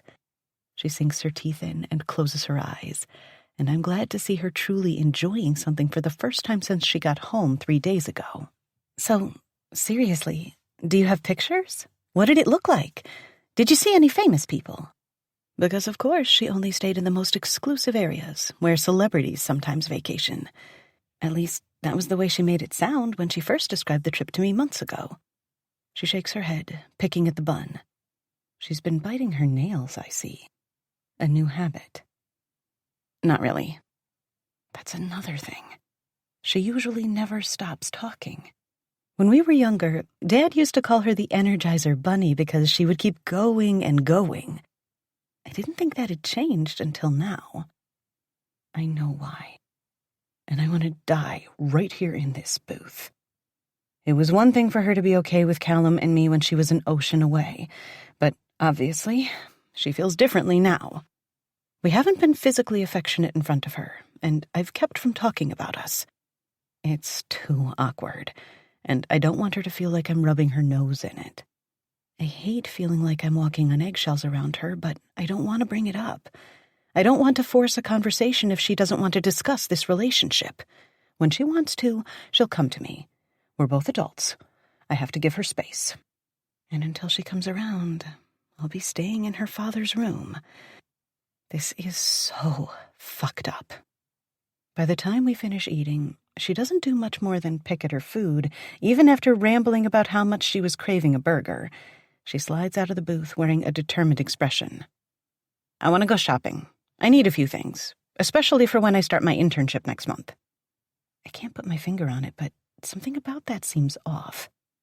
Just one more thing. "What a shame you didn't just vacation somewhere with incredible clothes stores," I remind her. "I figured you would come back with trunks full of new clothes." "Yeah, well, I didn't get much of a chance to go shopping." She's digging through her purse, intent on finding her lip balm. But I wonder if she is also avoiding looking at me. Something's not adding up, and I don't know how to phrase it in a way that won't piss her off and bring our day to an end. She was gone for almost 2 months, and it's like she came back a different person. Callum asked over dinner last night if Christoph would come around to thank him for the trip, and she looked like she was going to throw up. She hasn't mentioned him to me, and considering how tight-lipped she's been, I don't know if that means there's something wrong with him, or what. "I could use a few things for work," I offer. It's difficult trying to sound chipper with this dark cloud hanging over us, but I do my best as we leave the restaurant and head for the car waiting outside. Ramiro isn't driving, which is unusual, but Callum has kept him busy lately with all kinds of work I'm not allowed to know the details of. I'm sure it's better that way. "Just make sure it's nothing too cute or Dad might get jealous." I almost choke on my spit when she says it, but she pairs it with a light, genuine laugh that makes her sound like her old self. I wish I knew what to think. I only know I'm so starved for her presence and friendship that hearing her laugh like that is a gift. This is cute. I turn around in the mirror and check myself out over my shoulder. I wish it would get cold soon so I have an excuse to wear a sweater dress. It'll be super cute with boots. I bet Callum would love it. The idea makes me giggle at myself. He won't be able to keep his hands off me with my curves on display. I might not make it out of the house before he attacks. Hey, check me out. I open the door to my dressing room and knock on the door beside it. What do you think? Give me a sec. Her high-pitched voice rings out at the same time I realize her door isn't fully closed, and it doesn't occur to me not to open it until I see what she is trying to hide. She's just finished taking off a dress and is only in her bra and panties, so nothing's keeping me from the black and blue patches all over her upper arms, her shoulder blades, even her ass. Her wide, panicked eyes meet mine in the mirror. It's not what you think, she immediately whispers. What happened? The sight of her wearing those bruises makes my throat so tight I can't do more than sip air. It's nothing. She backs herself into the corner, her arms crossed over her chest, hands gripping her shoulders. Can I get a little privacy? No, she can't. Because when my eyes drop below her waist, the bruises on her thighs jump out at me and make my eyes sting. We were swimming, she explains, while I stand in mute horror. We rented a boat in Catania, and we're out in the water. I got thrown against some rocks, that's all. And were any of those rocks hand-shaped? Because that's the shape of the bruise on her left bicep, the perfect imprint of a palm and 5 fingers wrapped around her arm. Listen to me. I close the door behind me and lower my voice to a whisper. I want the truth. That is Tatum, I snap. That isn't true. What about the bruises on your legs, inside your thighs? What really happened out there? You can tell me. I love you. You're my best friend. I know that. She stares at the floor, curling and uncurling her toes and chewing her lip. If somebody hurt you, I'm here to listen. No judgment. But you have to be honest with me, and I can tell you aren't. It's when a tear hits her arm that my heart shatters. I have never seen her cry in all the years we've known each other. Even when she broke her wrist after tripping and falling on the playground in middle school, she didn't shed a tear. She's gone through breakups, and her mom has flaked out on something important 1,000,000 times. Tatum never so much as sniffled. It was bad. I almost have to lean in to hear her. She's whispering so softly. Worse than before. Before? I ask, with dread in my stomach. Damn it. I should have known. I saw all the warning signs. I just figured he was a temperamental douchebag, not that he would ever really hurt her. Somehow, I always had this stupid idea Callum Torio's daughter could defend herself, and that even if she couldn't, nobody would be stupid enough to screw around with her, knowing who her father is. I figured she was invincible. There is nothing invincible about the bruised, weeping girl in front of me. He started getting physically abusive maybe a month before the trip, she confesses, still looking at the floor, tears now dripping from her chin. I thought he would get better once we got away and there wasn't so much stress, but it only made him worse. It took me a while to figure out he didn't feel like he had to be careful anymore with us being in Europe. There was nobody watching.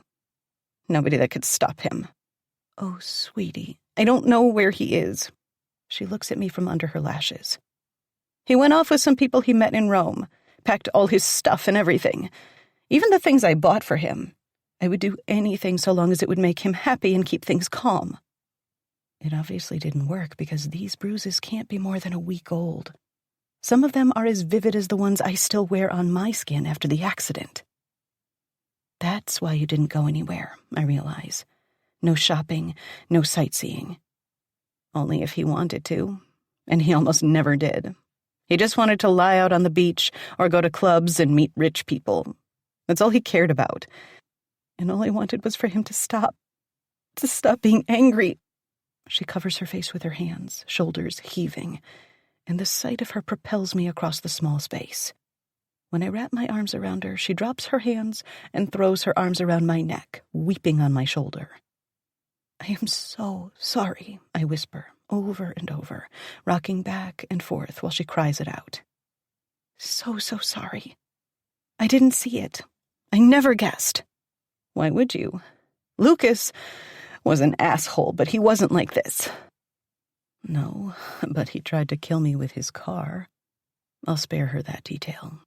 There are certain things I haven't told her yet either. Amazing the secrets we keep from each other when we're supposed to be each other's confidant. Shame is pretty fucked up when you think about it. You couldn't have known. I made sure you didn't know. I'm so ashamed. Honey, you have nothing to be ashamed of. You didn't do anything wrong, and you're safe now. He's not going to hurt you anymore. Oh my God. She lifts her head, holding me at arm's length. Her eyes are wide and wild, her chin trembling. You can't tell Dad. Please, I'm begging you. Don't say a word about this to him. And she's the one who told me she didn't want to get in the middle of things. Meanwhile, here she is placing me between them. Bianca, I'm begging you. He'll kill him. That's the thing. I do know. Maybe even better than she does. As far as I know, she still only suspects her father is a violent, dangerous man. I know for a fact after what he told me in his office the day he threatened me with the gun. I don't like the idea of keeping this from him, especially when I know how furious he'll be if he finds out I knew and didn't say anything. But this is my best friend. She's been so supportive all these years, but especially now. She could have thrown a fit when she found out about Callum and me, and I can't risk losing her over this. I only hope I'm doing the right thing when I nod. I won't say a word, I promise. Besides, Kristoff's still in Europe. He's no threat to her right now. But I have to tell you, if he comes back around again, I can't act like I don't know anything. You don't have to worry about that, she tells me, wearing a determined grimace. There is not a thing he could do or say to convince me to go back to him now. Not after this. Okay, I believe you. I only hope he doesn't show up and make her change her mind. You know what? She turns to face herself in the mirror and wipes the tears from her cheeks. I don't feel like shopping anymore. Would you mind if we just went home? I want to put on my pajamas and veg out for the rest of the day. Does that sound good? It sounds perfect, she says with a sigh. It's like magic, watching the tension drain from her body. I want to get under a blanket and not come back out for a little while. Done. I go back to my room next door to get everything together, then take a deep breath to center myself before stepping out again. What she just laid out was pretty heavy, and I want to keep my spirits high for her sake, but my heart is like a boulder, so heavy with sadness. She must have felt like a prisoner out there, with nobody she could turn to. By the time we're ready to go, it's like the whole thing is in the past. She doesn't want to talk about it anymore, and I can accept that. It's enough that I know, and she knows she can come to me if she wants to talk about it some more. I don't want to risk her shutting me out by making a big deal about it. Are you sure my dad will know what to do with himself if we hang out tonight? She teases me as we step out of the store and into what's turned into a cloudy day, heavy with humidity. The air has that special feeling to it, like we're going to get a thunderstorm soon. Before I can make a joke, something catches my attention from the corner of my eye. I barely have time to register what's happening before Lucas is practically on top of me. I thought I saw you, he grits out, his teeth bared. I might not have recognized him if it wasn't for his familiar voice. He hasn't shaved in a couple of days, and his sweaty hair could use a trim. But it's his eyes, bloodshot and wild, that creep me out. As usual, it's Tatum who puts my thoughts into words. Man, you look like shit, she blurts out. If I was passing on the street, I'd give you $1. She doesn't know what he did. If I tell her right now, she might claw his eyes out in front of the dozens of people walking in and out of the store as we stand in our little cluster. Let's not waste our time on this dickbag, she murmurs, taking my hand. But I can't go. Not yet. Listen, I whisper, glaring at him. If you're half as smart as you think you are, you will stay the hell away from me. I know what you did. You're lucky you're still breathing. Huh? Tatum's in the dark, of course. I'll have to tell her about it later. His tongue darts over his chapped lips. If it wasn't for me, I tell him, you'd be dead right now. I'm not kidding. So do yourself a favor and don't approach me again for any reason. Got it? Forget I exist. I can't do that. You can't expect me to do that. When Tatum pulls me away, his hand shoots out and wraps around my wrist. Listen to me. Fuck all the way off, asshole, Tatum shouts, which earns the attention of a few people passing by. She said she's through with you. Let it go, and maybe take a shower while you're at it. You stink like the shit you are. His eyes dart around before he lets go, and I know he's doing it more because there are witnesses than because it's the right thing to do. I don't care, so long as he's not touching me. As we hurry to the car, where the driver has gotten out and is staring over our shoulders to where Lucas is probably still watching us, I rub my wrist against my jeans, like that will help remove any trace of him from my skin. Damn, she laughs as we get in the car. He fell apart without you, didn't he? You have no idea, I whisper, buckling my seatbelt before the car rolls out of the spot. Lucas is gone now, and thank God for that. I'm not sure I could stand looking at him again. Even though I know he's out of his mind, I can't help but wonder what he thought was so important. Chapter 24. Callum. How much longer is this going to take? When do I get to be with Bianca again? Jack Maroney is droning on, unaware of my distraction, until he asks a question I didn't hear. I only realize I've zoned out again when Romero softly clears his throat. Excuse me. Sorry, there are technical issues on our end, it seems, I say. Jack nods knowingly. Technology. It makes life so much easier in so many ways, and we're screwed when it decides it doesn't feel like working. He laughs like this is the cleverest thing anyone ever said, and all I can do is offer a tight-lipped smile. I asked how your daughter is doing. I understand she was overseas for a while over the summer. She's fine. I deliberately ignore the way Romero practically growls on the other side of the desk, behind the laptop screen and out of sight. I'm glad to have her home. If I were blessed with a daughter, I would keep her under lock and key. He strokes his jaw, wincing. I remember what it was like, a young man at that age. He's overplaying his hand, but then he always does.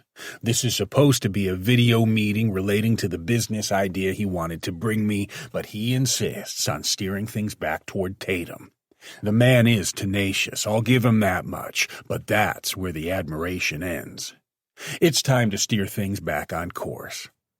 Looking back at your prospectus, I flip through the pages of the document Romero printed out prior to the call. I have to say I'm impressed. I would want to get a clear idea of where the shipping company stands on the terms you've laid out. What? Is my word no good anymore? Of course, that's not how I meant it at all. That's exactly how I meant it. But if you want to strike up a deal with me, you must know I believe in doing my homework. I think it makes me a stronger partner. I take nothing at face value. Fair enough, he replies in a smooth voice. I'm sure we can set up something in the coming weeks. Yes, I'll have Romero reach out to your office.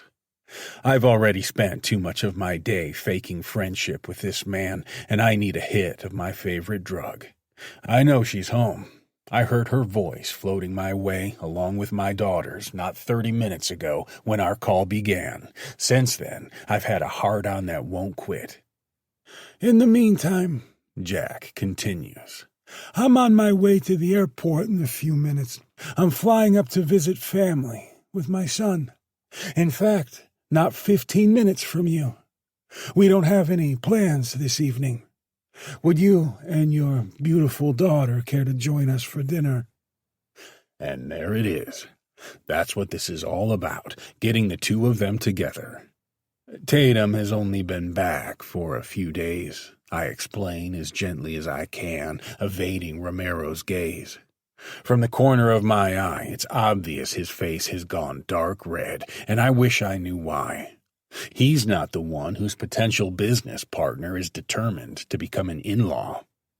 It's only dinner. Please, I would be so happy if you would join us, especially if we're going to work together. He adds, because of course he has to be heavy-handed about this. There is no such thing as subtlety where he's involved. His true meaning stares me straight in the face. Do this if you want our deal to go through. And I want the deal, very much. The man is an idiot, but he's a useful one, and he's uncovered a means of transporting weapons while saving a ton of money by investing in our own shipping line, rather than using barges from willing partners who want a cut of the profits. I have a better idea, I propose. Meet us tonight at 8 o'clock at a restaurant I own in town. I'll send you the details. So, you've paid heed to the old adage, he muses with a rueful chuckle. Don't put all your eggs in one basket. I believe in diversification. Can we expect you? Certainly. I look forward to meeting your lovely daughter. I know better than to say anything, so I settle for nodding and lifting a hand, which I then use to close the window and end the call. Just in time, too. You can't be serious, Romero practically shouts. Would you please calm down? And lower your voice while you're at it. What has gotten into you? Do you have a personal problem with this guy? Now I can loosen my tie and lean back in my chair, dropping the friendly act. How can you not? He counters. He couldn't be more obvious if he tried. He might as well come straight out and say he's willing to sell his son to make this deal. What if he is? And you're willing to sell Tatum? It's clear he realizes his mistake the moment the words leave his lips. I fight to keep myself calm. Of all my close associates, he's the one I can least afford to alienate. This isn't someone whose nose I can break and expect him to show up with a cheerful disposition in the morning. Unlike Nathan, who's been all but kissing my ass in the week since Bianca was injured. I've said it before, and I will say it again, this one final time, I add, lowering my brow and pinning him in place with my glare.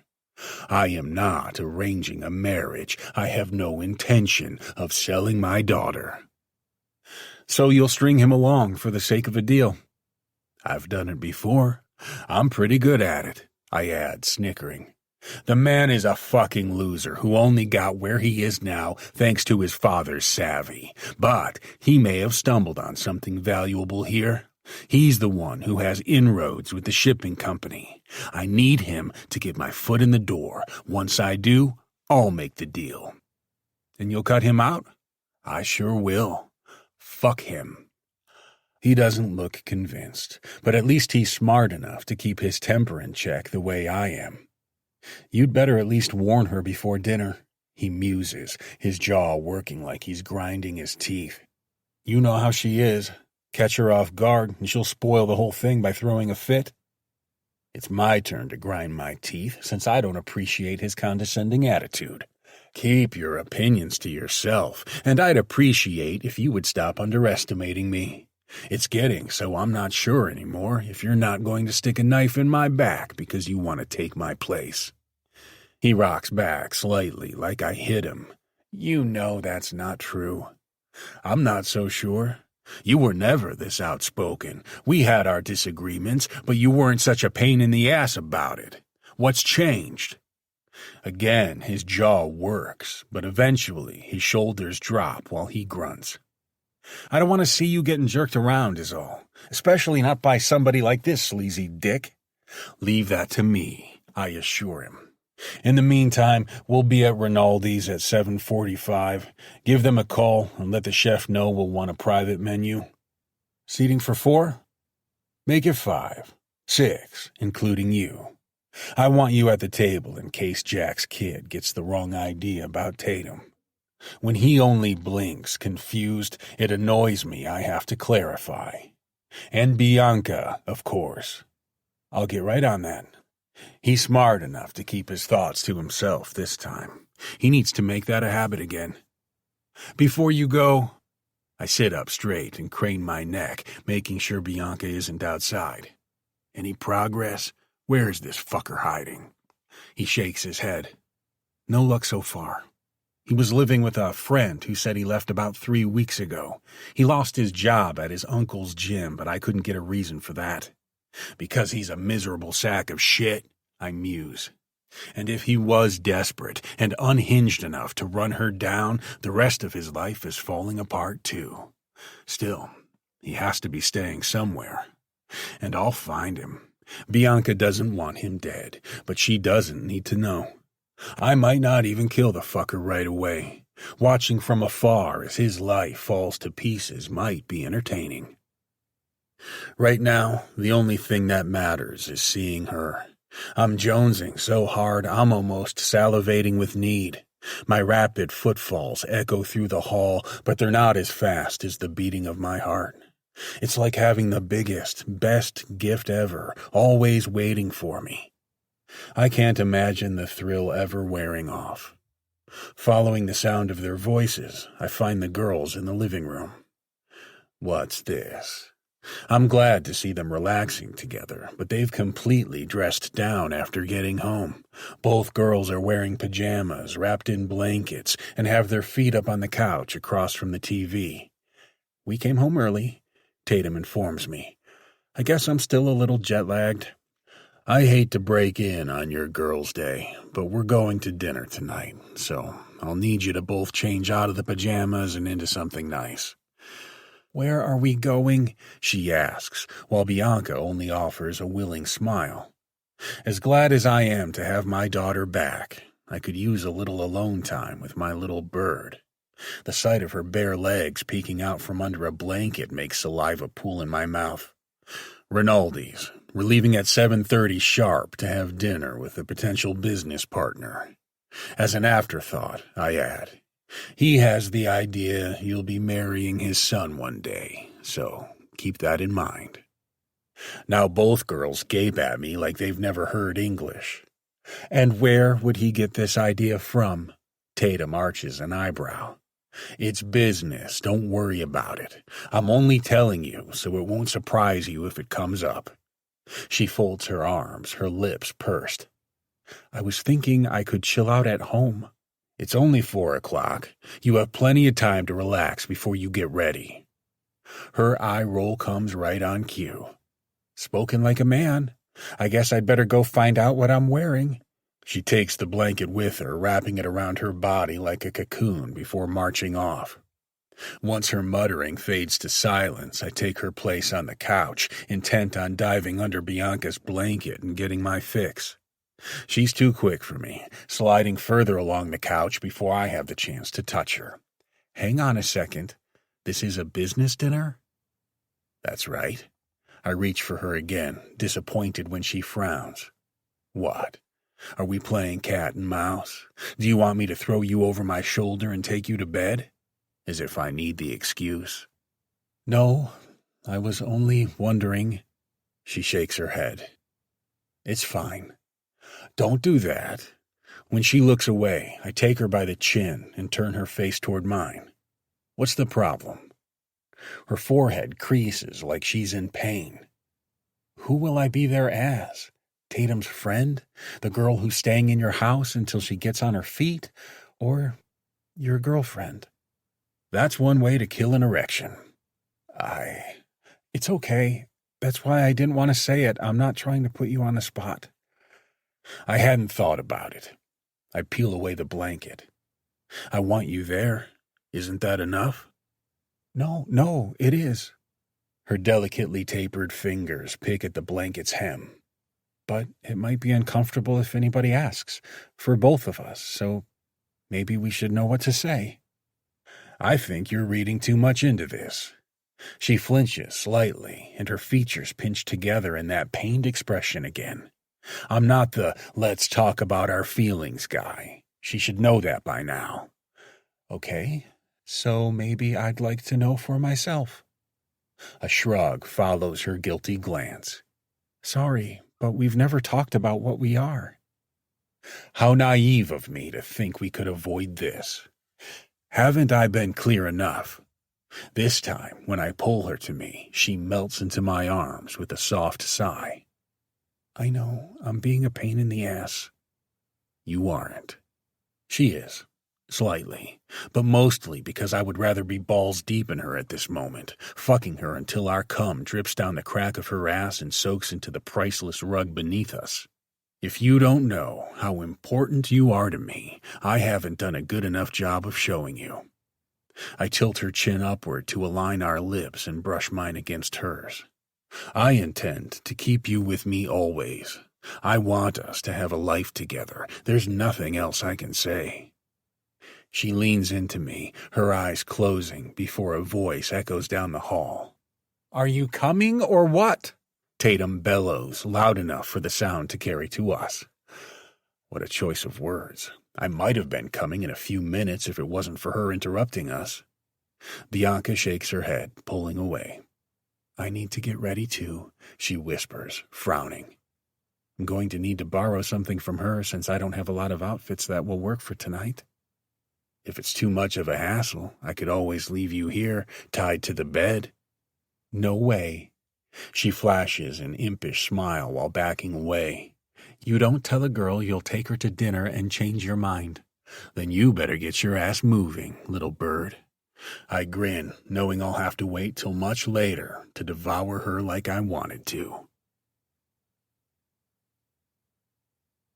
Chapter 25. Bianca. Now I understand why Tatum was dead set on getting dressed up tonight. We're both wearing cocktail dresses and sky-high heels when we enter the upscale restaurant Callum owns. I have to remind myself to not look like too much of a rube as I try to take everything in. The sleek, dark interior, the shining bar spanning one wall, and the open kitchen further back.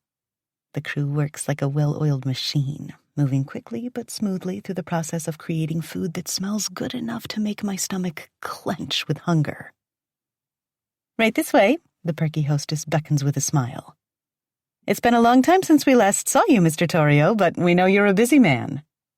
And let's be honest, he replies with a charming grin. Nobody wants to work with the owner looking over their shoulder. She blushes and giggles, which makes me want to scream. Where did that come from? That sudden blinding rush of rage. I never thought of myself as a jealous person, but maybe I was wrong. I want to wind an arm around his waist and silently tell her he's mine, but I will not sink to that level. Besides, I'm waiting for his move. He might think I'll let our earlier conversation go, but he has another thing coming. He can't expect me to show up on his arm without being willing to make a public commitment. So right now, I'm merely his guest. The whole situation leaves me conflicted as Callum pulls my chair away from the table so I can take a seat at his right hand. His fingertips skim the nape of my neck before he pulls out Tatum's chair across from mine. Even though it's still humid and threatening to storm, we're both wearing shawls to cover our respective bruises. I guess all it took was her coming clean with me to pick up her spirits, because her eyes sparkle with genuine warmth, even when Romero sits beside her. He leaves plenty of space as usual, but she doesn't sneer at him the way she normally would. You got roped into eating with us, huh? I do what the boss says. As usual, he's not one for big conversations. I guess there are some perks that come with the job. Anybody could hear the undercurrent of snarkiness, but all he does is blow out a deep breath through flared nostrils. He's not taking the bait tonight. The chef comes out to greet us, clasping one of Callum's hands in both of his, before we're joined by a pair of tall, slim men in dark suits. The older of the two is handsome, in a silver fox kind of way. His salt and pepper hair and icy gray eyes in contrast to his tanned skin. Both men share the same long, thin faces and cleft in their chins. Father and son, the Maronis. Callum told us about them on the way here. Look who it is, Romero murmurs as he pushes his chair back. Your future husband. Tatum flushes, shooting him a filthy look before he stands to shake hands with the men. Callum nods to Tatum. Jack, Dominic, this is my daughter Tatum. I hold my breath, my skin tingling before Callum's gaze falls on me. And this is her friend Bianca. I force an overly wide smile, nodding to the men before they both plant a kiss against the back of my hand. Dominic sits to my right, while his father sits opposite Callum at the rectangular table. We're seated close to the kitchen, the chef's tasting table, partly secluded by a low wall separating us from the rest of the dining room. This would be like something out of a dream if it wasn't for the disappointment that slammed into me. What did I expect? For Callum to stand on his chair and announce to the entire restaurant that I'm his woman? I don't even want us to be public yet. Not until I figure out a way to explain it to my dad without him having a stroke over it. But here I am, ready to sulk, feeling like the poor girl who wants to sponge off her rich friend. Stop projecting. Don't ruin this. I stiffen my spine and murmur my thanks to the server who pours me a glass of wine. Bianca. Dominic's voice is low and rich as he turns my way in his chair. He's handsome, like his father, but just as smarmy. There's an intimacy in the way he whispers to me. Do you have a last name? Sure, I do. Not going to make it easy for me, are you? I'm not sure what he's talking about, so I don't say anything. When I glance at Romero, he's glaring openly at Dominic, but looks away when Callum clears his throat. I feel like I walked into this situation without knowing all the facts. Tatum, it really is a pleasure to meet you, Jack says, raising his glass like he's toasting her. I understand you spent a good portion of this summer in Europe. It was a graduation present, she explains. Considering she bitched to me for hours about this dinner at home, she's putting on the performance of a lifetime. Nobody would guess how unhappy she is to pretend. And what do you plan on doing after this? Any jobs lined up? He laughs indulgently, winking at Callum. I'm sure your father could pull some strings. Tatum will go her own way, Callum informs him. The tightness in his voice is obvious. This guy needs to tread lightly or any deal between them is going to die before it goes through. And what about you? Dominic asks, in a whisper meant only for me. Did you tour Europe too? No, I had a job lined up already. A hard worker. His leg brushes firmly against mine under the table. I like that. Too many girls nowadays expect a man to take care of them. All they have to do is sit around, look pretty, and get their nails done. Cool. Dinner with a side of misogyny. Exactly what I was in the mood for. It's a relief when the chef comes out to describe the tasting menu he's created for us tonight. Each course will be paired with a specially chosen wine. I'll be lucky if I can walk by the end of the night at this rate. At least once we're eating, there will be something for Dominic to do besides flirt. If that's what he's doing. All I know is I wish he wasn't sitting so close. By the time we're on the third course, I practically have to angle my knees away from him to keep out of his reach. It doesn't seem to matter because he keeps finding ways to make contact.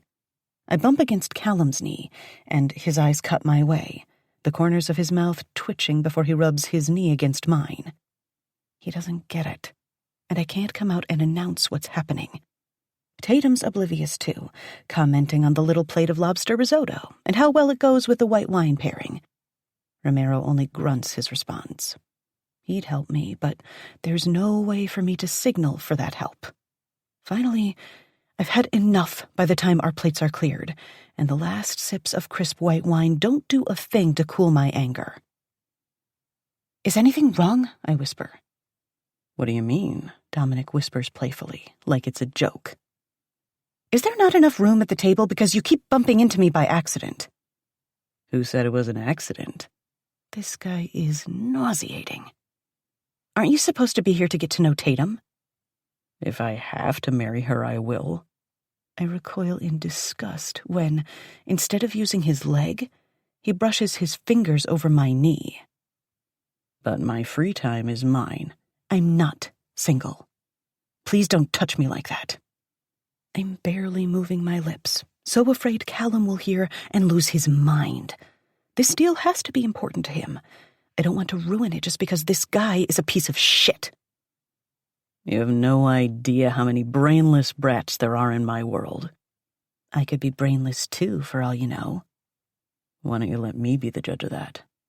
My stomach turns when he touches me again, this time grazing my thigh. I already like what I see. I can't wait to learn more. I don't know what makes me do it. Disgust, rage, frustration at being ignored when I flat out told this fucker not to touch me. I want to scream. I want to throw up. I want to slap him across the face in front of everybody. Instead, I'm a little more discreet. I pick up the fork the server just placed in front of me for the next course and jab it into the back of his hand under the table, out of sight. Only, I think I did it a little harder than I wanted. What the fuck? He shoves himself back from the table, holding up his hand so everyone can see the fork sticking out of the back. What the hell is wrong with you? Are you crazy? What's the matter here? Jack demands. Bianca, Callum growls. It's Romero who speaks up. He's been screwing around with her under the table this whole time. She asked him to stop, and that's what he got. And unless I'm misreading him, he looks and sounds proud. Happy, even. I didn't know he was watching that closely. I'm so sorry, I whisper to Callum, trembling under the weight of his stare. I really am.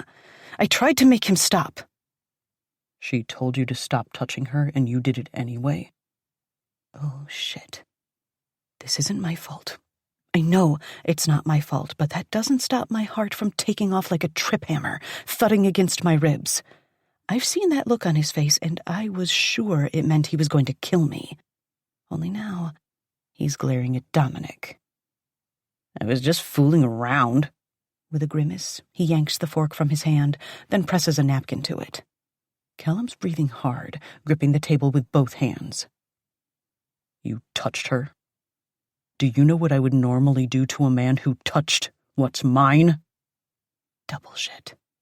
I shoot a panicked look at Tatum, who's watching everything through wide eyes. Yours, Jack asks. Do you mean she's here with me? She is my date this evening and every evening. We're together. Not exactly a declaration of love, but relief and joy wash over me. He came out and said I'm his. And if he were any other man in the world, I might stick a fork in his hand too, since I don't belong to anybody. No, that's not true. I do belong to him, and I always have. Now, for better or worse, everybody's going to know. Maybe I should thank the grimacing, muttering pig next to me for forcing his hand. No pun intended. Callum stands, his eyes narrowed into slits that glare across the table. This meal is over, and unless you're willing to extend reparations for the discomfort Bianca experienced tonight, the deal is over too.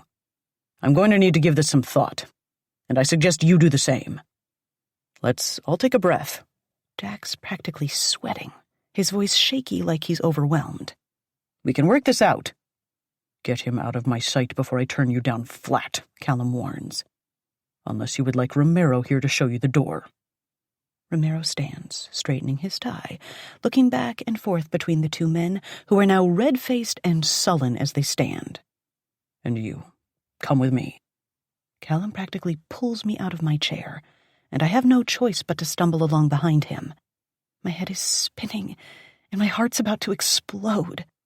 He stood up for me. He wasn't afraid to tell everyone we're together. I had no idea I would feel this proud when the time finally came. I was worried he'd keep me a secret. We end up in an empty banquet room lit only by the lights outside shining through the windows. Even though I can only make out his profile, there's no mistaking the rage that's still tightening his features. I really tried to stop him, I whisper with my heart in my throat. I'm so sorry. All the breath leaves my lungs when he shoves me against the wall just beside the door and pins me with his body. He's hard as a rock, pressing against my hip, and his hot breath fans across my face when he leans down. Promise me something, he growls, sending a shiver up my spine. Don't ever suffer in silence again. Somebody's touching you, fucking with you, you tell me. I didn't want to ruin... Promise. I promise. The words have barely passed my lips, and his mouth is on me. His tongue thrusts against mine while he works my dress up over my thighs with shaking hands.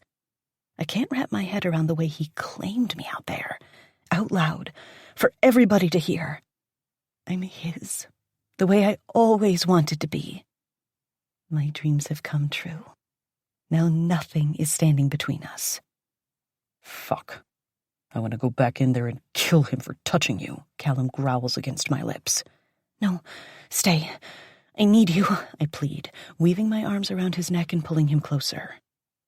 Who do you belong to? He demands, before he pulls aside my thong and sinks 2 fingers deep inside me. I gasp, pressing my face to his neck to stifle the sound, while servers pass back and forth just beyond the door at my side. You. I moan against his skin while he pumps his fingers mercilessly, rubbing my walls and massaging my G-spot until I hump his hand. All I hear is the rushing of blood in my ears and the wet, sloppy sound of his digits invading me. His fingers move faster and faster, and then his thumb presses against my clit, and I detonate. I dig my nails into his shoulders, the pleasure so intense I'm pretty sure I stop breathing. But he doesn't stop.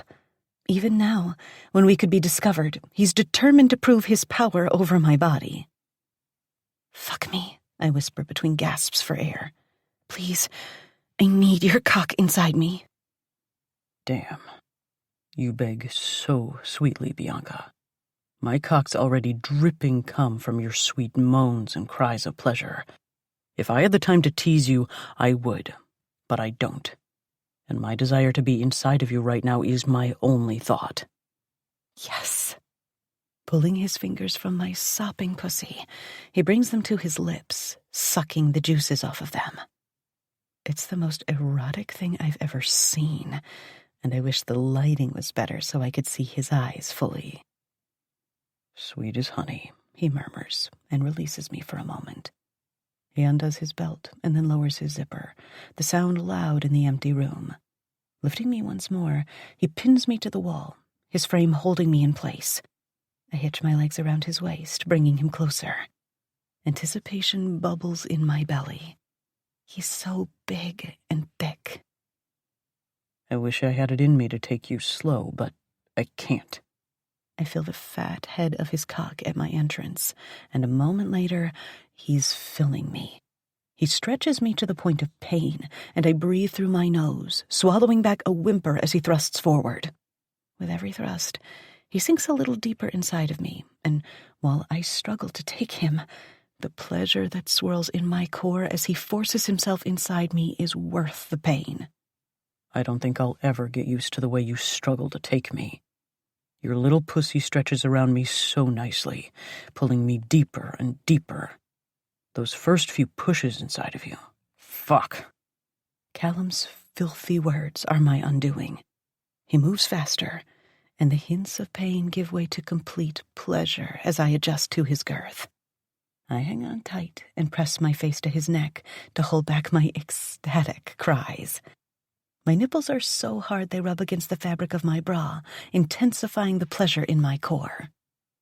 Mine. Mine, he grunts with every stroke. He's right. I'm his. I love you. I want to say it. It's right there on the tip of my tongue, but I hold it back. Still too afraid, even while he's pounding into me, taking me the way I need to be taken. I've never been so sure how I feel, but I can't risk ruining the moment. Yes, I whisper into his ear. Yes, Callum, yes. He hits that special spot at the top of my channel, and my eyes roll to the back of my head. My toes curl, and thrust, thrust, thrust. He fucks me harder, each stroke hitting the same spot. In a breath, I'm swept away again. My muscles tighten, and I explode. My entire body trembles. Such a good girl, he praises, squeezing my cock like that. Now I'm going to reward you. I'm going to fill you full of my cum. You want that, don't you? You want my cum inside this tight pussy? Yes, Yes, come inside me, I urge, breathless, ready for his release. Fuck, he growls, grinding his hips against me. I can feel him deep as he can go.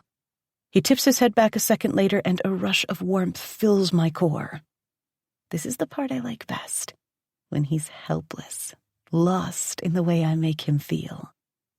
It's probably the only time he's ever really helpless and loses the firm grip he maintains over everything else in his life.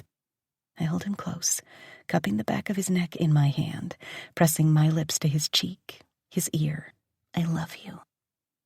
My heart is so full, I'm afraid the words will spill out, but I bite them back in time. He slowly pulls out of me, bringing with him a gush of our mixed juices. Taking a step back, his gaze sweeps over me.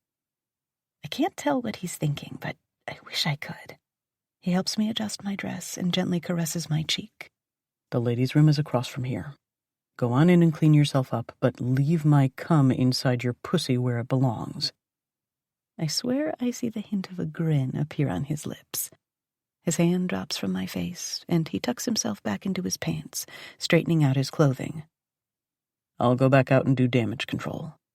I can only nod, breathless from our activities. I feel like I got hit by a hurricane, and probably look that way, too. I duck out of the room first, darting across the narrow hall leading out to the back of the building. The ladies' room is just as classy and tasteful as the rest of the establishment, with forest green walls and sparkling marble on the floor in the sink. I guess a man like him wouldn't own any old rinky-dink place. One glance at myself in the mirror, and I'm glad no one saw me scurry in here. My lipstick is smudged around my mouth. I quickly wipe it clean and reapply, then dab at the perspiration along my hairline before pulling a comb out of my clutch. Where does this leave us? I know better than to ask him that question, so I'll plague myself with it on repeat. Word is going to spread. I'm sure Jack Maroney is already bitching to whoever will listen about what I did to his precious son tonight. A giggle bursts out of me before I can stop it. I stab the guy with a fork. Quiet little me. When the door to my right opens, I imagine it's Tatum, and I'm ready to laugh with her over the way things fell apart. But it isn't Tatum. And it's not another guest. I don't recognize him at first, thanks to the black ball cap he's wearing, pulled low over his eyes.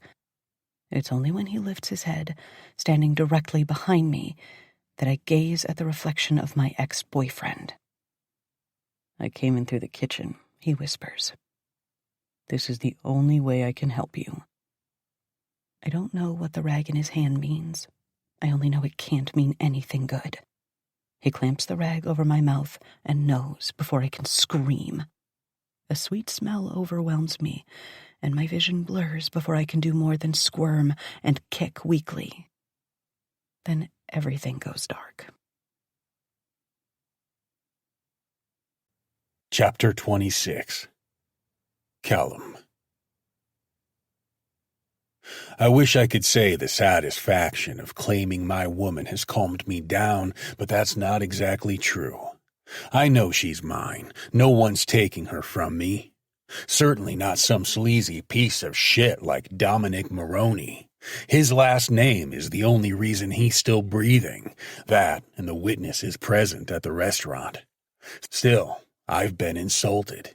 That kid was supposed to be here to meet my daughter, not to feel up another girl while sitting at the same table as Tatum. Jack had better do a lot of thinking on how to make this up to me. If not, I'll set the terms myself.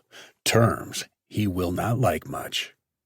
Our table is empty now, and our servers stand around looking guilty and confused.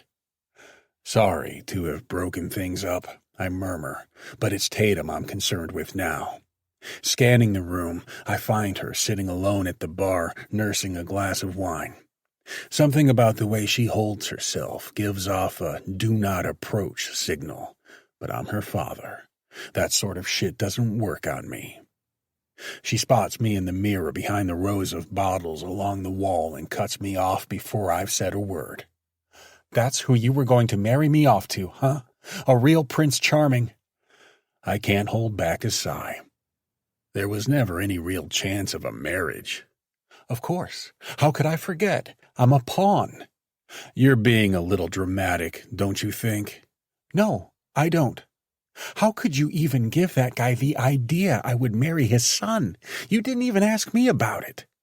How many times do I have to explain myself, Tatum? It would never happen. You're making a big deal out of nothing. I didn't like that Jack guy looking me up and down like some prize heifer. I didn't like it either. You didn't stop him, though. She stares down into her glass, biting her lip.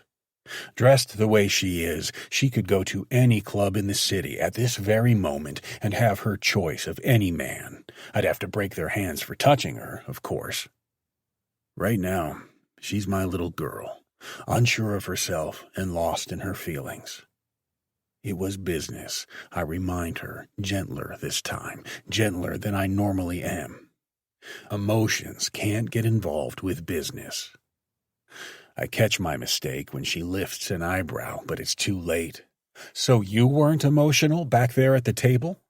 She arches the other eyebrow and folds her arms. That's a different story. Is it, though? What was I supposed to do? I would have stopped him if it was you he was fondling under the table, too. You know I would have. That's unacceptable. When she dips her chin, I tilt it upward with one finger until her green eyes meet mine. He insulted you, too. If I wasn't already planning on fucking that Maroney bastard over, I would start making my plans now. Her lips twitch. I should have known. Anyway, I haven't forgotten you aren't on the market, even if I am waiting for Christoph to thank me for those suits you bought him. It isn't my imagination. The light leaves her eyes a split second before she pulls free, examining her wine glass and avoiding my gaze again. I don't know if you'll see him any time soon. Why not? Something about the way she says that, her flat voice, the sadness running like a river under her words, reminds me I haven't paid her a lot of attention since she got home. I haven't asked the important questions, and now uncertainty stirs to life in the back of my mind. What's going on with you two? Do I need to have a conversation with him? Not everything can be fixed with a conversation. She smirks, and there is a deep wisdom and understanding in the way she looks at me. Not even the kind of conversation you would have. I'm wondering if I've kept her as far away from my work as I've always imagined. What are you trying to say? And now I'm prepared to close out the night by paying Christoph a visit to make sure he pays me back in blood. What happened when you were gone? Instead of being straight with me, she wraps her shawl a little tighter around her shoulders. Where's Bianca? Don't change the subject. Although that is a good question. I didn't expect her to take this long. She went to the ladies' room. Can you go check?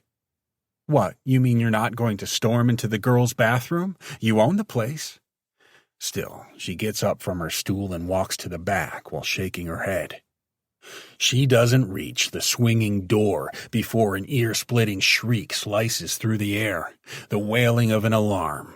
Diners look up from their plates, and a few of them push out of their chairs and climb to their feet. The hostess cuts across the room, ponytail swinging, and instinct forces me to follow her.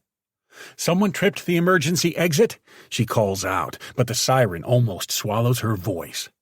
Tatum stands in the bathroom doorway, holding the door open with one hand. She grabs my sleeve as I pass. Did you say she was in here? Because she isn't. No, not this.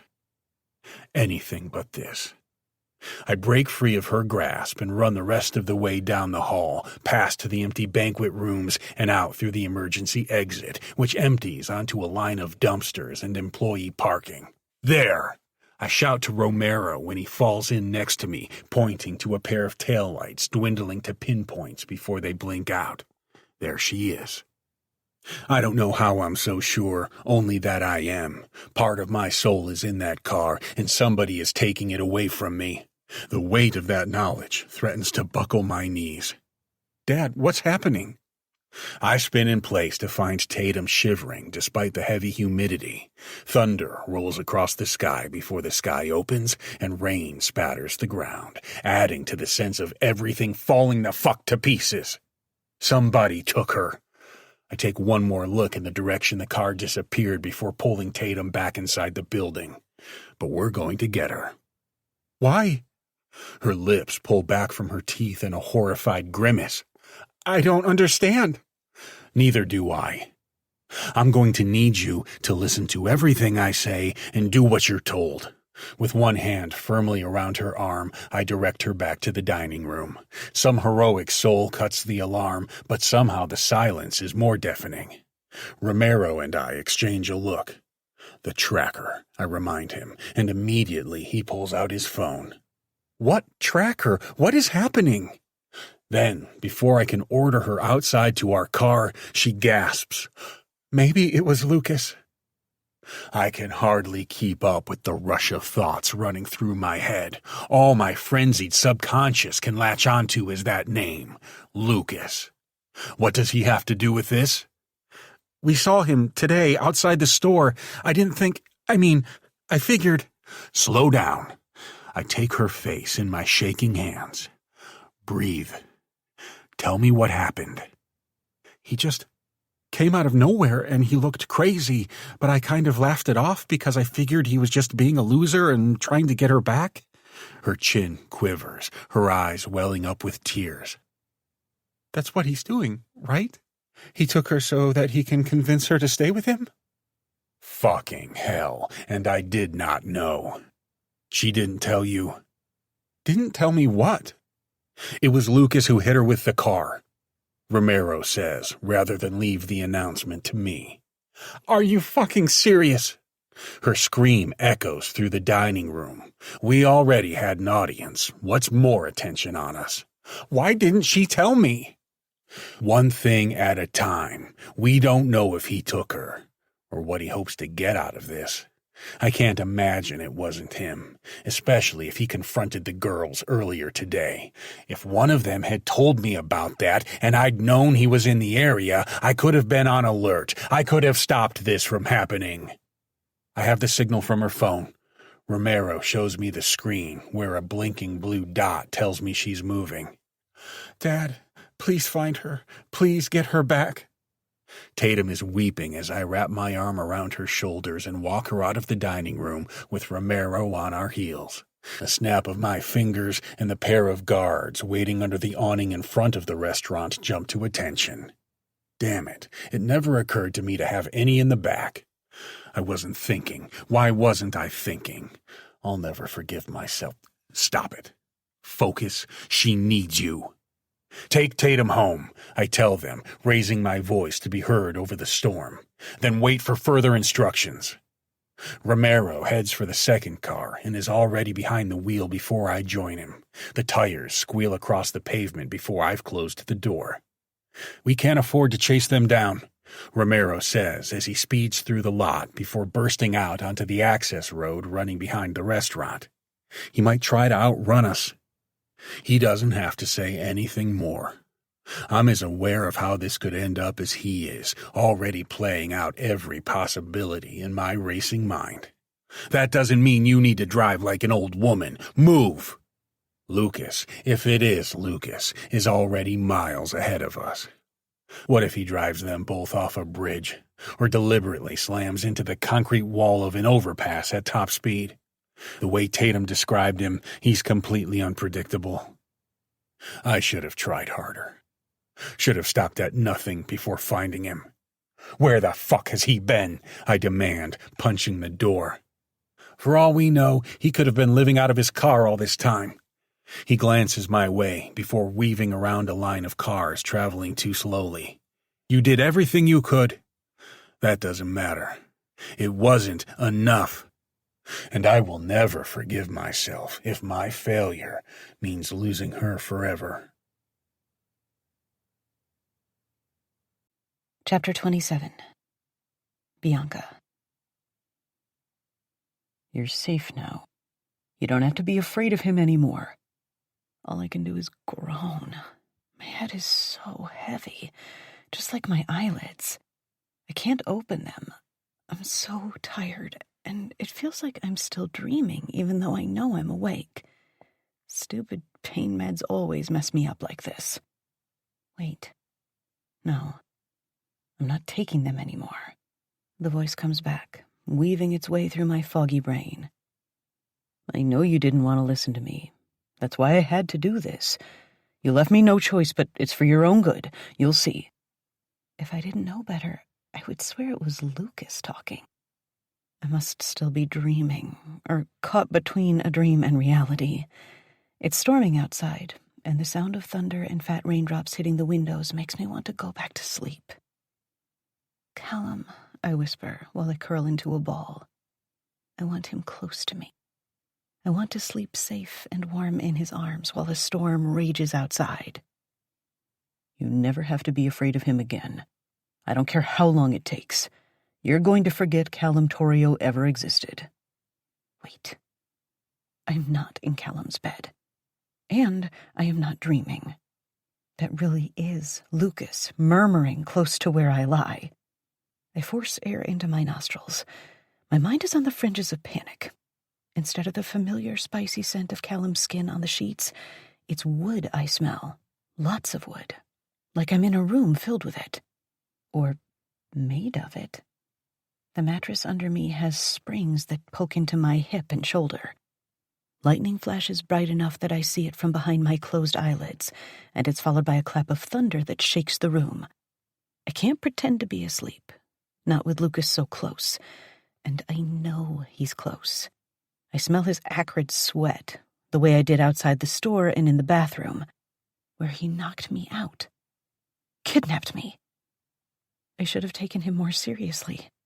Why did I think I was doing him a favor by letting him live? What's going on? I force my heavy eyelids open. My vision is blurry, and it takes me a moment to fully see the room. But once my eyes focus, I find him sitting in an armchair beside the bed. His intense stare makes my skin crawl.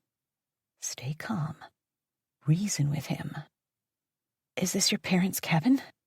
A soft smile touches his lips. It's obscene looking. I knew you would remember. Is this where you've been living? There are dirty clothes in one corner, and faint food smells come through the open bedroom door, giving me my answer. I've been here a few days. But why? I needed somewhere to go. Don't you have a place? I don't want to talk about that right now. I want to talk about you. When he leans in, I have to force myself not to recoil in disgust. This is not the Lucas I used to know, who would spend longer in the bathroom getting ready to go out than I would. Even though he only worked at a gym, there was never a hair out of place and no stubble on his cheeks. He was clean and mostly respectful. This version of him looks like he just crawled out of a sewer, and smells about as good, too. Okay, let's talk about me then. I have to get out of here. At least I know where we are, but that doesn't do me any good if I can't get the keys to his car. Through the frantic thoughts bouncing around my head, I try to zero in on the layout of the cabin in my memory. Down the stairs, front door straight ahead. Maybe he left the keys by the door if they're not on him right now. Can I get him to take me down to the kitchen so I can get a look? I got you away from him, finally. You're safe now. He'll never find you here. Gentle. Be careful. Who told you I was in danger? His eyes darken, and his voice slides into a growl. Somebody who would know. What does that mean? Lucas, I'm fine. He grits his teeth. You were groomed, you mean? That doesn't make any sense. I know about everything, he growls. I know it was Callum who called me that night at the club. Did he force you? Just to make a fool out of me? No. He never forced me. Right. Because he got in your head. He didn't have to. He snickers in the way that says he thinks he knows better. I used to think you were smart. Even if I want to laugh, I need to be gentle. I'm sorry, but whoever you got your information from, they're wrong. Whatever is between us, and it's what I want. I really am sorry if it hurts you. Hurts me. I cringe at the way he jumps out of his chair, his fists balled up tight. His expression is crazed. How could you let somebody like him touch you? How could you let him fuck you? Do you know what he does? Do you know how he made all that money he has? Do you even know the type of person he is? The monster you've been sleeping with? It takes all my determination to not back down from his temper. One of us has to stay calm. Yes, I do. Are you sure of that? Or do you only know what he wants you to know? I know plenty. It isn't easy keeping my voice neutral, just like it's not easy to keep from shaking when I see that look in his eye. The one that tells me he's capable of doing anything that will keep me where he wants me. Do you know he's a fucking murderer, Bianca? He sneers. I can't believe you let a filthy fucking murderer inside you. I know I wasn't the best boyfriend and made mistakes, but I never killed anyone. It's okay, Lucas. Everything is going to be okay. His head snaps back from the shock of my words, his eyes bulging so much it looks like they're going to fall out of his head. It's not okay. Nothing is okay.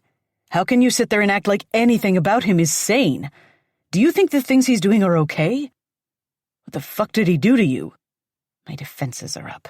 I can't bite my tongue on this one. I can tell you one thing he never did to me, I blurt out, because I'm sick of his sanctimonious attitude.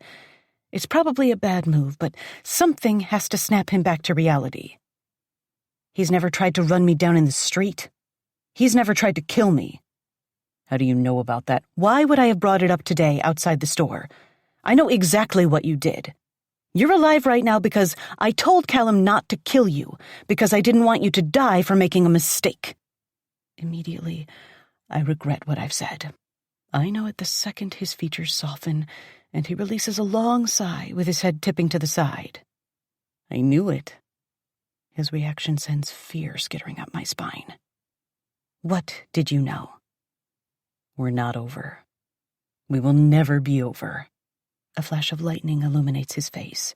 The circles under his wide, crazy eyes look darker. You covered for me. You protected me. You don't know what you're talking about, Lucas. I'm sorry, but you don't. He's faster than I recall. Before I know it, he's on top of me, taking my wrists in his hands when I beat at him with my fists. This is what's meant to be. He forces my arms apart and pins my wrists to the bed. No, don't do this. I'm a wild animal, bucking and kicking, twisting from side to side because I need to get him off me. I have to. This has to stop. But no, he wedges his knee between mine and forces my legs apart. Don't make me hurt you, he says in a strained voice. You mean so much to me. I didn't mean to do it. I wanted to scare you, that's all. This is going to break me. This is where I shatter into pieces so tiny that no one will ever put them back together. His sweat drips onto my cheek, and I scream in horror. This is happening, no matter how hard I fight. He's too strong. Please, don't. I can hardly hear my pleas over the constant rumble of thunder shaking the cabin. The storm is at its peak, adding to the blood-curdling nightmare I can't wake up from. Stop fighting. I won't. I can't. No! Get your fucking hands off her! Lucas freezes, and so do I for a heartbeat before I crane my neck to see who's standing in the doorway. A flash of lightning reveals a soaked, very enraged Callum. He's a lion ready to strike. Nothing has ever looked better. A second flash reveals the gun in his hand, aimed right at Lucas. Get off her. Lucas pushes up onto his knees. I can't see his face, but he's going to break my wrists if he squeezes any tighter. You. This is all your fault. You destroyed her. Lucas, my throat's so tight I can hardly whisper. Listen to him. He doesn't listen to either of us, letting go of one of my wrists to reach for something at his side. All I catch from the corner of my eye is the glint of steel before he touches the cold switchblade to my throat. I can't breathe. I can't do anything but lie here, helpless, afraid of what will happen next. I'd rather see her dead than let you put your hands on her again, he snarls at Callum. It all happens so fast. The boom of the gun as it goes off, the spray of warm blood across my face, the sudden release of my wrist. He drops the blade before falling onto his side. For a moment, I can't comprehend what has happened. A scream rips from my throat. There's so much blood. His blood. Callum's hands roam my body, touching my face, arms, and legs. All I can see is his face filling my vision. His hands cup my cheeks, and they're warm. So warm. Are you okay? Did he hurt you at all? He's here. I'm safe. There's so much blood. Lucas is dead, but I'm safe. My screams fade to gasps as I try to suck in enough air to clear my head. I'm okay.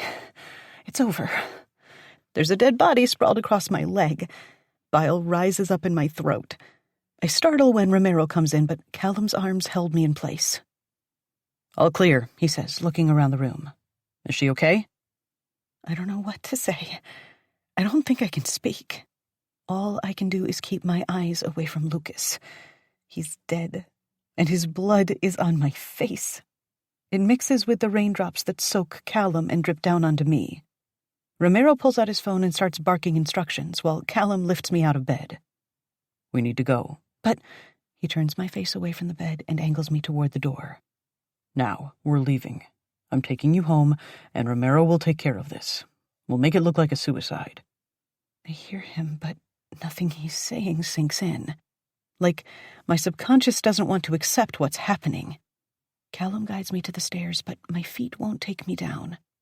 I can't move anymore. I can hardly breathe. There's no air in the room. Why am I so cold? My teeth are chattering. I hardly notice him picking me up and carrying me down the stairs. Only the rain pelting my face once we're outside snaps me out of the worst of the shock.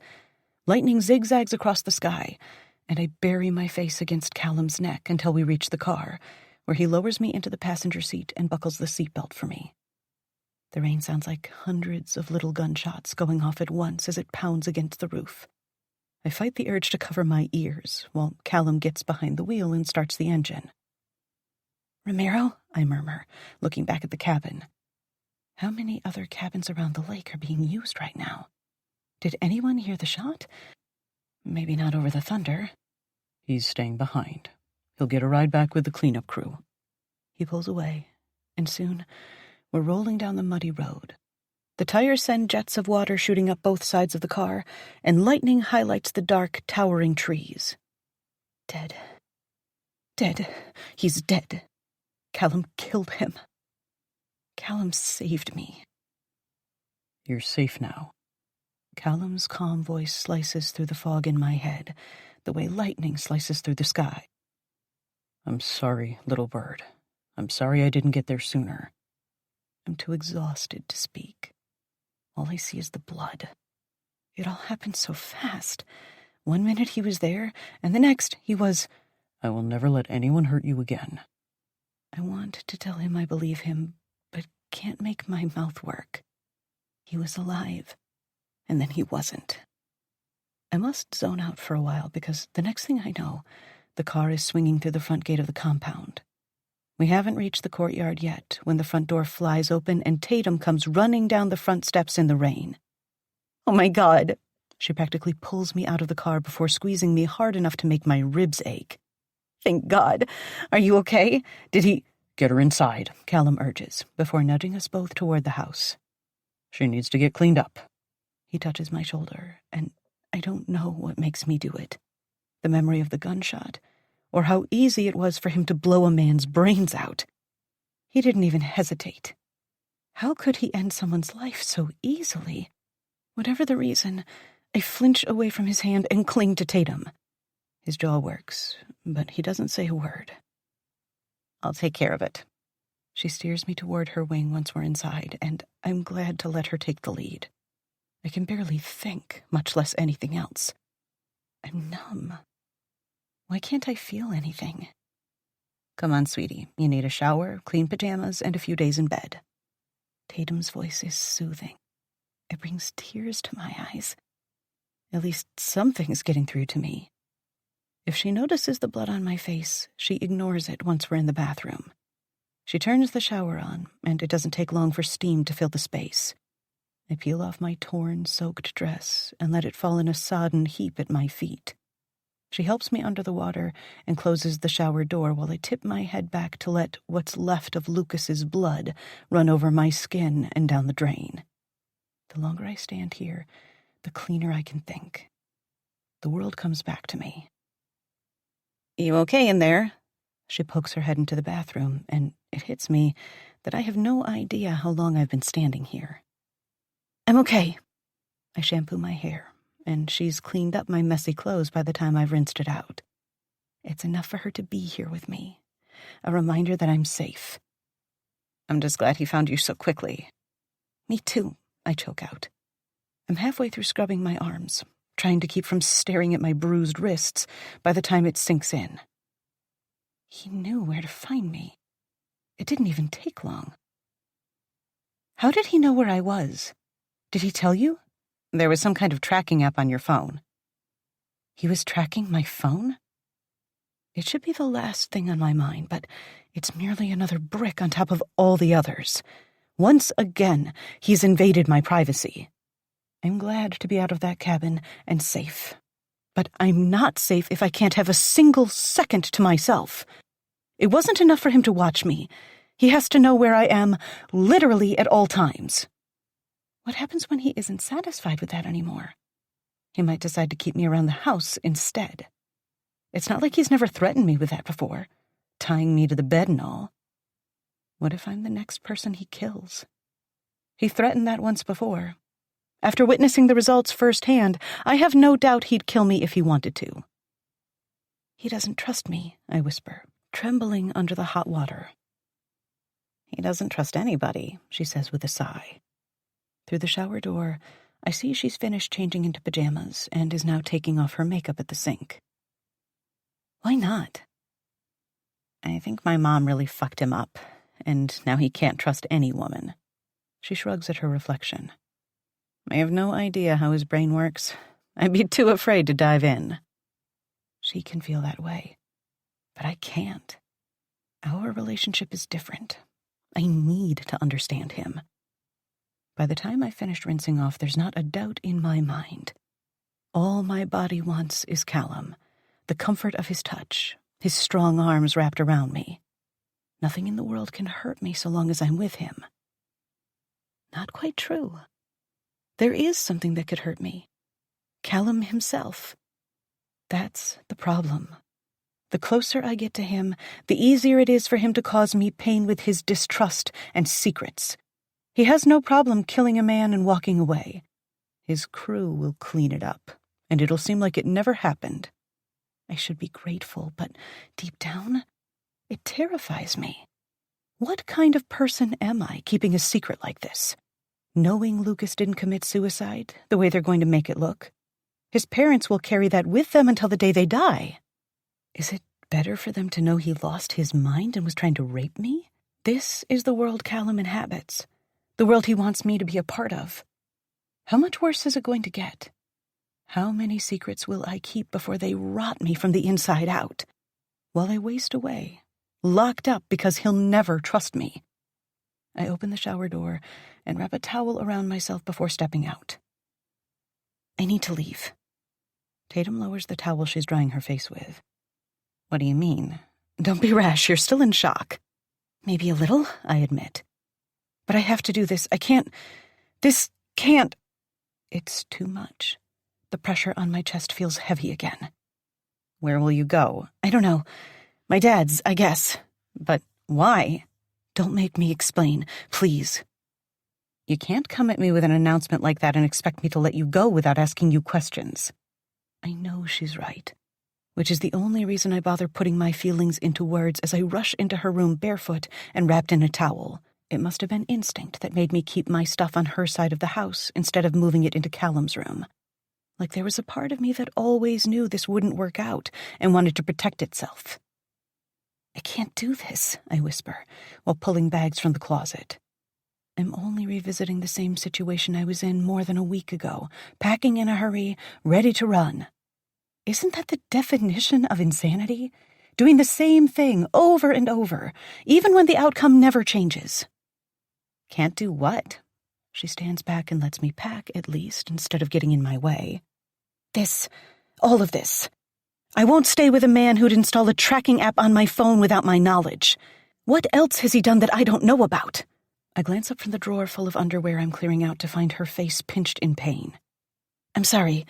I'm not trying to hurt you. You're sorry? A manic laugh escapes her. I'm the one who should be sorry, not you. I know I didn't do anything wrong, but he's still my dad. None of this is your responsibility. I still feel like shit. Plus, I was the one who told you about the tracker.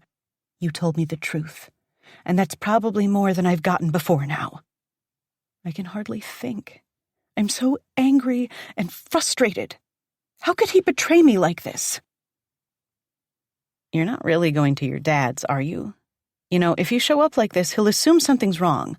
He's not going to let it go, and then you'll have to explain everything to him. She's right. One look and he'll know something is wrong. Then he'll lock me away for who knows how long because somebody hurt his little girl, and that would be without knowing the truth. I'll figure it out. He's going to expect an explanation. He's a detective for a reason. Then I won't be upset. Simple. Tatum rolls her green eyes. Then he'll want to know why you're there. Jesus. I'll make something up. I'll figure it out. She sighs, her shoulders sinking. Was it Lucas who took you from the restaurant? I can't speak over the lump in my throat, so I nod. You come back here in shock, with blood all over you. Her breath hitches. He's dead, isn't he? I don't realize my legs have buckled beneath me until Tatum's arms circle my waist, holding me up. I'm sorry, but I had to know. It's true, isn't it? All I can do is nod because, of course, she knew with nobody having to say the words. Hearing it, I whisper before choking up. If your dad gets even a hint of there being something wrong with Lucas, and if Lucas goes missing officially, if his parents go to the police, and I'm not a very good liar, at least not when living with a man. Telling a few fibs over lunch is one thing, but being in the same house, it's inevitable that I'll let something slip. Then I'll go to a hotel. I gently push her away and slip into a pair of leggings and a t-shirt chosen at random. I only know I need to get out of here before he talks me into staying. We'll go to a hotel. No, you don't. Shut up. Like I would leave you alone right now. That's not what friends do. You're in shock, and if something happened to you... No, I'm going. I shake my head. I'm not trying to drag you into this. You're not dragging me into shit. I love my dad, and I'm glad he found you and brought you back, but he's not my favorite person right now. He's made some serious errors lately. Not to mention, he used me as leverage for a fucking business deal. Do you know how insulting that is? I'm not a fucking object to be bid on. No, I can't imagine. But I know what it feels like to be hurt by him. There is no talking her out of this. She grabs a bag from the closet and starts packing. Forget it. I'm going with you, so move your ass. Even though it's painful to move my ass, I do it. I don't want to do this. It hurts so much, like I'm physically being torn in two. But I refuse to live the rest of my life in a cage. If it means having my heart ripped out for the sake of protecting myself in the future, that's the way it needs to be. And that's what I tell myself as Tatum and I sneak out of the house in the middle of the night, the storm still blowing hard, but not as brutally as before. We look over our shoulders as we run, bags in hand, before fleeing in my car like a couple of escaped convicts. That's exactly how I feel. Like I just broke out of prison. A prison I walked into with my eyes wide open. Chapter 28. Callum. The shattering of glass fills the air, but doesn't do anything to quiet the storm in my head. Then what the fuck are they using for money if none of Tatum's cards have been accessed? Bianca must be paying for it herself, Romero muses. He's still standing exactly where he stood when he told me there's been no trace of Tatum's activity 20 hours after they ran away. His balls are massive. He's the only one of my guys who's been able to stay in the room with me for more than half a minute since last night. All my men are running scared, scrambling around like chickens without their fucking heads, and none of it matters. We're no fucking closer to finding them than we were last night. That's on me, I growl, kicking aside one of the chairs in front of my desk. I should have been tracking Bianca's finances too. When will I learn? I should have been doing lots of things. The good news is they can't stay away forever. I bark out a bitter laugh. Do you want to bet? We're talking about Tatum here. I'm talking more about Bianca. The girl was in shock. You shot off half her ex's head while they were in the same bed. You can never tell what somebody's going to do when they're in shock. If you ask me, her reaction is pretty calm. He is not helping matters. Then by all fucking means, let's allow both of them to run around the world unsupervised. Look, I already feel better. I pin him with an icy stare. His nostrils flare as he lets out a slow breath. My point is, Tatum might have gone along with Bianca to make sure she was safe. After what happened, she probably wasn't thinking clearly. She fell back on an old habit. Running away. Yes, that is an old habit of hers, because she would rather face a cruel and unforgiving world than face me. I hate myself for wanting so much to believe him. I want to cling to that bit of hope that he's giving me because I'm a pitiful fucking bastard when it comes to this girl. That's what she's done to me. She's made me weak, emotional, and undisciplined. I'm out of control and won't be able to find my footing again until I find her. How am I supposed to go on if Bianca isn't my reason for living? Tatum is level-headed, Romero continues in that measured voice he puts on when he's trying to calm me down. That makes me laugh again. If there's one adjective I'd use when describing my daughter, level-headed would not be it. Now I know he's breaking his back to placate me, blowing smoke up my ass. If she was, she would have come home to me instead of running off in the middle of the night. It's irresponsible. They're acting like they're having an adventure together or some bullshit. My skin is hot and flushed. My body's been in a rage ever since I found the girls gone, not even 30 minutes after sending Bianca off with my daughter to clean up. I shouldn't have let her out of my sight, but I was trying to think of what was best, what she needed. Once I noticed the way she clung to Tatum, I thought I had it pinned down. Asshole me, assuming she'd do better with her best friend than she would with the man she witnessed murdering her ex. Thinking it would cause her greater distress if I got in her face when what I wanted most in the world was to hold her. What if there hadn't been a way to track her location? We spent days searching for Lucas and never found records of that cabin.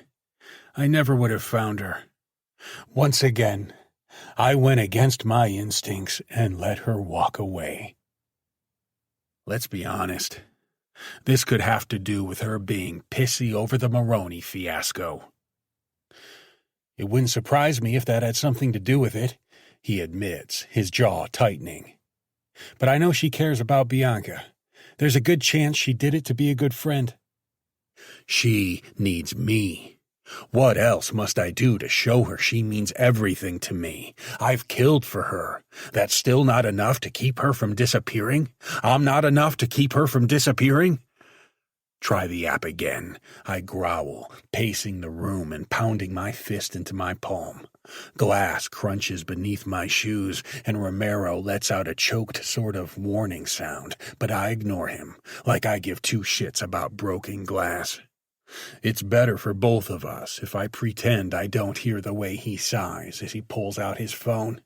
It's clear he thinks this is useless, and he might be right, but I'd kick myself to death if either of them turned their phone on and I missed the opportunity to track them. Last night, it was a stupid mistake to make Tatum aware of the app. It couldn't have taken long for one of them to connect the dots and assume Tatum's phone held the same tracking system. By the time I realized they were gone, they had both switched their phones off, leaving themselves untraceable. "Nothing," he sighs after a minute. "I'll keep checking." "How many cars do we have out there looking for them?" 8 at the moment. "That's not enough, obviously. We need more." "Boss, respectfully." "Cut the bullshit," I bark. "I'm going crazy. I fucking killed for her, and she left me. I've been sitting on my hands, ineffective, because I want to be here waiting once they're brought home. Is it any wonder I'm ready to burn the fucking world to ash?" "Fine. We've been combing the city since last night. These guys haven't slept, and they're still searching every inch of the city. If I send more cars out, I'm going to have to pull some back to give them a chance to sleep." "You think I give a fuck about whether they're well rested? They want to sleep. They need to find the girls. End of story." "Fair enough. I'll get on it." "And save your fucking opinion next time," I shout at the back of his head while he goes to his office. "I didn't fucking ask for it, so I don't want it." Point taken. At least he's smart enough not to slam his door, though it's odd enough for him to close it at all. Motherfucker. Whatever happened to the days when it was simple? My kid stepped out of line and I could ground her. There's no grounding a 21-year-old, especially not when she's my stubborn daughter. At least I know they won't go far for long on whatever Bianca has saved in a month at her job. At the very least, I have the comfort of knowing she's supposed to return to work on Monday. That's 2 days from now, and the thought of waiting so long when hardly 24 hours has practically broken me. No way I'm waiting that long. Anything could happen in 2 days. I'm still pacing when Romero returns. It's done. We're covering every corner of the city and surrounding suburbs. Something's bound to come up. I don't need you coaching me through this. He falls silent while typing on his phone, and I continue pacing like a caged animal. Where the hell could they be? As if I wouldn't move heaven and earth to find her. She should know me better by now. You know, there is an option we haven't covered yet, he murmurs after a while. I do know, because it's been in the back of my mind for hours. No, we aren't getting the cops involved, even the ones we pay. Bianca's name never has to be brought up. All you have to do is tell them you're looking for Tatum, that she might be in distress. Tempting, but no, absolutely not. I can't risk it. The thing is, I've already considered it. That's how crazy this has made me. I actually considered reaching out to that prick detective to ask him for help to find his kid. He doesn't need to know about us, only that the girls are missing. He'd have 50 cars out there looking for her within minutes, if not more. I already know how far he's willing to go when something matters to him. But I also know what a pain in the ass he is, and I'm not about to have him barking up my tree with questions. That's an absolute end of the road, all other possibilities have been exhausted sort of step. We aren't there yet. After calling all the hospitals in the area to ask if they brought in any girls matching their description, there's not much we can do but wait for one of them to show their face. And when they do, this isn't going to work out well for either of them, especially my little bird. Romero could be right. She might still have been in shock and reacting rather than thinking. That doesn't mean I can't be fucking furious with her and my daughter, who knows better. I've been too soft on her, though, God knows, with a mother like hers. Why did it take me so long to see what I missed? I stop dead in the center of the room, and my mouth falls open when a gigantic piece of the puzzle falls into place. Motherfucker. What? Did you think of something? Yes, I fucking did. How did I not see it? See what? I'm already pulling up Joe Smith's contact information on my phone. What did he say again? I can't remember how he described it. The line rings once. He picks up, his voice warm but professional. Mr. Torrio, what a pleasure. The last time I spoke to you, you said Amanda's been spending time with a kid young enough to be her son? That's right. And you never got a good look at him? Never at his face, no. He's tall, athletic build. Like Lucas is. Was. Romero throws his hands into the air, lost. Covering the phone with my hand, I murmur, I never thought about it. I was too distracted. Smith told me he saw Amanda with some young guy out in public, and somehow Lucas got his hands on a photo of Bianca and me. Now, where do you think he would have gotten that from? You think Amanda might be behind some of this? I don't know. I only know if she's that dead set on hurting Bianca, it wouldn't matter to her if Tatum was a casualty. She's that fucking determined to get back at me. Hell, using Tatum might make the hurt worse.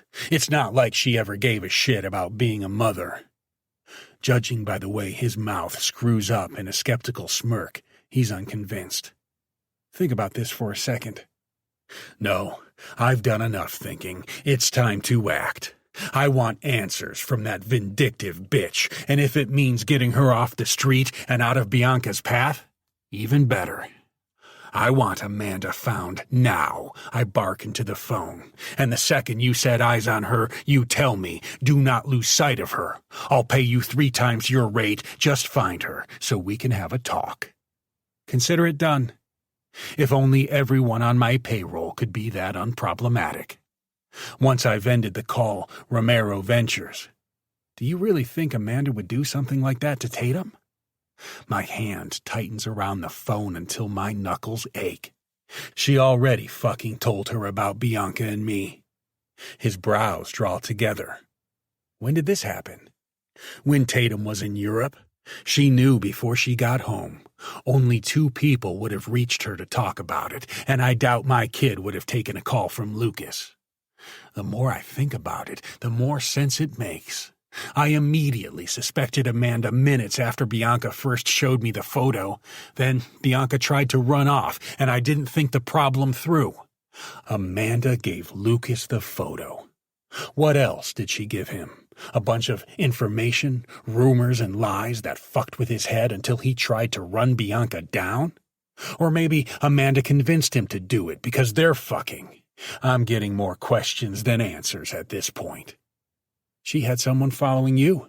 Romero marvels, shaking his head. Exactly. And once she saw pictures of us together, she could have started following Bianca instead. Who knows? She could be following her now. And there's nothing stopping her from doing whatever the hell she wants to get back at me for cutting her off. The more I think about it, the more convinced I am. She had something to do with Lucas going apeshit. It's almost enough to make calling Charlie, Bianca's father, sound like a smart idea. Before I can go through with the idea, the phone rings and my heart seizes. Bianca, I breathe before hitting the green button while Romero sighs. Callum? Her voice is small, a whimper. Before I can demand anything from her, fear in her trembling voice freezes my blood. I need you to come here right away. There's something wrong with Tatum. Chapter 29. Bianca. She'll kill me for calling him, but I don't know what else to do. I've been knocking at the bathroom door in our suite for the past hour, and she won't let me in. I could either call hotel security and have them unlock it, or call Callum and hope he can get through to her. Tatum, I murmur, while knocking for the 1,000,000th time. Sweetie, at least make a sound to let me know you're okay. I'm really scared and worried. Last night she was hysterical over Lucas kidnapping me. Tonight, I'm talking to a locked door and hoping like hell she's alive on the other side. I've never seen her like this before. She's capable of anything, as painful as it is to think about. Just leave me alone. It's so soft I can hardly hear it, but her muffled voice at least tells me she's alive in there.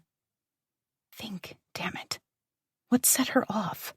She couldn't have had more than 2 or 3 drinks at the bar, so she's not wasted. I've seen her double-fist margaritas all night long.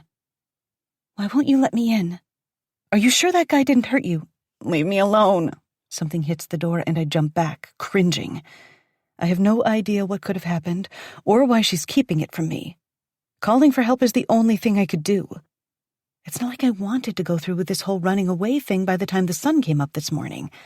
We hung around the suite all day, watching TV, ordering room service, soaking in the big tub, and napping while I tried and failed to forget the horrors of last night. Then, when we were both bored enough to scream, we figured we'd have a few drinks downstairs, which was when everything fell apart. A sharp knock at the door makes me run across the living room half of the suite. A look through the peephole shows Callum and Romero out in the hall. Big surprise. Callum looks ready to kill someone. Romero glances up and down the hall, always the protector. I leave the chain in place and open the door a crack. Callum pushes on it right away. "Let me in." "Shh." I hold a finger to my lips, eyes wide. "Open the door." His eyes are nearly black, burning with rage. "Now." "She's too upset for you to come barging in here," I whisper. I mean, really upset. I'm scared. She needs us to be calm with her. When all he does is seethe, I add, "Please, Callum, don't make me regret calling you." Little by little, his features soften. "Fine," he replies, teeth gritted. "Tell me what happened." I have to trust him, I guess, for Tatum's sake. I'll ignore the way my heart feels like it's going to explode. This isn't about me, or how much I missed Callum today. How I wished 100 times I could call him and beg for forgiveness. I was feeling weak and lonely and regretting my decision. Seeing him now ready to bust a blood vessel reminds me why running seemed like a good idea. I close the door to remove the chain, then step aside and open it the rest of the way. Callum looks around the spacious, tasteful room and sniffs the air before scowling deeper than before. The scent of cologne still hangs in the air. He keeps his temper in check, maybe because of the closed bedroom door. He jerks a thumb toward it, and I nod. "What happened?" he mutters, while Romero presses his ear to the door. I gesture for them to follow me to the window at the opposite corner of the suite. He's here as a father, not as the boyfriend I ran away from last night. I remind myself of that. "I don't know what happened," I whisper, while wrapping my arms around myself to keep from shaking. "Maybe start with why it smells like a bunch of frat boys were in here," Callum says.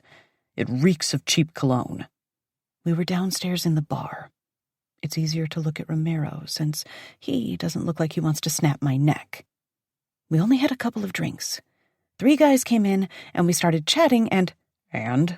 Callum's face hardens. And the words keep getting stuck in my throat. And they said we should take the party upstairs, so we brought them up to the room. "You what?" I will not cry, even when I know how this must sound. "It was Tatum who said yes," I tell Romero. "I wasn't interested. I sat out here with 2 of the guys. Tatum took the 3rd one into the bedroom." I squeeze my eyes shut when Callum lets out a feral growl. This is more uncomfortable than I imagined it would be. I swear, it couldn't have been more than half a minute before she started screaming. That's what does it.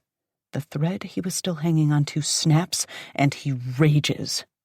"Son of a bitch." Romero grabs him and holds him back while I blurt out, No, the guy came out and swore all he did was try to kiss her. He had all his clothes on, and so did she. He was totally confused and freaked out. They left right after, and she locked me out of the bedroom." Callum's breathing like a bull ready to charge. Romero's gaze looks stormy too, but he has a better grip on his self-control. "You believe him when he said nothing happened?" "There wasn't enough time for something to take place." Callum shakes Romero off and shoots me a disdainful look before crossing the room. All I can do is hold my breath and hope he doesn't make things worse by throwing his weight around and acting like a possessive asshole. He raises his fist, and I brace myself. I'm afraid he's going to pound on the door. But his knock is gentle. "Tatum? Sweetie, it's Dad. I'm here. Unlock the door." I've never heard him talk to her that way before. So tender and kind. Please listen to him. My insides are churning, and I'm breaking out in a cold sweat. Seconds tick by. Then the lock clicks, and the door slowly opens. Tatum's face is tomato red and slick with tears. "Daddy," She walks straight into the circle of his arms and presses her face to his chest before heaving out a sob. What did he do to you, baby? He strokes her hair with one hand and even sways slightly from side to side, like he's rocking her. It wasn't him. She shakes her head, crying harder. Who was it? Slowly, he walks her to the silk-covered sofa and sits her down before sitting beside her. He wraps a secure arm around her. You can tell me anything, you know that, right? A glance at Romero tells me nothing. He's so intense, staring at the two of them, barely blinking. I didn't want you to know. Her voice is thick, and she's shaking so hard her teeth chatter. I'm so ashamed. Please, Daddy, don't kill him, okay? Who, baby? My throat is so tight I can't breathe, but I can mouth the name along with her. Christoph. Damn it. I didn't think. I didn't put it together. Now, everything is making sense. Callum's nostrils flare and his eyes narrow to slits, but he keeps it together enough to mutter. What did he do to you? Her guilty gaze meets mine before darting away. He hurt me. I didn't want you to know. On the trip. In Europe. He closes his eyes and breathes slowly and deliberately. How? She's still weeping as she slides her shoulders out of her cardigan until her bare arms and their bruises are visible. The lamp on the end table shines bright on the ugly marks. Romero makes a choked sound, while Callum only stares at the bruises, wordless. I've seen the look in his eyes. He might not be speaking, but that doesn't mean he isn't raging inside. And she ducks her head, then covers her face with both hands. One night, I didn't want to, but he wouldn't stop, and I couldn't make him stop. Callum pulls her against his chest and closes his eyes, rocking her again. It was so bad, and he hurt me. I have to cover my mouth to stifle my sob. She didn't tell me that part. No wonder she lost it when a stranger tried to touch her. No wonder there were bruises on her thighs. Why didn't she tell me? Okay, baby, Callum murmurs, stroking her tangled blonde curls. He's still holding on, but he could snap at any second. Everything is going to be okay. I'm sorry. I'm so sorry. For what? You didn't do anything wrong. He kisses her sweaty forehead before brushing the hair away from her skin. You don't owe me an apology.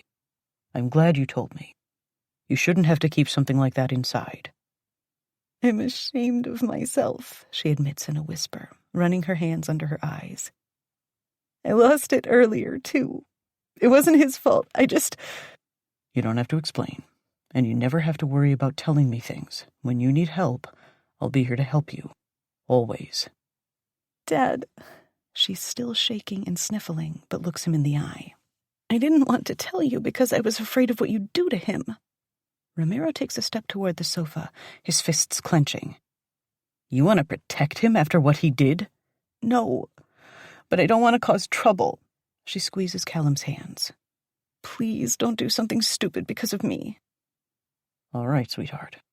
He cups the back of her skull in one hand and kisses her forehead again while looking over her head at Romero. Their eyes meet.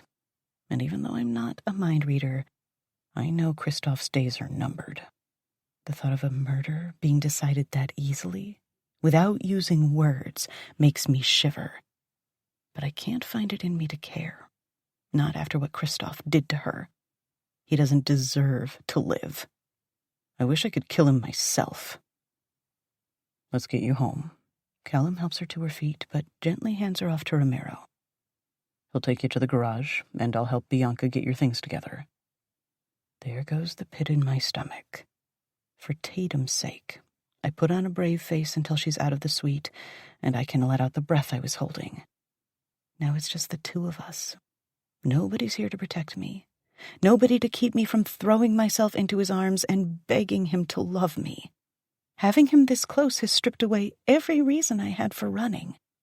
I can't afford to forget what staying with him means, no matter how my heart wants to.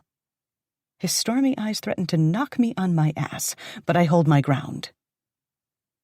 I didn't know it was like that, I whisper before he can ask. I didn't know he did that to her. I believe you. He folds his arms, looking me up and down. What, no argument? About? About killing that bastard for what he did to somebody I love?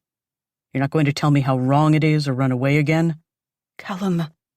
I sink into an armchair close to the window overlooking the city. It's a beautiful suite in a beautiful hotel, and I've spent a miserable day in it. All I want is to go home and forget this happened.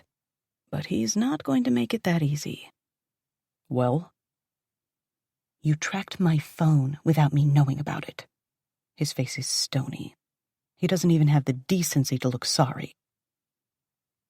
I've been living in a cage most of my life. When my mom died, my dad doubled down on protection. I couldn't make a move without him hovering over my shoulder. Over the years, I grew to resent him, and at times I've even hated him. It ruined my relationship with him, and when I got my own place, I promised I wouldn't go back to living like that. I sigh. I don't want to grow to resent or hate you. You have to let me live. What about my cruel protectiveness saving your life? He counters with a sneer. It came in handy last night. I'm a bad man. I warned you of that and won't apologize for what I did to him. I'm not asking you to, but I'm asking you to apologize for violating my privacy. Again. He clasps his hands behind his back and paces in front of the sofa. I can't take my eyes off those hands, clenching and relaxing rhythmically. Hands that could snap a neck with no problem. Hands that have brought me great pleasure. If you're wondering, I add in a soft voice, it's comforting, knowing I have you to defend me. It's a little scary, too, but it's comforting. He snorts, shaking his head while wearing a groove in the throw rug under his feet. Glad I have your approval. I'm trying, Callum. Meet me halfway. That's not how I work. I won't compromise. Then that's it. My chest aches. It hurts more than I can stand. He might as well tear out my beating heart and stomp on it. This is where we end, because I'm not living in a dictatorship. If you want me with you, where I want to be so much, you have to give me space. I'm yours, but I don't belong to you. I belong to me. I love you, but I love myself, too. I can't believe the words slipped from my mouth so easily. I'm almost shocked. Not by the meaning. I've been falling for Callum for a while. But the impact they have on us, if we even exist anymore. Seconds tick by, and I almost wonder if he heard me. You love me? His voice is a sharp, jagged whisper. All I can do is nod, the lump in my throat making it hard for me to speak. He crosses the space between us, stopping in front of me. I want you to come home.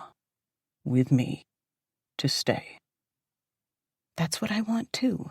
I can't change the man I am. I'm always going to want to own you. I'll always want you at my side, and when you aren't there, I'll want to know where you are. I'll always want to know who you're with or what you're doing. I can't loosen my grip all at once. His gaze locks with mine, and now I'm seeing another side of him I never knew existed. He's worried, anxious, almost pleading with his eyes. I can't promise I'll always do the right thing, but I need you to remember I'm trying. All I want is you. If it means learning to lessen my grasp, I'll do my best. I'll fucking try, but I can't lose you. Really? A tear rolls down my cheek, then another one. Just come home. Let's get the hell out of here and start over again. Finally, he allows himself to reach for me, and as soon as his palms press against my cheeks, my entire body bursts into flames. Because if I have to go another minute without being inside of you, I might lose my mind. I need you, Bianca. That's all I needed to hear to launch me out of the chair and into his arms. All the doubt and regret I wrestled with today melts away and leaves nothing but relief. I want to come home. Thank God. He pulls me close enough that I can feel the rapid beating of his heart against my chest. He can be as stoic as he wants, but the thumping of his heart gives away what's going on inside. And that's enough for me. Chapter 30. Callum. God help me, I could live off the taste of this pussy for the rest of my life. How many times have we fucked today? I've lost count of the hours spent here in bed, only coming up for air to check on my daughter. She's asleep now, but the time will come when accounts are balanced and everyone gets what they deserve. Christoph first. Right now, all I want is to forget reality. My sleepy little bird awakens at the touch of my tongue against her pussy lips. "What are you doing?" she asks in a thick voice before stroking the back of my head. "What do you think? You fell asleep while I was gone. I couldn't think of a better way to wake you up." She stretches, her back arching, while I return to my task. I couldn't help myself, finding her lying here, naked and gleaming in the moonlight pouring through the window. An angel sent here to make my life complete. I can't remember the last time I spent all day in bed, even when I was sick. But today felt like the most normal thing in the world after bringing her home from the hotel. Playing with each other, dozing, and getting up to shower only so we could fuck against the shower wall. No matter how many times I've been inside her today, I'm still hungry, my cock hard as steel and aching to sink into her silken heat again. Using my tongue, I fuck her, greedy for the honey flowing freely now that her body is waking up to me. "That's good," she moans, and it doesn't take long for a wet spot to form under me, thanks to the cum already dripping from my tip. She's a religion I will pray to again and again. Replacing my tongue with 2 fingers, I groan at the sight and scent of her. "You are so fucking beautiful," I whisper before flicking my tongue over her clit, peeking out from beneath its hood. She grunts, one hand finding my hair and tugging while her hips grind against my face. She's already becoming more confident in herself, taking what she wants. I can't wait to see her wake up to the sensual creature she is. Even better, I'm the lucky bastard who gets to witness that awakening. "Fuck me," she pleads, lifting my head with both hands. "I need your cock. Please." My aching cock jumps in response, but we've already gone through the marathon of insane, wild rutting today. I've taken her in numerous positions, hard and fast, slow and sensual. I've taken my time working myself inside her and forcing her to take me. But now, after all these hours, I know she's sore, and I don't want to risk hurting her. That's what leaves me, lying on my side behind her, lifting her leg to give me room to slide into her cunt, slowly and gently, while I roam her body with my hand and memorize every curve. Her stomach is still taut and flat, but not for long. "I can't wait to get you pregnant," I whisper in her ear, pressing a hand against the place where our baby will grow, the first of many. I'm going to fill this house with our children. She's the second chance I didn't know I wanted. She keeps moving with me, though she throws a confused look over her shoulder. "Since when?" "What, you don't want to have my baby?" "I do." She bites her lip, her eyes shutting as she moans. "Just never heard you talk about it." "I'm talking about it now. The entire world will know you're mine, and they'll know it's my child you're carrying. The idea makes me grit my teeth and fight to hold myself back instead of pounding her harder like instinct tells me. Just think of it. Dipping my hand between her legs, I find her nub and work it with my fingers. She raises her leg and hooks it around mine, spreading herself wider. That life growing inside you. A gift I put there. She arches against me, whining in her frenzy to come. I respond by moving faster and deeper, flicking her clit until she tightens around my shaft. You like that idea, don't you? God, Callum. Say it. Say you like it. Say you'll have my baby, I growl. Callum, I'm going. I will stop fucking you right now unless you say it. The hand over her clit goes still, and I barely move inside her. Not easy when I'm this close, but I have to prove a point. A groan of frustration slips from her lips. Please, she whines. You want to come? Does your pretty pussy want to drench my cock? She can only moan her response, jerking her hips mindlessly, desperate for the relief while she fucks herself on my cock. If so, say it. Give me what I want. Yes, she sobs. Yes, I want it. I want your baby. I chuckle against her shoulder before biting down on her soft flesh. The lightest stroke against her swollen clit makes her cunt twitch and flutter around my thrusting cock. That's my good little bird. You squeeze my cock so good, your tiny little cunt is trying to suck all of the cum out of me, isn't it? Please, she rasps, straining against me. A deep red flush covers her chest, neck, and face. Tears slip down her face. She's so fucking pretty when she cries. Her orgasms are always intense, and this one is no different. Please, I need to come. Yes, because only I have that power. Only I can give her what she needs, what she was made for. You're going to let me knock you up? Yes. And you're mine, forever? Always. Reaching back, she closes a hand around my neck and pulls me down for a deep, sloppy kiss that lifts my balls and starts the frisson of sensation at the base of my spine. I take her deeper and harder until the bed rocks under our writhing bodies. She arches again, going stiff, hanging on that razor-thin line between torment and relief until the line breaks and she falls back against me, her sweet sighs pairing with a flutter of muscles that milk me so tightly. I have no choice but to give her pussy what it wants, letting go, releasing my hot, sticky fluid, bathing her womb in what's going to make our baby. Blood rushes in my ears while I roar against her sweaty neck and my balls empty. Nothing in the world compares to this. There's no deal, no payday, nothing that can touch the all-consuming rush of pouring myself into her willing body.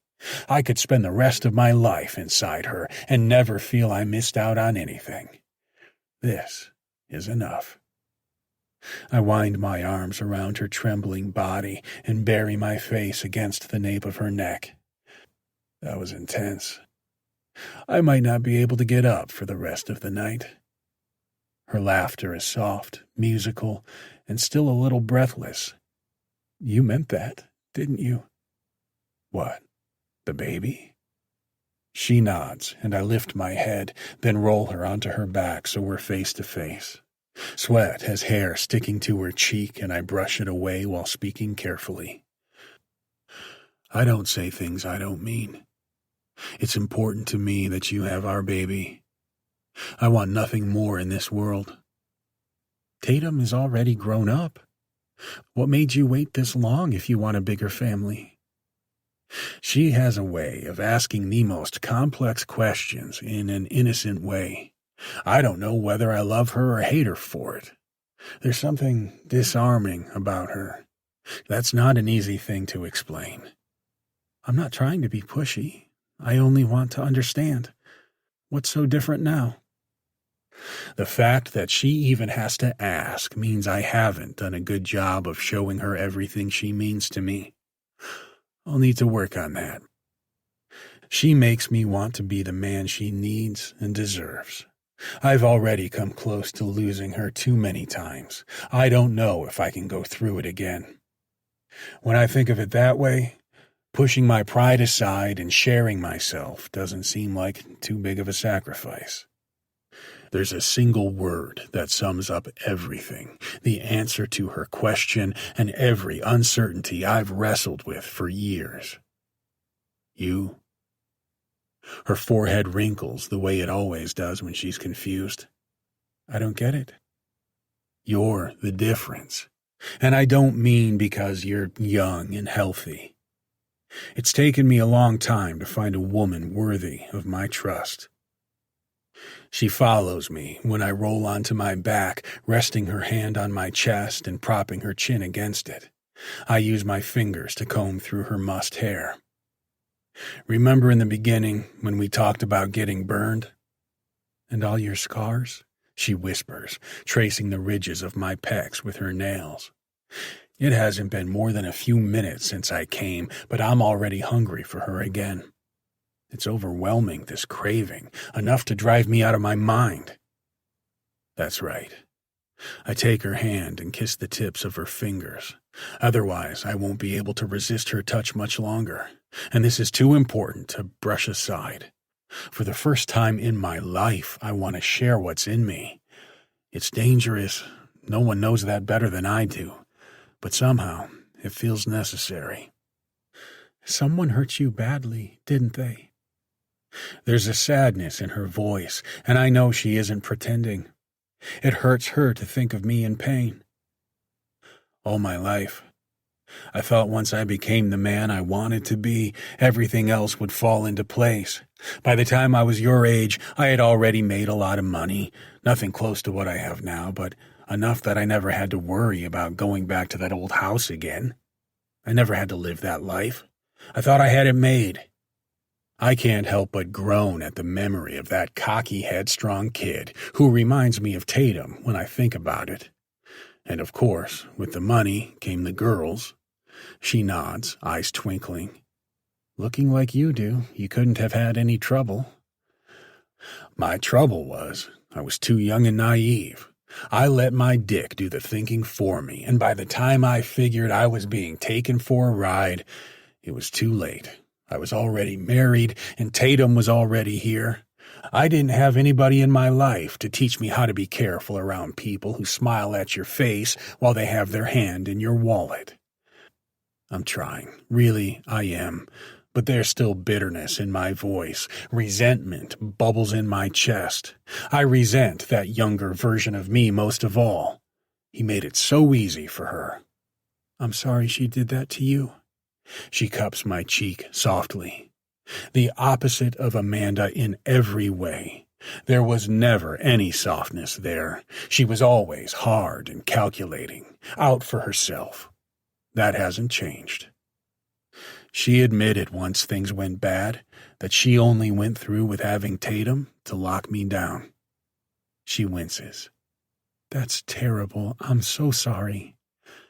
It's taken me a lot, and I mean a lot, to consider bringing someone into my life. Then I'm honored that you think I'm worthy. Coming from anyone else in the world, the line would come off corny, forced, calculating. I'd have no choice but to roll my eyes and tell her to get out of my bed and my life. But this is Bianca, who I doubt has a calculating bone in her body. She's too innocent to be anything but sincere. You are more than worthy, I murmur. I'm the one who should ask myself whether I'm worthy of you. I lace our fingers together on top of my chest. It looks right. Her small hand joined with my much larger one. I'm her protector, and she is my sweetness, softness, the reason I do what I do. She's become my reason to live, the thing that balances my life. She snuggles against me, warm and happy and mine. All I can do is hold this precious thing in my arms and vow to myself that I'll do everything in my power to keep her. Now I've seen what life is like with her, and I've gotten a hint of what it can be without her. I know what I prefer. When my phone buzzes, I close my eyes and only hold her tighter. The rest of the world can go away for a little while. We've been here all day, she reminds me with gentle laughter in her voice. And the world hasn't burned down yet. It can wait. When the buzzing ceases, I smile to myself. Until it starts again. Motherfucker, I swear to God this had better be good. I let go of her as much as I don't want to and roll to the side, yanking my phone from the nightstand, unsurprised to find Romero's name staring up at me. What? I snap. She's here. He's tense, his breathing harsh. Someone must have let her in. She's looking for you. Who? He doesn't need to answer the question, not when the door flies open and a whirlwind comes blowing through, a whirlwind wearing couture I paid for before cutting her off. Someone I swore I'd never set eyes on again except in court. She flips the blonde hair I used to be crazy about over one thin shoulder. Her crimson lips curve in a cold, knowing smile while Bianca frantically grabs at the sheets to cover her naked body. This bitch. This destructive bitch. Get the fuck out of my house. My voice echoes through the room and probably carries out into the hall. What do you think you're doing? This is not your home. You don't fucking belong here. Sorry to interrupt.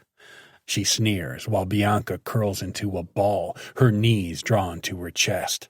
Amanda's cold, calculating gaze sizes her up. A little young for you, isn't she?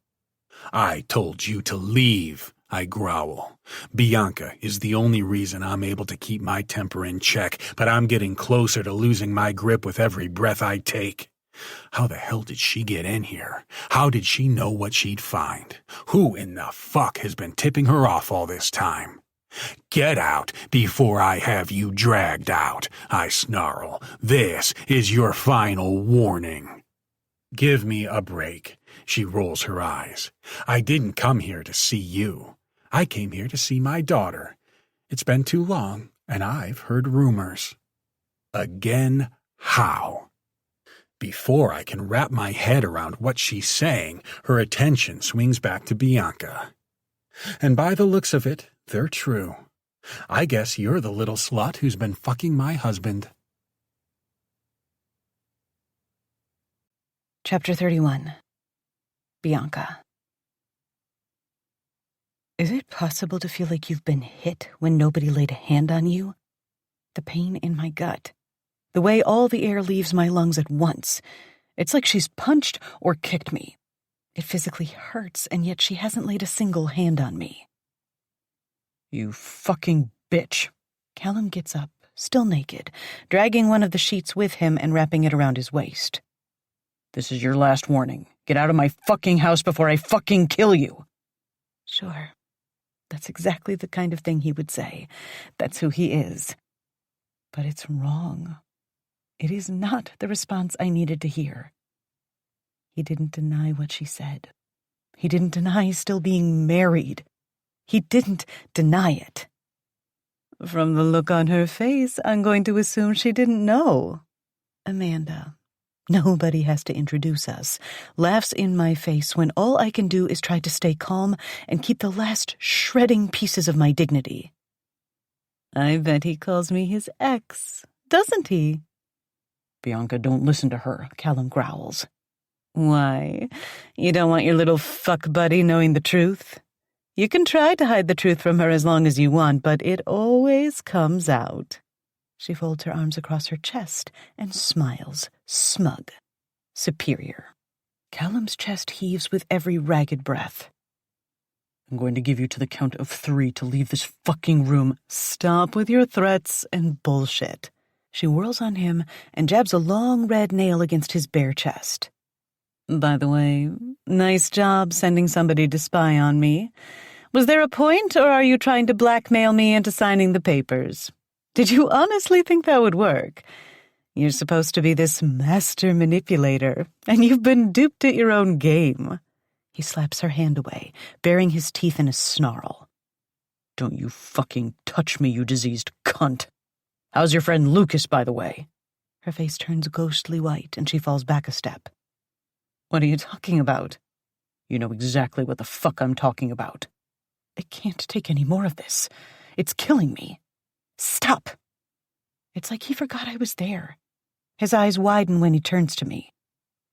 You should go to your room and get dressed, he mutters. Let me handle this. Is it true? Because I need to know. There's a free-for-all going on in my head right now. Screaming, panic, my thoughts racing in 100 different directions. At the center of everything is that one single question. The one I need answered before I can move in any direction. Tell her the truth, Amanda murmurs, barely fighting back a grin as she tosses her hair again and sends its fragrance my way. Did I ever sign those divorce papers? Or have you been breaking your back for ages trying to force me into it? It's so strange, the look on his face. Like he's fighting between rage and helplessness. I've never seen him look so broken. Look, he murmurs to me. Please, Bianca, you have to believe me. She's nothing. No one. Were you ever going to tell me you're still married? I don't care if she's witnessing this. What's the use of being ashamed?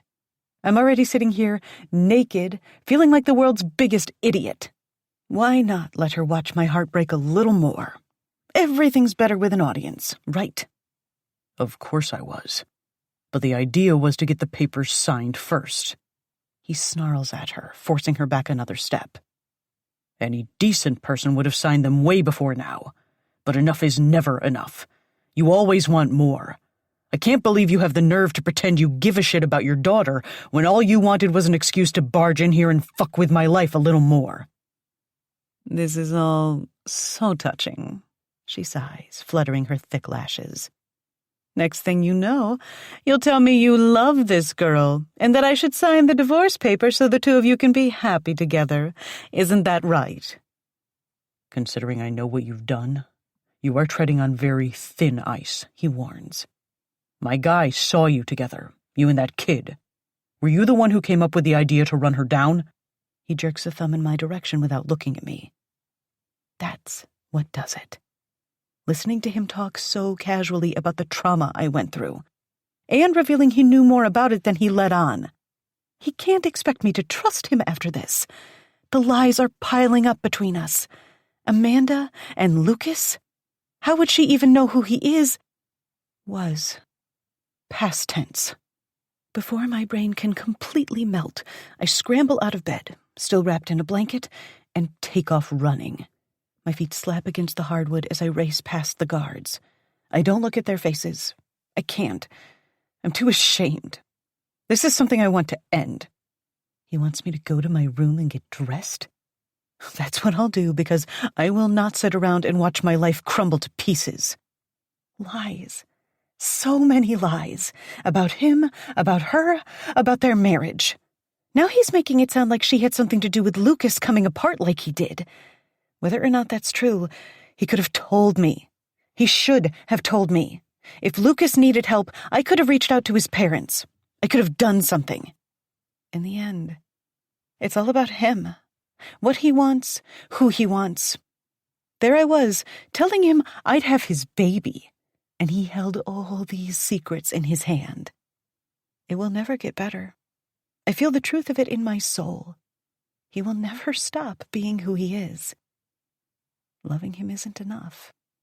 Nothing ever will be, because nothing will change who he is at his core. Secretive and manipulative, violent and dangerous.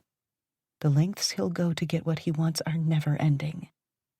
At least I'm seeing it now. And not when it's too late. The desire to wake Tatum in the bedroom next door and tell her what happened consumes me, but there's no time. I'll have to do it later, after I've gone to Dad's, which is the only place I can go now.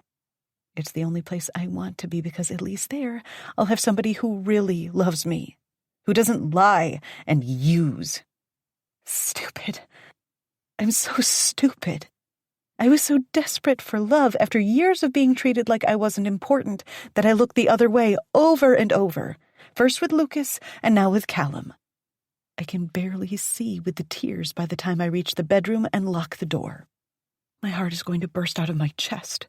The pain is so intense, it scares me. I don't want to leave, but I have to. Getting out of here is my only hope. I need to do this for myself. Even though I love him. He turned me into the other woman, and I still love him. I'm just as fucked up as he is. No wonder I was always drawn to him. Once again, I packed my things, this time taking every last item that belongs to me. I might have left a few things back in Tatum's room before I moved my stuff out for her return, but she'll get it back to me eventually. I don't even care right now. Nothing matters more than putting this behind me. Living with an overbearing parent sounds like heaven after what I've gone through. He made me into the girl I didn't want to be. Stupid, naive, so easily led on. I never thought to question whether their divorce was final. Tatum never mentioned it. Why didn't I ask? Would he have told the truth if I had? I know the answer, and it makes my molars grind together even as I heave with sobs. Stupid, stupid girl. My little crush ruined my life. Not just mine. Lucas's might have been ruined too, like we were both pawns. Another broken sob bursts out of me, and it's almost enough to make me crumple on the bed. I'm exhausted, body and soul. Just a little longer. I only need to put up with this a little longer until I'm home. Then I can cry for days if I need to. No, I go back to work tomorrow. Somehow I have to pull myself together. Maybe that's for the best. I need something to take my mind off of all of this. There I was, imagining our future. And he did this to me. I'll never forgive him. Just like I'll never forgive myself. Instead of trying to sneak out once everything's packed up, and I've put on shorts and a tee that don't even go together, I fling the door open and march down the hall. I still hear voices shouting somewhere else in the house, the sound bouncing off hardwoods and high ceilings. He's still fighting with her, distracted. That's one good thing that's come out of this. Because I'm not sure I'd be strong enough to leave if he found me right now. I know he'd talk me out of it. I should thank her for setting this up. The thought makes me laugh, high-pitched, shrill, as I jog through the front door and out into the courtyard. Her car must be the bright red Bugatti. It's completely vulgar, just like her. I don't care. Let them have each other. I only feel sorry for Tatum, with a pair of fucked-up parents who only want to hurt each other. I wonder if I was just another way for him to hurt her. A chess piece in an endless game. No, I'm not going to do that to myself. And even if it's true, what's the difference? It's over now. It should never have started. I climb into my car and toss all my stuff onto the passenger seat. My hands are shaking, and it takes me a second to get the keys in the ignition. The headlights from the car shine bright in the distance. My heart breaks a little more as I drive down the driveway. I need to calm myself down before I get home because I know Dad's going to ask a million questions if I stay this distressed. Maybe I'll tell him I had a fight with the imaginary friend I was staying with. Something simple. He'll pat me on the head and tell me everything will be okay in the morning, and I'll pretend I believe him. Whatever works. Anything so long as he never finds out the truth. I couldn't bear his disappointment. And as much as I loathe Callum now, the thought of my father doing anything to punish him for hurting me is one I can't handle. I won't be the vindictive, scorned woman. I won't let Callum drag me that far down. It's around 9 o'clock by the time I pull to a stop in front of the modest house I grew up in. It was the best we could afford.